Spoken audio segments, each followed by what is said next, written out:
Hello, ladies and gentlemen, and welcome to the NRG series where we are here live in Chicagoland and we're bringing you some Team Trios action. So if you're a fan of Standard, Modern, or even Legacy, you don't want to go anywhere. Sit down, keep this channel on, you're going to enjoy every moment of it. And joining me today, or should I say carrying me today, is the coach himself, Mr. Mason Clark. How you doing, my friend? I'm doing well, Will. I'm excited to watch all of these formats. We don't get to see a lot of Legacy when it comes to Magic coverage these days, unless it's like actual Legacy events, right? Like hardcore things like Eternal Weekend, which are great. I love watching those. But I also just love seeing, what people bring to these Legacy team events because I think the incentives are so different and it's just such a great experience. It is. It's something that is going to be a unique treat today. And, you only get it on the NRG series. So make sure you hit that follow button if you haven't.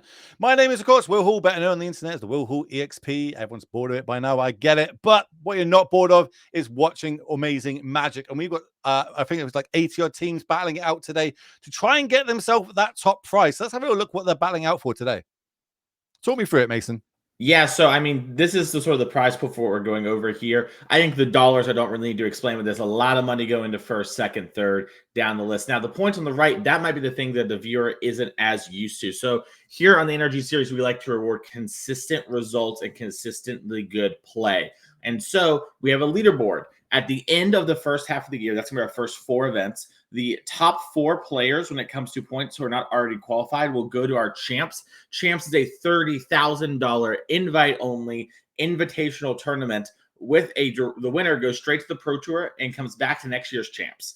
And you get points for the MVP role here in the NRG series. The MVP player will obviously make it to champs. They're the highest performing player of the year, but they also get free entry, Will, into all our events next year and a little bonus at champs. We'll talk more about that when the time comes. So you're seeing here on your right, even if you don't, let's say top 8, Will, and you and I were playing, we get 9th through 12th here, well, we still get 10 points. You do that a couple times, you get one good finish. Suddenly, you're in the running. We've seen this happen many times. In fact, we've seen players make it to our champs, Will, with never even top 8 an event, just consistently top 16ing, putting up great finishes, always coming up a little short of that top 8, but they did it so often, so consistently that they made it anyway. So that's what these players are playing for this weekend.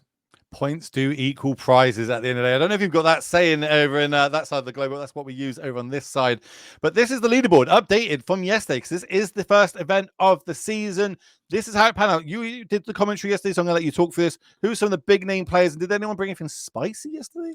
Yeah, so I mean, Grayson Nimitz was one of our players from champs last year, and he won the event with Eldrazi. So you're going to see the name in orange. If you ever see a name in orange, that means they're already in champs for us, but they are in the running for MVP / player of the year. So Grayson here, number 1 in that regard, obviously won the tournament. No one has a better finish yet. This will shake up a lot more today, but you can also see sort of how our top 8 broke down with this, right? Will Kowalski here brought Teamer Breach, lost in the finals to Eldrazi. We're seeing some of the players that you've seen a lot here on the series on your screen. You're seeing Robert Hayes, Will Kruger, Rodney Bedell, all these players, Roger Suleiman, someone, and Steven Dykeman, 2 of our former champs, 2022 and 2023, on the board. They no longer have that free invite. They have to earn it again, and they're hungry to get back there. So this is sort of your updated leaderboard. We're going to keep you up to this as time goes on throughout the year. This really is honestly just a place of how the standings went currently, but it's going to get a lot more interesting with time. And speaking of interesting, it's time for Magic. We're in, and it is teams trio action, so we get to flick back and forth between all the different matchups. We've got our returning former champions in the team going head to head, and we're going to start over on the legacy side where we've got Eldrazi. Is it Eldrazi Stompy versus Mono Red Stompy? It kind of feels like that when people are casting Eldrazi's.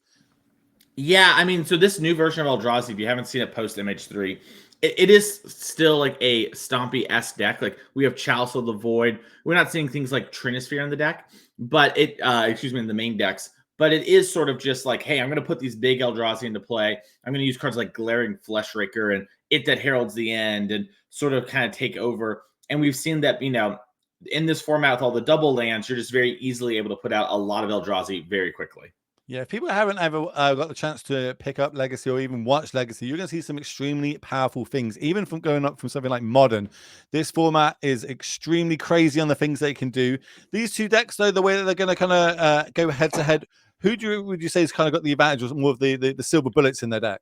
Yeah, I think, Will, this is one of the rare times where I'd rather be on the play than on the deck because both decks are really strong, Now, the mono red deck obviously has a lot of Blood Moon type effects, as we are seeing. Even though we've done a bunch of things here for Michael, we finally are casting our first spell Once Upon a Time. So that'll be a free little selection here while I'm talking. But the red deck can lock the mana out, but there's things that this Eldrazi deck can do to get around that. So it's not exactly game over unless you get it very quickly, which is why I think I'd rather be on the play than on a deck, because I think both these decks can kind of get down, start snowballing. If we see something like, a Thought-Knot Seer here, it might take the one thing here from Kamari, our defending champ, that will be the thing that can, sort of break up this Eldrazi deck and then get overpowered. So it's going to be an interesting matchup. As with a lot of things in Legacy, a lot of high power, a lot of ways the games can go.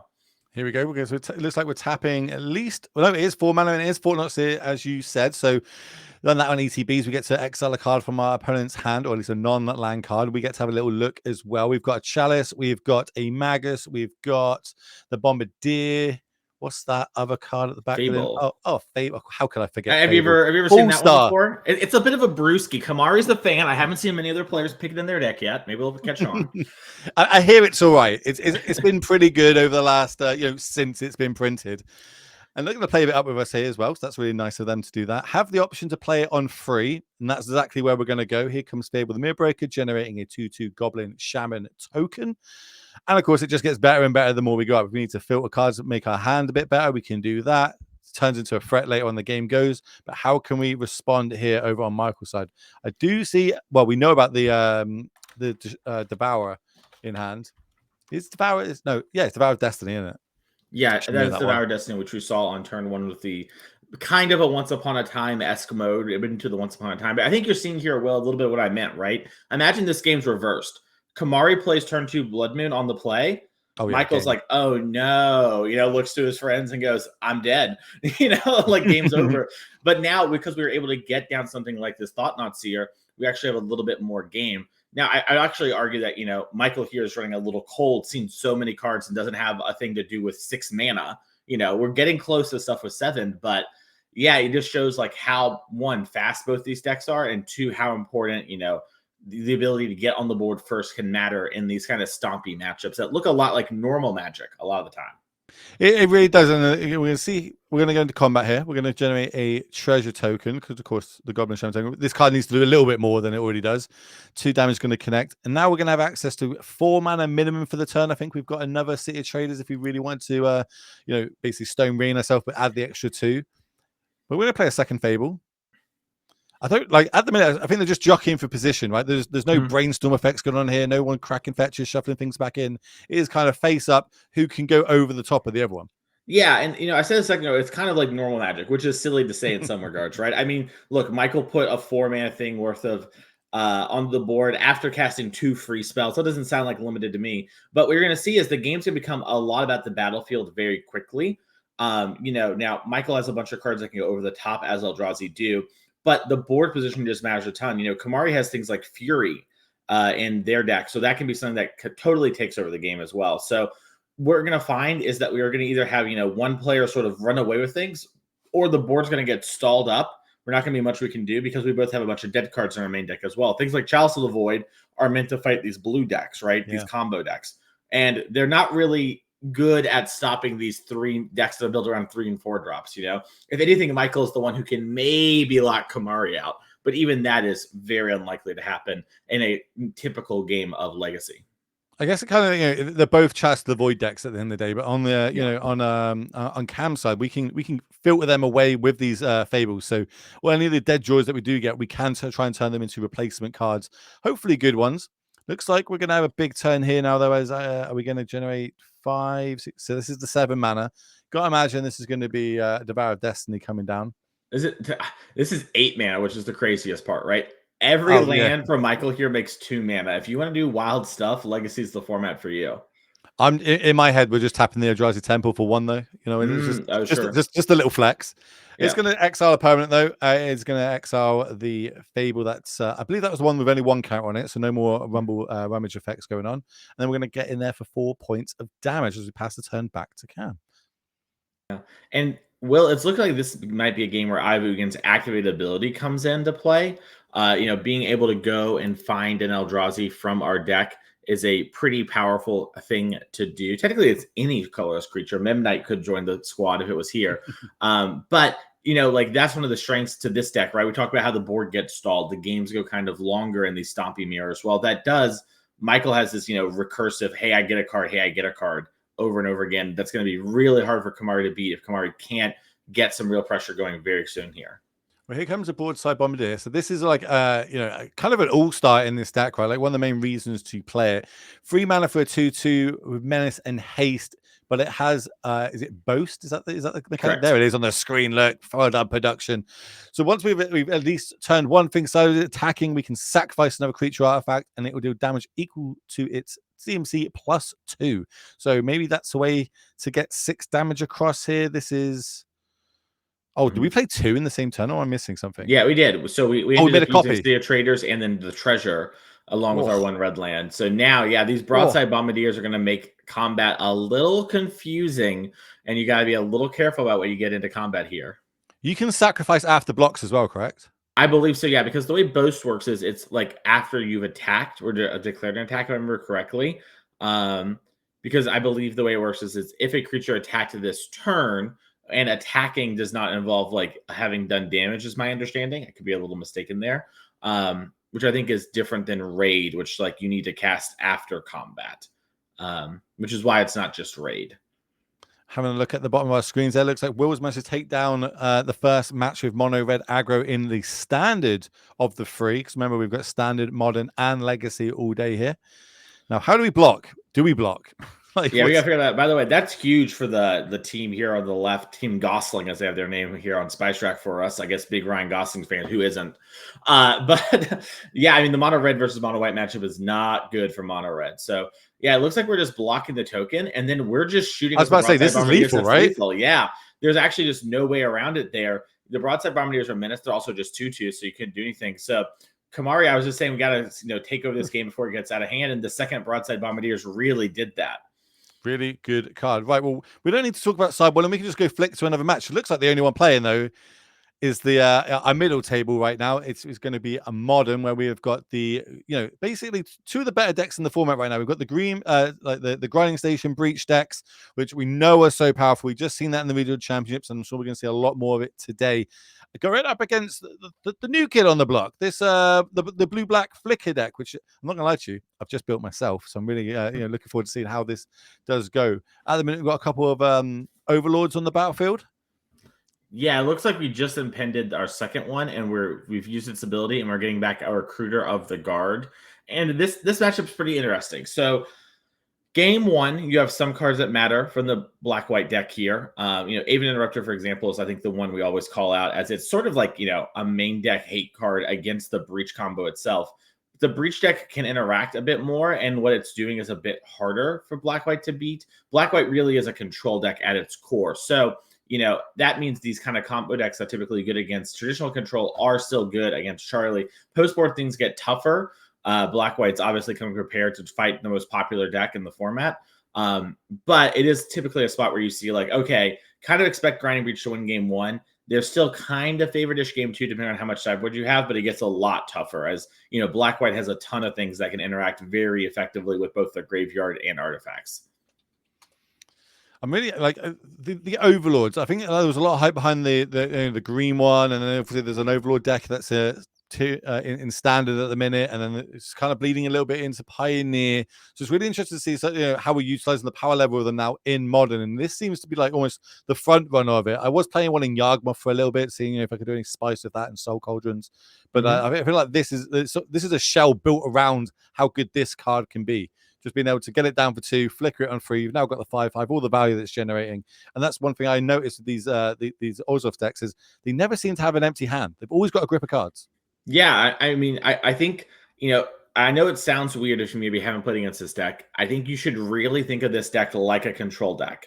And control decks always have a grip hand, like if things aren't going terribly, they've got a lot of cards in hand, and that's what this deck's trying to do.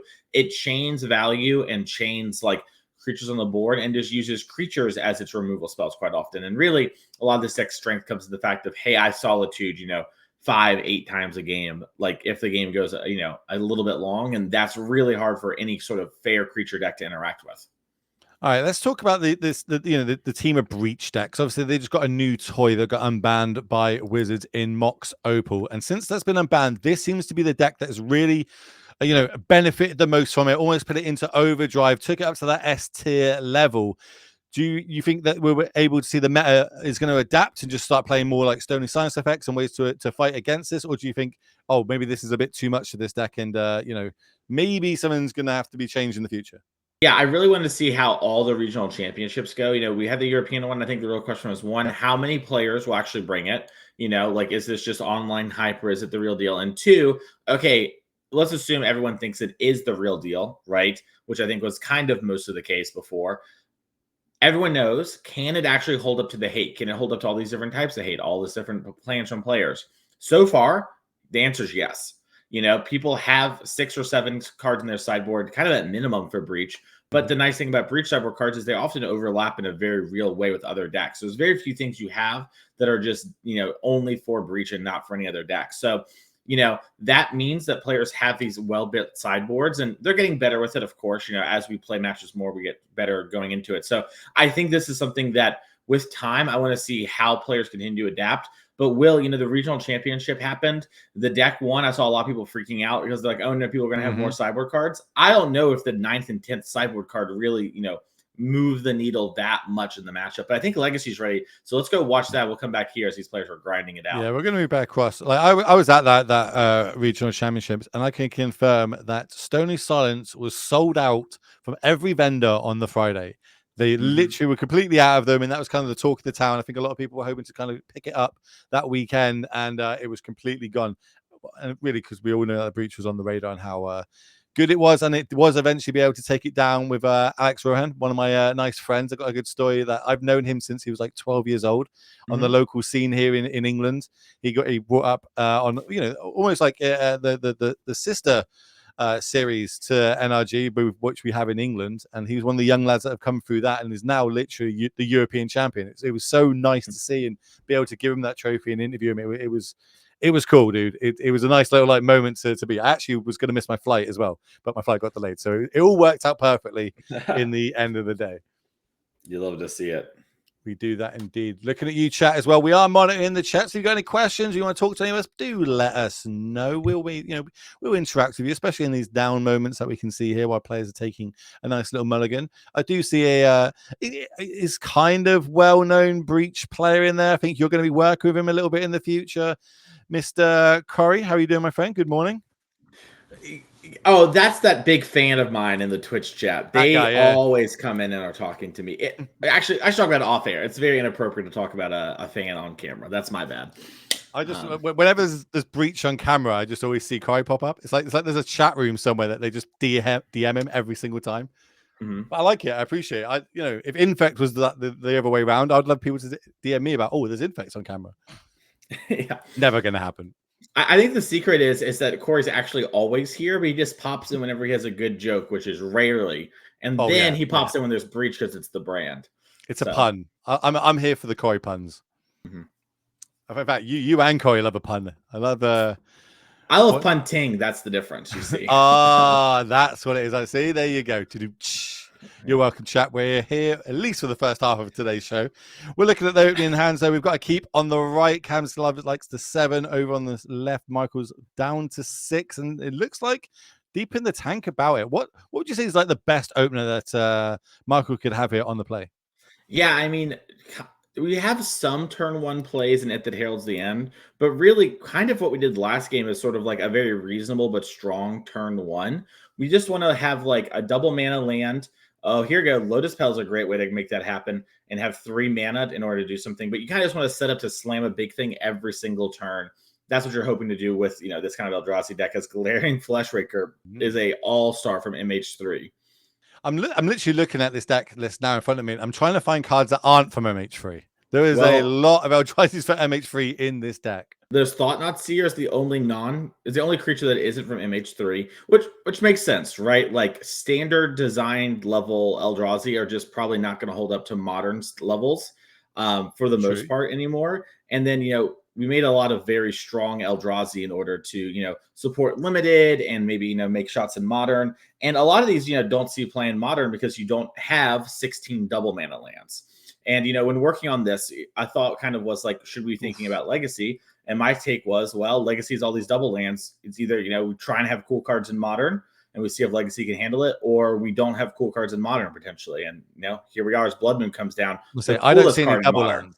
I don't see Yeah. any double lands. I see mountains, mountains upon mountains. We might, though, with this on the stack, be able to fire off this Kozilek's command that I see brought to the front of the grip.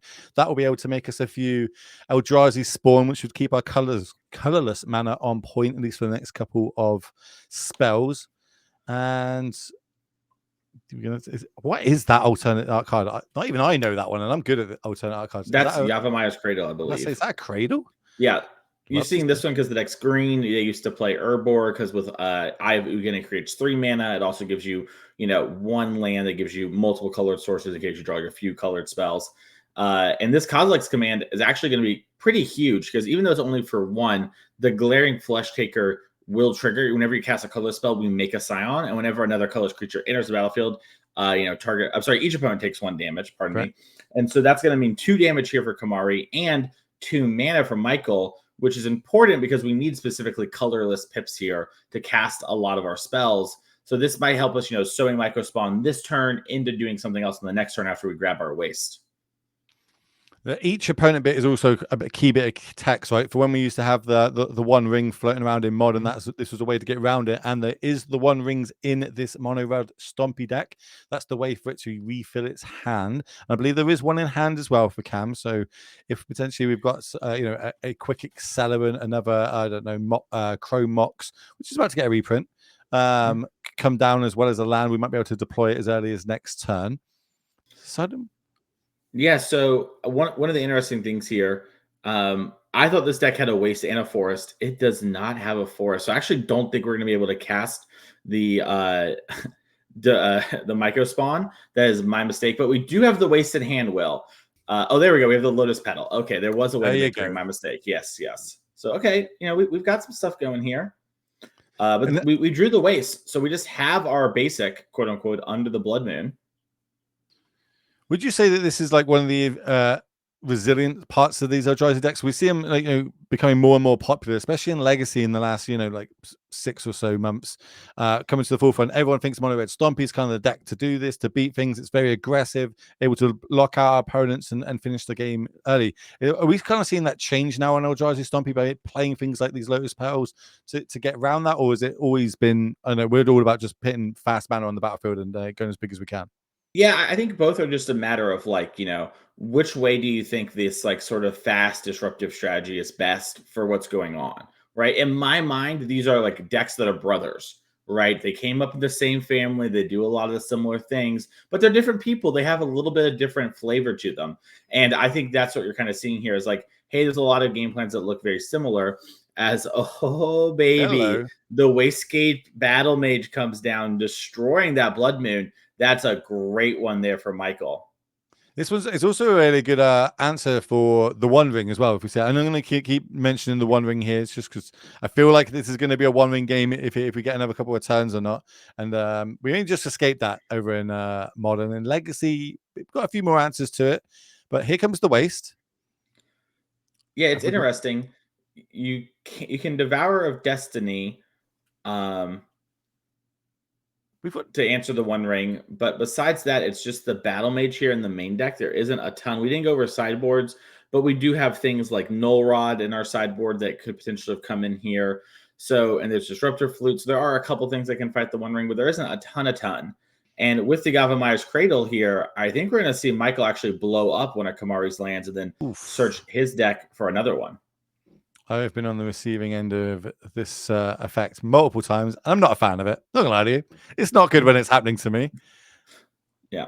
We're gonna leave Cam with 1 land here, and we get to go and 2 up. Potentially another one of these dual lands or these 2-man lands moving forward. Could get a city, could go for Eldrazi Temple, could even go for Ivory now that we've got no more cards in hand. Yeah, I think there's maybe some confusion about Kamari started to search the deck but paid 6. I don't really understand what's happening here. My guess is that maybe players think they've missed the ability. I don't know exactly how this one works, but I'll say this. I like the fact that Michael went after the City of Traders because City of Traders, you might think, well, Will, that land blows itself up when you play another land. I'll blow up the other one. Kamari has to play a land. I'm going to lose all the mana. Get got, game over. But Michael very astutely thinking about the One Ring, like you mentioned. So even though we won't blow up as many lands as we potentially could, we are going to have our opponent not be able to easily put the One Ring into play next turn. And let's be honest, the One Ring is going to most likely find you more land drops. So playing around that, especially with some pressure on board, great play here from Michael. While this judge call is going on, I want to check in on the modern game real quick because I don't like judge calls. It bores me in real life. It bores me here. I was going to go through that line there. So we Stone Rain, go toot up our own land. We can then find a wasteland and completely take them off mana for the whole turn. But joining into this is another game that looks a little bit one-sided. Game 1 as well, remember? Yeah, so we're coming in. I think we're coming in on the winning turn here potentially for Adam because we just killed the Aven Interrupter, which had plotted a Underworld Breach. Remember, Aven Interrupter says cards in exile and cards in graveyard. Well, it has that little extra point, to give it a little extra value, and that means Underworld Breach costs 2 mana to escape every single card. And with a graveyard like this, I can't imagine Adam won't be able to win the game unless all these stations are gone. Does look like one got exiled potentially from that Emperor of Bones in play. It looks like there's still all the win conditions in the deck. And it does look like talk me through that win condition. Like people might be, might just be tuning in now for the first time. This might be the first time they're seeing Breach Golf. What is the win con? How are they going to achieve this win? Yeah, so what we're going to do is we're going to get the card Grinding Station to play, which is a very normal and intuitive Magic card. We can pull that one up on screen for you potentially. The long story short on Grinding Station is you sack an artifact and you mill a player for 3 cards. So we're going to mill ourselves, Will. And we're going to play all of our graveyard. Now, Adam here is playing Grape Shot over the commonly played Thassa's Oracle. If you played CDH, you know Thassa's Oracle. No cards in deck. You cast this card. You win the game. It technically can win a little sooner, but most of the time with this deck, you're going to have no cards in deck because station costs 3 to mill yourself. Then you're skipping a card just 3. We do that over and over and we win the game. Grape Shot, what we're going to end up doing is we're going to cast a bunch of spells. Then we're going to Grape Shot you. And we're just going to sort of storm count, and, pick apart Charlie. This is a card that players have really liked as a backup win condition because you can just play it on turn 2 or 3, Will, and, kill an Ocelot Pride, right? If I go something like Opal, play this Grape Shot, I might kill your Pride and the token it made. I might kill your Johnny. So while it isn't as deterministic as Thassa's Oracle, a lot of the time it is. I would argue the big reason to play a Thassa's Oracle is actually for an event like the regional championship coming up in Portland, where you're more likely to actually play against someone's brew and some sort of weird deck. The example I love to give is Heliod Combo. Think about Heliod Combo in Modern right now. If you gain infinite life, you actually beat all the top decks. No top deck can beat that unless they have Thassa's Oracle in their deck, but people are playing Grape Shot, right? So in this situation, Adam wouldn't be able to actually win the game. Adam would need to, deck the opponent via Grinding Station, which could occur. That is something that you can do, but no traditional means wins. That's where Thassa Oracle comes up. But you're not going to see as much Heliod Combo in a team tournament environment. In team tournaments, we see a lot more meta decks, and it makes a lot of sense, right? Think of it this way, Will. You, me, and let's say Will Kruger are teaming for an event, and me and Will are playing top tier meta decks, and you're like, I really want to play my Heliod Combo. I heard this really smart guy on coverage say infinite life is unbeatable right now. Well, let's say even if it was a good call, you don't have a very good day with it, right? Now suddenly you feel bad. Maybe you don't want to make your friends put in that weird situation where you played the weird deck and they didn't. So now you're going to see more meta decks in these team environments quite often because people don't want to let their friends down.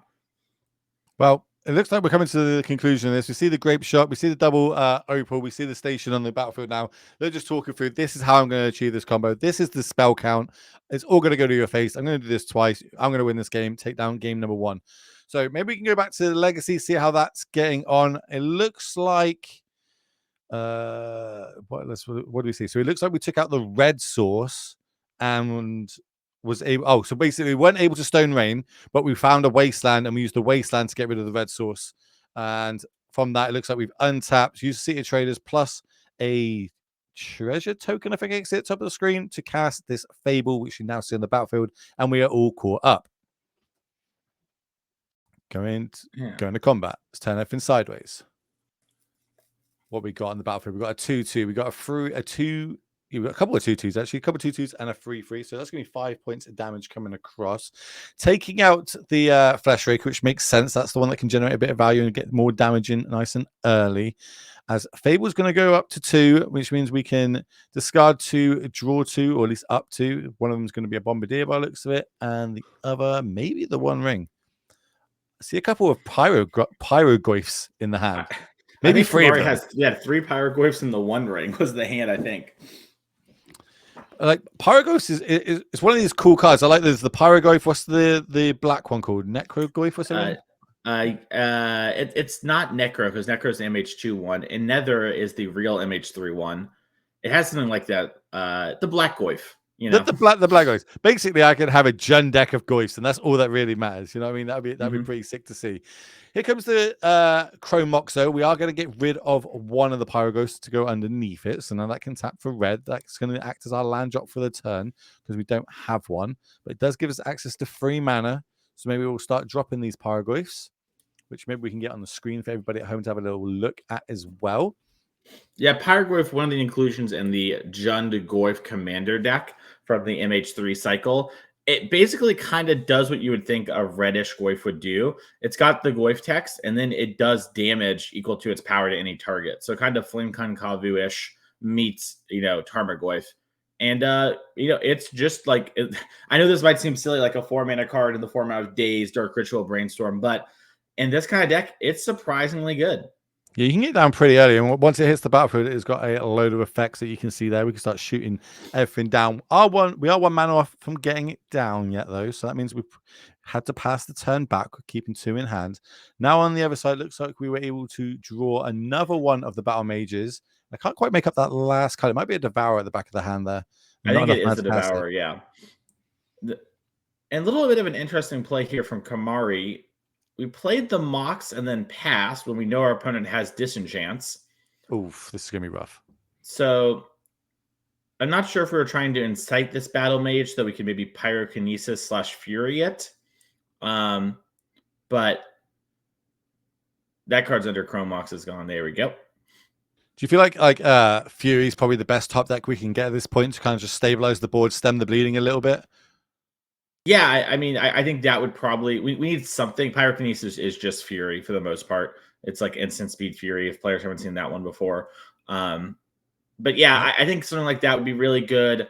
I think we need some way to take over the battlefield, and that's why I was a little interested in the Mox play there. Especially because we use an MDFC, we could have just played. If you play the Land of the Sea Traders goes away, but you can wait, or you could have done both to put a Goyf into play. It was just a line that I think was maybe trying to incite more Battle Mages to Fury them. But this Fable's flipped now, and it can chump block, so we get a turn. It has to chump block. We are only at 3 life over on Cam's side. Big draw step. Well, Kamari could just want to, go eat. I'm pretty hungry. What if I go get a snack? Over in standard, looks like mono red has been able to defeat the mono white deck. So we get to go across back to a modern and see if they're finishing sideboarding there, going into game number 2, where we've got the Teamer Breach deck up against the Obzoth mid-range deck, the latest spice in the format. Yeah, and I'll say yeah, so I talked about the team environment thing, right? And how you're more likely to see real decks, and it's sometimes you're a little less likely to see sort of more fringer decks. Right now, the mono white caretaker deck at the start of the format looked to be one of the top decks, kind of fell off. One of its biggest points was that it really beat up on the red deck here. So this is a huge loss for Kamari's team. This was supposed to be like okay, guys, I've got this one, thumbs up, and and one of you win it. But losing to mono red, Will, no slouch, don't get me wrong, was in our finals yesterday, very strong player. But that's still a matchup where traditionally it's like, wow, I feel like, they got away with something there for me to lose this sort of game. Yeah, I'm looking at the deck list now, and it's just so much removal in it. So much removal, so many bodies that come in, life gain. But yeah, no, able to take it down. It is what it is. That just means that the other 2 players in the team need now 1 victory to take it down for them to be able to advance in today's tournament 1-0. Because maybe people haven't played team events, before, you basically get to go with 2 of your best buds. Get to battle out. You can have 1 left of you, 1 right of you. You can talk amongst yourselves. But between the team, you need to have 2 of you be victors overall in your match to advance and get the W. I think we've got both the middle table and the bottom table shuffling up. So maybe we can have a little quick look at an event that we've got coming up next in I don't know which one it is. I've not got Madison, Wisconsin. There you go. March I knew if I 15th set through you the up, you'd call it. 16th, 10K standard showdown. You see that mice? It's the card no one can ever beat. And if you tell me you can beat the mice, I don't believe you. Unless you maybe have a pixie on your side. We'll be there Saturday at the 10K showdown. Sunday, we're going to have a 5K Pioneer trial. And here, this is what I got to say about this. Pioneer was getting kind of dope. It was finally maybe hitting a point where it was going to be really exciting. Who knows? Maybe if we kept playing it, we would have figured out some silly stuff. But we've had a couple sets since then.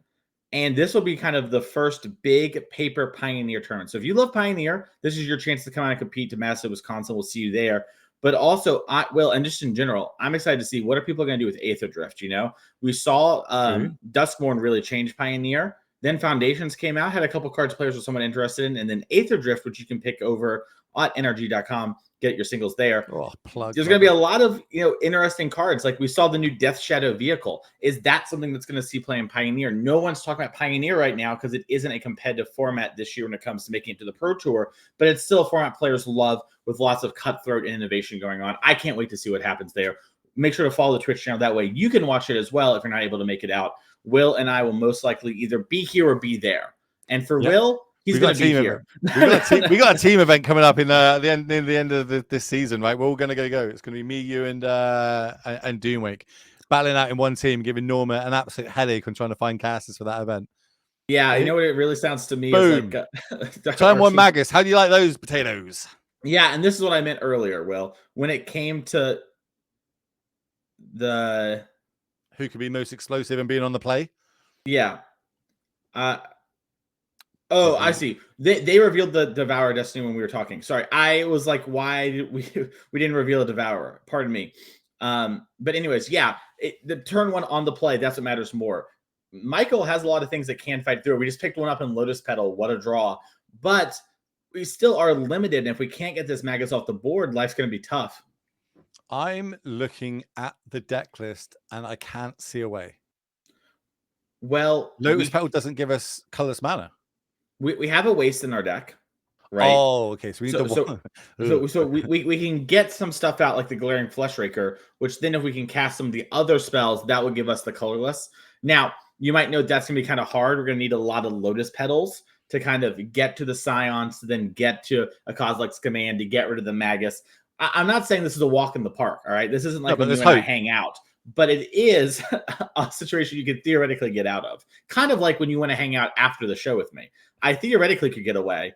In practice, I often don't. Hey, I've hung out with you after an event before. Where were we? Was it? I know, like I said, theoretically, I could have gotten away. In practice, I don't. We went to that bar and played in that quiz public competition. Do you remember? Oh, yeah, that was tough. That we did not do well at that quiz. No, we did not. It was a rough day. No questions right, which is honestly impressive when some of them are multiple choice.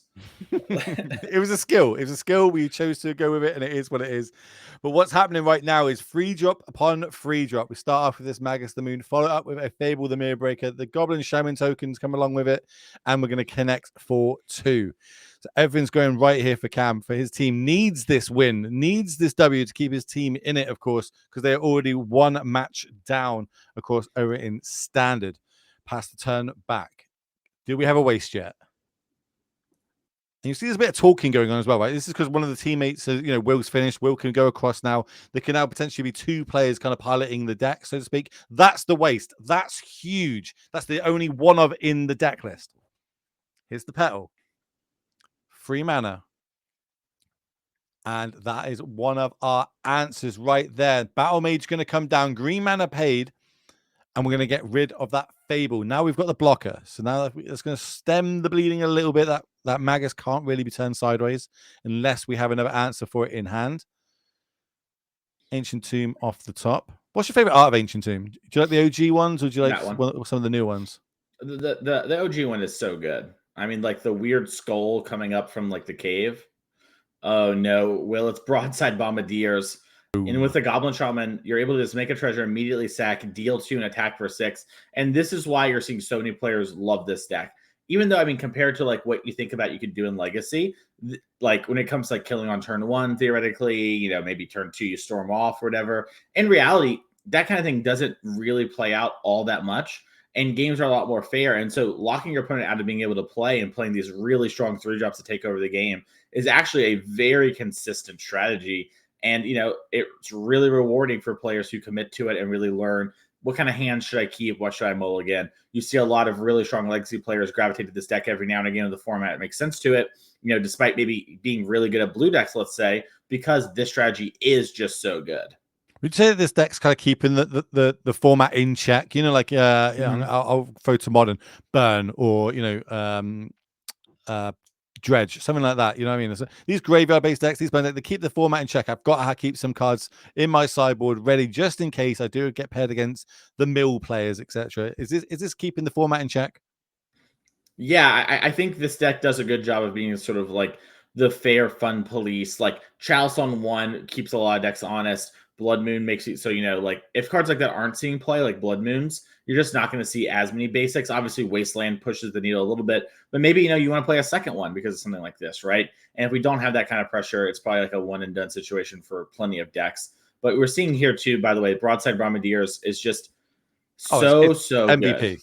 MVP Yeah. of this matchup so far. Every single turn now with that Goblin Shaman token, generating a treasure token basically means we get a free shock effect. And unfortunately for Michael, all his creatures he's played so far have 2 toughness. So we're able to get them out of the way, dropping him down to 6, which means lethal plus is on the battlefield right now. Do we have a way to stabilize? Not entirely sure we do. I don't think we do. I think the big problem is all the creatures we can play right now have 2 toughness, which means the broadside plus treasure combo is going to get them. But he also has broadside bombardiers plus like all these creatures. Any one creature we play is actually just still going to die, right? Broadside has menace. Everything else is a 2/2. That's just math. Maybe they forget to attack. Maybe that's the line. Yeah. Turn everything sideways. Damn. Handshake. Okay, that's that one match. That means this game, this entire round one is going to come down to our modern seat, where we've got Teamer Breach up against the Obzoff mid-range deck. Obzoff mid-range, 1 game down. We're able to see the Grind Station deck kind of go off game 1 with Grape Shot. Now with sideboards, does this game get better or worse for the Obzoff deck? It gets better. Now, part of the problem is, right, the breach deck also gets the sideboard, and there's only so many cards that can super stop things here from the Orzhov deck. But it's a situation where there were some cards that just, are kind of medium in the black-white deck to begin with, and getting those out of the deck, even for minor upgrades, would be huge. We get some pretty big ones and stuff like Stony Silence, etc. here, as the Ephemerate is going to get that Solitude, which will answer the Tameo or the Construct, and go for the Tameo. But yeah, I mean, this is one of the things. And we saw this, by the way, when Breach first started popping off of like Jesse Robkin here on the series, Corey Weimaster, Ross Merriam. They were farming the 4-color control players, right? If you try to fight over the battlefield and you try to, play these long games, Breach just excels at playing those kind of games. It is just very good and doesn't really care. And the introduction of Mox Opal means they kill quicker, and it means they're less reliant on having creatures on the battlefield. We used to joke here that like this breach deck's really good. It's only weak to artifact hate, graveyard hate, enchantment hate, creature hate. And while the creatures can still come up and matter, it's a lot, more of a thing nowadays. As I think we shifting Woodlands to make a copy of the Urza Saga, so that we can now start activating here in a couple turns. And that's like the C plan of this deck. If I can't combo you one way, can't combo you a second way, I'm just going to beat you up with these big construct tokens, because my deck basically consists of multiple artifacts anyway. And at the minute is already a 4/4 construct. Yeah. And actually, you're going to see a very sick interaction here. So Flicker Wisp can take care of the construct. You can also get rid of the clue if you wanted to, if you're not really worried about the beatdowns. But Will, we can flicker the dog on the Flicker Wisp. Felia, one of my favorite cards in MH3. And we could target that Shifting Woodland to reset the counter, because it will come back. And it will also put Adam down a land for the turn, because it'll be during the end step when we Flicker Wisp. Question: if they still have to pay the 4 mana, right, to be able to turn the Shifting Woodland to get the second forever counter away. Yeah. It is not like a timely thing. In fact, we might see, now that we have this Surveil land, we might see us target our own Surveil land. Okay, we're going to go for the clue.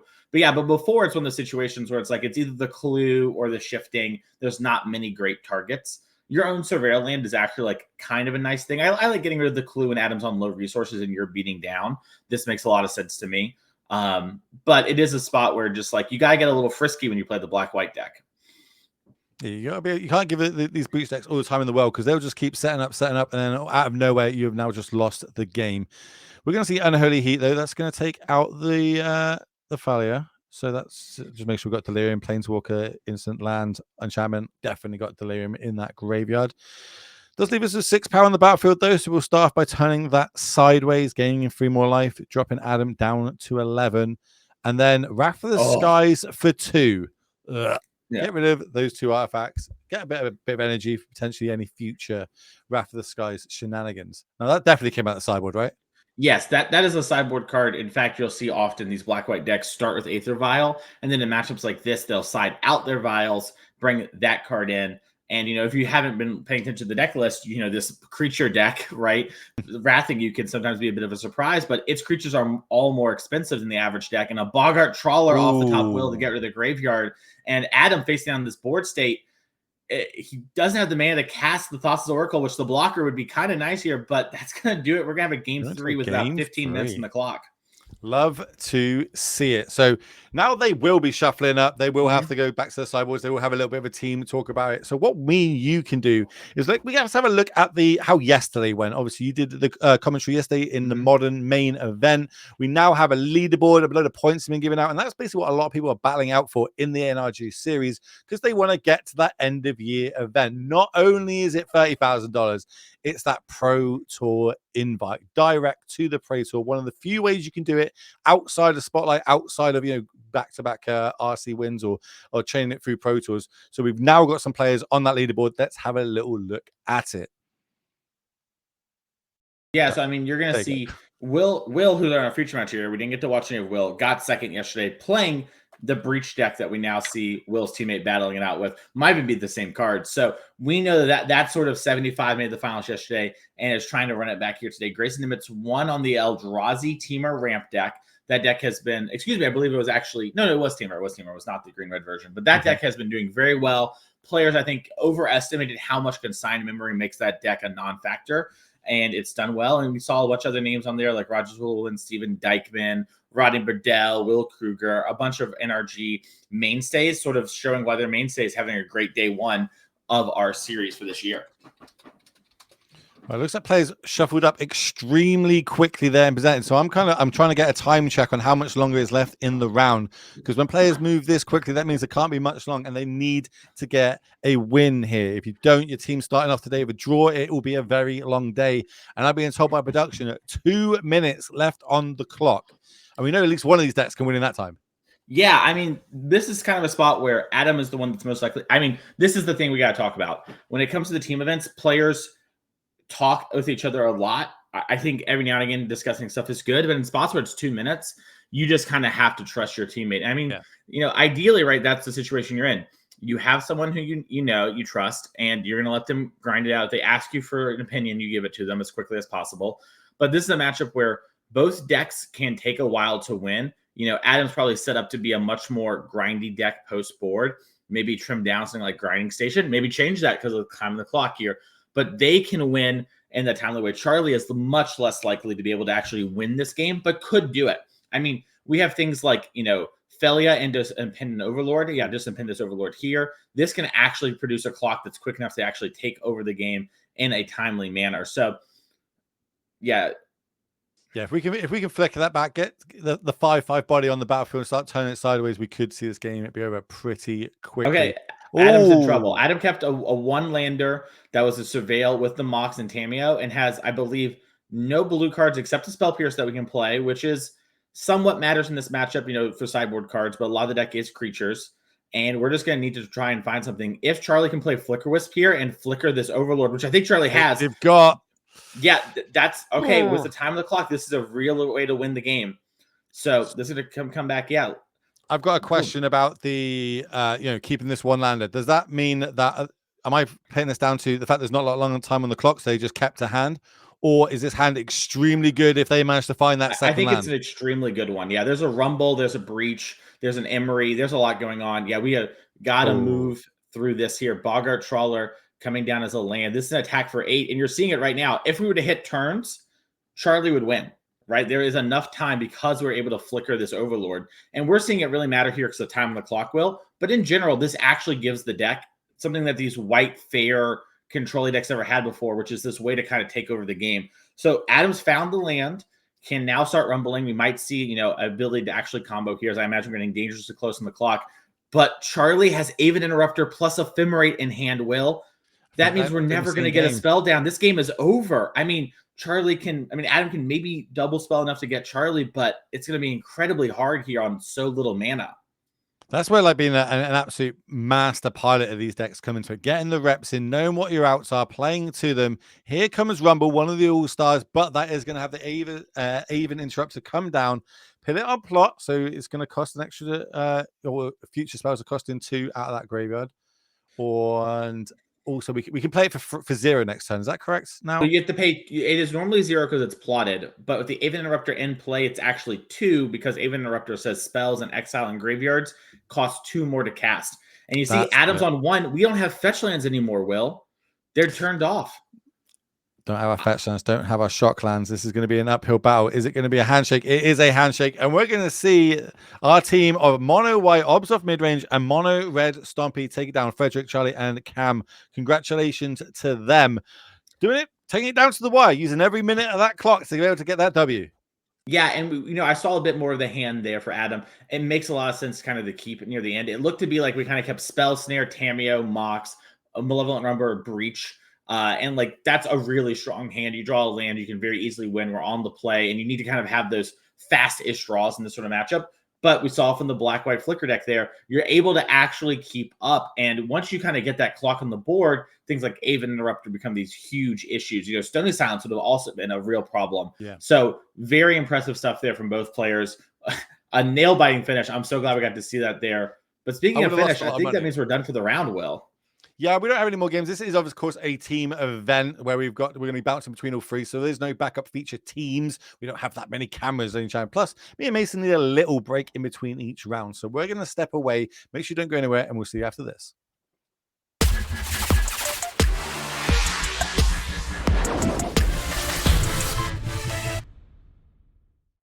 And welcome back, ladies and gentlemen, to the NRG series where we are bringing you team trios. We've got players playing standard, modern, and legacy. So if you're a fan of those formats, don't go anywhere. Joining me in the booth, we've got none other than the coach himself, Mason Clark. That was the first round. How do you think it went? Was it pretty good? Do you think we can get a little bit more spice going on in the feature match? Yeah, I mean, that was a really fun round. We got to see a nail-biting under the clock win there in the finals, you know, the deciding match, I guess you could say, of round 1. That was super fun. I'm excited to see what's going to happen in this round as we're starting with standard. The format we unfortunately didn't get to see in round 1 because Will won way too quickly with the mono red deck. I hear it does that. But before we get to those matchups, we're going to tell you all how you can take part in some more future NRG events. Talk me through it, Mason. Yeah, so you see here, we're done this weekend, the top left here. Below that, Madison, Wisconsin, March 15th to 16th. We mentioned it a little bit earlier. We have standard on Saturday, 10K showdown. Win one of those, you're going to be CS Champs, 5K Pioneer trial on Sunday. If you're a Pioneer lover, we know there's a lot of you out there. We know you're a little under-loved this year when it comes to competitive Magic. Coming out to Wisconsin, have a good time, get some cheese. It should be fun. May 10th to 11th, we're back in Chicagoland with a modern showdown on Saturday, standard trial on Sunday, 5K there. And then the 20th to the 29th is going to wrap up part 1 of season 2025 here with a 10K showdown team event on Sunday and then standard on Saturday. But the team is sealed. And, you know, this is something that a lot of people were interested in. We don't normally do sealed the last year and some change, but we heard that players really liked it when we did. And so we want to try bringing it back, especially in this team environment. So you and your friends, if you're interested, I believe that should be Dragons. It might be Final Fantasy. I'll have to double check. It's going to be around that time, but it's going to be a great time. I can't wait to cover it. As it does, speaking of great times, look like our feature match players are ready to go. That's the one that we're going to, right? You won't be covering it because it's going to be me, you, and Doomwake battling out in that one, because that way we don't have to actually battle who is going to be playing the modern seat, which I think me and Doom would be going at each other's necks for. Yeah, well, you know, it's one of those situations where that's the beauty of the team sealed. And, you know, I personally can't wait to see us open 12 rare lands when we do our sealed pool. Our mana will be great. Or 12 ley lines. Just be like, no, here we go again. All With the right, but way they what make has ley lines these days, they might be good enough, you know? I'm not going to say anything. I'm going to stay out of that argument. I'm going to talk about some standard action when we're going to have the Gruul aggro deck, extremely powerful, extremely explosive, going up against the equally explosive Jeskai Convoke deck. Is this just going to be a straight who's on the play is going to be able to take this down straight, or is there any key bullets? Is this going to be a one-sided matchup at all? It's going to be a very interesting matchup. I mean, so this Gruul aggro deck is able to have really, really fast starts and take over the game. It also can play a little bit of a longer game against more traditional decks. You see that with things like Paw Patch Recruit. Being on the play here, at least I believe that to be the case, matters a ton, as you're going to be able to be a bit more aggressive and then stick something like a Screaming Nemesis that might make combat a little harder. Jeskai Convoke is a really powerful deck that sometimes stumbles a little bit in standard. I think is honestly a little bit underplayed. It has a lot of good matchups versus some of the top decks. Its biggest thing is it needs a lot of resources to come together. And as kind of the Esper Pixie type decks have started to rise to prominence in standard, it's a little harder to have those resources you need, especially on a mulligan. So this is going to be a very interesting matchup with a lot of combat math, and I'm excited to see how it goes. Well, here we go. Turn 1, Hide Claw on the battlefield. Obviously, there is a Rakdos Lizards deck floating around for a little while. This was one of the all-stars in it. Good enough to just be a really good one-drop in any mono-red aggro deck you want, as we are turning everything sideways straight away, getting that point of damage in. Then go to blocks. I imagine we're blocking the Lizard there and just getting in 2 points from the... There's so many mice. This is going to really test my casting speed, I believe, with the Emberheart Challenger also coming in and getting turned sideways. Back on the other side, talk to me why we're splashing blue in these decks. Yes, the blue is for things like Spyglass Siren to really just up the ability to have your artifact count for Gleeful Demolition, along with some sideboard cards. In game one, there's things like Mockingbird as well that some players play in high numbers, some play in low numbers. It looks like Nathaniel has one in the deck this weekend from what I can see, at least in hand. So that's going to mean you're able to have more of these creatures come down, which can be pretty impactful. Of having just more Emidange Recruiters, more Novice Inspectors, things like that, as kind of a really strong card in Innkeeper's Town here being played. I say this card is extremely good in this deck, being able to trigger a lot of our creatures with is it Valiant? Valiant is the Correct. mechanic I'm thinking of, Valiant. So we get to target it, one of our creatures every turn of this, put a count on it, get the trigger as well, gain that incremental value. But in this instance, we're going to put it on the Hide Claw, turn it into a 2/3. So there's no good blocks on the other side of the battlefield. And I think end of turn, we're going to see a recruiter come down and or no, a reinforcement, sorry, and potentially come up our board a little bit more, moving into our turn number 3. Yeah, and you're seeing just this way, both creatures can't be blocked. You push a little bit more damage, and also diversifies, right?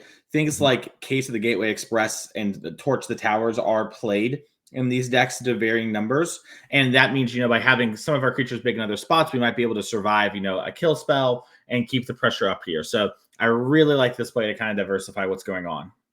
This looks like what we're going to do. Starting off with the Case of the Gateway Express. This is going to do, each creature is going to do 1 point of damage. Which creature are we going to target? Remember, there is 1 mana up. And yeah, go on. I was going to say there's no real way to get out of it because the Burst Lightning gives prowess to the challenger, and then you just Burst Lightning one of the creatures and it only deals 3. Now we have a Torch the Tower in hand. That's going to help do the last point of damage. But, forcing the hand here of Nathaniel. Well, so it's got to take a point of damage for the trouble. These pain lands are not free. We don't have access to things that we see in Modern and Legacy with fetches, jewels, etc. So the mana base is going to be slightly worse as we move forward in these. But at the end of the day, we are going to see that challenger get to the exile zone because of that Torch of the Tower. But that's going to take our whole turn up. Yeah, I really want to also shout Nathaniel here for the way we sequenced the turn. We attacked first, then we played the case, so guaranteeing our case would resolve. I think plenty of players just like, play my thing, attack, pass the turn. But really tight play here. Small things go a long way in these sort of tournaments. So we're going to up the Innkeeper talents. So now everything's going to have Ward 1 as well. That's got a +1/+1 counter on it. I do see a Screaming Nemesis in hand as well. That card, we know how good that card can be. I actually think this was a pack one pick one draft for me in Vegas the end of last year. But I did it for the value. I didn't do it because I thought it was good. I was like, this card seems like it could be good. I'll take this. And that is now a 4/4 getting turned sideways and connecting straight away. dropping Yeah, down and to we're 3. seeing sort of the fast draw here, right? Down to 3 for Nathaniel, and has to somehow still win the game while not dying, while being able to every time you block the nemesis, you still take damage, right? So it's just a really tough. But yeah, we're just seeing the Yeah. cards get picked up. I was looking if we had actually had anything, any ways in the deck to do that, and we did not. So let's move across to modern. Let's have a little look what's going on over there while these players start going to the sideboard and shuffling up. Where we are going to have the Boris Energy deck versus the Azorius mid-range deck. Are you think just a lot of people are picking up this Azorius deck because it's the hot spice, or is it just really good in the meta right now? I think the Orzhov deck has a few things going on for it. First, I think it is very cool, which I think often players underrate, but people will just play a deck because it's cool, right? And I think there's a lot of coolness going on here. It's important to remember that, when Theo first won the challenge with this deck, I can't hard to believe just 4 weeks ago now, Theo tweeted, "Don't play this deck. I don't think it's good." A lot of players said, "Bet," played it, and has been doing really well since then. So, there's been some innovation. The deck's changed for sure. But I think there is just something good going on with this deck. And it's really impressed me. And I think the way to look at this deck, once again, is this is like the controlling deck. This is the solitude role of the format. We don't really have a solitude deck, and we've seen that it's so good against creature decks. And this is a great solitude deck here. So Orzhov Blink, I think, is just nice whenever you're playing traditional games of Magic to varying degrees. I think, its energy matchups a little sketchy game one, gets better post board. It's not a perfect matchup, but this deck just has a lot of game versus a lot of the decks in the format. It has some struggles for sure, but it's a lot better than I think people give it credit for. Well, I'm jumping on that bandwagon. This is a deck that I've picked up. A lot of my friends have been giving it a bit of hype. So I'm going to give it a little go, see how we get on. It's going to have to be good, though, to get me off Yawgmoth. I really am a Yawgmoth fanboy recently. I enjoy that deck quite a bit. But how are we going to move forward? We know what the Boris deck can do. We know after 3 bans, it is still one of the best decks in the format. So consistent in what it can do. It can have those super explosive starts that are nigh impossible to stop, and still has key cards like we're seeing right now with Ajani. And that's enough to scoop it up and take that game down. So let's move across to Legacy, see how they're getting on. Where we're going to have the Reanimator versus Eldrazi.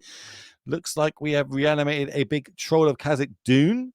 So that's going to be a 5/5 that has to be blocked by 3 or more creatures. And the follow-up is going to be this is the one that the narrow Goyf. This is the one we were talking about early on when we were trying to name what different Goyfs were. The Burrow Goyf. Borogorf. It's boring in. I actually just picked a couple of these up because I've got a legacy event coming up soon, and this I like to play my Simic colors, and I felt this card looks pretty good. I want to have a little try of it. Have a little Death Touch, a little Life Linker, fill my graveyard up a little bit more. It's a pretty cool card. Yeah, this card's great. It's hard to underrate just, Death Touch, Lifelink, pretty big creature with some minor upside. All that stuff matters a ton and really help round the card out.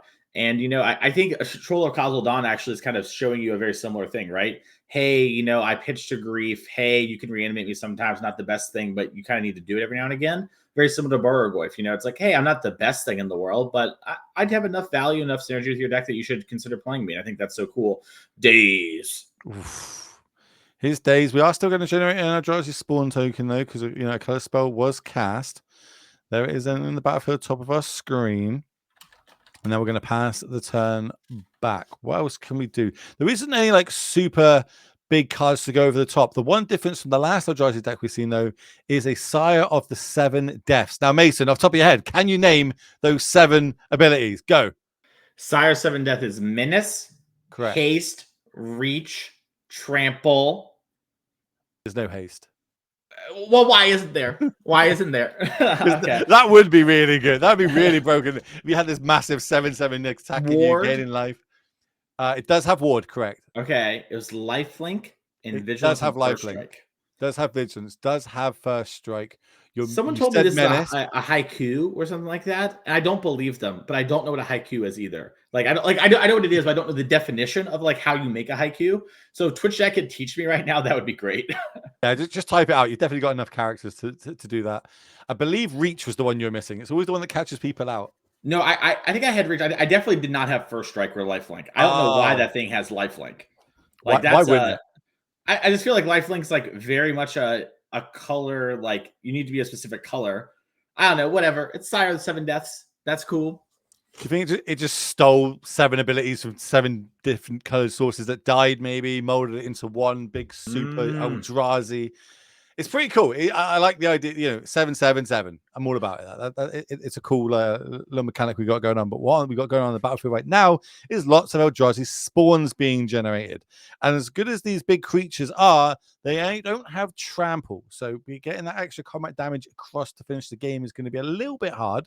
Remember, Troll, you do need 3 creatures to block it, though, which I Super actually love. menace. I love the flavor text on it. I literally love the flavor text on it. Is the Troll of Khazul-Dân a very menacing thing in the lore? Yeah, well, yes. I'm just going to stick with yes before we I go was gonna too say, deep on I that. don't need the whole thing. I just need to know if that was lore. Hey, Yes. speaking of lore, I think Standard's ready to go too. If we want to hop back into our main Oh, feature, let's jump it across. looks like this game's going to go for a while. And this time we have to be on the play over on the Jeskai side, and instantly we're putting a +1/+1 encounter on the is it Sky Sovereign Inner Sky? That's the one, Warden of the Inner Sky, and we also get that lovely little Surveil as well. So I don't know if we like that top card or not. I'm guessing we're digging for land because I can't see unless that second card down is a land. It is a land on top. I think that's a Spire Bluff Canal. I think that's the last. Yeah, so that's the last land, and Nathan's like, okay, do I need this third land? And it's surprising how much this deck actually does want all of its land drops. Just to be able to curve off, I suppose after 3, is that where it kind of falls off? We don't want any more than 3 in this deck. Yeah, I would say 3 is the spot where you're pretty happy. But honestly, like your 4th isn't even that bad because with like Knight Errand, you're able to kind of like sometimes want to double spell. Ooh. And there's also plenty of times where you want to train the troops. So here we go again. Use these 3 Phyrexian goblins. Tap there, so I always put another counter on it. Now on the other side, we've got 7 power as early as turn 2. Doesn't matter. We're now back to 3. Yeah, that's a great pyroclasm there. Cleaning up that board is so important. I mean, look, there's Knight Errant of Eos in hand. It would have been completely out of control. Still a great board here for Nathaniel, but it's definitely, a much trickier position than we were in just a couple seconds ago. And it's how do we rebuild as well? Obviously, we've got Knight Errands of the Eos. That card's really good when we can go a little bit wide. Weren't able to do it last turn. And we're really valuing this this kind of scry action to keep moving forward. Are we just digging for our third land drop after we put one to the bottom? I think so. Pass the turn back, find another land off the top. Got Screaming Nemesis pulled to the front, and that's the card. And it just enters tapped. I love it when people do that. It's just fetch land straight to the graveyard. Creature in play, instantly tapped. We know what we're doing with it, and we're connecting 3 damage to the face. And weirdly, that's the first damage of this match, even though Nathaniel's been putting creature upon creature on the battlefield turn after turn. Passing it back to him. Currently got 2 creatures, now 3 creatures, another treasure. One clue is going to enter the battlefield. And now we're going to enter another creature. That's another Sky Warden, I believe. Mm-hmm. 1, 2 treasure tokens plus the Spyglass. That's another scry. Don't like that, but that is the 4th counter now. So now it's got 4 counters on it. It will have flying and vigilance, so we can start connecting with that as well as it being a great blocker. A great blocker for non-screaming nemesis creatures. It's the old Boris Reckoner effect, right? Like back in the day, I've lost to this card quite a few times in standard where people have just, they're doing damage to their own Screaming Nemesis to finish me off. Things like Witchstalker Frenzy, just bam, connected, 5 damage to it, and I'm just like, oh no, that's me not gaining life. That's me taking a big chunk of damage, and of course losing the game in classic Wilhul fashion. Hard to believe this is like some of the first points of damage we're really getting in here. Well, we're going big. We're definitely digging for something though. We have hit every card to the bottom after every scry, and over on the other side, we are just drawing lands upon lands upon lands. It might be we're looking for something like Sheltered by Ghosts, a great way to clean up the battlefield and also get lifelink so that it's pretty hard to die. Yeah, tell me what Sheltered by Ghosts does, because Sheltered by Ghost is the enchantment that you exile a creature, and then the creature that you've enchanted gets +1/+0 lifelink in Ward 2. This is a card that we see some of the Convoke decks play as a way to kind of battle it out here. I haven't taken a look at Nathaniel's deck list, but typically these decks play 1 or 2 somewhere in the 75. It looks like Nathaniel actually disregarding that card this weekend, so pardon me there. I was kind of leaning on the normal decks, but we're sort of taking a different approach here. But I like that, bringing your data needs. You can keep your tempo advantage. You're still getting damage in. Ward 2 is actually really, quite a lot against, low to the ground aggro decks, especially if you can get it down turn 2. Potentially, your opponent needs to have a 1-mana answer plus the extra 2 for Ward. So I do like that, and maybe that's the way moving forward for these decks. But at the minute, we're doing that math phase. What is best for me to do? Is it best for me to tap these creatures, get the combat in first? Do I put more counters on things? Do I keep going through my deck? Because we definitely have a Knight Errant in hand here for Nathaniel. Yeah, it's interesting. With this case of the Gateway Express, we can clean up one of the mice. I imagine it's probably the double strike giving mice and Manifold. But I could also see a world where maybe you want to just get rid of the Challenger to stop any sort of extra digging that could be going on. Get in. Yeah, a little attack for 8 there. Now here comes potentially. He's like, my nemesis. No, you can get the Manifold mouse off the battlefield, and we're gonna crack the clue. Have a little look at our top card. It is a spell, so we get a +1/+1 counter, and it is a good spell at that. If you want to go up a battlefield, Gleeful Demolition is a good one to do. I think there's another artifact just underneath the score there at the bottom of our screen. Yeah, I think so as well. I think it might be the clue that we made on the Novice Inspector. More land, more Screaming Nemesis. Equally as scary. 2 cards left in hand, and I think they're 2 pump spells. So at 10 life, 2 blockers. Everything's got, I think, because did we manage to solve the case that turn? We did, attack yeah, with because 3? we attacked Okay. with 3 creatures. Yep. So now everything's got Anthem effects of +1/+0, and yeah, we're turning everything sideways.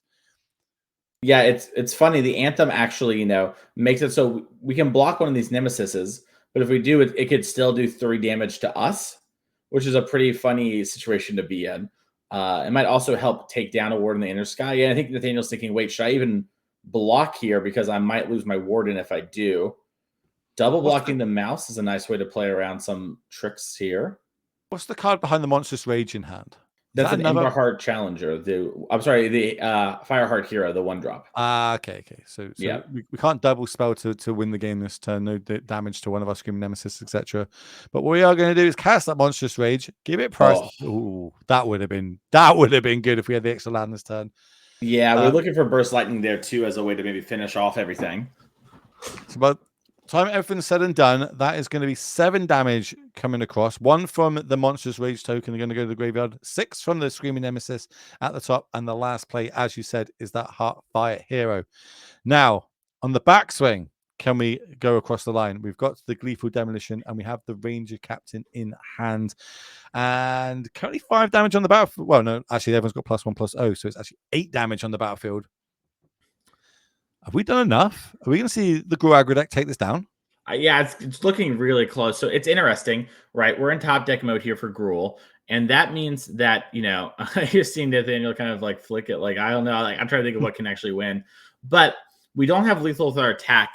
Now we could make an attack and then lethal demolition. We think there's a clue off screen. We're not 100% sure. If there is a clue, you can make 3 1/1s. Those can block the Nemesis, and you'll be at 2 after the triggers, assuming there's nothing else going on, and then 1 from the Emberheart Hero just attacking. So you can get in a little bit of damage here, but it's going to be hard to like actually go the distance. And I'm not really sure what Knight Errant can hit that's actually lethal, because to play it, you need to get rid of a lot of your. Oh, sorry, yeah, it's actually the case makes it so all the 1/1s are 2/1s, so you can't actually block the Nemesis. Case really coming back to hurt us here. It's actually sort of making us lose the game in a lot of ways. Just the absolute opposite effect of what you want. Yeah, that Pyroclasm is going to go to the graveyard. So they're just going through the. You've got to play the outs, especially when you're there with your oppos as well, with 2 of your friends. You don't want to let them down. You're going to do everything possible to do it. We're going to put our cards on the table face up and be like, right, this is what I got. Hands on head, how can I survive a turn? How can I try and turn this into a W in the face of 2 Screaming Nemesis and that hero, which all just do damage to the face if we are able to block or get them off the battlefield? Real hard situation, and I don't think there's an answer. Yeah, I think we might be on E here, as it were. I don't. Can we talk about something different for a second? What did you call Nathaniel's friends? Oppos? Is that a? Oppo. It's a military thing. Yeah. So like, Oh, it's a military nothing. yeah, I don't care about that. I yeah. was curious if it was a British thing. All right. It Brutal. looks like we were trying to draw maybe a torch. The tower. It was like it looked maybe Oh, exactly lethal.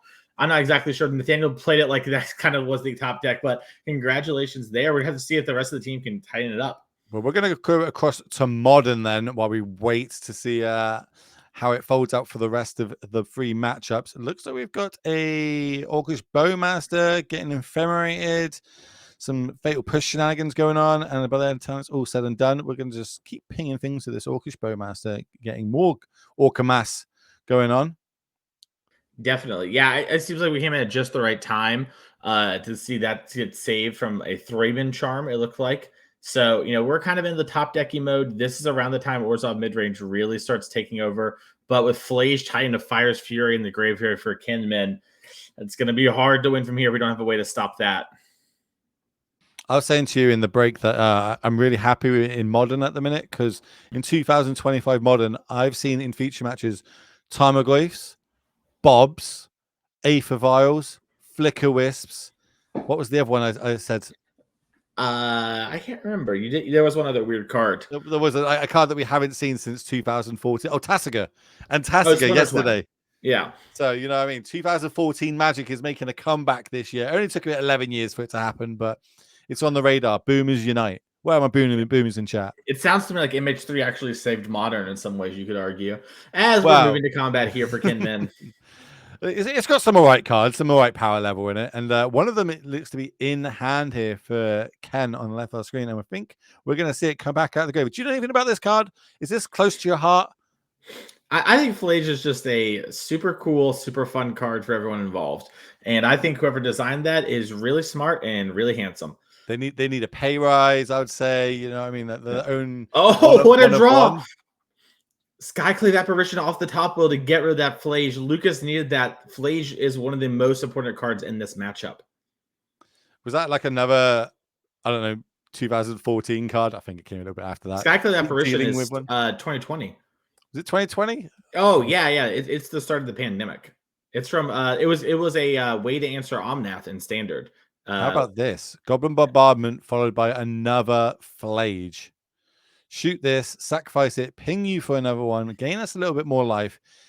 And this is like, realistically, I think Goblin Bombardment is one of the best cards in these Boros decks. Like, and I said this before the bans as well. I thought, like, in any mirror, I want Goblin Bombardment. I want to turn off all that removal. I want all my creatures to be removal spells in that mirror.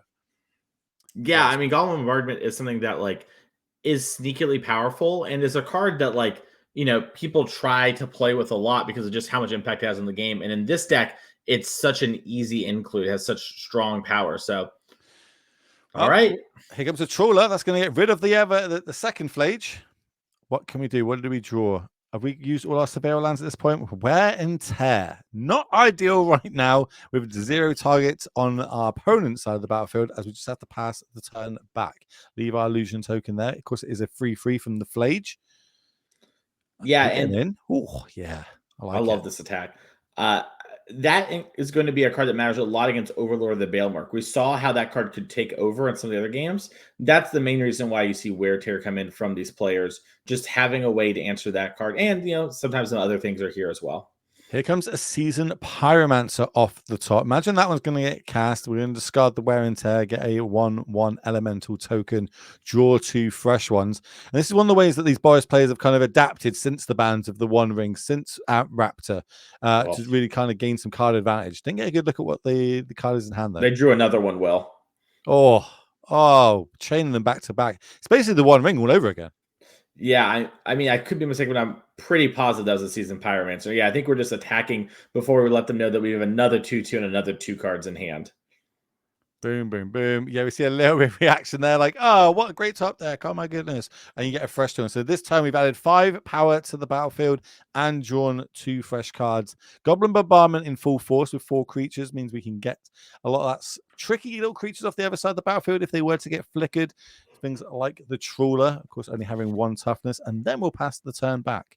As end the turn, we're going to get a little doggo. Yep.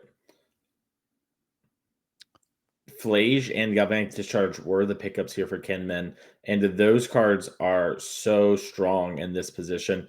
And you're seeing the black-white deck, it can fight through everything that the Boros deck is doing to play a control role, but it's definitely not the easiest if you don't have sort of your engine going with the Overlord, with the Solitudes, and you kind of honestly need Wrathless guys a lot of time to clean up stuff like Bombardment that makes it so that you can, permanently answer Flages. As we're going to see here, it's going to be really hard to keep a Flage off the battlefield in the coming turns. And you see Lucas's head and hands. I think Lucas was able to draw a Recruiter. We can cast that. That can go find us a Solitude, but then to what value? How are we generating it? We don't want to be 2-for-1 on ourselves in this situation, not when we've seen back-to-back season Pyromancers, which is what, MH1, I want to say? Season Pyros MH1, that's right. Yeah. It's an oldie but a goodie. Seeing it stay, it used to see quite a bit of play, kind of died off a little bit. Now seeing a bit more resurgence. I love it when cards do that. Metas, people, deck builders innovating, trying new things, and things really sticking. It's awesome to see and beautiful to be able to commentate on. Yeah, I mean, Season Pyromancer is one of those cards that it reads really appealing and strong. And when MH1 came out, a lot of people tried it. It was pretty good, but then we were in a little bit of a Hokak issue. Then we were in a little bit of an Oko issue. And then after all that, players were like, okay, yeah, this was really good. We just had to, work through some really all-timer cards first. I don't think we've been in the booth since the ban unban announcement. What's your take on some of the unbans? Yeah, I mean, if you haven't heard, Mox Opal, Green Sun Zenith, Splinter Twin, and Faithless Looting all got unbanned.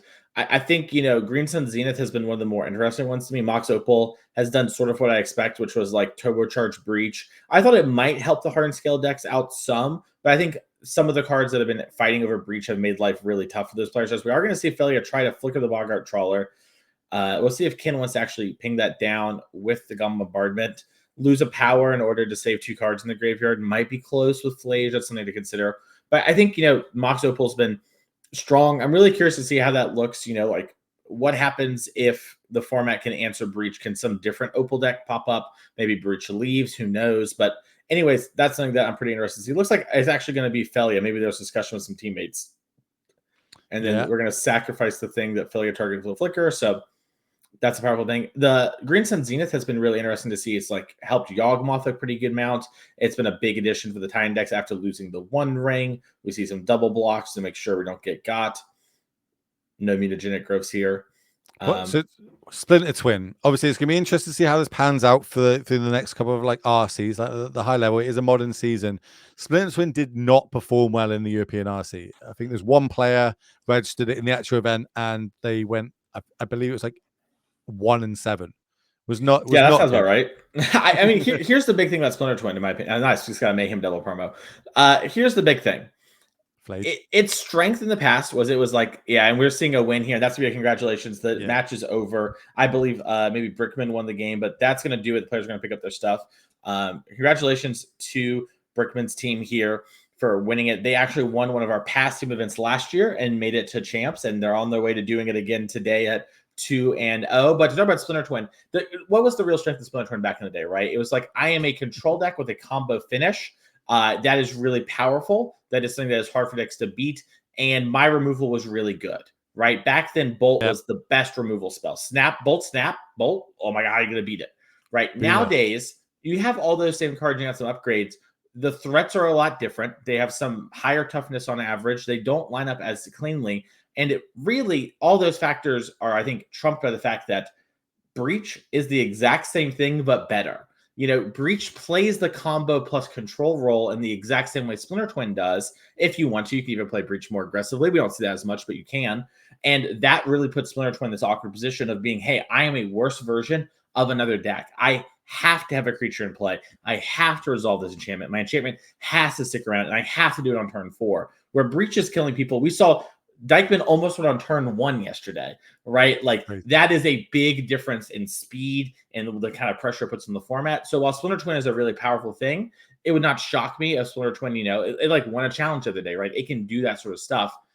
It is still something, though, that I think is sort of a worse version of another deck at the moment. And that's kind of a tough place to be. But we are going to try to get an interview with the winners here, which is nice. Yeah, once they get across, we'll move across to that. We're going to keep talking about the Yeah. bans and bans though, because I mean, it interests me. Like, I don't obviously we haven't used them all to our advantage. We know that Mox Opal is good. We know Breach. Are you saying if we ban Breach, then Split Twin's going to be good? Is that what you're Well, saying? Maybe. I'm saying more that I think Splitter Twin gets a big buff from a breach ban, right? Okay. These are similar style decks, right? And it's just really hard to want to be a worse version of another deck. That's the thing I typically advise a lot of people of, like, hey, make sure you're playing a deck that has a real reason to be this deck or has some real strength and isn't a worse version of another deck, right? There are some strengths to Splinter Twin that are different than what Breach has, but it's not like I think enough that overcomes all the strengths that Breach has and makes it different.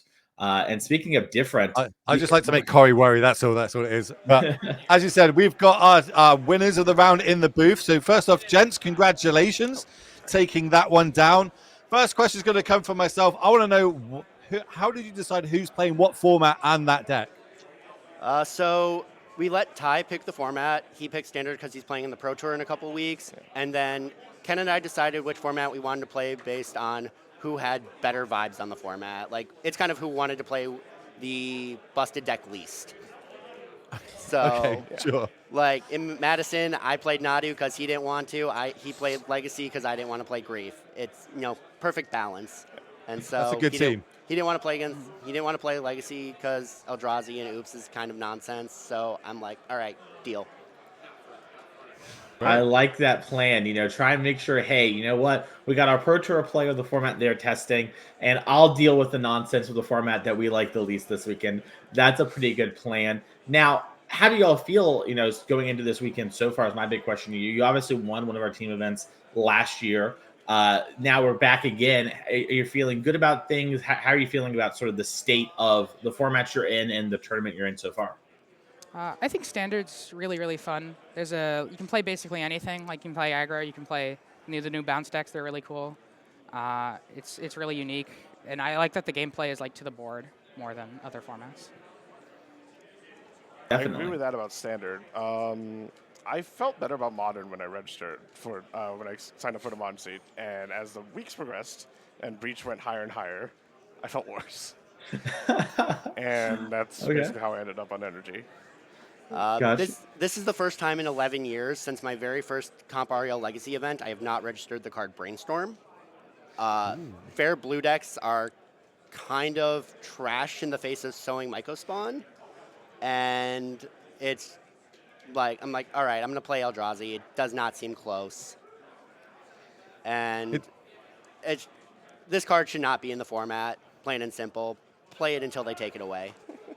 Oh, that's an interesting take on it all. I haven't heard that one yet, but it makes sense. We're seeing a lot of these decks pop up. I think it's kind of we're seeing the Eldrazi versus Mono Red quite a lot in Legacy as kind of the top tier decks and no blue cards insight. So it's interesting how that's shifting around. I'm going to go back to talking about Modern though. We were talking about the bans and unbans before we came to you in the booth. Obviously, we've had the 3 big bans. We've had the 4 big unbans. What's your take on that? Is there anything that you're super excited about, or maybe you're waiting to see the light of day? Any Splinter Twin players amongst you all? I wanted to. I tried. I was never going to, but I tried really to get him. wanted I to. really did. Just for the memes? Yeah, but not a team tournament. Maybe yesterday, but not. I don't want to be responsible for playing Twin and then actions were implied would be taken if we were allowed to register. One of us was allowed to register Splinter Twin. Yeah. But you've already got 1 W under your belt as a team. You might. This is the one you can take a bit of fun off, take the load off. Yeah, we're just going to register Splinter Twin. I did come from Canada for this, so. That's true. Oh, it's a little bit of a long way to He was a mean. little more discerning when he realized it didn't qualify him for champs because he was hoping to just one-shot it. Yeah, that'd be but nice. we're still gonna do it. We're gonna crush. We'll get there, but I like it. Team spirit. Yeah. Mason, go ahead. Yeah, great. I mean, so my last question to y'all here is, what has been your favorite part of this weekend so far? I just really like seeing all my friends here. Like, these events are so much fun. Just like getting to see everyone. Like, even when I'm not playing in the main event, like we fired a draft last night. That was really fun after the main event. And it's the stuff like that. It's like it's the community. Yeah, the vibes are great, and especially good for you since you get to come down here and hang with everyone again. Because it's all about the gathering. Yeah. Like last night, dinner, like 12 people, no problem. Good vibes all around. Yeah. exactly it, right? People coming together, they've got the passion for it, got it. You've seen your mates, you hang out with them, you've been battling out against them sometimes. This time you get to pair with them and hopefully take it down and get another dub under your belt. So on that, we're going to wish you good luck moving forward. We're going to let you get off, maybe get some rehydration going on, and potentially we'll see you in some of the future rounds. So congratulations yet again. Thank you, guys. Thank you. We're going to move back to the booth with me and Mason. That is going to be the end of the round, though. We're going to just have a step away, have a short break. And once we do that, we'll be coming back for round number 3 of our Team Trios action. Don't go.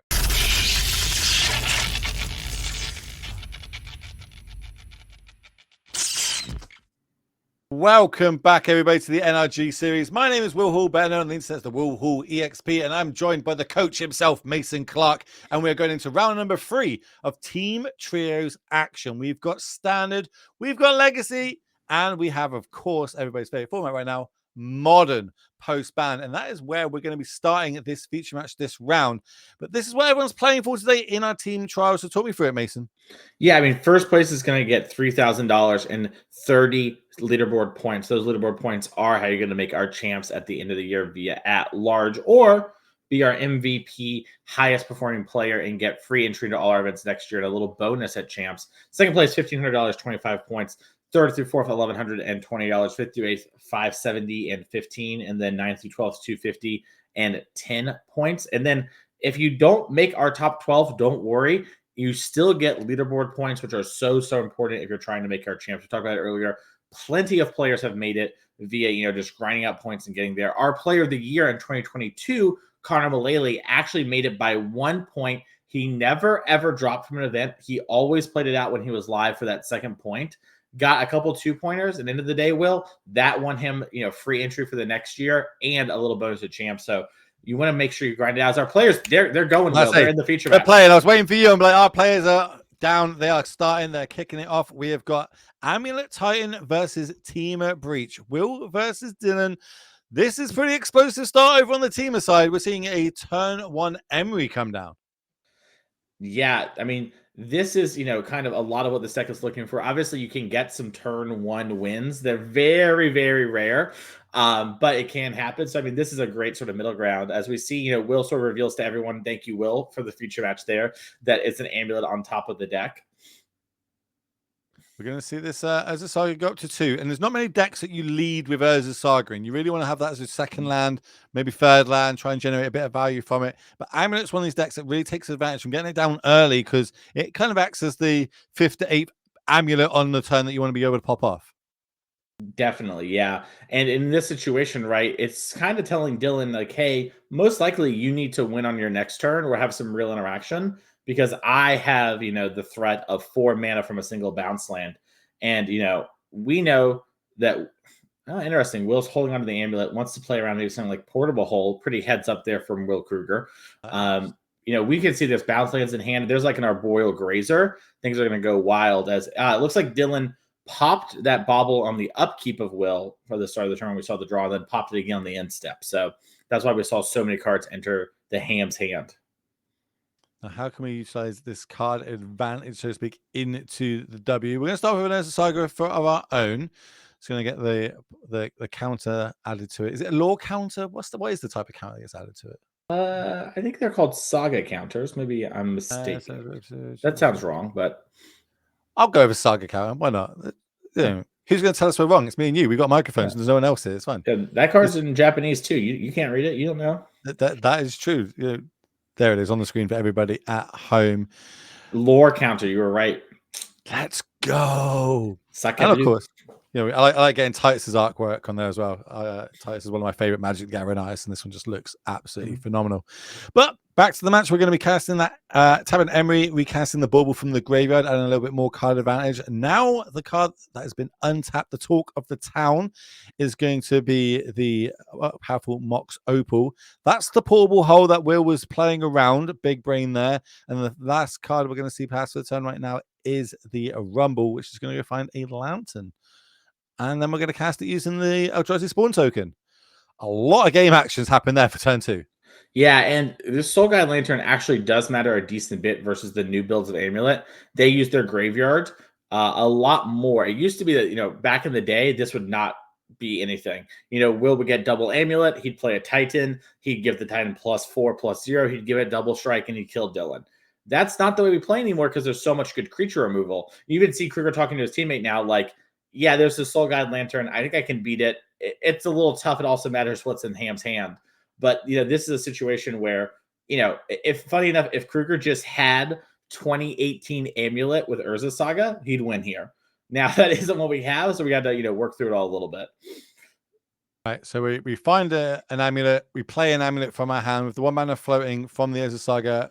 Bounce land, generate 4, Dryad, 1 mana floating, Summers Pact. Will's moving so quickly, I feel it's lethal. So Will actually had the Dryad in hand. That's one of the easy ways to get through this here. So what's going to happen here is I think Will's setting up where Summoner's Pact for the Titan. We're going to grab the Titan. I believe what's going to happen here is we're going to Vesuva copy the Mirror Pool, get a bounce land, generate mana, make a Titan.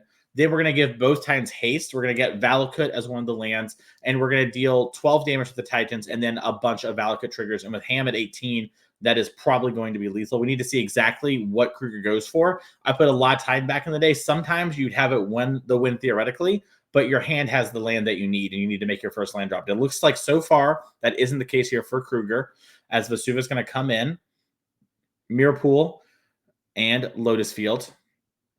This is why I thank the Magic Online team so much for the F6 button. I am fully F6 in this. I was like, yep, cool. I'm gonna get a drink. I'll be back in a minute. Tell me when you've won, or if I'm getting another turn. As we are just seeing Will go through the motions of what you said, because of course you got to play it out. You got to demonstrate to your opponent that you know what's going on. You can't just go, I've got all these, I'm going to win the game. Like, sure, show me, demonstrate the loop, demonstrate how you were going to kill me. And it is a little bit of a math puzzle through this, the Soul Guide Lantern, as you spoke about. But Will more than capable of being able to do it. One of seasoned vet when it comes to these complicated Titan decks. And here he goes again, copying the Titan, and then that's going to give a bunch of triggers as well. Yeah, it's interesting. So we actually had Will in our round 3 feature yesterday as well. I didn't realize that it was back-to-back round 3s until just now. And you're right, Will used to play Amulet back in 2017, but he was talking about it with us, and it's like he went kind of on an adventure in Magic and started playing a lot more of the, like, quote-unquote traditional decks, a lot of mid-range interactive piles and a lot of Hammer. And he was saying how he picked this deck back up on Monday. So there's a lot of the deck that he was like, it's like riding a bike. And there's a lot of things where I had to learn, like, okay, what's every iteration of the loop if I start from this point or whatever. And Will is someone who's very smart, very analytical, and is going to figure those sort of things out. So, Will here is sort of, getting back into the swing of things when it comes to this deck, as it looks like he is going straight here for the Hanwar Battlements. I assume, okay, it looks like we're going to lead on the bounce land as the backup land. I assumed we were going to get Valakut, but I guess it just doesn't super matter. Is this pretty much a straight lock right now, or is there actually some sort of complication here, like an interesting kind of sequence that we're going to see pan out, or should we go let's see what's happening in Legacy? I think we should make sure we watch to the end of this just to make sure. There might be something, once again, that's like in hand that I'm not seeing. In my mind, I thought it was locked up because Will would get Valakut plus the haste land. The Valakut would be in play, and then there would be 6 lands, and we would deal 6 damage plus the 12 from the hasting. But Will has done a line where he's grabbing Boseiju, which makes me think I've done the math wrong. Which is definitely possible. And yeah, the way Will's playing, he's not going for the win here. So that means we've got to remember we've got a pack trigger and an upkeep, which we're going to have to pay for. So we have to be able to at least produce 4 mana to it being green. Yeah. And Will has a Green Sun Zenith in hand. Is there any? I guess there's always danger Will just loses on the next turn, right? Like, as in, like, untapped, Dylan's just able to combo off. So yeah, pretty interesting how it's going forward here. It looks like this might be the Valakut that you were speaking of. Yeah. Come. No, you're good. I'm trying to think about how we ended up in this position. Oh, we just played Magic cards in a sequence, and that's how we got here. But, great. That's my non-expert opinion. Yeah, maybe there was something where we needed the bounce land to pick up one of the lands, and I messed up the math here, and so we wouldn't have had Valakut trigger. Maybe Valakut was only going to trigger once. I thought Valakut would be triggering twice from the second searching. but we'll have to see here. We're going to crack the bauble end of turn, have a look at what Will's top card is. So we'll be drawing 2 fresh ones in our turn here for Dylan. Will's obviously got that Besaju in hand that we know about. Does he want to fire it off now and potentially disrupt that top, the draw sequence? Is there any key cards? Do we want to get the Saga off? Do we want to wait? Do we want to save it for potentially a breach or a grinding station? There's 2 cards off the top. Looks like one was a Saga, one was an Opal. Now how are we going to move forward? Because I'm going to go out and limp in and say we definitely don't get another turn if we pass it back to Will. We're going to go a card deeper. Someone was like this. I missed Tom. And we're just going to scoop it up. We are going to see Will take that one down. So we get to hop across to Legacy and have a little look what's going on there. Where we've got Nadu Breakfast versus Reanimate. Looks like I can see a Archon of Cruelty on the battlefield. So maybe this game's not going to be around for a little bit longer. I'll eat my words. That's the Swords of Plowshare on the stack. Yeah. There's swords going on here, and Rodney Riddell is someone who has really, done well at a lot of our events and has crushed Legacy fairly consistently here on the NRG series. Has just sort of put up good result after good result every time we have a Legacy. There was a while there where I think Rodney won like 2 of our events in a row and finaled the other one when it came to Legacy. So there's not many people in the room. I'd rather dodge more than Rodney Riddell when it comes to Legacy. That's a good run. I love it when you get specialists in certain archetypes, especially over certain decks. But I'm a legacy expert, I'm a modern expert, etc. Opposed to I can play any deck. I know what the meta is like, and I can adapt to it. So we're going to see that, and they decided to come here with the Nadu Breakfast deck. For people that kind of don't know what this isn't just bacon and eggs, right? Like why is it called breakfast, and what's the actual win con of the deck? Yeah, so basically Nadu has transition to only really being legal in Legacy and Vintage when it comes to 60 card formats. Mm-hmm. And it's doing a great job there of sort of comboing off like we saw in Modern. And there's an old deck called Cephalid Breakfast, which did a very similar thing to Nadu, where you would actually use, I'm forgetting its name now, despite it causing me so much trouble for so long, the 0-mana artifact, the Equipper. You're talking about Shuko? Shuko, thank you. Yeah, they were actually playing Shuko before Nadu. So what some players have done is they've picked up this deck, and what happens is they actually would win in a very similar way to Nadu, except they would mill themselves out and play Thassa's Oracle. That was kind of what was going on. So we're seeing basically that deck that already wanted to have Shuko before has just added Nadu and added more of a fair plan. And, there's Nadu that's just value, and there's Nadu that's actually just like full-on combo. And that's what we're seeing here from Rodney Bedell's list. And in a format like Legacy, where realistically the mana base is so easy to splash that third color, you leave yourself a little bit more open to Blood Moons and Wasteland effects. But the upside is just the downside is almost non-existent, as we've just seen there. Instantly drawn 2 extra cards into the grip. One of them being Force of Will, the other one being, I can't remember the name of that little annoying creature coming. It's the Illusionist, isn't it? Yes, the Cephalid Illusionist, I believe. That's the one. Which is where the deck got its name of Cephalid. And then decks used to be named after like cereal and stuff. And so the deck was called Cephalid Breakfast. So we here are calling it Nadu Breakfast because it's sort of a Nadu here. But okay, real question that everybody wants to know. What did Mason have for breakfast today? I had a Pop-Tart. Pop-Tart and coffee.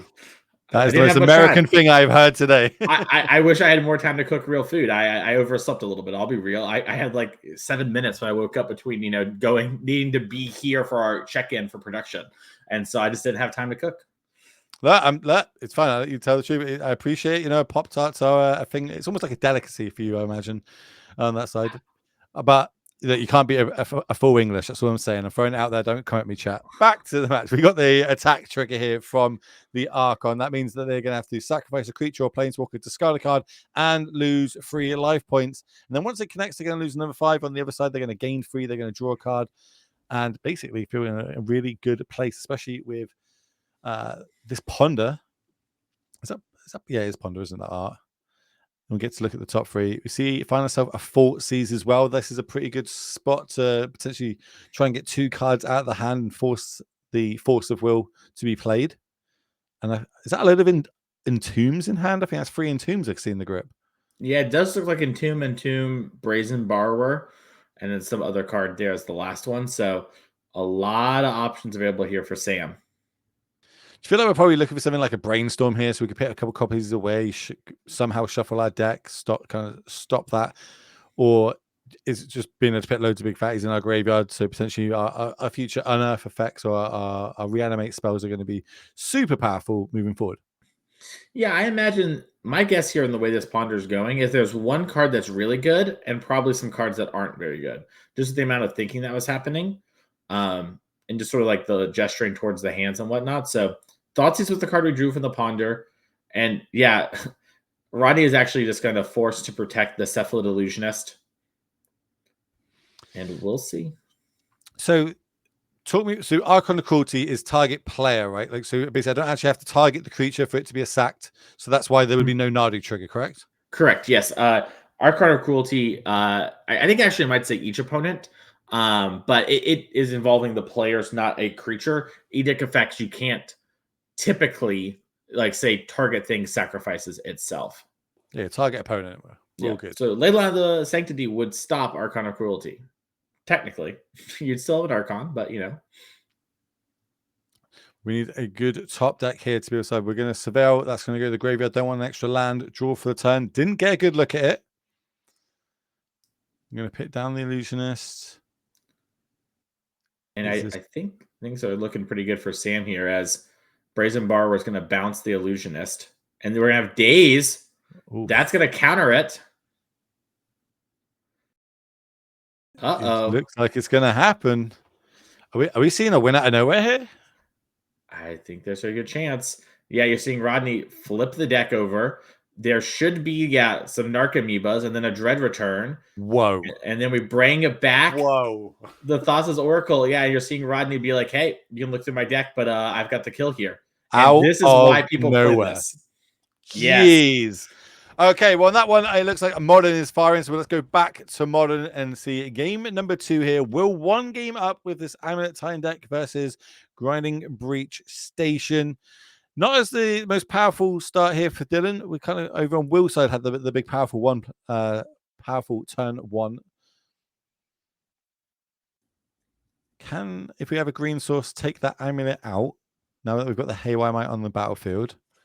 Yeah, it's interesting to see Will play that. You saw last game how Will protected his amulet. Now, Will had it like kind of rolled up in that situation, so the situation may be a little different. This strikes to me as maybe Will, I haven't seen able to see the hand yet, might have a for sure kill if the amulet sticks around. So maybe just develop the amulet to be like, hey, if you lose your Haywire, maybe that makes your Opal awkward. And if you don't kill this, I might kill you. It's just going to be tap, land, and go. We find off the top here for Will, finds himself the Aftermath Analyst.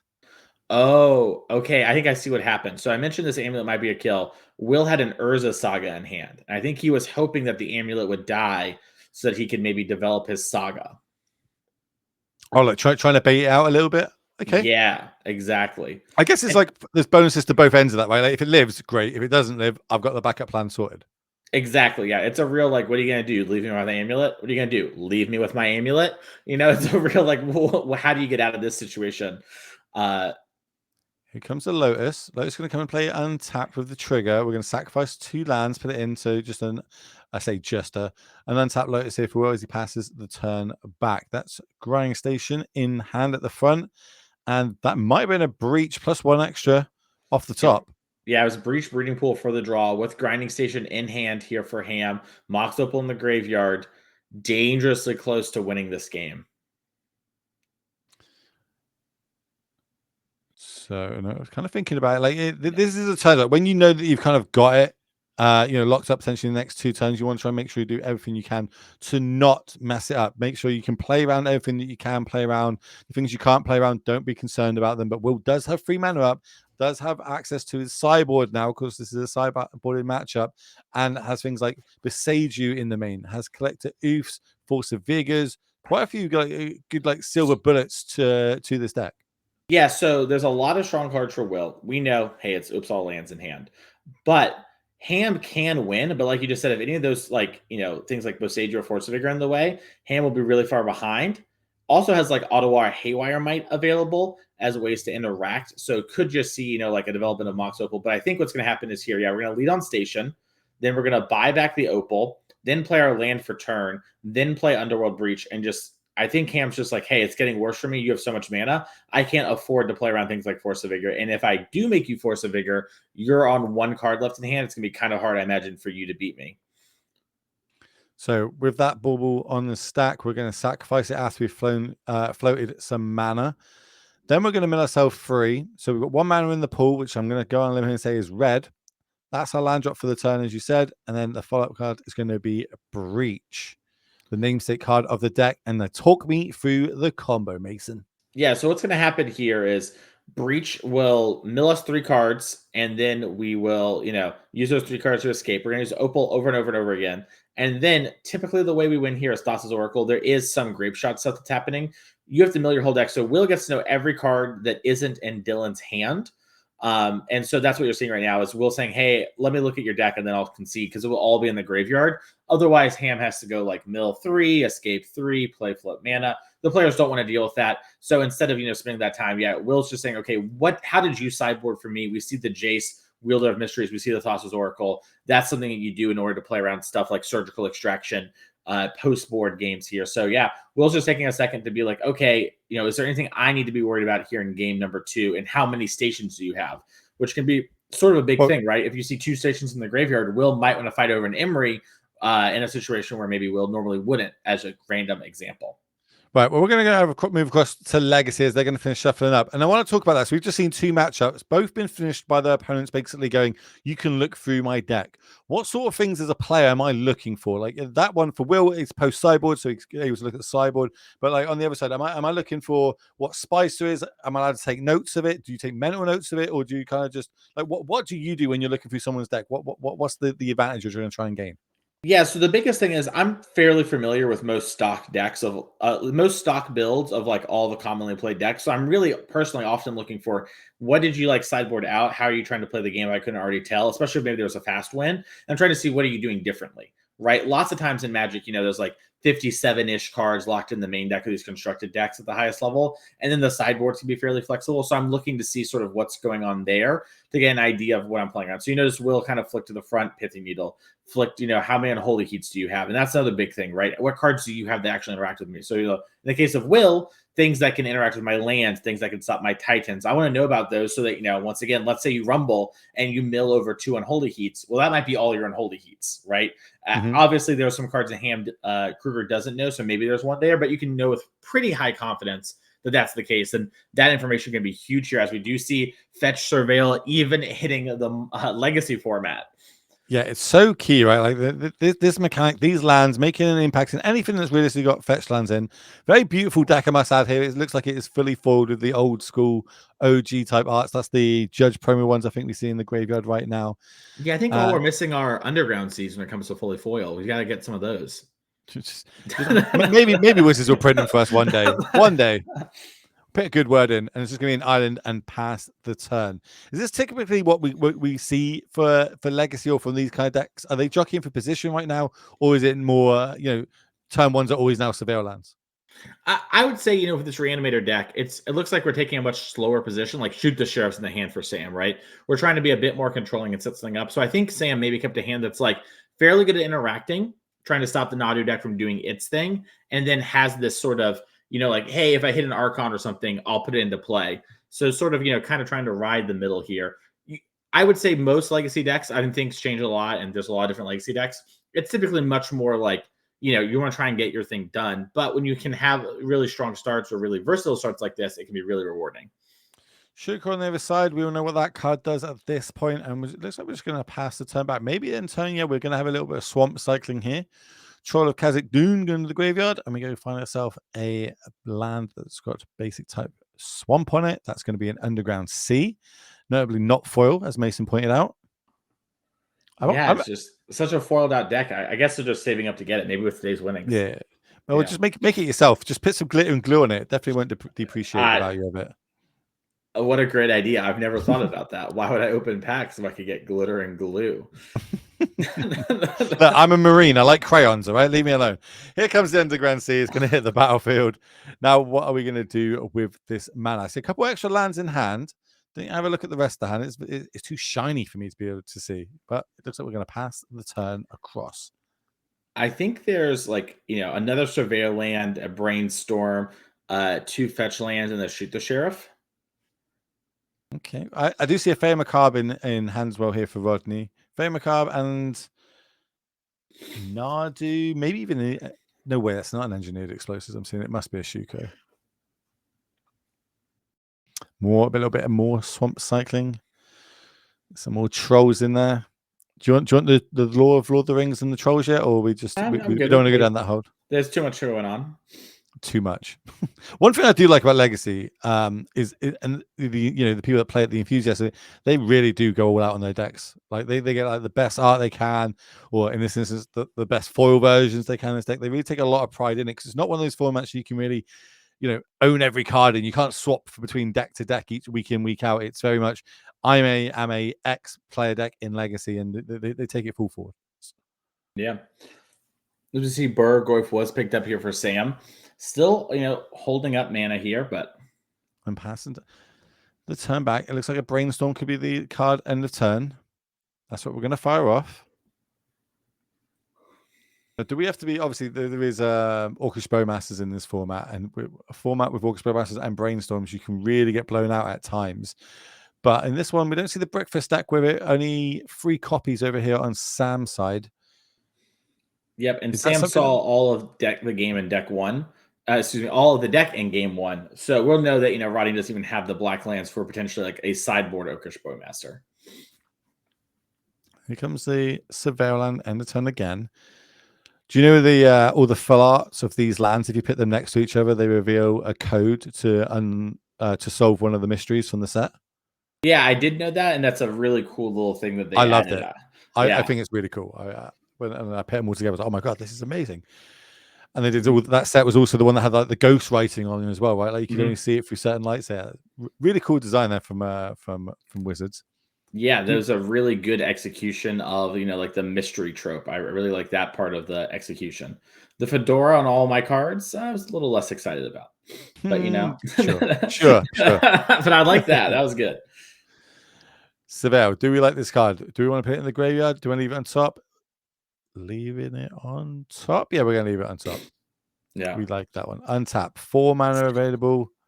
Sam's lucky, by the way. We haven't put a creature in play yet because we're going to make those lands go back when it does. Out. Get Dolphy Voidwalker. No, I'm just kidding. Swords of Plowshares getting that. And yeah, Dolphy, a card we saw a lot during Scam in Modern. Very strong in Legacy, and honestly still pretty good in Modern, just doesn't have a great home. It's a really powerful card that can look a little innocuous on first read. Here, how about backup one? Yeah. And it how about another swords? Nice art on the swords as well. I like that art.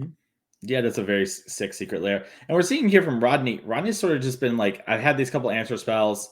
I don't really want to go for anything. I feel like you're in a very similar position to me. I, try one, just make my land drops, and then eventually I'll play, this Nadu and draw some cards and set up for an illusionist. But now Rodney has unlocked Nadu plus Veil of Summer, and I could imagine, hey, my opponent's put a couple things. Let's start the fighting. All right, well, looks like we're going to try and initiate something here. Let's try and get some of the cards in players' hands out of them, as we're going to see No Man's come down here. This is, it's weird if you look at this card on face value that you think this is actually a staple in like a really powerful Legacy deck. You're like, what? It's yeah. Normad's Encore is very good at doing what this deck needs to do. Just 0 mana, redirect the damage to the Encore just means you have a bunch of targeting, which means, Nomad goes crazy, Cephalid Illusionist goes crazy. Just, a very strong card in the context of what's going on, which makes Magic one of the coolest games ever. I would argue the coolest game ever, but here we are. That's just me. I think we're trying to get Sam low on resources. That's the card what I'm getting from this. If we can get Sam to commit a few resources in a turn, then potentially we can untap, use that Veil. Then we get the shenanigans happening. Get the fireworks popping off. As if you look down the teams now, it looks like all the teams are leveling it up all the way down to renovate. So it is on Sam to try and pull it back for the team here. As we're going to see a third Dolphy Voidwalker come down. I believe there's only 3 of them in the deck. Yeah, it's the third Dolphy that gets you every time. And you're seeing a ton of patience here from Rodney. We could have, fetched, we could have brainstormed, and then fetched, try and set that up. But instead, Rodney is just hanging out and has another Swords to Plowshares. Boom. Ooh, Rodney forgot to equip to get the 1 point of damage across. Rodney, I'm going to have to give you a hard time for that one. No points left on the table, friend. Look back. If it on comes the down to that one last point, I'll be like, all right, fair one. You got to grow and learn from that one, friend, and that's okay. It's an opportunity. Fortseas off the top. Might want to start off with that. Potentially going to eat the veil on the other side, though. So here it is. Target you. Yeah, and you see Rodney asking, just double checking, because in this deck, sometimes you do Thoughtseize yourself to get something like an Archon in the graveyard. So Rodney just making sure that's the case. But yeah, Veil of Summer coming down in response. I have seen a few people like pit Fortseas down to cast it. The opponent just reveals their hand. They're like, no, I'm targeting myself. Like, oh, okay. Yeah, sorry. A very Vendilion Click moment for those who are around for that card. You need to see who we're targeting. That's the next card on the list to see in 2025. I haven't seen that card since 2014, so that'd be huge. Here's a Drown on the Locks. We're going to try and cast that to counter the Veil of Summer. Yeah. And I think what was happening there is we were saying, like, hey, these cards are all in the graveyard, correct? We're just double checking that there is a bunch of cards in yard. I don't think Rodney has a way to decrease the graveyard by, down to 0, but I guess Endurance would be the way to do it if there was one. So have a little look at the sideboard. There are no Endurances. There's 2 Fey Macabre, which in this instance, I don't think would actually work either if we would target ourselves with both of them, nor would I think that's... the Macabre would go to the yard is the problem. Yeah. Reduce it by 1 each time. Not going to happen.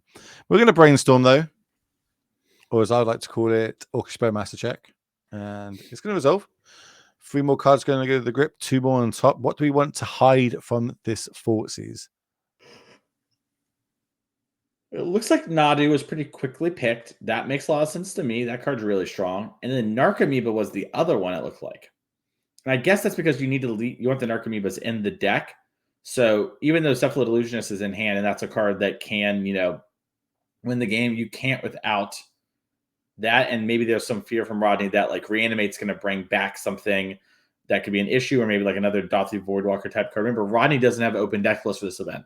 We know there's only so many Dothis in the deck. Rodney could be like, well, maybe there's a 4th. I got to be careful.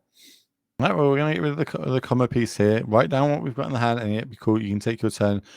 Are we fetching? Do we want to put those cards back in our deck? We know the second one down is probably the Fey Macabre. Nadu was the top card. That's the one we hid.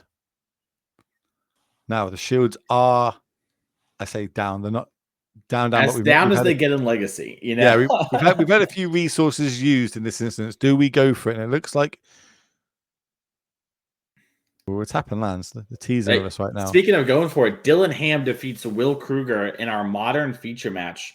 So we're going to stick with this one until it's done. But it looks like because of the time we're going on there, it's probably a very fast grinding breach start there. So, Amulet Titan, powerful deck, but something that, still can get got, as we are going to see. Shoot the Sheriff before the Nadu comes down, so no triggers are going to happen.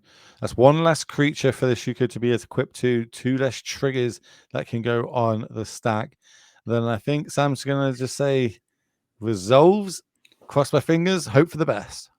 Yeah, and Rodney knows the top card of the deck is a Narcomoeba, which is interesting, right? Because the Narcomoeba is a castable card, given our 2 fetch lands. I assume we have enough lands in our deck to go get more. I doubt we're playing 3 only. So, you're going to play the Narcomoeba potentially, but you could also reset and try and find, maybe some cheaper cards to go off with Shuko and Nadu. So really the question is like, do you want the guaranteed thing, or do you want to, risk it all a little? We also have a Ponder that we could use to set up the top of our deck. Yeah, and it looks like Rodney is going to fetch and get a land out of the deck and reset the top here. Yeah, I like this. We're going to go get ourselves a Savannah. So that's going to give us green and white. But that doesn't cast the Ponder. So we're just doing this basically to shuffle in the Narcomoeba. So that's both triggers happened. I actually really like this idea from Rodney. So I think Rodney's saying, okay, I want to get the white for the core. I know I want that thing. And then if I hit land, I can just fetch an island, or I'll hit an island, and then I'll cast Ponder and try and find an actual thing to cast with Nadu. It's these small little interactions that I think, like, as a modern player, we just crack our fetches like almost willy nilly. Like we're like, oh, I've got a fetch, crack it, go get my land. In Legacy, it's really vital knowing when to and when not to, what to leave up, and how to use that to your advantage when you've got cards like Brainstorm, etc. All right, we have to take the shuffle. It was Force Thassa's Oracle. It was a creature, but not one we could cast. All right, so blind flip. Yeah, you're seeing this here from Rodney, shuffling up and hoping to hit a 1 mana creature. Hiding it from us here in the booth. All right, Rodney didn't flip it over very quickly. Makes me think it's a card that maybe needs a little finesse to play. And yeah, it's not it.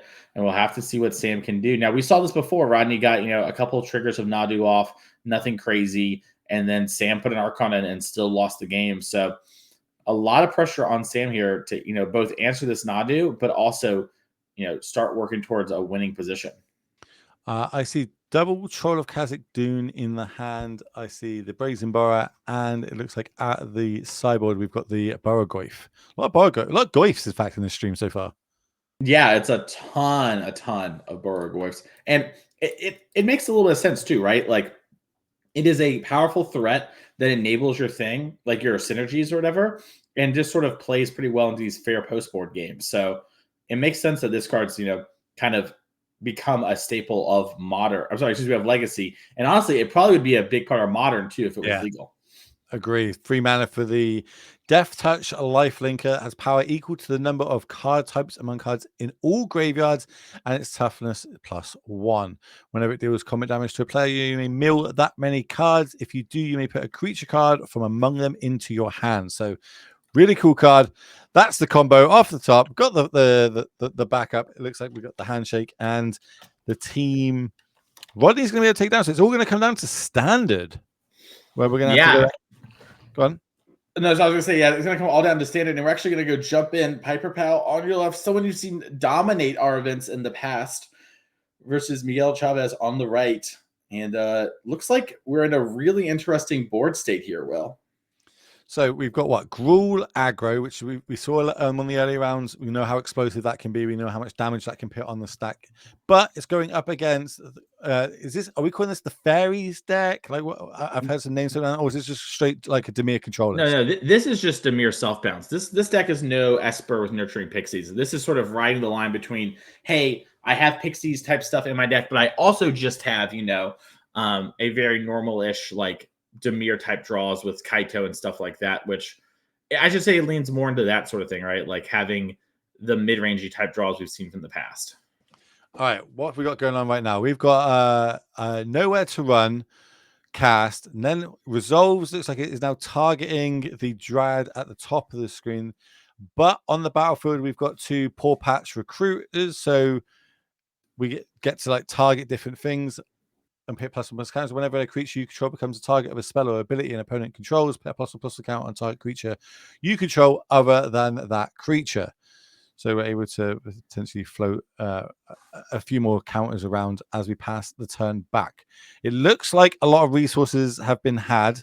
This is only the second card in hand, so maybe it's not going too well for Gruul here. Yeah, we have a good battlefield presence. A couple Flood Pit Drowners in this town ain't big enough. This town a great way to answer something like, a creature token. Let's see if we've got any creature lands in here. We do. We've got a Restless Ridgeline, which can turn itself into a 3/4 and buff another creature by giving it +2/+0 and untapping it. So potentially that's a way to sneak in a little bit extra damage if needs be. What was the old Gruul land?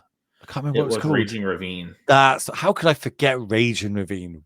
How could you forget Raging What Ravine? A card! I even cast. I played with that a lot as well.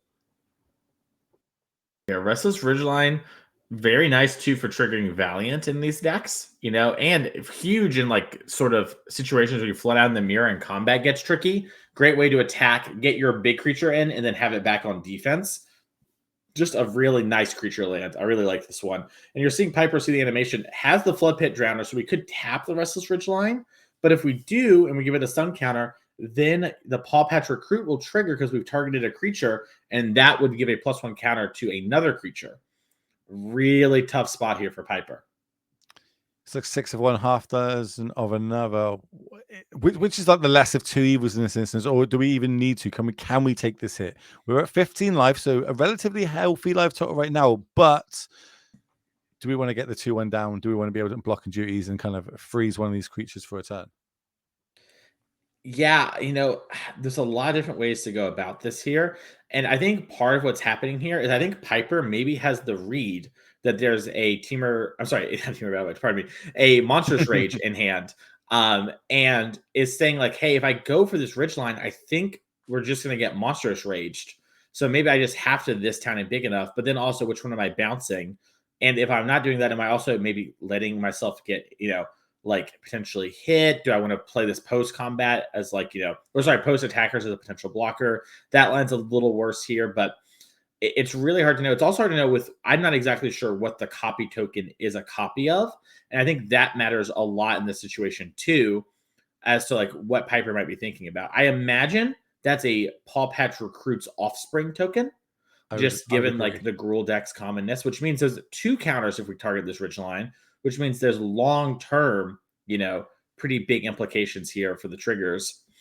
And yeah, Well, you're seeing it.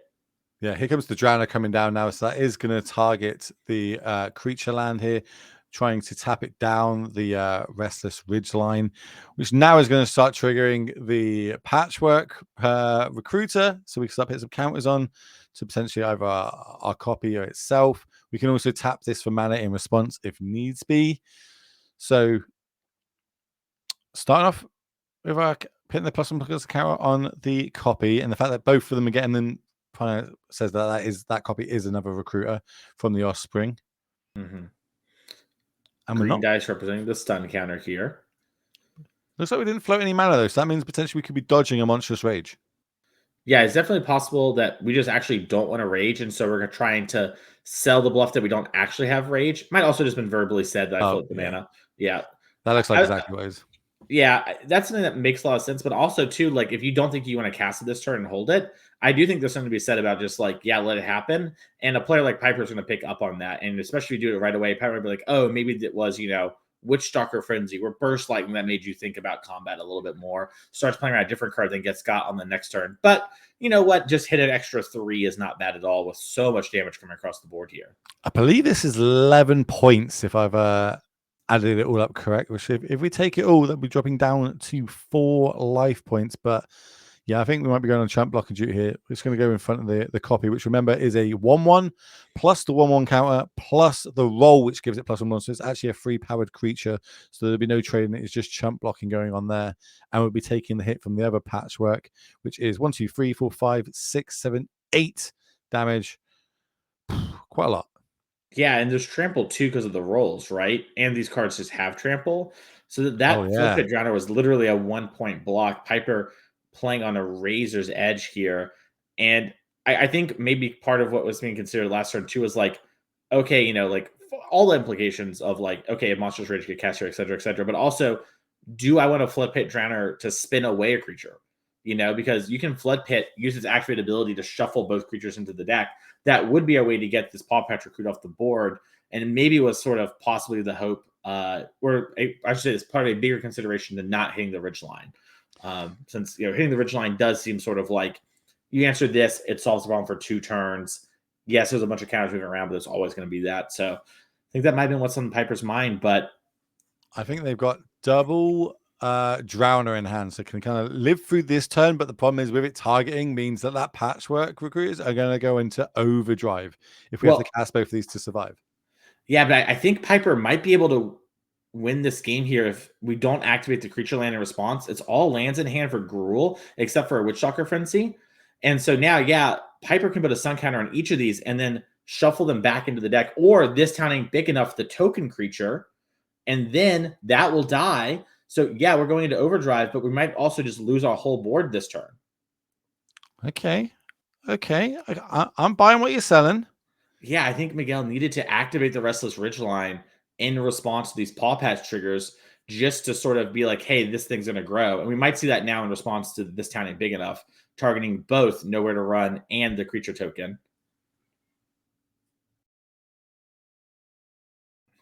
So remembering our triggers, playing a bunch of Well, it looked like we're putting extra counters on there. I think they're talking amongst the teams, because remember, this is a team event, so you can talk amongst your teammates, especially once they finish their matchups, on how to go through this one. Especially when it's coming down, looks like to a knife's edge here on who's going to be able to take this one down and which team is going to be able to advance to a 3-0 record out of the 7 that we've got programmed for you today. Before we come to the top 8, maybe we Yeah, can get that one up on the screen. Yeah, I'm really curious. I think maybe what's happening, and the reason we didn't activate the creature land, right? Because that seems like a pretty reasonable thing to do here, is we maybe just want to hard cast the Witchstalker Frenzy on that Flood Pit Drowner so it can't shuffle our Paw Patch Recruit away. And instead of saving the Witchstalker Frenzy for later, it looks like there's maybe a question happening right now about this town is big enough and sort of what happens if one of the things is gone, et cetera, et cetera. We'll let the judge handle that. And we'll give you the ruling as what's coming on when that matters. It might also be a situation of potentially backing up. The player started to put the counter on, but maybe wants to respond. We'll have to see exactly what happens here. But yeah, I mean, these standard games are really interesting and do a lot of like minor nuance. And it's just so cool to see standard be such an interactive and big part of Magic again. Both those things are big in my mind. Sometimes you have standard formats that aren't super interactive. And even these decks, with like Pixie, which runs you out of resources fairly lowly, and Gruul that kills you very quickly. This game still have a lot of play to them and a lot of tension. So it looks like by the time everything's said and done, the token is going to go. The roll token, I believe, does a point of damage when it falls off. And then, as you said, we're using that frenzy to get rid of the creature of the drowner, so it cannot be shuffled in, and will leave us with it's incredibly big now, bunny rabbit. Yeah, so it wasn't the wicked roll, so there's no damage that's lost. It's Monstrous Rage. So that's the trample. Why do I think they all did that? I don't know. It's probably because you only played with the wicked token, to be honest. Yeah, fair one. that's it's a lot modern. So I mean, bring back the evoke deck. We don't call it the other way. It's evoke. It's cheers Wizards for putting that one in my head. But how can we move forward here? Looking for some more threats. We do have the Restless Ridgeline, and that looks like how we might fire it up. 4 mana to activate. Yeah, there's a lot of trickiness can kind of happen here. So one thing to note is if Piper were to preemptively play the Flood Pit Drowner like on the Paw Patch Recruit, obviously it would give a counter, which is bad, but also this creature land would untap, which would remove the stun counter. So it looks like Piper's trying to, ride the line here, go low, and then maybe tap down the Paw Patch post-combat. We'll have to see exactly what's going on. We can use Nowhere to Run to just reduce the power of the land to 0, meaning we take no damage. And then because Paw Patch Recruit can never target the thing that is being targeted. And then use Flood Pit Drowner to spin away. So we're going to put the stun counter. We're doing what you said, exactly what you said here. Oh no, I thought. Oh, so yeah, we're we're just putting a stun counter on it and then jumping it. We're stun countering, then we're gonna block, let damage happen, and then we're gonna Nowhere to Run the creature land. So now that it's dead, so it will take combat damage. So Piper's giving up on the idea right now of spinning away the recruit, and is actually just answering this creature land, and is I think hoping to draw stuff like Kaito to just chain tap it down. If Piper top decks a Kaito here, we can just keep this Paw Patch Recruit tapped probably for the rest of this game. This game, is not going super long either way, and most outcomes. And the follow-up is going to be a hero. So we are going to give it, that means, we've got no more cards left in hand. We're living off the top of our deck. We're going to get some triggers. Yeah, and it looks like this is in response to the Heartfire Hero, so it's not going to be able to get a counter. Makes sense. Big draw step. All right, this spell. Fear of Isolation. We can use that to pick up the Nowhere to Run, kill this Heartfire Hero, and pop our map. I mean, this is how Piper needs to get out of this game, and you're seeing why a lot of players are liking these bounce decks. They are very good at sort of, using a lot of resources, climbing out of the hole. It's Soulstone Sanctuary. If you're going to draw a land, that's a great one. That's another one that can be on blocking duty later on if needs be. Yep. And we're seeing here just a main phase activation of this just to make sure we don't get got by anything Just get the Hardfire Hero out of the way. It could go sideways. It's definitely not free to do. Looks like maybe Piper's actually thinking about not doing it, talking about the Rockface Village in play. That's a way to grow the hero. You can respond to that, of course, but So we're going to give it -3/-3 means we take no damage, no shenanigans from any like protection spells that could potentially be in the list. So both players top deck in here. yeah. I think Emberheart Challenger is the real punish here. That's the one that Piper's really hoping to dodge by not playing this Nowhere to Run on Miguel's turn. And that's Manifold. Nice. All right. Okay. That we're going to make 2 copies. Offspring is going to come along. So this is the one that can give our mice double strike or trample. So again, a really quick way of closing out the game. I think we're just having a little read to see how big is my creature right now. Yeah. I think they were seeing how big it is, and also how does Paw Pet recruit? Kaito's drawn. Kaito off the top. That was the card Piper wanted. She was hoping to dodge one turn of creatures, get a land there. I think Piper would have easily won this game, but we're going to keep battling it out here as Piper can attack with the fear, put a Kaito into play, replay the fear. Can use stun counters as well. Oh, it's dangerously close here for Piper. She's so close to pulling out of this. So the fact you're pointing to it points out, you're like, oh, maybe you definitely drawn a bounce by some description. Arguably the best one we could draw. So we can get 2 points of damage in.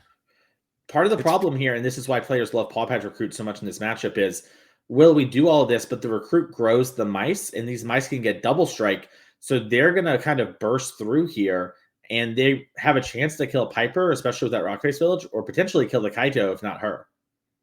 So, right, let's go through what's going on first. So we are going to attack. We are going to play the Kaito. We are then going to use Kaito to put a stun counter on that huge rabbit.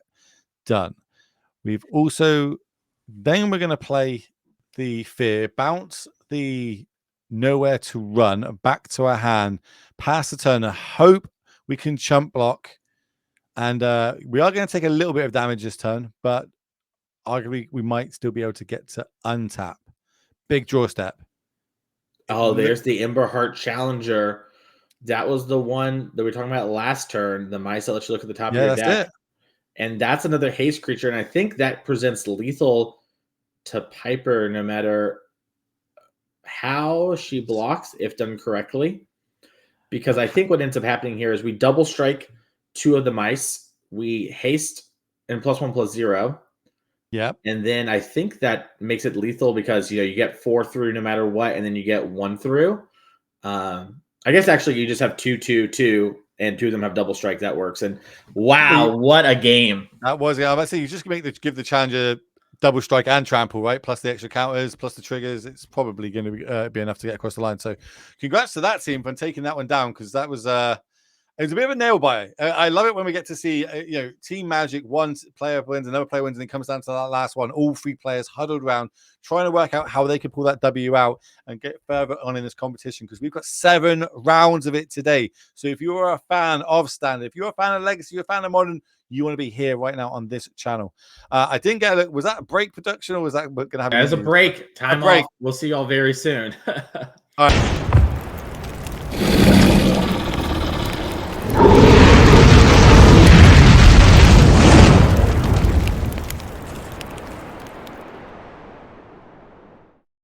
Welcome back, everybody, to the NRG series here live in Chicagoland, where we are bringing you some Team Trios action. We're joining it in round number 4, and 2 people in the booth. Well, it's going to be myself and Mr. Clark, and we're going to show you all the good bits to do with Legacy, Modern, and of course, Standard. But before we do that, we're going to talk about some of the future events we've got coming up in season number 1. Mason, talk me through it.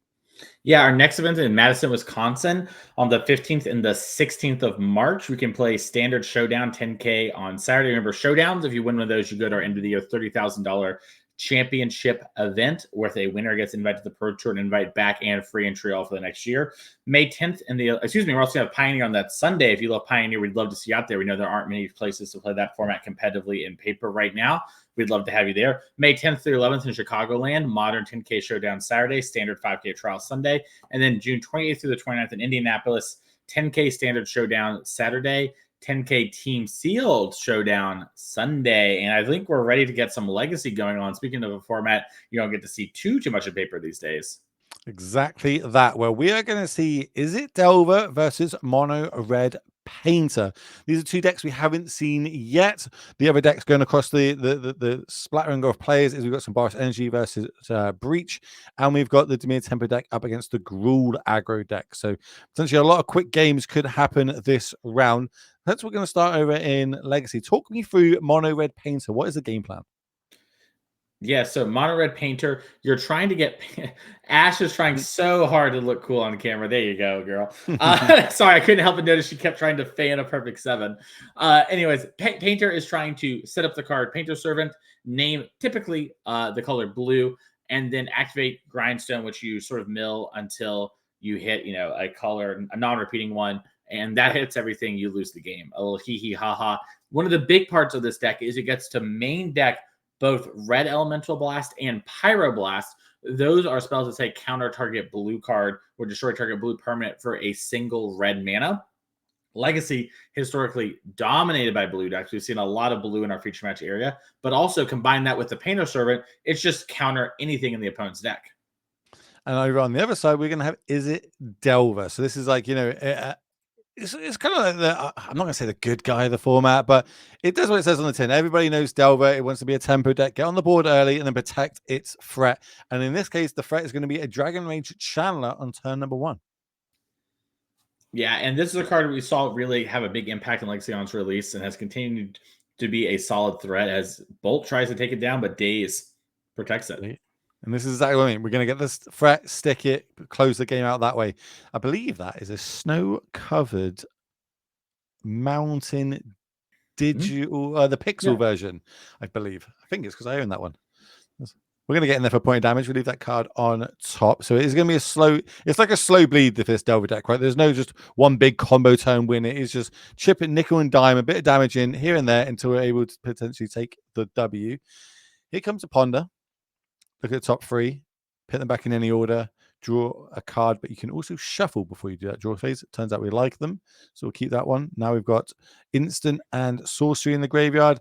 Now we've got land in the graveyard, and Bauble is going to be the third one, giving us Delirium. So now Dragon's Chandler will become a 3/3. Yeah, maybe a minor misstep here from Ashlyn, not using this Ponder in the main phase. Thinking it might be really hard to get Delirium, but sort of hit runner perfects. As Ancient Tomb. For the namesake card of the deck, Painter Servant is going to come down, and you got to imagine the color named is going to be blue for the reasons that you said earlier on. Main deck, Red Elemental Blasts and Pyroblasts. Pass the turn back. Do see a Red Elemental Blast in hand. Yeah, I see that, the One Ring and some lands. Urza Saga, a couple. How do I want to go forward? We have to attack. Delirium is on. It is a 3/3 flyer now. We'll take that damage, drop down to 14. Let's Paint a Servant on the screen. I don't feel like enough Scarecrows get printed anymore in Magic. Yeah, I'm trying to think of the last Scarecrow that's a true Scarecrow, not just, like a Changeling. I think there was one in Bloomborough, but I might be mistaken. There's like a mascot recently that was actually a Scarecrow, if I remember correctly. I was thinking, isn't the one that like you can basically go and I'm being told Dustmore had a few, some that like go fix your mana or something like that, go find a X mana, put it on top of your decks type effect. But yeah, Scarecrow's like you'll guess with colors and mana and Magic, kind of a weird lore thing. No, it's not weird though, or is a Saga. It is not weird indeed. It is very, very good. But here comes another Goyf. We should have a Goyf count on this stream so far because we've seen so many each round now. Pyro Goyf coming down. 4 mana threat is like every other Goyf. It is going to be XX +1 on the toughness, but its power is equal to the number, or power and toughness equal to the number of cards in all graveyards or creature types. Sorry. And then when it attacks, or another one. How to pronounce the creature type of this? Lurgoyf? Lurgoyf. And it's the battlefield, and your control deals damage equal to the power to any target. So it can really close out the game quickly in this instance, and it works a lot in your favor when your opponent's trying to get Delirium on. Definitely. And you see Ashley here taking a read of Pyrogoyf. She was playing a lot of Magic, but actually took the last year to go do some other stuff and is getting back on the grind here. So maybe hasn't even seen, the Pyrogoyf before, but knows that that's something we have to answer. So cast Brainstorm Response, like the first card, left it on top, didn't surveil it away. Imagine stepping away from Magic for a year. What a year to have stepped away from. Come back and be like, what are these MH3 cards? What's this Flage thing? What's this the one what? Yeah. Crazy. Well, definitely a situation where, I think Ashley knew the main ones. But I think it's the stuff like this that really blows her mind. She sees 6, for example, in Modern, and it's like, what's going on here? Stifle. Ooh, okay. Severe trigger. And we're going to, I believe we're stifling the Pyrogoyf's effect to be able to do damage here. I believe so as well. Pass the turn back. Wasteland off the top. That's going to be a nice answer to potentially that Urza Saga if you want to fire it off. Do you see another Dragon Age Channeler? That's the next way of adding pressure to the battlefield. We'll start off with getting some damage in first. It's going to go down to 9. Second, Darcy's going to come down. Then we're going to get upon a double Surveil triggers. And it's really like good at sculpting the hand here, right? Like this is like one of the advantages of now having Dragon Age Channeler over potentially a forgot the word of it, Delver. Delver of Secrets. Yeah, I mean,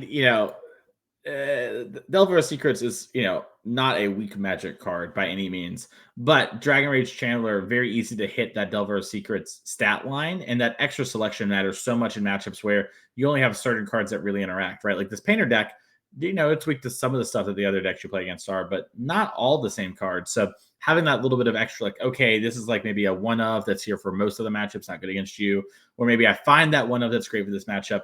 Getting that little extra selection is so big. We got the option of land, force negation, and force of will. Looks like we're going to stack it with double counter spell on top. Nope, we're going to shovel it. We don't want any of them. If we're not looking for protection magic, what are we looking for in this deck? I think Ash is trying to find bolts. Oh, it's just ways to close the game out? Yeah, I think she had a moment of, I'm going to try and control this, and then realized, wait, this Pyrogoyf is going to kill all my stuff. You're working towards like winning. I need to just actually, I think, get this game over with. Picked up another Wasteland. Mm-hmm. Not exactly the greatest thing for killing the game, but, if we can slow the game down enough, that might give us the draw steps to find the bolts. Okay, talk me through that one then. So if we're like kind of pivot into trying to close the game out as quick as we can, we took out the Ancient Tomb, which we know, yes, it's a powerful land. It can produce 2 colors mana, but also comes with the cost of 2 life. Would you take the Saga out there, or do you think the Tomb is the line? I think Ash realizes she's in a bit of an awkward position here and a bit behind. I think is hoping that Edward here doesn't have a land so that we're basically killing the Saga as well, right? A situation of, hey, if I kill this Tomb, you can't Saga me, hopefully. And also, Saga, if we use this card, yeah, it puts a lot of power into play pretty quickly, but we know we have the other Wasteland to answer it. And if you're just using a turn making those constructs, I think I can beat that. Ash is really worried about bigger plays here, and this other Saga is a big problem. So this turn we can attack with the. Oh, we're not attacking the. Why would we not attack there? Is there a reason that I'm missing? I'm not exactly sure. Maybe it isn't big enough to actually kill one of the Goyfs, which is not kill the Darcy. I think it is. Sorry. It's whenever it attacks. It's not when. Yeah. Sorry. For some reason, I thought it triggered when it attacked as well. Try to do damage, right? I think. Yeah. This creature so we've not used the Pyroblasts, got rid of the blocker attacks. I don't know. It didn't pan out that way. It's whenever it or another Lurgoyf enters, it triggers, right? That's the only time it does that. For some reason, I thought it was on attack as well. Well, we found the lightning bolt. We were able to get the damage in, protect our threats, take the game down. So Ash is going to be able to take that one down for the team. We're going to move across to Standard, though, where looks like the Gruul aggro deck was able to take down game number 1, as they're now going to go into game number 2. Gruul aggro deck we've seen already today, super powerful. Lots of players picking it up. What do you think the reason for that is? In my opinion, Gruul is one of the best decks in Standard. I mean, Esper Pixie is also really great. Hard to argue it maybe isn't one of the, if not the best deck. But Gruul has a lot going for it. One, it's brutally efficient. It's a deck full of cheap and powerful cards that actually grind a lot better than I think the Dimir Tempo does on average. Dimir Tempo has cards that make it go way over the top when it comes to card advantage. But this deck, nickel and dimes players really effectively and just generates a lot of, passive card advantage via pressure or just hard card advantage with cards like Questing Druid, right? Innkeeper's Talent protecting my guys, giving me toughness and power in the form of counters. That counts. And so I think you're seeing players really value the efficiency and the ability to go long and kind of have a game versus everyone. And, it's also just a deck that is very appealing. It has a lot of free wins, and that's something that players really tend to gravitate towards. May French tends to gravitate towards Dimir Tempo decks. We saw her last year in our championship play this deck and play a lot of other mid-range decks. In Modern, we see her play a lot of things like either the best deck in the case of like Breach or some of these grindier decks. And this is a deck she has been a big fan of when it comes to Dimir Tempo. We saw her put up a top 16 in the Atlanta Spotlight Series playing this deck and, has sort of been advocating for it for a while. Even if she maybe doesn't think it's the best thing, it's something that she really likes and thinks has a lot more game than maybe the average person. And how much emphasis do you put on that? Yes, you can pick up the best deck in the format, but you still need to know how to play it. But being able to play something that the insides out, when to turn the corner in certain situations, how to get the most out of every single card, which really puts the emphasis on learning your deck in a format. How key and important do you hit that when you're like coaching a player? You're like, okay, we're playing this deck, you're going to learn every interaction of it, or you go, we're going to pick up the best deck on that week. Yeah, I think it's a very long conversation to have as the Heartfire hero dies and does 1 to May. I think the too long didn't read this. I think players overvalue how much knowing a deck matters in comparison to playing the best deck, assuming that it's not some weird sort of thing like, let's say, KCI or something like that. That might be kind of hard. Aiden has missed a land drop. So we can go more into that maybe after this round, but my too long didn't read this. I think people overvalue it. But it is important. I don't want to make it seem like it's not something, as May is just killing every mice. She actually hates mice. She talks about it all the time at dinner. It's very awkward. We're like, you gotta stop talking about this. It's kind of relevant at this point, but there's a second land drop eventually on turn number 4. May has fired off the 3 removal spells that answered everything, and I also see another go for the floating hand as well as a sweeper. And the last card I think is a Drowner. That's the blue card we can see at the back. Looks like it's got sided in a Gix command. That's one of the best kind of black sweepers for these low to the ground aggro decks. Here comes the Druid. I'm going to say it. This game is pretty even now that Aiden drew a second land.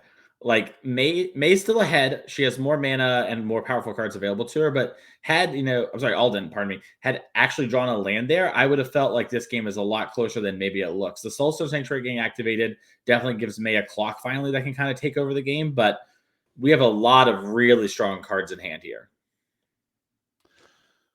Oh, this is me and my inexperience of it. Clearly, this is why they pick me with smart people like you. I didn't realize that it stays a 3/3. I thought, this is where you invest the mana, and that's huge. I mean, it has massive implications. Just you commit your mana, it's going to be around forever. It also means it dies a lot more than you might see something from like Mutavault, but it's kind of worth it once you've committed the mana. You have this thing for the rest of the game, and it being all creature types matters a ton. That's why I've got the Mutavault thing from like, you activate it until end of turn, but no, it's actually sticking around. It's going to be a 3/3 in all creature types as well. Yeah, we even see some Gruul players play it as kind of like an extra land that sort of, is a spell, and it's a mouse, right? So like the Heartfire hero type synergies that go along with all the other ones help here. So Manifold Mouse double strikes or trample set, like that's a very real thing that comes up. And once you commit that mana once, you kind of have it. So we're gonna have to see kind of how the game keeps going here. But May with Preacher of the Schism and this Vigilance 3/3, she's kind of dominating the battlefield, and we just really need one more mana. If we had 3 lands, this Gruul deck would be kind of firing very well here. Nice sequencing. We've got the Manifold Mouse on the battlefield. Here comes the Poor Patch Recruiter. A lot of P's going on in that sentence. Coming down, and in response to it, this is where we're going to hit the stun counter on the mouse. Don't want to get any triggers happening that are unnecessary. Yep, that is going to resolve, and then we're going to see the Patchwork come into the battlefield. 1 mana left open. We've got access. I think I see a Torch the Tower in hand. I also think I see a Monstrous Rage. Definitely bottlenecked. Yeah, bottlenecked. You know, we had that second land. We needed that Questing Druid to kind of hit land plus something we could play. It did half of that here. Yeah. And we're going to take out the threat that we want to. It means that our threat can't be shuffled in. That's one less option for May here. But I feel like May's on the beatdown plan. Like, well, I'm closing this game down. Well, you can only potentially cast one spell a turn, or at least one impactful spell a turn. I'm going to start turning things sideways. I'm now starting to generate a bit of a board presence, getting some life linkers on there, or chump blockers, as well as having access to now double go for the throat in hand, as well as a Gix command. Kind of everything's going well for me right now. Yeah, I mean, got a lot of free time, and now is still like not hitting like a land patch and just being able to continuously use all these resources. It's really pulling her so far ahead. It's going to be pretty hard for our hero here on Gruul to actually get back into this game at this point, especially with missing on the land there. You know, just a lot of pressure, and it's not going away anytime soon. Tessa Tance was the draw. Not exactly what I want right now. A lot of options, but they all seem to be like 2 mana or not really got a good target for it. So, is there an opportunity of us being able to set up for one big turn and pull away? Looks like we're holding up the 2 mana for the extra druid that we've got in hand. Yeah, I mean, you can do a lot of damage with this deck, right? Like you Monstrous Rage double strike, that's 10 damage. In a lot of situations, it would only be 8 right now. But obviously that's half of May's life total. So I think we're a little far from actually being able to win out of nowhere, but it's not such an unlikely thing for this deck to be able to do something like that. May bunch of cast spells in hand. She's ready for it if any shenanigans was to happen. So I think we'll be able to close this one down and level it up and to get us to a game number 3. Here it comes end of turn. We're going to cast Seek the Beast. Exile top 2. We can play at the end of our next turn. Kill spell while you're tapped out, because we could be playing around things like Snakeskin Veil, which there are a number of copies here in the deck for Alden. Land drop for turn. Now we're facing lethal. 1, 2, 3, 4, 5, 6, 7 on the battlefield. We know this game is over because of the anoint in hand and the inability to put up enough counter pressure. Yeah, and now the player does as well. So let's go check on Legacy, as I think it started back up again here, and we'll try and see how May French can handle game number 3 in the future. As we come back to a very weird game.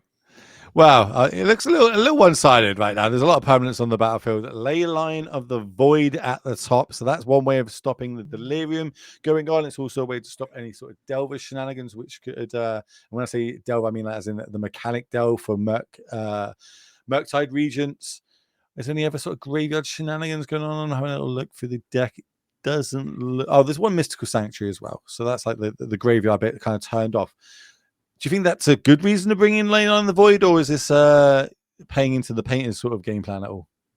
Yeah, I think we see Consign here on the One Ring massive. I think this game's actually deceptively close. Ash's threats are turned off for the most part, but and here's an Null Rod. She has a lot of game still here and has been picking away at these Urza Sagas. And sometimes you have these all-in burst hands. And if you don't have a kill, you're kind of down a lot of resources to hopefully stop your opponent. Well, Ashland's deck plays way better off the top and in these sort of situations than the Painter deck does. So as long as you can dodge, like a Pyrogoyf type card, which obviously is going to not be as impactful given the Leyline of the Void, but if you can keep, the game relatively simple, she probably has the time to sculpt together a real draw. And this is a spot where Delver of Secrets proper really shines in comparison to the DRC like we talked about in game number 1. There's the grindstone. That would have been the win right there on the spot, right? Yeah, if there wasn't this Null Rod in play, it'd be over, and you see, just why like that card is coming in against these decks. So how can we get that Null Rod off the battlefield? I say we over on Edward's side. I'm looking at the deck. So let's say everything's is now a blue permanent. Would a red elemental blast be able to get it off the battlefield? Yeah, our own red could definitely get it. We could also use something like Brazen Borrower. I'm not sure if that's in Ashland's deck this weekend, but that's a card you sometimes see as a one of.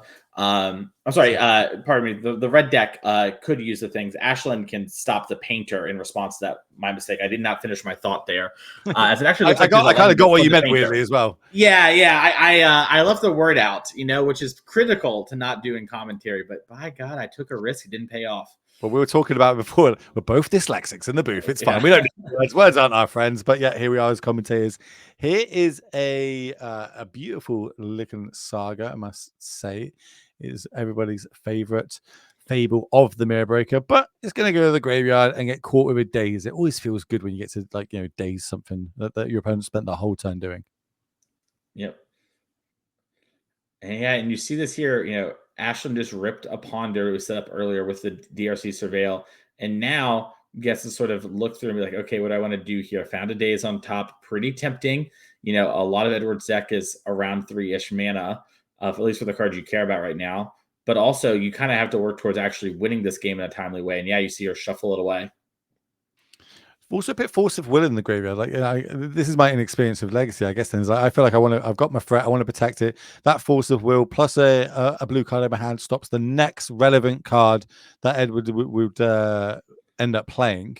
Yeah, the problem is that this DRC was like not under a Leyline of the Void. I think your line makes a lot of sense, right? It'd be like, let's say a 6-turn clock, that's like at least a lot more defensible. Currently, Ashland's on a 16-turn clock, which is a significant difference. True that. I also see that there is a Force of Will in hand as well here.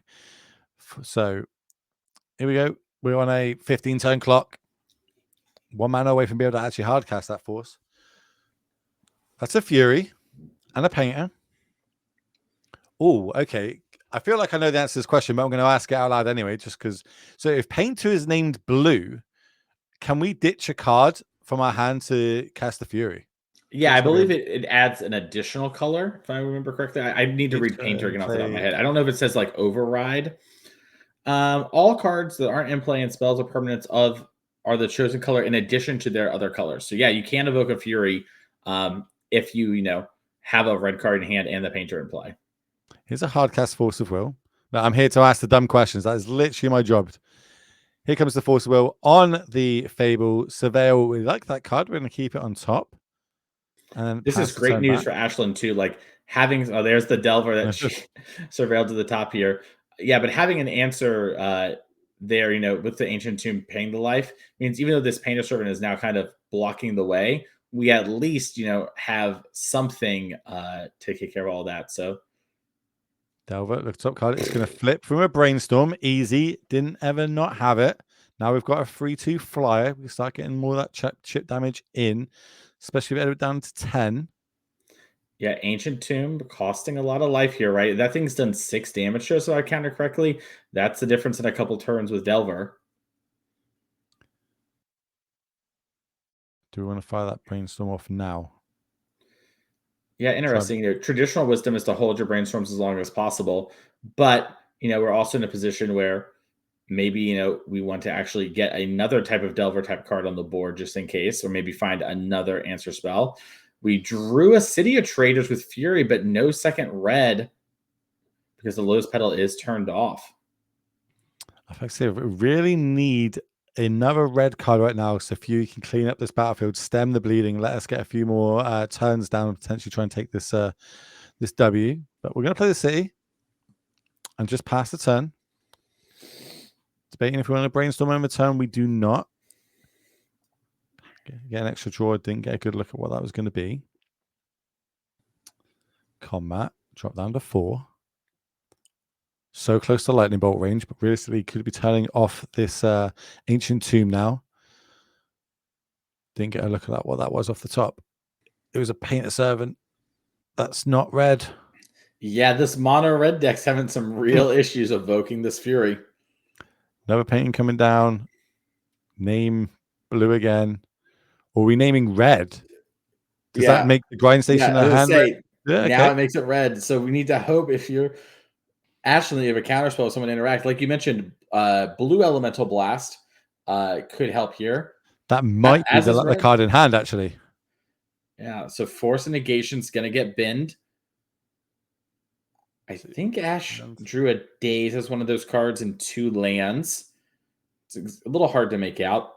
The good news for Ash is that, this is at least an evoked Fury. So if it does hit, it will not be there to, put this really quick clock on.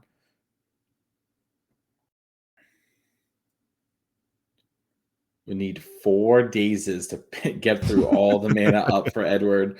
Not likely, given we've already used one. Would be great news for Edward. We would get to DQ Ashland for cheating, which would mean he would get the win. I love all these little iterations of Legacy. Like there's so many micro decisions. So, Daze, return the island, surveil, hit the Sanctuary in the graveyard.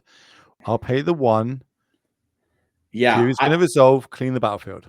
I love this. So Ashland knows the Daze isn't going to actually do anything for the rest of this game, knows the top of the deck is bad. We talked about having a lot of lands there, and I think she maybe had one. So she's basically willing to burn the Daze to skip a turn, right? Think of that as time walk for her right now. She got to skip that really bad draw step that was on top that she knew about. Plays the land, passes the turn back. Are we on Paint a Server beatdowns now? 2 damage. Let's go in. 7-turn clock. We found out a lot of Legacy, like the grindy decks. Once they've kind of done their thing and then we get to this top deck in war, it is about who's going to be able to find the best resource. Which deck do you think has got the best chance of being able to hit that best top deck? Ashland has the best looks with all of her cantrips. Edward has the best hits given Leyline of the Void. So it's really a moment of like looks versus, quality. Ash just picked up a Bolt. So if we tap that Ancient Tomb, it's game over. It's a blue card. And pass the turn back. It's funny how many Legacy games actually look like this. It's actually a very common thing. Players go on low resources, have a lot of like maybe reactive cards or things that are situationally good.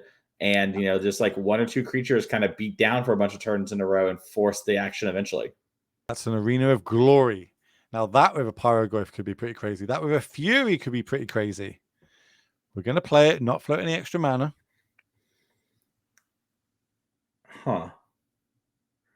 I guess Edward just saying maybe I value having this in play for the longer term.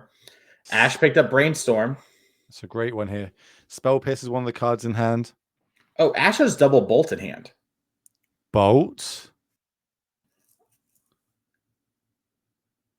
Yeah, I think Ash was waiting to make, because of the painters in the blast, she didn't want to go for it until she kind of knew it'd be safe. And now with that Spell Pierce, she knows that it's going to be A-okay because of the Ancient Tomb. And yeah, second Bolt here. Oh, we're going to the red. Bolt. Yeah. I think both players had double Bolt for the win, and we were just able to see who could stack it first. It's going to be Ash being able to take that one down. So that means we're going to go across to one of our other tables. Let's have a look at how Standard is doing. Let's go back to May and Alden. Look, okay, we got some stuff going on here. We got some shenanigans. Let's break this down. That is one of the enduring curiosity. The curiosity effects. They were quite cool. I like the idea behind them all. But this is a bunch of removal spells that are getting thrown around. A couple of counters going. Doesn't really matter. It's going to clean the battlefield up. And it looks like May's got at least 3, maybe 4 cards in hand now. Yeah, and it's double Curiosity Flood Pit Drowner for May. And it looks like this game's been a bit more back and forth than our last one. And, May just has a bunch of 4s in hand. Now, this 4, luckily, will give you some more land drops here. And, I was going to say, if you have one going, you can sometimes get out of control here. But Obliterating Bolt, a big, big play there. And now we tap down the blocker. They're completely tapped out. We can just attack again. 14 life. Are we thinking of maybe potentially getting a 3/3 on the battlefield with the Sanctuary? Or do you think it's better to get the Curiosity down and start just drawing cards? I think there's a real argument to both. I think there's even an argument to not even playing the Curiosity and seeing if you can get, Alden to attack. But I like playing the Curiosity here, sort of get your card in, get a little bit of damage, and now you have another one coming. And so you really just want to make all your land drops here while you try to find some way to interact. Because May is at 7, There's not a ton of reach when it comes to burn, but there's a little bit, and the pump spells can get pretty crazy pretty quickly here from the Gruul deck if we left some of those in. Most players will cut things like Monstrous Rage in these kind of matchups and play those grindier games, but every now and again you see like, a cheeky one or a Burst Lightning for 4 that kind of wins out of nowhere. Why do you think, or what's the reason behind that? Why are they cutting these like the 1 mana cheap sort of removal pump effects? Yeah, I think it's because of the removal. We saw in game 2 there from May, she spent her first 5 turns just playing a kill spell every turn.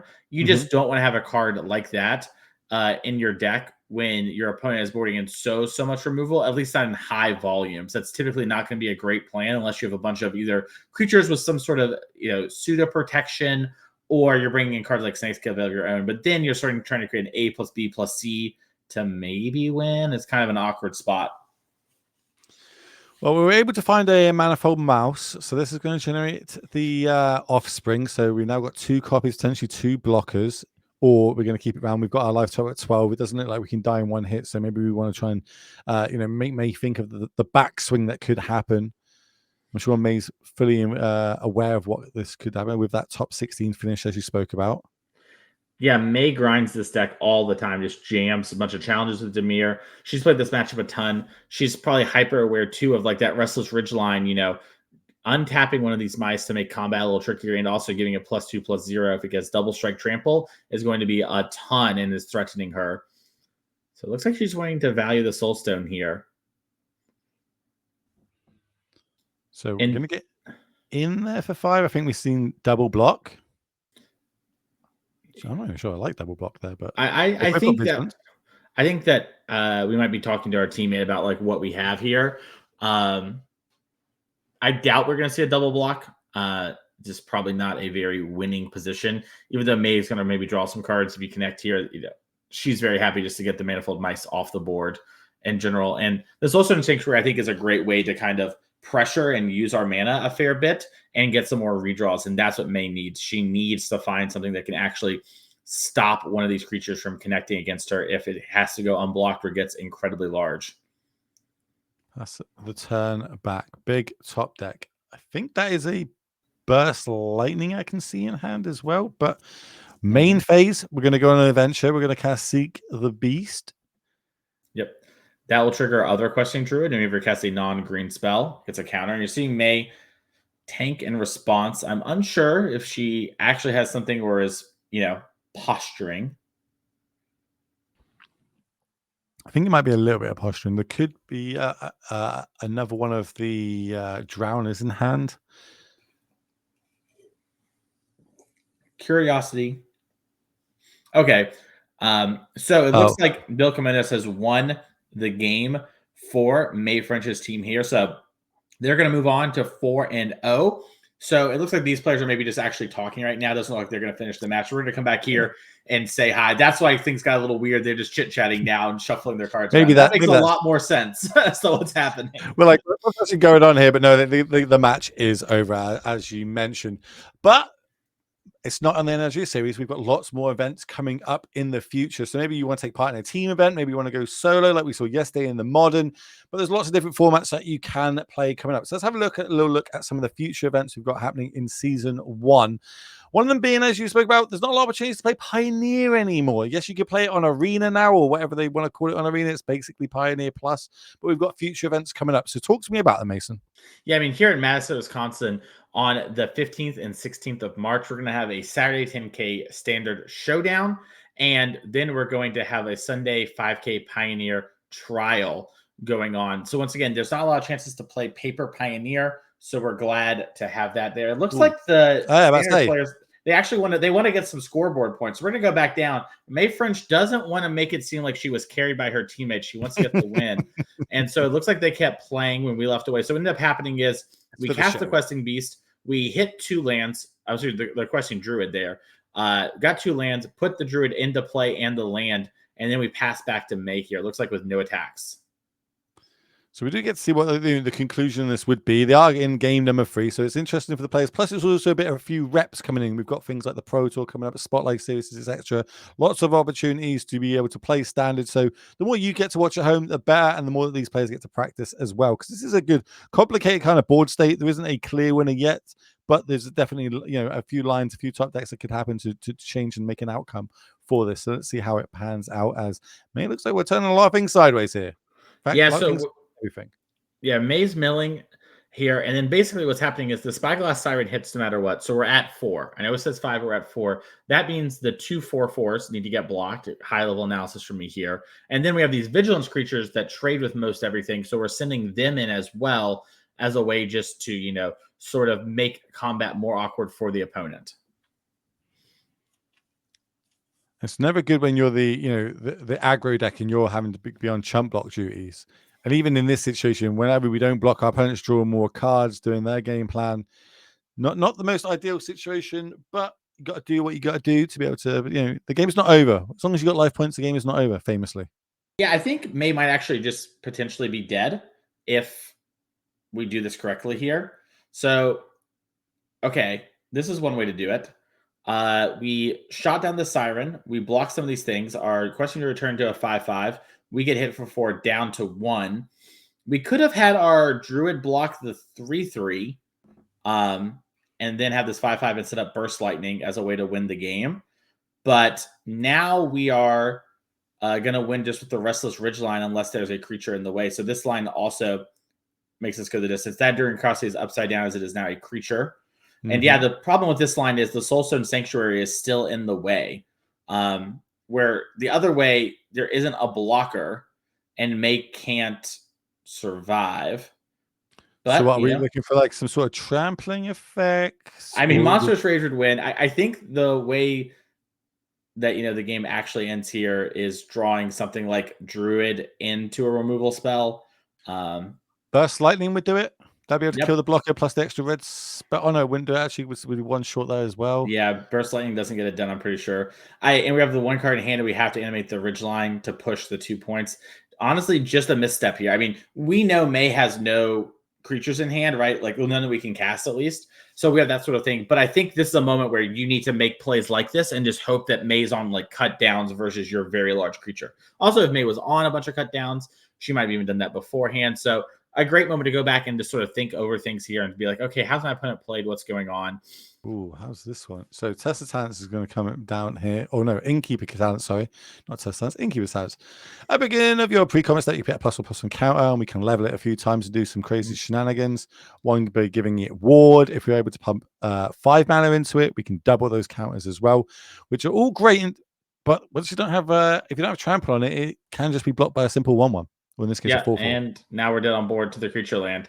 Yeah, if you're coming back and watching it here, that's maybe a situation to really look back on and take a second to think about, hey, what do I have available to us? Obviously, also, match was over. We're kind of just, playing for fun. So, sometimes when you're playing with no stakes of the line, we get a little looser. We're not so stressed about everything, and that's okay. And it's good to take that pressure off, a little bit. This is a long day of Magic. 7 rounds, team action. Yes, it's going to be a hilarious day because you're playing with your friends. You can give it a bit of banter back and forth. We're going to try and get them in the booth for an interview, kind of see why they chose these decks this weekend, who went on what deck, and if they're having just obviously a great time at the NRG, which we all know they are. Mason, let's talk about the formats in general. Like, we've got Legacy, we've got Standard, we've got Modern. Which one would you kind of say is in the healthier place right now from a player's point of view? Yeah, I think Standard's probably the healthiest in my opinion. It sort of has the most amount of like diverse decks when it comes to sort of its available card pool, if that makes sense. Obviously, Legacy has the most decks and has the most things going on, but I know some players feel a little weird about things, and we're still kind of feeling things out after the BNR, right? Like we heard earlier from Brickman, there's a lot of distaste for Eldrazi and that kind of thing. So I think it really depends on sort of what you like about Magic. I love Modern; it's one of my favorites.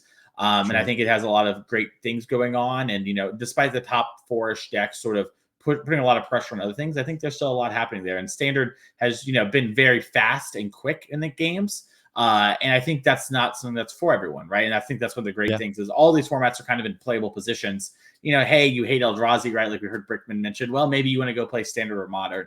So a lot of places to go. And theoretically, there's Pioneer. But you know what? None of that matters as our winning team is here to talk to us. So let's go down and talk to May French's team, which is, I believe, the name on Spice Rack. So I think that's a fair way to call it. Congratulations, everyone, on winning your round. How are you feeling? We're good. Yeah, I mean, winning's good, right? I think. Sometimes, yeah, Con- Okay. I guess. Confirmed. Okay. Confirmed winning is good. All right, I'm going to kick it off. I'm going to ask you, how did we come up with who was on what format and what deck? How did you decide that as a team? A lot of back and So forth. Ash is like washed, so Yeah, she's I'm on super Legacy. washed, I Don't watched worry, her we play mentioned Modern that on yesterday. coverage. I was make sure to bring it up. That's I was fine. aware. I watched her Yeah. play Modern yesterday, and it was probably one of the worst experiences of my life. Yeah, I don't. The new cards are like Yu-Gi-Oh cards. They're too complicated. They have way too much text. I can't figure them out. Yeah, Bill's only been prepping for the RC, so he's on Modern, and then I get the standard seat because I'm apparently good at that format. Yeah. Did you guys watch me read a card I've never seen before, then stifle it? That's the most like washed boomer thing I could possibly imagine. We were talking about that because Mason said that you took a little bit of a gap in Magic and you just come back to it. And I was like, imagine like to pick any year to go out of Magic, coming back after we've had like MH3 come out must be an absolute, your mind must be blown looking at some of these cards and the power level they're of way them. too good. How are you finding that? Kozilek's command is a little bit pushed. Yeah, it's too good. Yeah. Yep, there's a lot of really strong cards shaking up the Legacy format. Well, my question to you all is sort of when it comes to this event right now, you're in a position where we're very close to getting to top 8. All of you all have, top 8 multiple events in the past. And, I think a lot of times Twitch chatters have thoughts like, oh, I'm in this position. What would I do? So how do you all handle, like you're playing a bunch of winning ends back to back to back. Theoretically, that's not advice here. We make that very clear. So how do you all handle sort of that pressure, especially because let's be honest, we just saw the way May French talk to your other teammate there, especially for you, Bill. You're going to get dunked on if you lose. How do you handle having such a toxic teammate in that environment? Well, I mean, the real thing is I have a flight that's booked, so eventually I might have to leave them. So Bill's throwing. Whatever.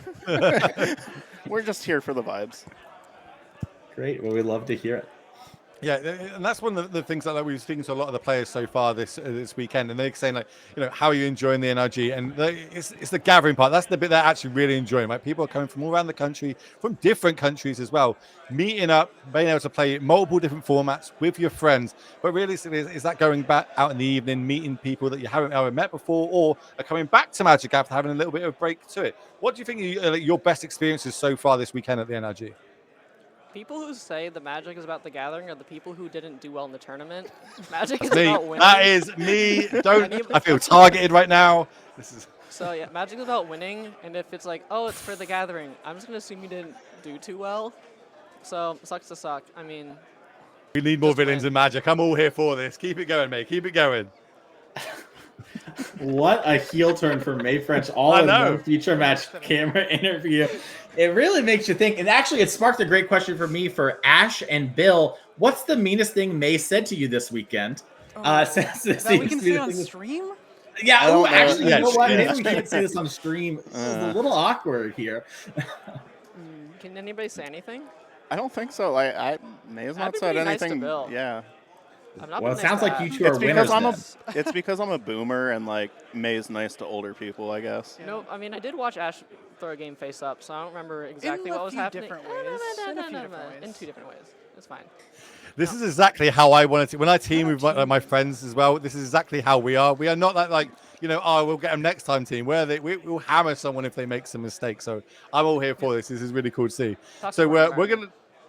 Well, we're going to let you get off and maybe, build some more bridges or break them. Up to you. We're going to let you, celebrate the rest of this victory. And good luck in the rest of the tournament. Maybe we'll see you in today's top 8.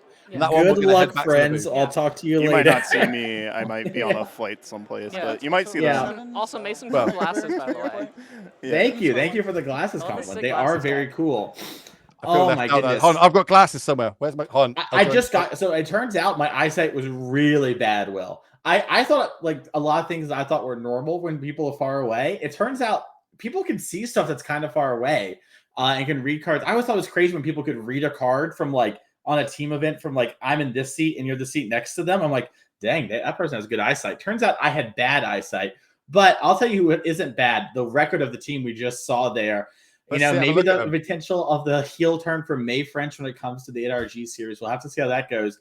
But we'll check out the leaderboard as that is what we're playing for. We had May French in our NRG champs last year. She wants to come back. She won an event playing Living End right before the release of MH3, grinded a little bit, and then decided to focus on some other series and some other events in life. So she's back here when to get them. And this is our current position of everyone. So this is only yesterday's event so far. We haven't updated like with the round by round. We don't know where people are ending up. But you're going to see a lot of names you recognize having a lot of great starts to our series for 2025. And Grayson Nimitz joins Theo Jung as one of our 2 locked up players for the champs at the end of the year / beginning of next year, whenever we get that in. And we'll have that shot to play for the Perch invite. Grayson's played a lot of our events. We'll probably to see Grayson maybe make a run for player of the year. Honestly, we'll have to see exactly how their life's going at that point. But honestly, a lot of great names. I'm so excited to see everything. And the next event, if you want to join in the race, will be in Madison, Wisconsin, 15th and the 16th. We're going to have a standard 10K showdown on Saturday. You win the showdown, you go straight to that event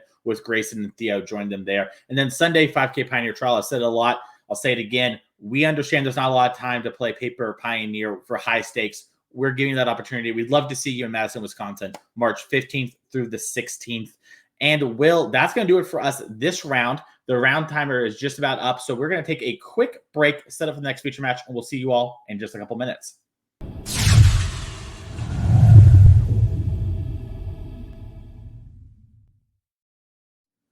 And welcome back, ladies and gentlemen, to the NRG series here, where we are bringing you team trios. And for one last time today, I'm going to say the words. My name is Will Hall, better known on the internet as the Will Hall EXP. And I'm joined by the coach himself, Mason Clark. And we're going into round number 5. This is where we start getting to that winning in territory. So our feature match this round is going to be table 1. And the winners of it, not officially, but should be able to double ID and lock themselves into today's top 8. Before we get to that, though, let's talk a little bit about a spicy little event we got coming up, Value Vintage. Talk to me about this, Mason. Yeah, so I mean, it kind of is what it says. This is the vintage format with all the same legalities, but with a twist. Your deck can only cost $30. So the QR code on the screen, if you want to get a little snippet of that real quick, we'll give you all the details. But basically, yeah, it's all on the panel. You play vintage legality, so everything that's basically legal in Magic, very few things not. $30 is the most your deck can cost. Side events at all our events for the coming year. It's a format that's been getting pretty popular, has a lot of variety going on, has natural metagame shifts, as theoretically, if this format gets popular, a card will go up in price because players will have the demand for it if it has low printings. So you know what? Value Vintage, very cool, very interesting format. Sort of, all of the pizzazz of Vintage with, being cheaper than even most Pauper decks. But we'll talk more about Value Vintage in the coming weeks and events, because we are going to our feature match area where, our undefeated team, we have May French's team back at it again. We're going to check on Bill Caminos this round, who we did not see last playing the Grinding Breach deck. Looks to be taking a mulligan. And they're going to be going up against Eldrazi Ramp here, going up against Adam Saba. How does this normally pan out? I feel like if we can get an early Karn down, we might be pretty favored. If not, it might be a bit of a hard day at the office. Yeah, that is sort of exactly how this went before the addition of Karn, right? Like, this deck lost the One Ring. Players tried some stuff. Basically, landed on Karn needs to be it, because one, it gives you, a lot of ability to answer some problems you normally couldn't with a deck like this. But the biggest thing being that Stony Silence effect from Karn being massive, in combination with the ability to immediately grab something like a Tormod script. And this is a big thing in this sort of matchup is the first hate piece is very beatable for Breach. The second one's kind of an issue. The third one typically is the one that does them in. Karns 2 immediately. Have the Stony Silence effect, you get a Tormod script, pass the turn, put your opponent in a very awkward position. All right, well, we're going to start with the powerful land from MH3. Ugin's Labyrinth is going to come down. That's going to use a 7-mana spell in the form of Wellbreaker to produce 2 extra mana. And then that's going to let us get a Talisman down. So pretty good, ideal start for the Eldrazi Ramp deck, doing what it wants to do, and that is Ramp. Over on the other side, as the Saga is going to come down, we're going to cast a Rumble, and we get a little look at a Bauble. We got the Thassa's Oracle in there as well, and the Tameo. Now, Thassa's Oracle being one of these cards, how important is that? Do we have to take it? Because potentially, if a Karn was to come down and exile it with a Crypt, does that mean that our win con has gone out the deck? Yeah, look, I mean, some players use different things to win. This deck theoretically has a Lightning Bolt, so we could Breach and Bolt a lot. That is not an easy way to win, especially if there was a Karn coming down. So yeah, you're seeing Bill here be like, hey, I could get this Tameo. It's kind of fine-ish. I could get this Bauble. It's kind of fine. But this Oracle, I only really want on the turn I'm winning, but I can't afford to lose it like you brought up there, Will, in game number 1. Post-board, typically you're going to see Jace, Wielder of Mysteries. That's going to put you in a position where you're gonna be able to fight through maybe something like that, but not here for Bill. Here comes an Eldrazi Temple, and we did pick up Khan for the turn. Might be the play for the turn. Looks like we're kind of silent. Nope, we are going to play the powerful Planeswalker. It's going to come down with 5 loyalty. Pretty much going to just there's nothing to tick it up on really. Yeah, So we're nothing going to to pick. pick. Khan. I was gonna say sometimes you tick up just to kind of like get it out of creature range, even if you have no targets here. But on this empty-ish board, this is sort of the worst case scenario for Bill, especially on turn number 2. So what we're taking it down. What sort of silver bullets are we going to find? Do you like a chalice on 0? Do you like a torment's crypt, or do you want to try and set up for maybe start stone raining or the brainstone effect?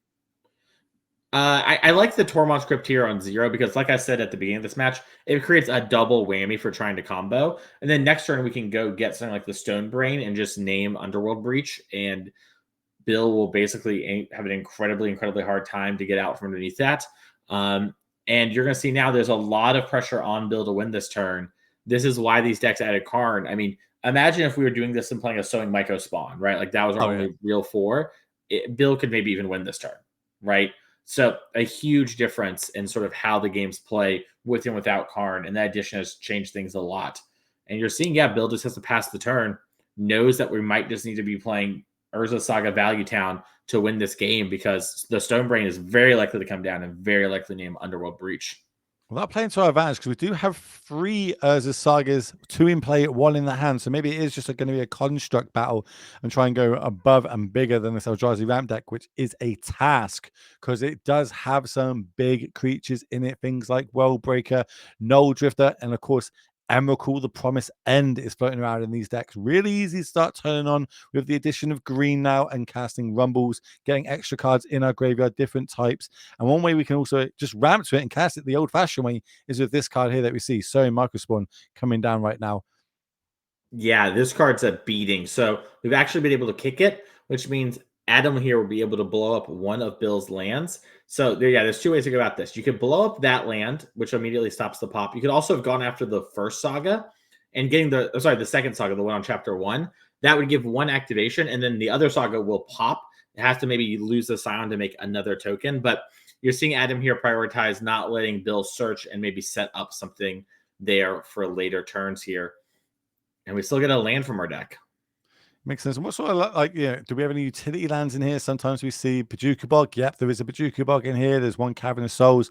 Or are we just going to keep trying to advance our mana state? Do you think we want to go for temples or even a Sanctum of Ugin we've seen kind of cropping up a little bit more now? Yeah, I mean, I think there's a couple things. We've even seen with some players use Ghost Quarter in their deck, and that would be something that'd be very strong here against this Urza Saga, for example. But it looks like we did go for the Paducah Bog just to add another layer of protection, maybe stop some value breaching here. If Adam is doing this, obviously we're not going for any sort of grinding station type names or anything along those lines when it comes to a Stone Brain activation. We might even see just a Karn value wish here for some big card that can maybe take over the game. We'll have to see exactly how it goes. Cityscape Leveler has been one of the default ones. Yep. Walking Blessed in the past is a totally reasonable card. Haywire Might's totally fine. Stone Brain, I do think, is the best name. Right, question. What is the card you name Stonebrain though? Because obviously there's multiple different ways that this deck can win. If you take out, say, Grinding Station, there's other ways for them to win. What is the namesake card you usually or you personally name with Stonebrain? I think Underworld Breach is typically the best name, all things being equal, because if you do that, it makes the Oracle not really a thing, right? You can deck yourself, and I've definitely done it. You know what I mean? There are games where I've like Emerried and rumbled and just stationed myself enough that I won after losing Underworld Breach, but it's hard, especially, in the current game state where Adam has these big Eldrazi to win the game with. You can name Station. That makes it really hard to once again go through your deck, but like I just said, you can just, mill yourself naturally. And you can name Oracle, but with a deck like Bill's, we actually have Lightning Bolt, and you can still just value breach. And I think players underrate just how much value breaching can sometimes get you enough sort of incidental advantages, even with the graveyard sort of currently answered. So Bill knows that, most likely we're not going to be able to combo win this game. So he needs to set up now for sort of the long game. So we're playing the Mox out now. Obviously, we can't use it in the face of this Khan. Doing it just to get the +1/+1 counter or the +1 effect on the construct, which means it will be able to trade with that Sowing Microspawn. We does use up our whole turn though, because we've got to use this Urza Saga to make another construct as we pass the turn back. That's a lot of open mana. I don't even want to count it. 1, 2, 3, 4, 5, 6, 7, like potentially like 8 mana for Eldrazi this turn. Yeah, and I think we picked up a temple as well. Yeesh. So it is a lot of mana, and I think this is gonna be like a spot where against a deck that didn't have these big creatures, Adam would might still lose to Bill, right? Like we might just get grinded out via sagas, but we have a world breaker underneath, the Ugin's Labyrinth. We can kill the Mox Amber with the Karn, which is basically all it can do because it can't go down anymore, right? That weakens the constructs, makes them a little worse. We Stonebrain out the breaches, and then eventually we just pick up World Breaker, cast it, and it's bigger than all of these constructs by a lot. And that's all assuming we, somehow would need to win the next turn, as we can play Emrakul the Promised End off the Sanctum of Ugin in play. But it looks like we're actually just going to pick up World Breaker now. Yeah, well, it looks like we're doing what we're doing. We've got 3 Eldrazi Temples. We've got the green mana from the Talisman as well, so we can cast it. That's also a way of turning off the Saga on the other side. So again, we're going to stop Bill from being able to search and find any way of setting up for a future turn to, win this game and almost steal it from under us. Because I feel that everyone on Adam's side is definitely in the control seat here. I'd be feeling really good if I was over on there, and we get to go search up. Realistically, probably a big Eldrazi in the face of an Emrakul. Yeah, Emrakul is really strong. I mean, you could even try and set up to play Emrakul and then combo kill Bill if you wanted to hold your Stonebrain. This World Breaker comes down, it exiles the Urza Saga, right? Now there's a 5/7 on the board. The Karn's going to take up on the Amber as it's its only real target. And, Bill's left with a couple cards in hand. We know they're not even close to good enough. At the minute, Emrakul would cost 9. And, Adam has... Sorry, we've got 9 mana. Sorry, is what I'm getting at. Sorry. Sure. We have. Okay. We can pick the Crypt in the Graveyard, which would be an extra one. So that's potentially another mana itself. I don't understand. Maybe it's not. Maybe we go for the Sowen here. Yeah, I mean, the Sonic Microspawn's fine. You could also just grab another World Breaker, right? Just draw a 5/7. What are you going to here's a great question. How does Bill win the game from here? Urza Saga, Underworld Breach are the 2 ways that you can win, right? We have the breach named.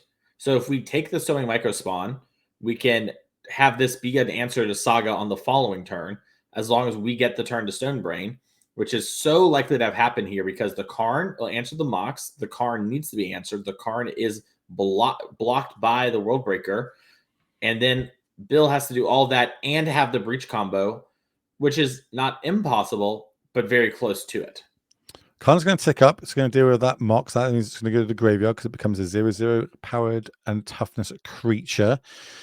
Looking at the deck, it looks like Chris was able to take down game 1 against May, and it looks like Bill is going to scoop this one up as well. Can't deal with all that ramp on the other side for Eldrazi. So let's have a little look into Legacy and how this is getting on.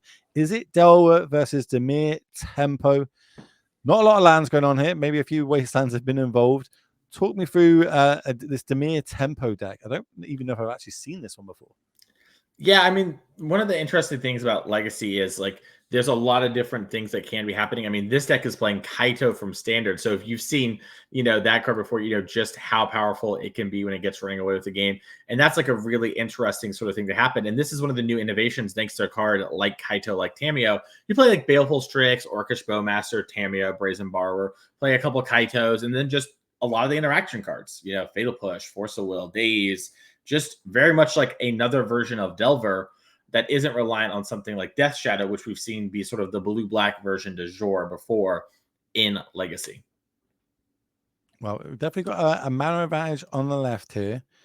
And here comes I'd say the biggest creature in the deck by quite a margin in Murktide Regent. We're going to exile a bunch of cards for Delve.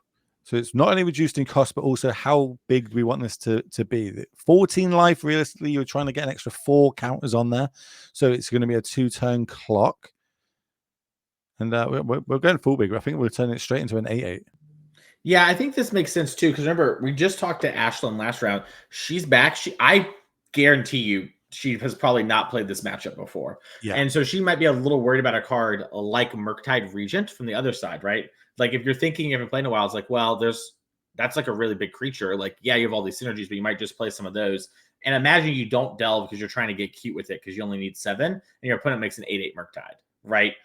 There's such a huge graveyard here for Ashlyn. There's very little downside into going all in on this.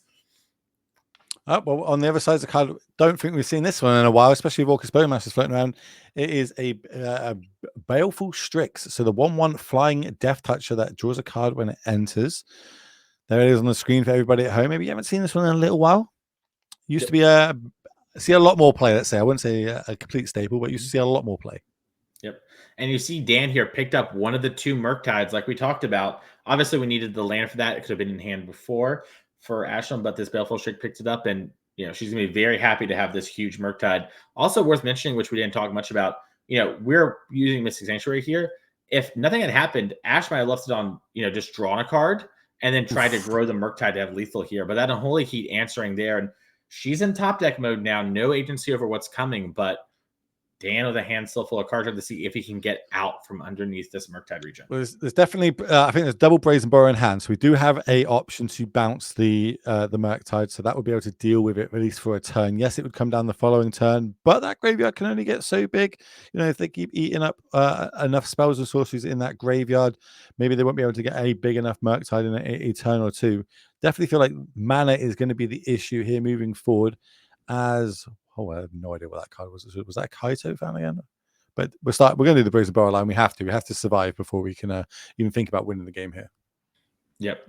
And this might be what it looks like for the next couple of turns here for Dan, just bouncing this Murktide over and over again. Now, Dan's deck does play Go for the Throat in the main, so we actually do have one hard answer. And, we can also maybe like bounce plus counterspell. So Dan has a couple ways to get through this Murktide, but it's not going to be the easiest thing in the world. Let's see how we go. We do have access to days, not exactly what we want to be doing right now, especially with all this extra mana that we've got floating around. Do you see an Orcish Bowmaster in the hand as well as that Murktide Regent? I think Strix is the other card chat's telling me. So cheers, chat. Here comes the Dragon's Channel, which is a great 1 mana threat, especially when you've got 1 mana left open and make this days completely useless. There's the fetch. Now, can we turn this into a dub? So the nice thing here is it looks like Ash left Delirium in her graveyard. Mm-hmm. If you bounce the Murktide again, which you probably have to given the hand here, now you could maybe play your own Murktide and then hope to, eat Ashes in combat, not die to the DRC and work from there.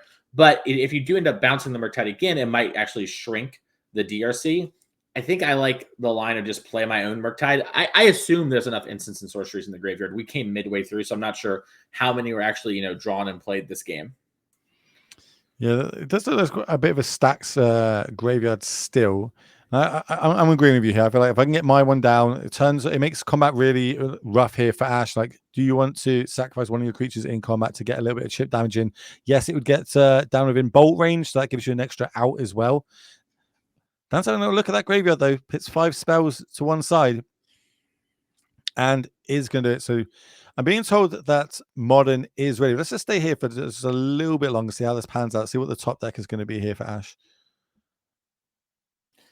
Yes, I mean, this is a very interesting spot. Ash needs a good draw here. The DRC has to attack it for Delirium, which I believe we are delirious. And then the Murktide will get eaten. Dan will fall to 2. And then it's a matter of can Dan get back in this game. Now, second Murktide would get there. It's you delve enough. Getting that block there. Take 3.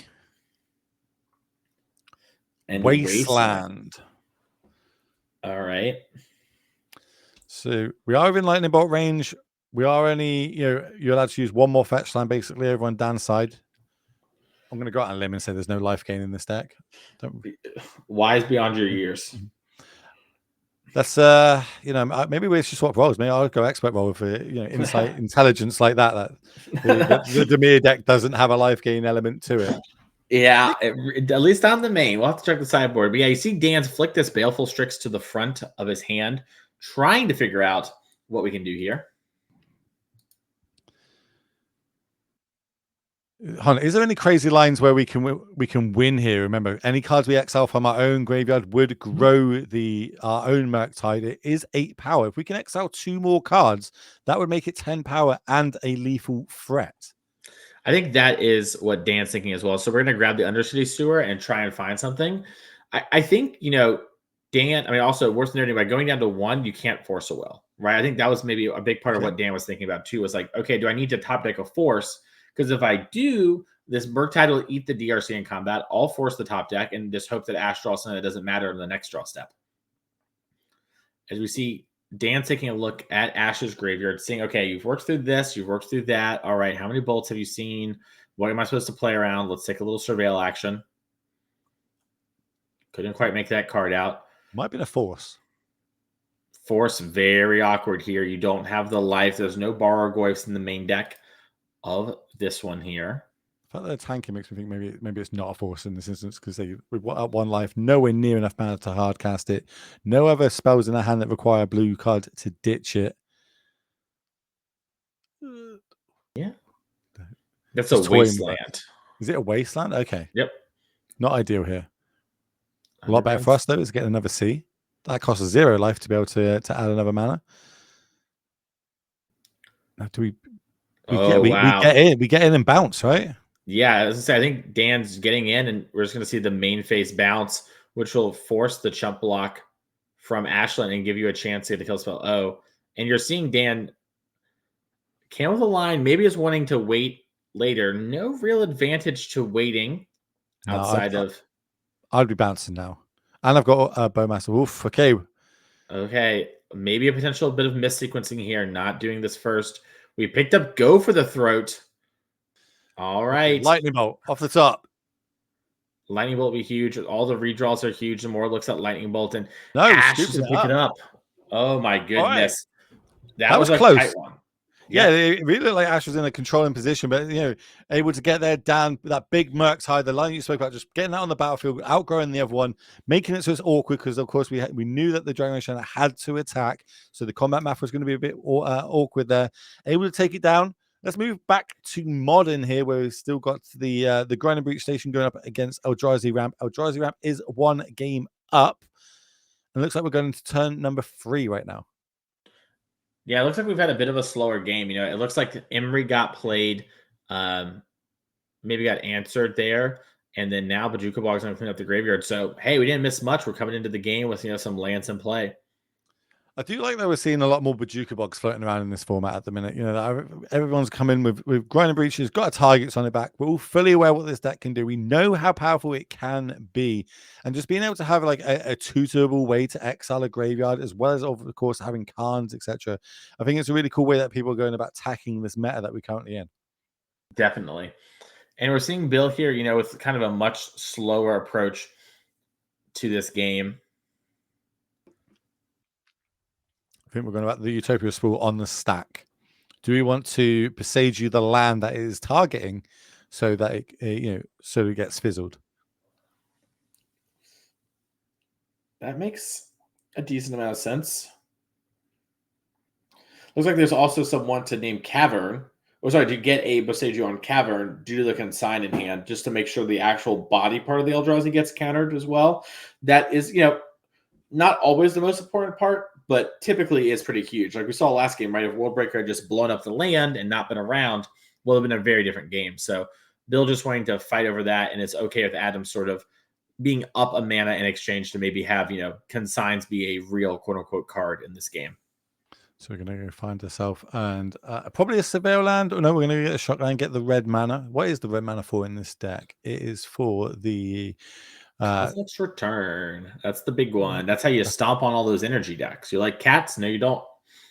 I haven't, you doing the coverage yesterday, which was Modern. Did you see much energy floating around? Is it, it feels like it's definitely there's a decent amount of energy. It did well. They had 2 players in the top 4 playing energy. Now they lost to Breach and Eldrazi, but energy is still very popular, still very good.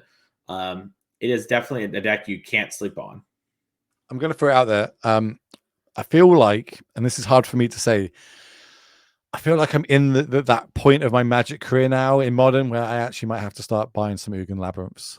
That really hurts to say it out loud, but I think I might be in that sort of territory in Modern now, where I'm like, maybe I need to actually start picking up this Eldrazi deck, because every time I see it, it does look like it's performing extremely well. Plus, I get to cast Emrakul's.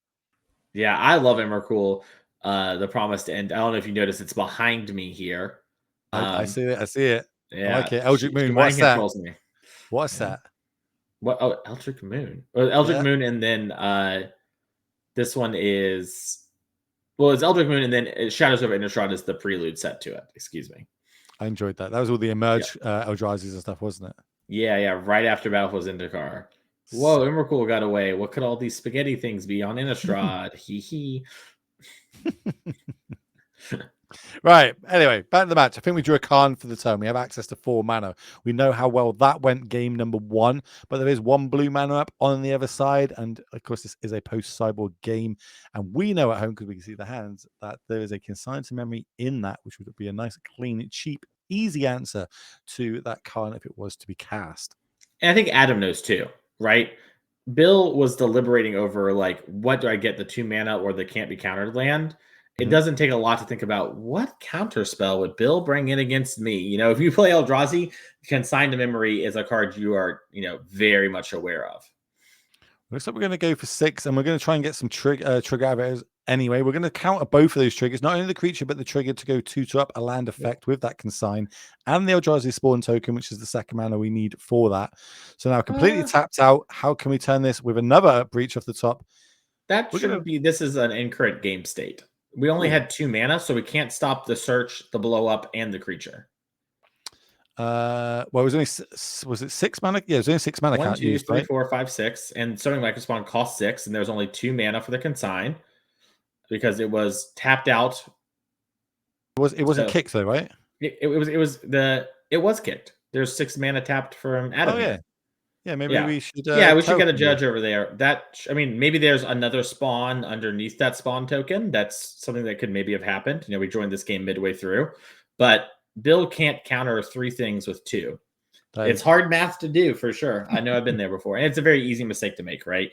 You're so used to consign stopping everything, and I believe it's different modes on the kicker. I might be mistaken. Maybe the kicker, joins it. Well, let's have a look at Legacy while they kind of sort this one out, because it looks like Standard is over. I'm going to say Villain didn't win that one. May was not able to take it down, going up against the Dimir control deck over on Chris Ward's side. So we're going to pop back into Legacy.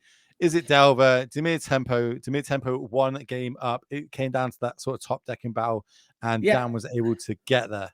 I would call this Dimir mid-range, but maybe I'm crazy. Maybe Kaito is a tempo card. I don't know. When your deck has Go for the Throat main, you know what? It's tempo-y enough. Well, I'll allow it. I've been thinking about it a bit more. But you know what? Oh, Will, we didn't get to see the sideboarding, but I bet you Bargoyf joined the team. A little lifelink. I'm actually looking at this deck because I'm in the market for a Legacy deck for a tournament I've got coming up in the future, and I'm looking at these cards. I'm like, I own a lot of these cards. I could definitely look at playing this in my Legacy tournament coming up in the future. Yeah, it's weird, right? Like, this deck is actually not that expensive outside of the duels. The usual, yeah. Like, but if you have the duels, it's a very affordable Legacy deck, and I think it's pretty great looking so far. So I'm definitely interested. I sadly own the Bant duels, which maybe not sadly. Those are the colors I kind of like to play with. That and Gaia's Cradle, rest in peace, elves. And so I've been doing some not doing. Oof. Look at this. Turn 2. We're going to see a Murktide Regent come down here. Not going to be the biggest one ever, but 5. That is a 4-turn clock to get this done. Hydroblast off the top here for Dan. And just has to pass the turn back.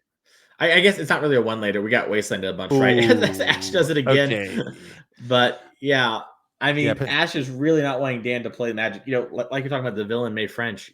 We need Ash to win if we don't want him to get, harassed as it seems. I wonder if the tables turn now and they would harass May. Like, I don't believe you. Hopefully so. Hopefully. Getting in there. Still no land off the top. We're gonna have to move to discard. Game 3. We're going to discard. Well, we say game 3. I'm gonna, I'm waiting for production. So that's how that judge call goes. And if that game starts, we'll probably move straight back to mod and see how that's gonna pan out. We have a little window into the feature match area. I can see our head judge is talking to those players and they're figuring it all out. This once again might be a mistake on my part with how the effect works with kicking it. I believe that is not the case, but we'll see. Brainstorm, that's a strong card. Facts. Tune in next week for more Mason Clark insight. Yeah. Brainstorm, good card. Not good when it doesn't resolve. Picks the cards up. Okay, cool. They're going to go to sideboard for game number 3. Judge call is still happening over on the modern side, so that means it's probably a really good time for us to tell you about the future NRG events that we've got coming up. If you want to take part and potentially get yourself in a feature match, well, Mason, when's the next time that they can come to an NRG event? On screen for you right here, Madison, Wisconsin, March 15th to the 16th. We're doing standard on Saturday, 10K showdown. Win one of those. We'll see you at Champs at the end of the year. Sunday, 5K Pioneer Trial. Trial, for what it's worth, is just the vernacular for not showdown. I've had some questions about that in Twitch chat, so I wanted to answer that really quickly. But listen, I've said it a lot. This is my last time in the booth. Last time you're going to hear it, at least from me. I like Pioneer. I've grown to appreciate it. I think it's maybe the best way to describe it. It's not my favorite format, not my least favorite format. So I'm really excited to see that we're doing at least one 5K Pioneer thing here in the first half of the year. It's a format that I know a lot of you really love, you really appreciate. You kind of like it as maybe a safe haven, that isn't affected by the Horizon sets. I know that's how some people feel about it. And some people like the bigger formats and not the smaller card pool of standard. So, hey, if that's your jam, consider making it out here to Madison, Wisconsin, the 15th and 16th. We'd love to have you. You can have a great time battling it out. And I can't wait to commentate those rounds and see what Pioneer looks like post Aether Drift. There's a lot of conversation about Aether Drift for modern and standard because those are the main formats we're kind of playing this year when it comes to competitive Magic. So if you have a lot of good work done and some innovation, that could be groundbreaking in Pioneer. I mean, we're seeing, some of the first affinity cards hit the Pioneer card pool here with the release of Aether Drift. So I'm really excited to see what players do with all of that. I think our modern match might be restarting. I've seen the judges have moved away. So, yeah, I don't know if but I still see them in the background talking, right? So are they doing the little judge thing where they talk about how that went? Or are they, double checking something away from the table? The fact that we haven't moved down to the game makes me think the production's like, no. They're still talking. They're still trying to sort it out. So also, we have, our player of the year, Garrick, here on screen. So that's always good to look at. Look at Nikachu here. Won the first MH3 showdown. And we made our way to Champs. And here's that picture with that trophy. But you can go to Chicagoland. That's where we are this weekend. We'll be back there on May 10th and 11th for the Modern 10K showdown on Saturday. And then Sunday, a 5K standard trial. I think this will be right before the release of Final Fantasy, Will. So get excited for that. So, this might be your last chance to play the standard deck that you love from Aether Drift that's coming out. We'd love to see you there. I want, chat, help me out here. It might just be a me thing, but I'm across the pond. I'm in Europe. To me, Chicagoland sounds like a theme park. I'm like, oh yeah, I'm going to go to Chicagoland this weekend. And I'm like, oh cool, it's got a theme park. Like, no, it's an actual place. It's where we hold NRG events. I can't be the only one that thinks that, chat. Someone help me out on this one. But modern showdown, love to see it. Showdowns, they're the ones, if you win it, you also get a custom token, correct? Yeah, that is one of the big perks of the showdown. We saw Theo win 2 events last year, one for a champ, one for the showdown, and got an energy and then a cat token of him and his cat, which is pretty funny. It's the Ocelot Pride one, and they made the cat look like Bone Crusher Giant stomping on Theo. Oh yeah, I've seen that. That's pretty sick to see. We're off to the races here, though. Back into our Legacy game while the modern one's still kind of being sorted out. We're going to see a Tameo. Nice to see that one appearing in Legacy as well. And here's a replacement copy because the first one got dealt with that red Elemental Blast. Is that one? Pyroblast. One of the two. A red 1-mana spell to be able to deal with it. Now, how can Ash kind of rebuild? We saw turn 2 Murktide came down in the last game. Don't think we're going to see it here, especially because the graveyard is looking pretty small. Definitely. And I think Ash is discussing the play here with May, trying to make sure, we don't drop this. We need to win both if we want to sort of lock things up for that top 8. May French would love to go back to our champs. Do you think May's discussing it, or do you think May's just giving a bit of stick there, but like, oh my god, what are you doing? You definitely should play that card, except no, because here's the problem. If May talks too much, then she might make a mistake, and then Ashlyn could make fun of her. So it's important to let her play, and then you critique her. No, jokes aside, I think they are just discussing things together. May and Ash, they're having a little fun in our interview before. But typically in these sort of situations, you normally actually just kind of want to let your seat player play the seat because they're normally the expert in the format. And Ashlyn has played a ton of Legacy in the past, but like she mentioned in her interview, hasn't played in the last year. So, some of these cards are brand new to Ash or brand new in the context of this matchup, at least, right? Like Ash probably knows Tameo, probably not used to playing against Tameo plus Brainstorm interaction. That's a big difference. And there's a lot on the line. Remember, both teams 4-0, 7 rounds of action, which probably means if you can lock this round up, your team is in the contention of just double IDing, getting themselves into today's top 8, which means they can battle out, of course, for all those points and the big cash prizes that we have on the line this weekend. Brainstorm is going to resolve. We're going to shuffle away those dead cards that we didn't really want. Go get ourselves another land. Could be a Seville, could be a basic, could just be another volcanic island, as we see here. Okay, I'm being told from our table, it looks like the spawn. Put that back on the screen for me, please, production. I think they're able to go search for land. Count has searched for land. Spawn was counted. He's searching for land. Okay, so they're able to go get that third ability that you said. So they stopped the stone rain effect, they stopped the creature effect, but they weren't able to stop the. What's the name of the card to two up a land for yourself to put it into play? Is there a card that does that? Well, yeah, there's like crop rotation. All right. There's like a bunch of things that can like tutor a lands. That card is a homage to Reap and Sow, which is you search a land, your opponent loses a land. So the Reap part of it, I believe. All right, we'll go with that. I think that might have been a bit before my time, or maybe I just don't know that card. And I forgot. I only know that because I worked on the set. It doesn't actually look like Reap and Sow anymore. The card used to have Entwine. So originally, you could pick which mode you wanted to do on Microspawn. You could either blow up the land or search your deck. But I just literally complained about my lands getting burned up by Brad Nelson on turn 2 so much. I was like, this is not fun. We cannot do this.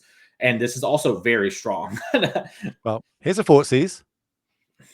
We're going to have a little look at the hand. 1 mana up, of course, trying to play around Daze, and we do see a Daze in the hand, as well as a Wasteland, another Volcanic, a Delver, and a Brazen Burrow. What do you think the pick is going to be? It's really interesting here. So the first thing I would try and think about is what could be on top of the deck, right? From sort of the surveilling and everything like that, and kind of how the game's been going. Like, what are the cards I'm trying to think about that could come down here and take things over? Because right here, I have the Fatal Push in my hand, so I know I've got, this DRC covered. I could take the Delver, Fatal Push the DRC, and then it's just Brazen Borrower. All right. And then I have the Baleful Strix for that one. So that's kind of nice. Now, maybe I want to take the Borrower and leave the Delver, and that sort of solves all the threats. Or do I want to take this Daze that's sort of being a thorn in my side? I think given the amount of lands Dan has in hand, Daze isn't something that I'd be personally really interested in. Maybe if I had a Brainstorm and I was going to flip my Tameo right away, I could see taking Daze. I imagine this is a spot where Brazen Borrower just being the most flexible of all the cards will be taken, and Dan seems to agree, with the Fatal Push in hand here to sort of take care of this DRC and play through the days. Nice clean turn there, and then just to finish it all off, you get to attack with your Tameo. Make a clue token. And of course, Tameo is so easy to flip into the Planeswalker side, especially in Legacy when we've got access to, Brainstorm. Yeah, Brainstorm. This is a card that just, was not balanced with Brainstorm in mind, right? Like, if Brainstorm was a big part of Modern, maybe this card would be different, right? But it's not a card there. So Tameo really gets to kind of run away with things here. And that's, one of the cool things is we're going to see Murktide come on down. That's a hard one to kill. Dan has a Baleful Strix, but Ash has something to say about that typically. So we're in ourselves for kind of a very interesting game. I'm glad we got to see this one from start to finish. Let's go. It's a big top deck needed. Something that's good and interacting. Another Strix.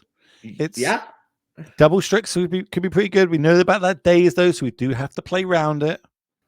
Yeah, and honestly, a lot of ways, Dan kind of wants to play around it anyways, right? Play the first Strix. Maybe Ashlyn offers the Delver trade. You take the trade depending on kind of what you draw. Oh, Thoughtseize. Yeah, big draw there. But I was going to say, like maybe she takes the trade or whatever, where fights over this Baleful Strix, and then you have the second one to sort of lock it up. Because your life total is high enough as Dan right now to not be in too much trouble, especially with the Tameo can always jump under the bus as well. And if we do, the Daze was in hand, we could just play the other Strix here, and of course draw the third card for the turn. Flick. Yeah, we can just pop the Clue though too. I Yeah, think we we're going can to do see that as well. Dan attack, create a clue, and then pop in the middle of combat. And then that will give us a flipped Tameo. We can tick up, it's all open information here. Both players know all the cards. Basically, do we want to use the rest of our turn to get that daze out of hand, or do we want to do, as you said here, attack, generate the clue before combat damage is going to happen? We're going to crack the clue, draw a card. That's going to flip the Tameo because it's the third card drawn for the turn. Now, yeah, and I think I like this play a lot more. Listen, every land we draw basically counters the daze to an extent, right? We're sort of just playing down a land. Now, multiple dazes, sometimes you get got, but also if Ash has a lot of cards in hand, Dan can always lead on the thought seize to answer it. So I like this here from Dan, sort of force the initiative, make Ash have to flip this Delver, where this Tameo is going to most likely be pretty safe, because a lot of the draws that don't flip Delver also mean you're not clearing the Baleful Strix, which means the Murktide's not connecting. there's the flip side of Tameo. Of course, we're going to take it up straight away. So tagging creatures will get -1 or -0. That's the unknown card we didn't know about. Now we're going to play it. Dragon's Channel on the battlefield. No attacks into the face of course, that Death Touch flyer. Ooh, there's the Borogoyf. That's like what, the 17th Goyf we've seen now so far in this coverage. But I'll take it. So many Goyfs. But yeah, we're seeing here too, Ash has no cards in graveyard. This Tameo plus is very huge. And Dan sort of has a ton of resources to work with here. Can ponder, try to figure things out, can lead on a Baleful Strix, see a card, see what we want to do from there. Maybe even leave up our mana, leave up the clue. Has go for the throws and out, so this Murktide can then pick that up. Has access to all the cards in the graveyard. Yeah, it looks like Dan wants to just get this Fatal Push.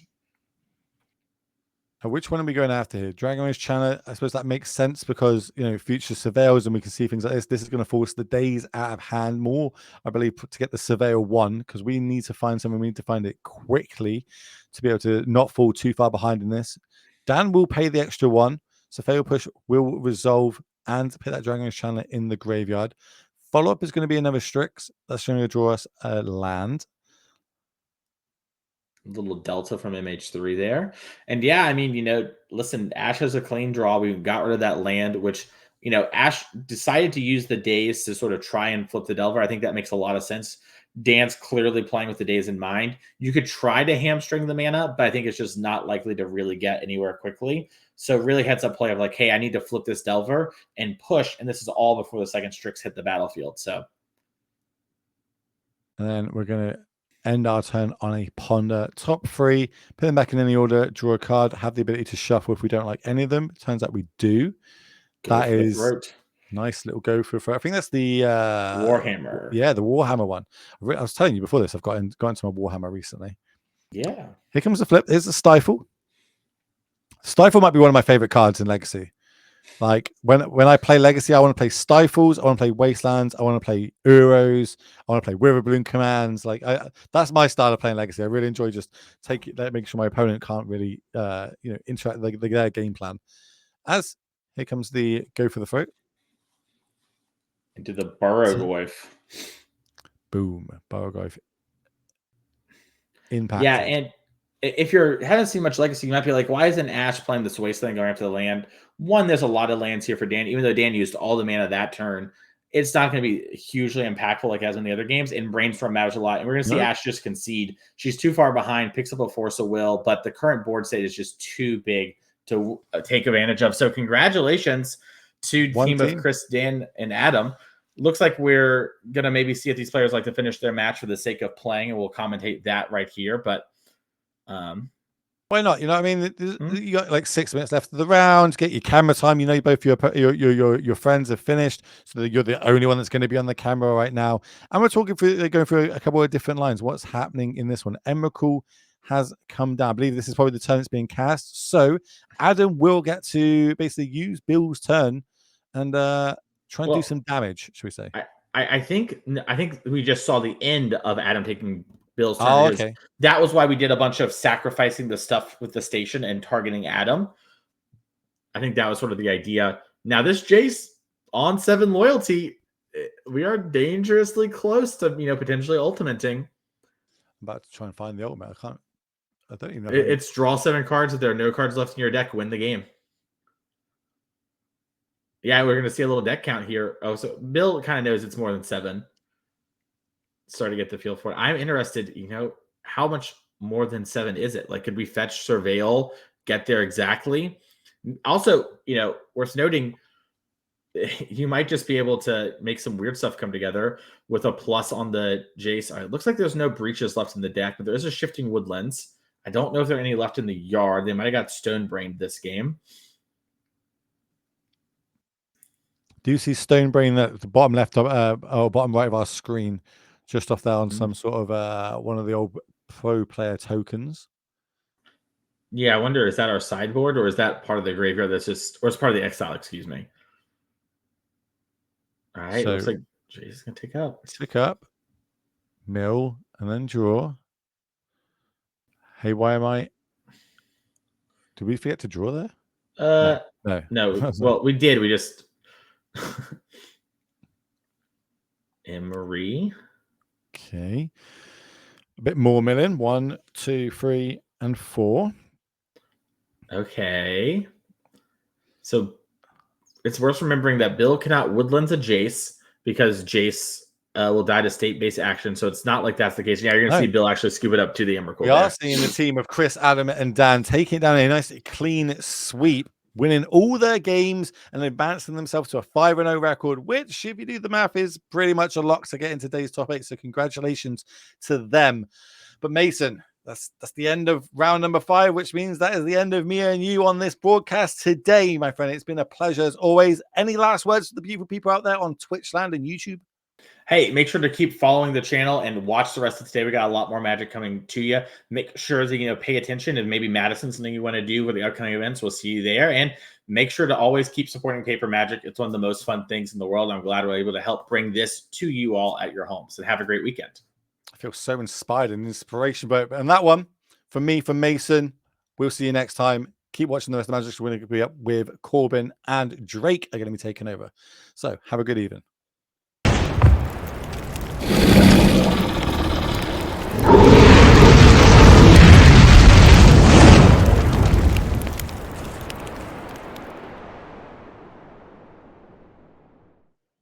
All right, everyone. Welcome back to the 10K Team Trial event, part of the first event of the NRG series in 2025. Of course, we had our 10K Modern Showdown yesterday. You got to watch all the way through the finals there, won by Grayson Nimitz on the Grinding Breach. And today we got some team events, which means we got Standard, Modern, and Legacy.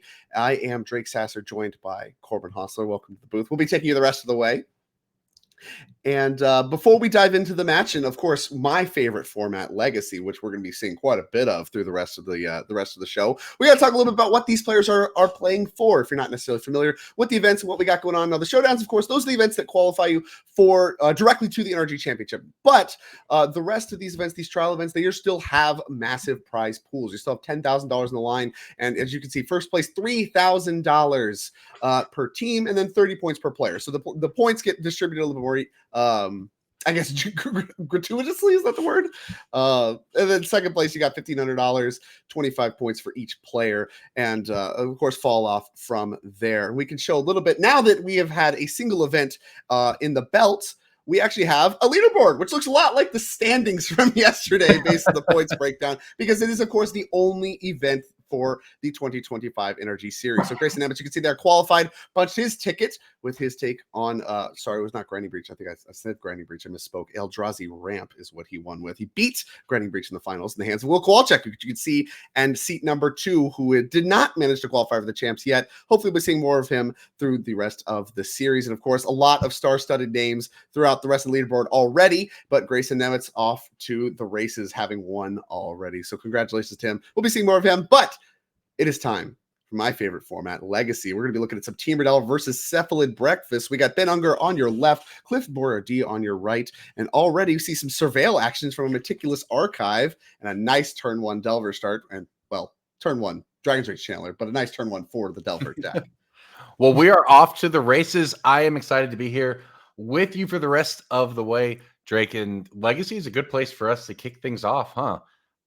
Sure is, and I actually misspoke again. The looks like the bottom is not correct. Our little thing, because I mean, Cephalid Breakfast, I don't think plays Dragon Rage Chandler, right? So we got to get those names swapped around. We'll get that updated here for you in just a moment. But Prismatic Ending, on Dragon's Rage Channeler. A nice little exchanging of resources. I mean, these are two classic decks, right? Cephalid Breakfast has been around as long as I've been playing Legacy. It still maintains those like breakfast cereal naming conventions that all those decks used to have. And of course, Delver has been the face of Legacy for decades, and maybe only now just falling off. Oh gosh, you said decades, and I just instantly, yeah, I just got a few more gray hairs. I've already got plenty, but I got a few more when you said decades on Delver. I remember playing it in Standard. Oh no.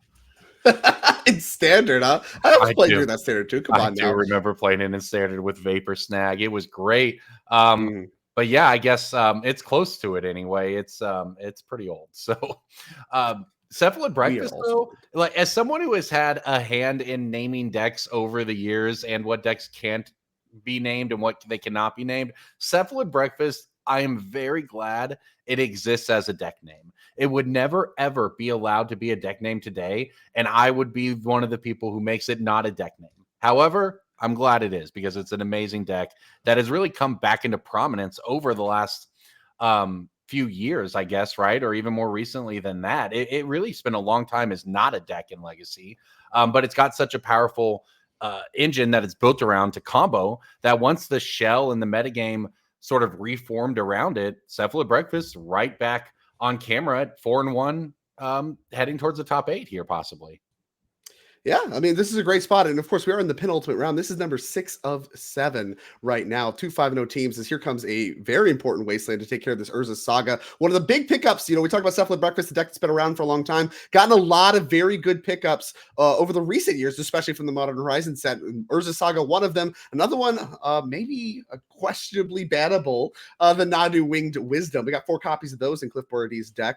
And Delver, we know what it's been doing. A little bit less on the upgrade recent upgrades rather, and still good, still powerful, and deploying a mediocrely sized, I'll say, Murktide Regent, not the super sized Murktide Regent you're used to seeing. Only a 4/4 is this one, but still very quick.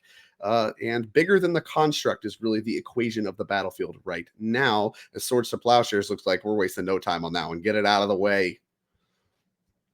Yeah, the greatest trick deck builders ever pulled was getting you to call it a Delver deck instead of a Daze deck, because essentially it lasts forever because of Daze. That's what the shell always is, whether it's a Delver or a Dragon's Rage Channeler, as we see Ben pick up one of those and deploy it as well, or whatever the other 1-drop of the day is.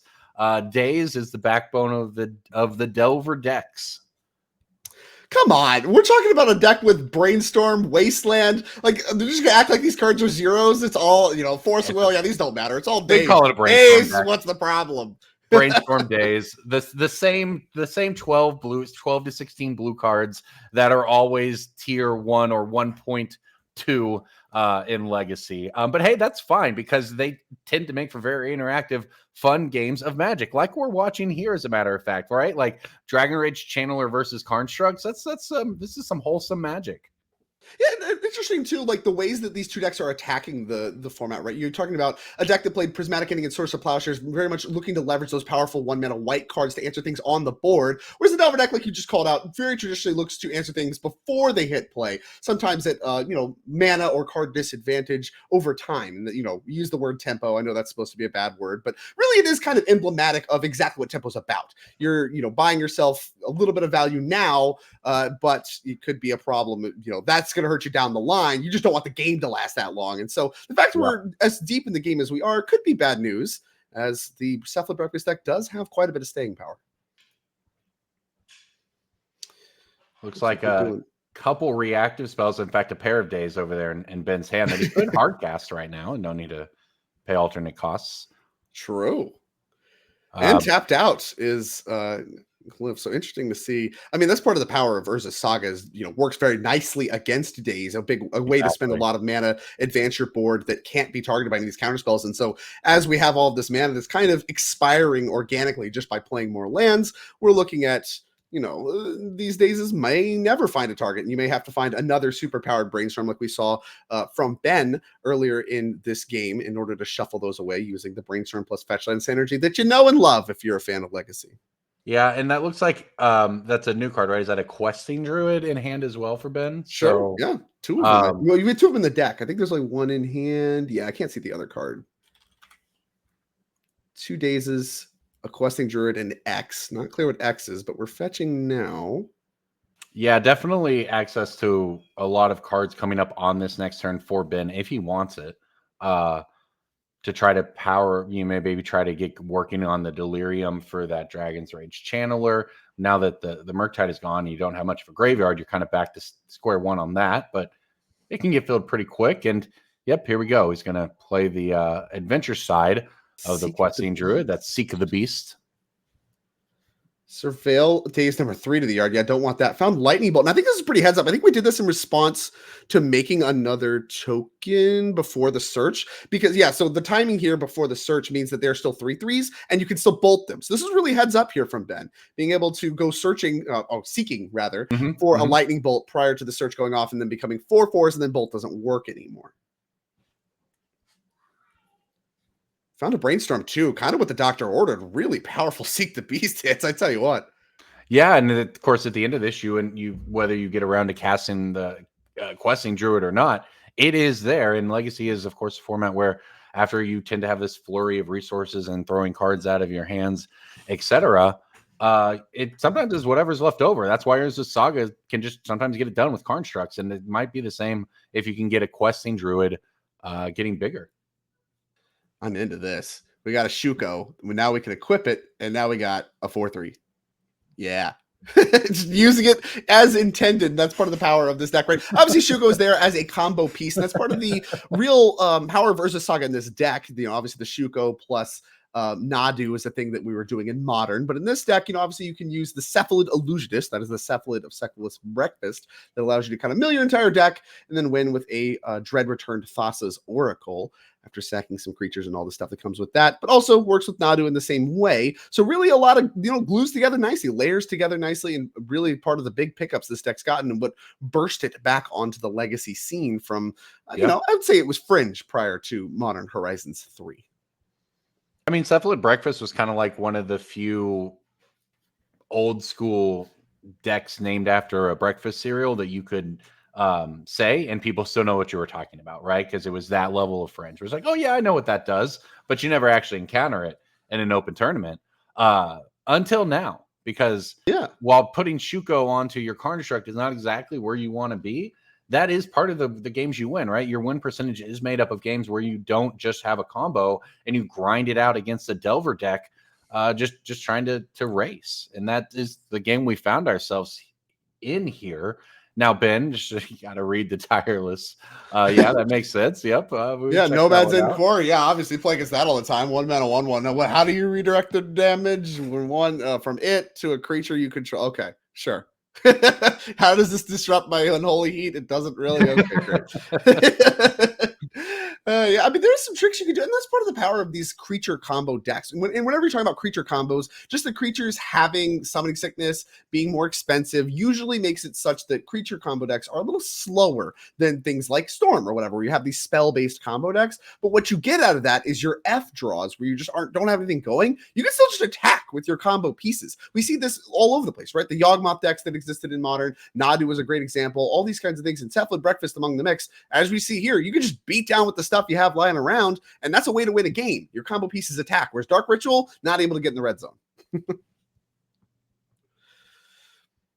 Speaking of getting in the red zone, here comes, I see counting on the hand, that would lead me to believe this is a Delirious Dragon's Rage Channeler that must attack, and of course will not be blocked. 3 damage coming across because it must for Cliff. Okay, not bad. You get the Delirious attack. You get the Murktide afterwards here. Great follow-up.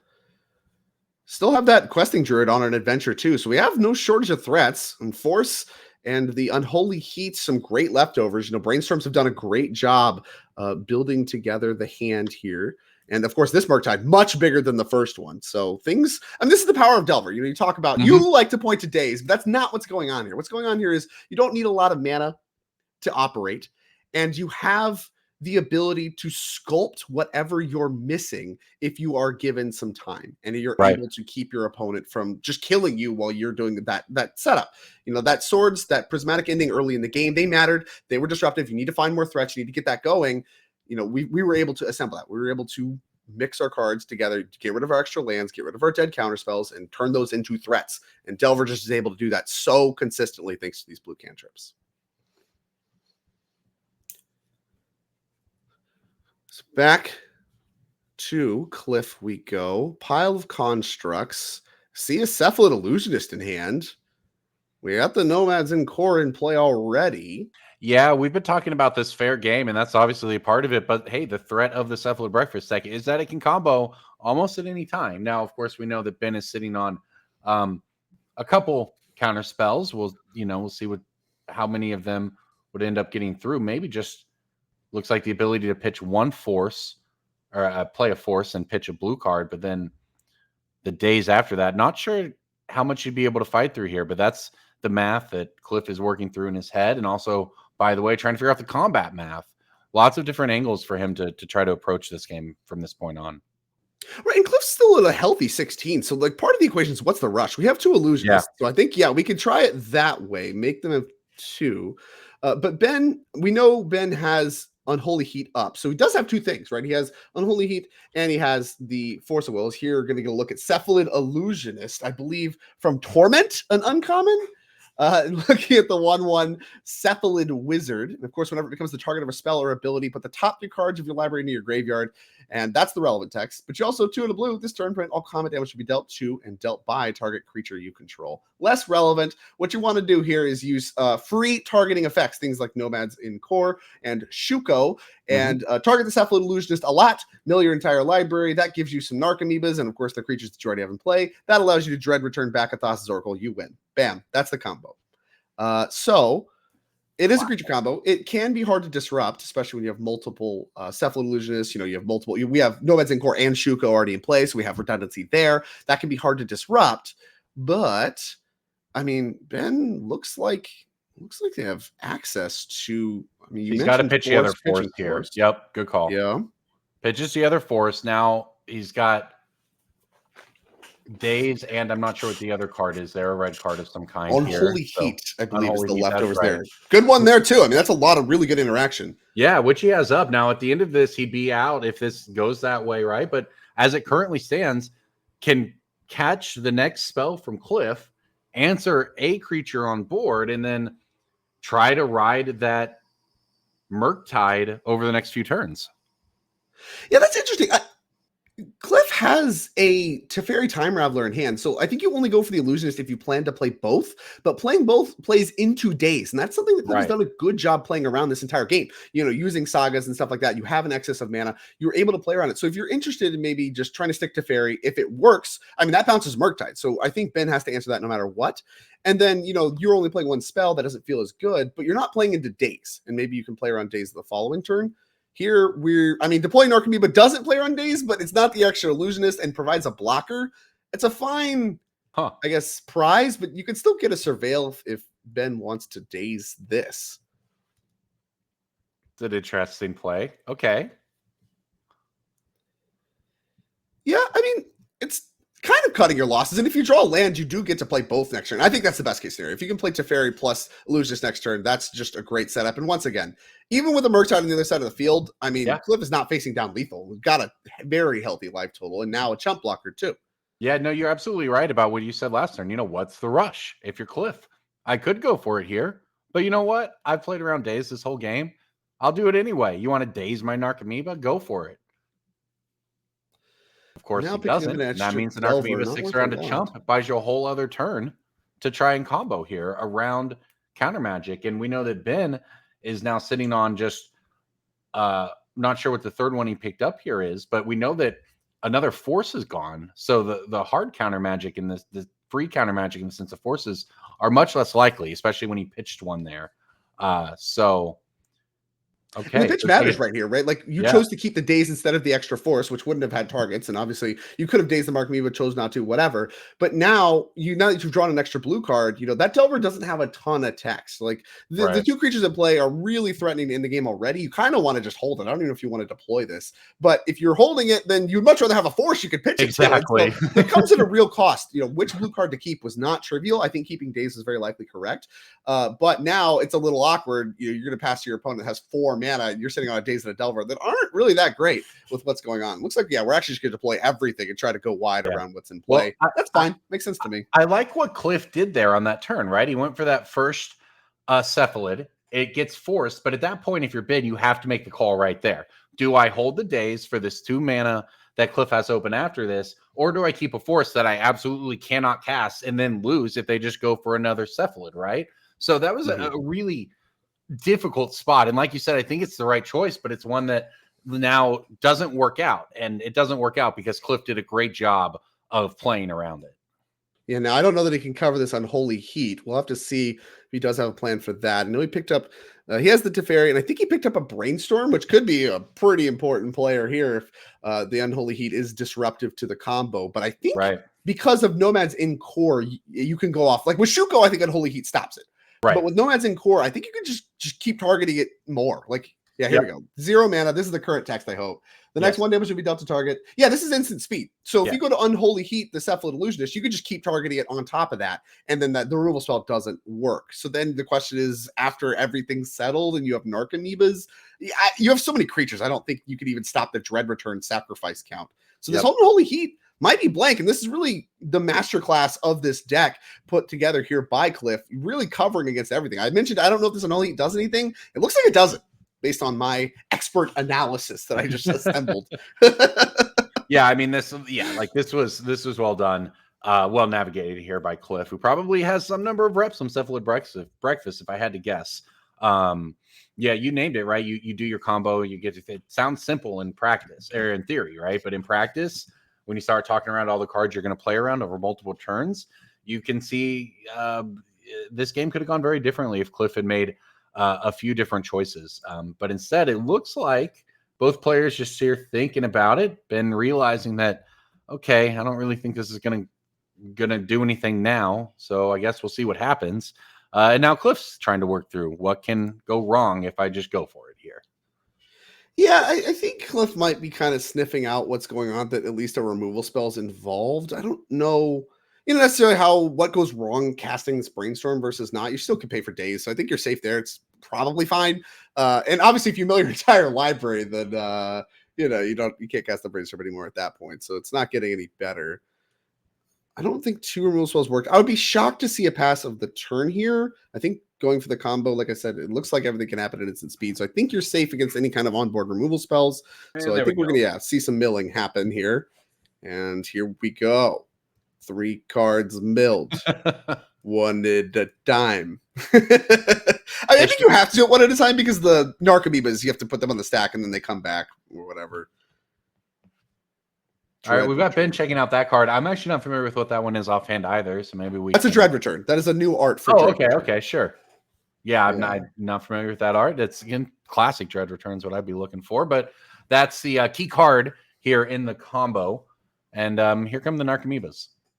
Yeah, I think we have an Narcomoeba in hand. Only 2 on the list, so only 1 more coming, and there it is. Oh, okay. But you only need 3 creatures. The point of this is you only need 3 creatures. Most of the time you get 2 out of the box with Nomads and Core and Cephalid Illusionists. So only need 1 of the Narcomoebas anyway. In this case, we have Constructs too. So we have plenty of fuel to sacrifice 3 creatures to Dread Return and, of course, target the Thassa's Oracle. Yeah, so I think we're stacking our creatures in such a way that we actually get to keep our creatures around. Now, I don't really know what we're playing around by doing it this way. There might be some graveyard hate or something. I mean, this is still game 1, so you don't have to worry about any kind of sideboard cards. But I'm sure, Cliff's mechanics, someone very proficient with Legacy. I mean, I think we've seen Cliff play a lot of Reanimator in the past. Does like the combo blue style decks, of which, and of course, this is one. Very different look from Reanimator, but a lot of the same overall concepts at play. Yeah. Well, hey, we want to welcome in the raid from Doomwake. Devin, thank you for sending them this way. Thank you for, of course, all that you do for the series. And welcome in, everybody, if you're joining us. I'm Corbin Hostler. I've got Drake Sasser with me. We are checking out Legacy here in the Team Trios round 6 of the NRG Championship Series. Deep in game 1 here, Ben and Cliff. Cliff trying to make it a clean sweep for his team of Travis Williams and Fletcher Johnson, going up a game on Ben and his teammates Jake Conan and Harrison Canfer. Okay, so yeah, we killed a creature in response, surveilled a card to the graveyard. We've dazed, we've paid for the dread return, and that's going to do it for game number 1. And as you mentioned, a clean sweep in game 1 for all of these players. So while they're shuffling up and sideboarding, cool thing about team events is we can hop over to another match. And it looks like we can hop over. Let's hop over to standard. It looks like they're still in the midst of playing their game number 2. This is the Esper Pixie. I believe more correctly, the Esper self bounce, but of course includes the 1-mana white cards, one of which is a Pixie. As I get these deck lists pulled up. Yeah. Look at the board state. This looks to be going very much in favor of Harrison Canfer on the Esper Pixie deck on the right. If you just count permanents, which I do hold in high regard. Limited all-stars on that side of the board, and then there's a constructed all-star right there. But yeah, this deck is so cool. If you're not up to date on standard, there's a lot going on in standard. And this self-bounce Esper Pixie deck is one of the coolest. Like, Nowhere to Run, that's an enchantment you can pick up for value. The Nightmare, the enchantment that makes him discard, that's something you can pick up for value. The Fear of Isolation, the Duskmorn uncommon bomb right there you see on tapping, that picks up all of these enchantments for value. It's all of the above out of this deck. And then now, obviously, on the Gruul aggro deck, Travis Williams, it doesn't need a lot of mana to function, but it does typically need more than 2 at this point of the game. So while this is, maybe less of a, we'll see how things play out here, but maybe not a super competitive game, it is definitely a showcase of the Esper Pixie deck. You see all the value it can generate right there on the board. Well, I mean, the Gruul aggro deck is known for being able to produce a lot of direct damage out of nowhere, thanks to all of your pump spells, and of course the ability to sacrifice your creature, deal a bunch of damage through that, the Heartfire hero dying and things of that nature. So, as long as there's spells in hand, I don't want to count the Gruul aggro deck out yet. I was very impressed watching Theo Jung win the NRG championship with his take on the Gruul aggro deck. And it looks like these kind of self-bounce, kind of recursive engine decks have been kind of the answer, the developmental answer of the standard format to these Gruul aggro decks. This theoretically, I would imagine, is at least a fine matchup. As Canfer is already down a game, but clearly has adjusted, got a Fear Isolation in play, laying some smackdowns. Yeah, and there you go. Pixie is a nice draw here because it allows you to pick up whatever it is you choose to want to pick up. Nowhere to Run. And yeah, we spotted I think there was a Monstrous Rage in Travis's hand. So that is sort of the card that always leads to the really insane starts insane turns out of the Gruul aggro deck is how much damage you can start stacking up with Monstrous Rage. But Nowhere to Run is just such a clean answer, a good answer. The Pixie gives you a blocker, and you're just getting kind of ground out of cards. If you're Travis, even despite being short on lands, you're just going to be down on cards at the end of all of it too, because of the removal spells getting rebought. Yeah, I mean, that's a big part of the problem. I wouldn't call Travis out of this quite yet. Now, the Nurturing Pixie was a really problematic draw. This is something that obviously gave a flying body, and an additional removal spell. But once again, like I said, multiple spells in the end. Here comes the Monstrous Rage. Yeah, I mean, this could be a big hit here. He recognizes his opportunity here, says, okay, if we don't have a blocker, I'm going to get in the damage while I can. So one Monstrous Rage goes through, and he's thinking about a second one here. He's not going to be able to play. I think that's a 3-drop in his hand, but holds on to the second. The Name of City is what that one looked like to me. A card out of the sideboard. Got 3 of those in the sideboard. I'd imagine for the grindy matchups. So believes that looking to grind against this deck, believing that the coming out the gates hard not going to work, which makes sense, right? Like I said, we just talked about really one of the things that the self-bounce decks are looking to do in this matchup is just recur, like Nowhere to Run. Just keep blowing up the creatures over and over and over again. And so having just another threat that doesn't die to a -3/-3 effect, that's a pretty good card to pick up if you can cast it, which is currently obviously the issue. Torch the Tower, I think, was to pick up for Travis. That slows down the clock against him a little bit, along with the Monstrous Rage. Harrison just turned both of those cards sideways instantly and now just takes the damage, I think.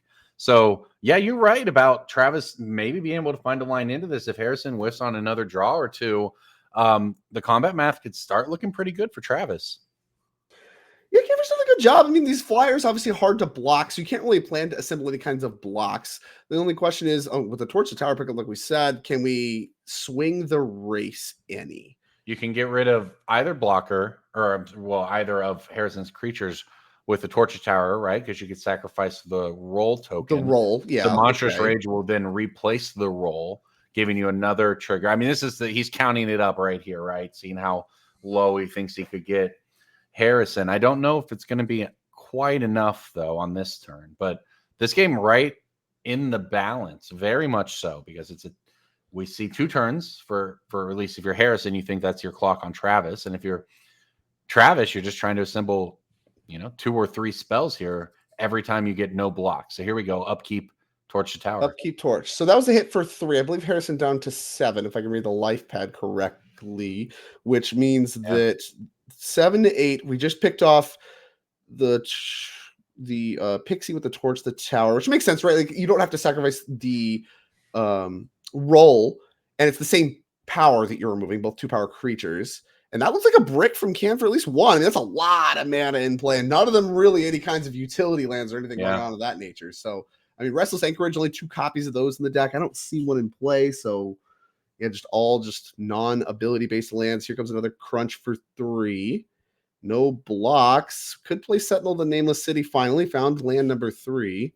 Doesn't block though, so I don't know that it actually does. Here we go. We're still in combat. All right, that's 2 more to 5. That would put him for the 1 and then activate. Oh wow, the last card is Nowhere to Run. Okay. He was holding it just face down forever, and it kind of made sense with the way he was attacking, but hey, he did not flash that one to the camera, so that was a surprise to all of us, that Nowhere to Run, that looks like it keeps him alive in the game just to draw Darkslick Shores.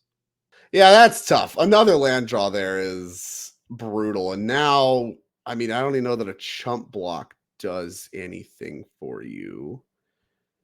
You're just bleeding. Yeah, here comes the Sentinel as well. Yep, got a block. Don't really have a choice. Die otherwise. Well, and now the Sentinel of the Nameless City does have text. It looked like Harrison had control of this game, but just too many lands in the last 4 or 5 draws there, including this final turn. Well, kind of a brutal way to go. Getting 2-0 swept is tough. Well, let's hop on back to Legacy, where it's again clean sweep there, and Travis didn't even lose a single game. But we're done there too, and so that looks like it's. That should do it. Absolutely speed running this, a dominant performance from Cliff Ortiz team, and I mean, Cephalid Breakfast getting it done. Not a deck I would normally think of as quick. Gruul Aggro, on the other hand, I do think of as quick. So those keeping up the same pace, quite impressive. We'll get a little talk to them about their team composition and their deck choices, of course, here in just a little bit. But in the meantime, of course, that was the penultimate round as they're getting seated. We're not going to hold you too long on that. They're getting seated. That was round number 6 of 7. So team events mean that there's less rounds because you have less virtual players. And, this will be the second to last round of Swiss. We'll have the last round of Swiss coming up. Then, of course, we're going to play out the top 8 through the rest of today. Crown not 1, not 2, but 3 champions. And, of course, like I said, we're going to be mostly focusing, I think, on Legacy throughout the rest of the day. Legacy, of course, my favorite format. Very happy to be able to show that on the NRG series. And, of course, if you like these kinds of events, you like Legacy, well, I don't know that we have more of it going on for the rest of the season, but we do have plenty of other events featuring a lot of other formats. In March, we'll be heading over to Madison, Wisconsin for a 10K standard showdown and a 5K Pioneer trial. So Pioneer not featured in our team trios, going to get a little bit of love in Madison.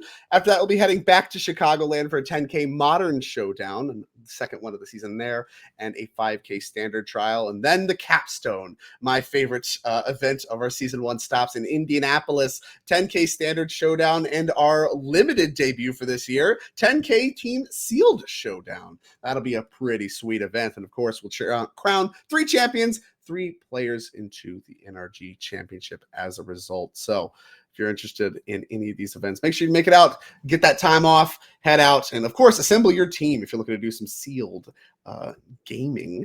Let's head on over to the leaderboard as well. We've had 1 event thus far, the showdown yesterday. I got to cast that with Doomwake, kind enough to rate us a little bit earlier, where we got to see our first look at Modern with Twin and Green Sun Zenith and all that fun stuff. And more importantly, Mox Opal, which shockingly did not win the first event. Grayson Nemitz got it done. Eldrazi Ramp now leading the pack. Current player of the year if things were to end after 1 event, but there's a lot more events coming. And some of these players, I know Cliff Bordy among the mix, we see in all of our events. So we're going to be seeing quite a bit of them as they are getting seated. We're going to get to talk to them, talk to their team, talk about their preparation for this event. The leaderboard, I think, is such a, obviously we're just getting going on the season, but I think that's what really makes this series so much fun to jump into, especially at the beginning of the season. You watch the NRG Championship a couple months ago, you see, hey, I want to make it there. Well, now's your chance because you can get onto that leaderboard with just one weekend, and it can get you can qualify with the one shot if you can top eight and then win a big event. So, all right, let's head down them to seated. Hello, are we? Is this team handhold wins? Is that how I see this? Is we team handhold? Team handhold. No. This is team ninth. Ninth. Yep. Ninth Oh place. dear. Cliff is This a is displaying wrong on my screen then. Well, congratulations, Team Ninth, on your win. Talk to me a little bit about your team, your preparation. Cliff Bordy, you're someone that we have seen before quite a bit on this series. And obviously you got your jacket here today. Talk to me about the team you came up with and how you decided who was going to play what. So I knew I'd have Fletcher on my team. That was locked. And we scoured the internet for our third player. We picked up Travis, a very good player. Thank you. We just decided to play our decks that are good in all the formats. And here we are. Well, it's working out so far. You did certainly look good in that last round across all three formats, right? Oh, yeah. Yeah, and talk to me a little bit about, I mean, obviously you said you just played the best deck in the format. Was that just literally, I mean, your decision making? Like I said, I spoke a little bit. I've seen you play Reanimator, you know, obviously blue combo is your thing. Picking up the Cephalid Breakfast deck, you know, is that what you believe is the best deck? Do you believe you have the set of the best decks in all three formats? So I used to play Breakfast all the time back before the NRG series. I picked up blue-black because the frog was really good. And then once the frog was gone, I was like, I don't want to play it anymore. I thought that Delver had a resurgence, so Breakfast was a natural fit to slide in and beat the Delver decks. Travis has been on practicing the Gruul deck for a while, so that was perfect pick for the standard deck, and obviously the Breach deck has just been tearing it up, so we got Fletcher on that. Yeah, I was going to say, talk to me about the modern prep, Fletcher. You know, were you, as soon as Boxables unbanned, you see the Breach, you're just about that, no questions asked? I mean, didn't win yesterday. I mean, I don't know if that's, you know, deterministic on anything, but just know your modern prep was just Breach the whole time? So like right when stuff got unbanned, I really wanted to believe that Phoenix was going to be an actual good deck. Yeah. But my cousin told me, oh, since like Faithless Looting and Opal are going to get unbanned, I should just get a bunch of Breach stuff. And I still don't have a bunch of Breach stuff because that is way too much money. But I mean, the deck is just like crazy. Like before, you could pretty accurately determine when they like can have a kill the next turn. But now with Opal, it's just you can kind of just have like kills out of nowhere. And I'm not sure if you guys like saw my games, but my game 1, I won on a mold of 4 on the play, and then game 2, I saga'd on turn 1, and then started like making tokens on 2. It's just the multiple like versions or the multiple ways this deck has to win is just like so insane right now, and lots of decks just have no way of beating it. Yeah, we've seen that play out, you know, very realistically throughout this. Just can't cover every angle in the sideboards. And yeah, I mean, a mold of 4, being able to blow the doors off this extremely powerful modern format, incredible. I mean, we were focusing mostly on Legacy. I'll say that. We don't get to see as much Legacy these days as we used to, so that's going to be kind of the focus going forward. So got to see quite a bit of Cliff masterfully navigating some stuff, and even some Gruul aggros. Congratulations to both of you guys, and of course your entire team. You're situated very well. Any final shout outs you want to say? Anything else you got? The floor is yours. Well, I want to shout out my boy Jordan Litsky for talking through the Gruul list with me over the past week. We came to some pretty good conclusions about how to play the deck, how to sideboard, and all that. And yeah, I really like his position right now, so I would run it back. Yeah, and that dominating performance, I think, certainly demonstrates how powerful it really is. I think it's quite powerful. I liked it a lot when we saw Theo Jung win with it, and it doesn't look to be stopped by any little pixies or anything of that nature. All right. Well, thank you all. Congratulations, 9th place. I hope you do not get 9th place at this event. I hope you do not live next round. And we'll be seeing more of you in the rest of the tournament, I'm sure. Thank you all, and good luck. Thank you. Thank you. Hey, that's not a joke, Drake. People do draw themselves into ninth sometimes. You got to be on the lookout for that. Yeah, I hear it called tournament math quite often. And, it is kind of a meme. Cliff especially had kind of a string of heartbreakers. I think that's where the name comes from. I probably should have pieced that together more than the display that was going on over here for me, is because he just had a ton of ninth place heartbreaking finishes. And I don't even know if that was drawing into ninth place. I think it was like multiple, like just winning and hoping, and then you get ninth. And I'm not sure which is worse, but I'm pretty sure it's drawing into ninth. Yeah, they both sting. They both sting. Nobody. I mean, the only thing feels worse than ninth is probably second. Second hurts, I think, the most. Confirmed. But either way, that's going to do it here for round number 6. That was a really quick match, so I think we're going to have quite a bit of time prior to actually getting round number 7, the final round of Swiss, and then of course proceeding into our top 8. So great time for those of you that have been watching all day, watching Magic. Go get a snack. You have some time to use the bathroom and all that stuff, and of course you have time to follow and subscribe to remove ads and get some sweet emotes. So thank you all for joining us. We're gonna have a lot more, like I said, a lot more Legacy, and of course the other formats as well here on the NRG series. But for the time being, we're going to be cutting to a break that might be a little bit longer than average, but don't go anywhere. Stay glued to your screen as soon as you get back with snacks. We'll see you soon.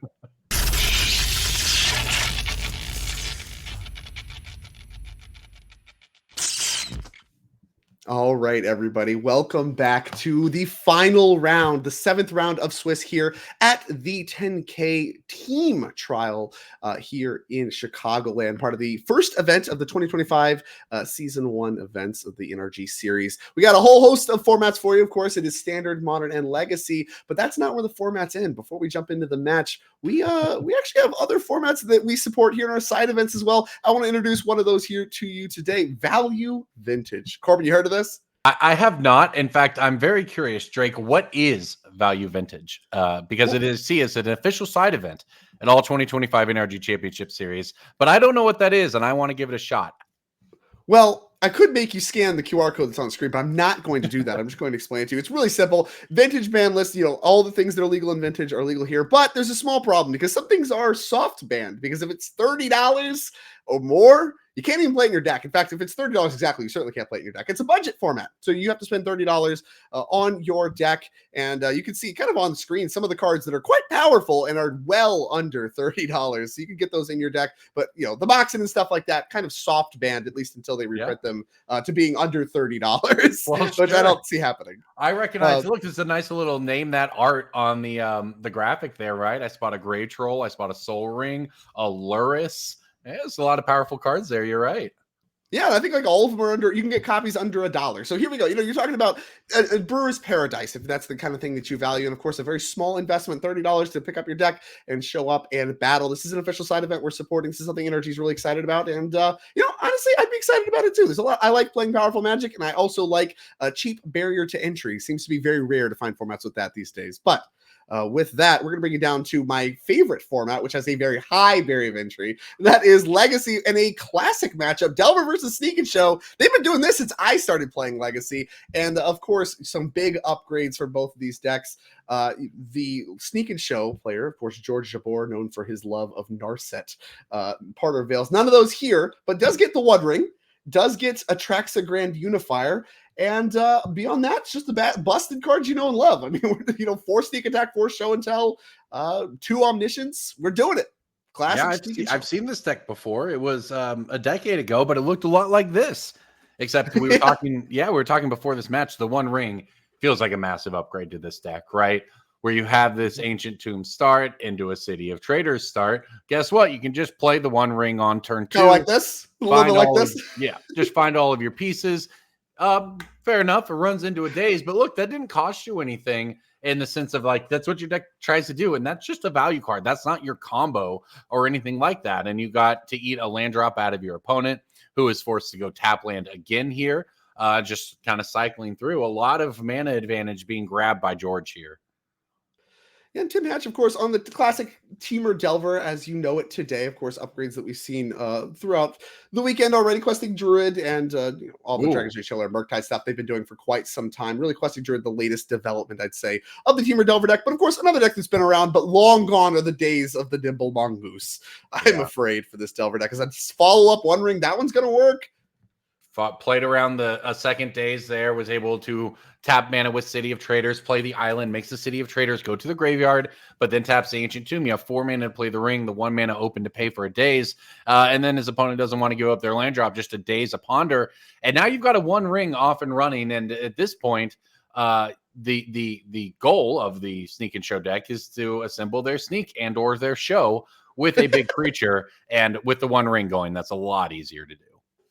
Absolutely. And, this is kind of like you used to see back in the Gen days, Dark Confidant dealing damage. You'd see players like try to like outrace it. Be like, oh, I'm going to kill you with your Dark Confidant. You're going to die to the flips. And that didn't really happen. That's why Dark Confidant was as good as it was. Right. There's going to be some of that at play here with the 1 ring, where the 1 ring, I don't think is going to kill George Jabor before it wins George Jabor the game. But I mean, it's not like the Delver deck really has any good ways to remove it. You have 1 petty theft. You have 1 Brazen Borrower that lets you petty theft it back to hand. That's it.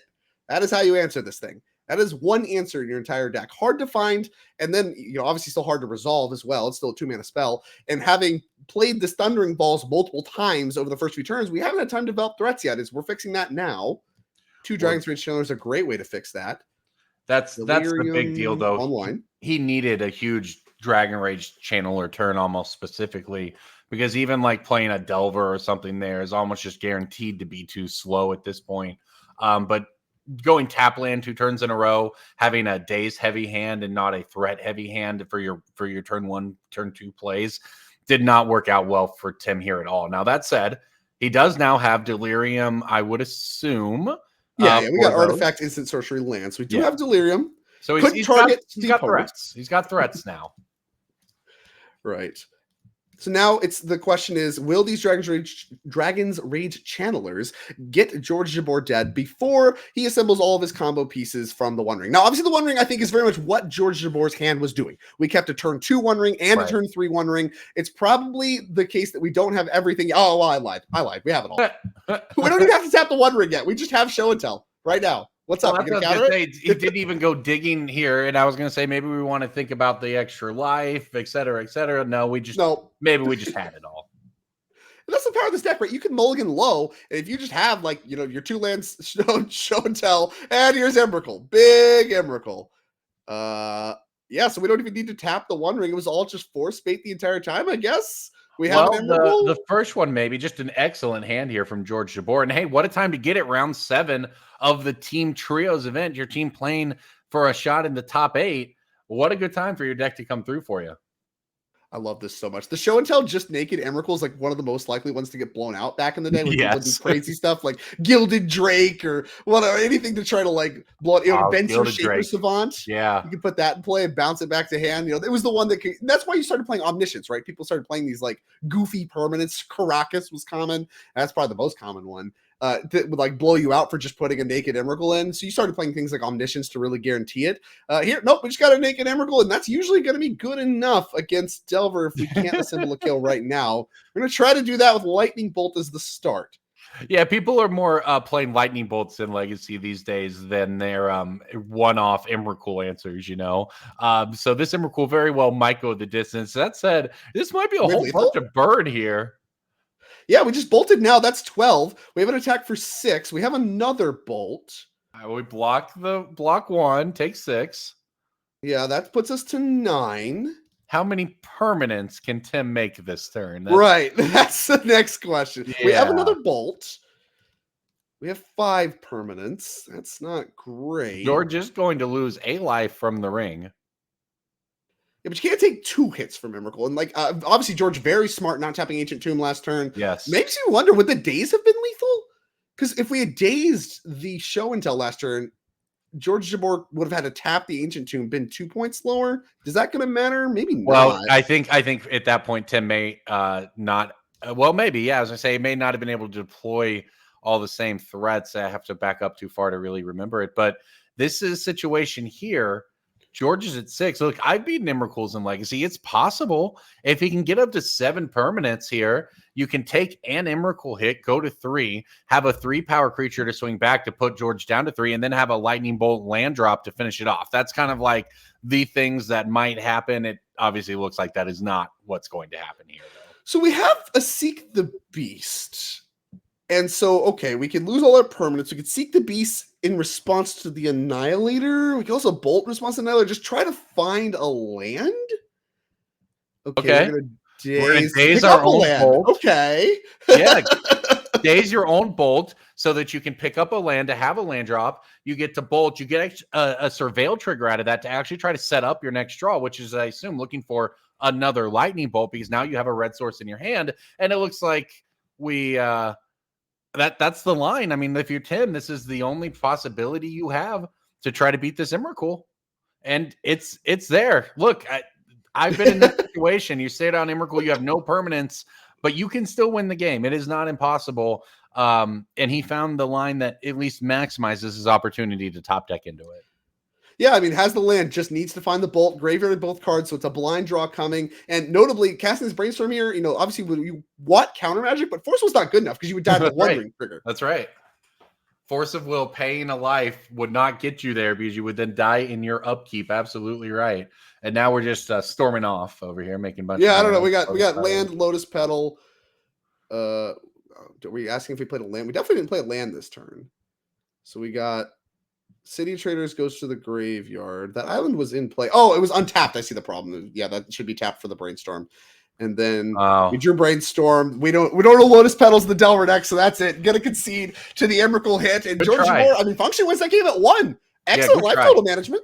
Yeah. Good try by and honestly, well played by both ends, right? We watched Tim try to find the one line he could against George, but we also watched George very carefully manage his life total, both with that Ancient Tomb and with that one ring that did resolve, so that you end that game on exactly the life total you are allowed to end that game on. So very nicely done by him. Now we jump over into Standard.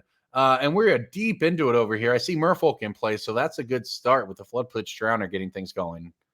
Yeah, this Beza card, I know this one's pretty powerful. I don't know that I'm as familiar with this mono-white kind of token control strategy that we have going on here. Very interesting. Yeah, this is one of the... Clean all this up quite nicely, assuming it does happen, and it is going to happen. There's a look at Beza. Wall of text on this thing. Great for catching up. Part of the control strategy, of course. You saw it had multiple tokens, of course. Can catch you up on cards and life as well. Kind of a riff on timely reinforcements. One of the first to do it. Right. Big fan of that card am I. But Beza, a much more powerful variant in today's. It looks like we have an impending Overlord as well. Kind of off screen a little bit. That one is going to be a great way to follow up this Sunfall. And obviously you have the Incubator token as well. This might be really, really bad news here for Samuel Clayton. Yeah, Clayton got a grip of cards as well. This mono white deck was pretty popular when Bloomborough came out and then right after Standard Rotation. Like this was one of the decks before the World Championship that people were really into. And then it seemed like everyone started testing for Worlds. The Standard format kind of moved past it. And it kind of fell out of favor now for the last several months. But I don't know, obviously, Phil's record on the day, but his team is 4-1-1, playing for the top 8 possibility, at least, here at the 10K in Chicagoland. And Mono White Tokens is perhaps making a comeback. The standard metagame is all over the place. That might be a good way to go.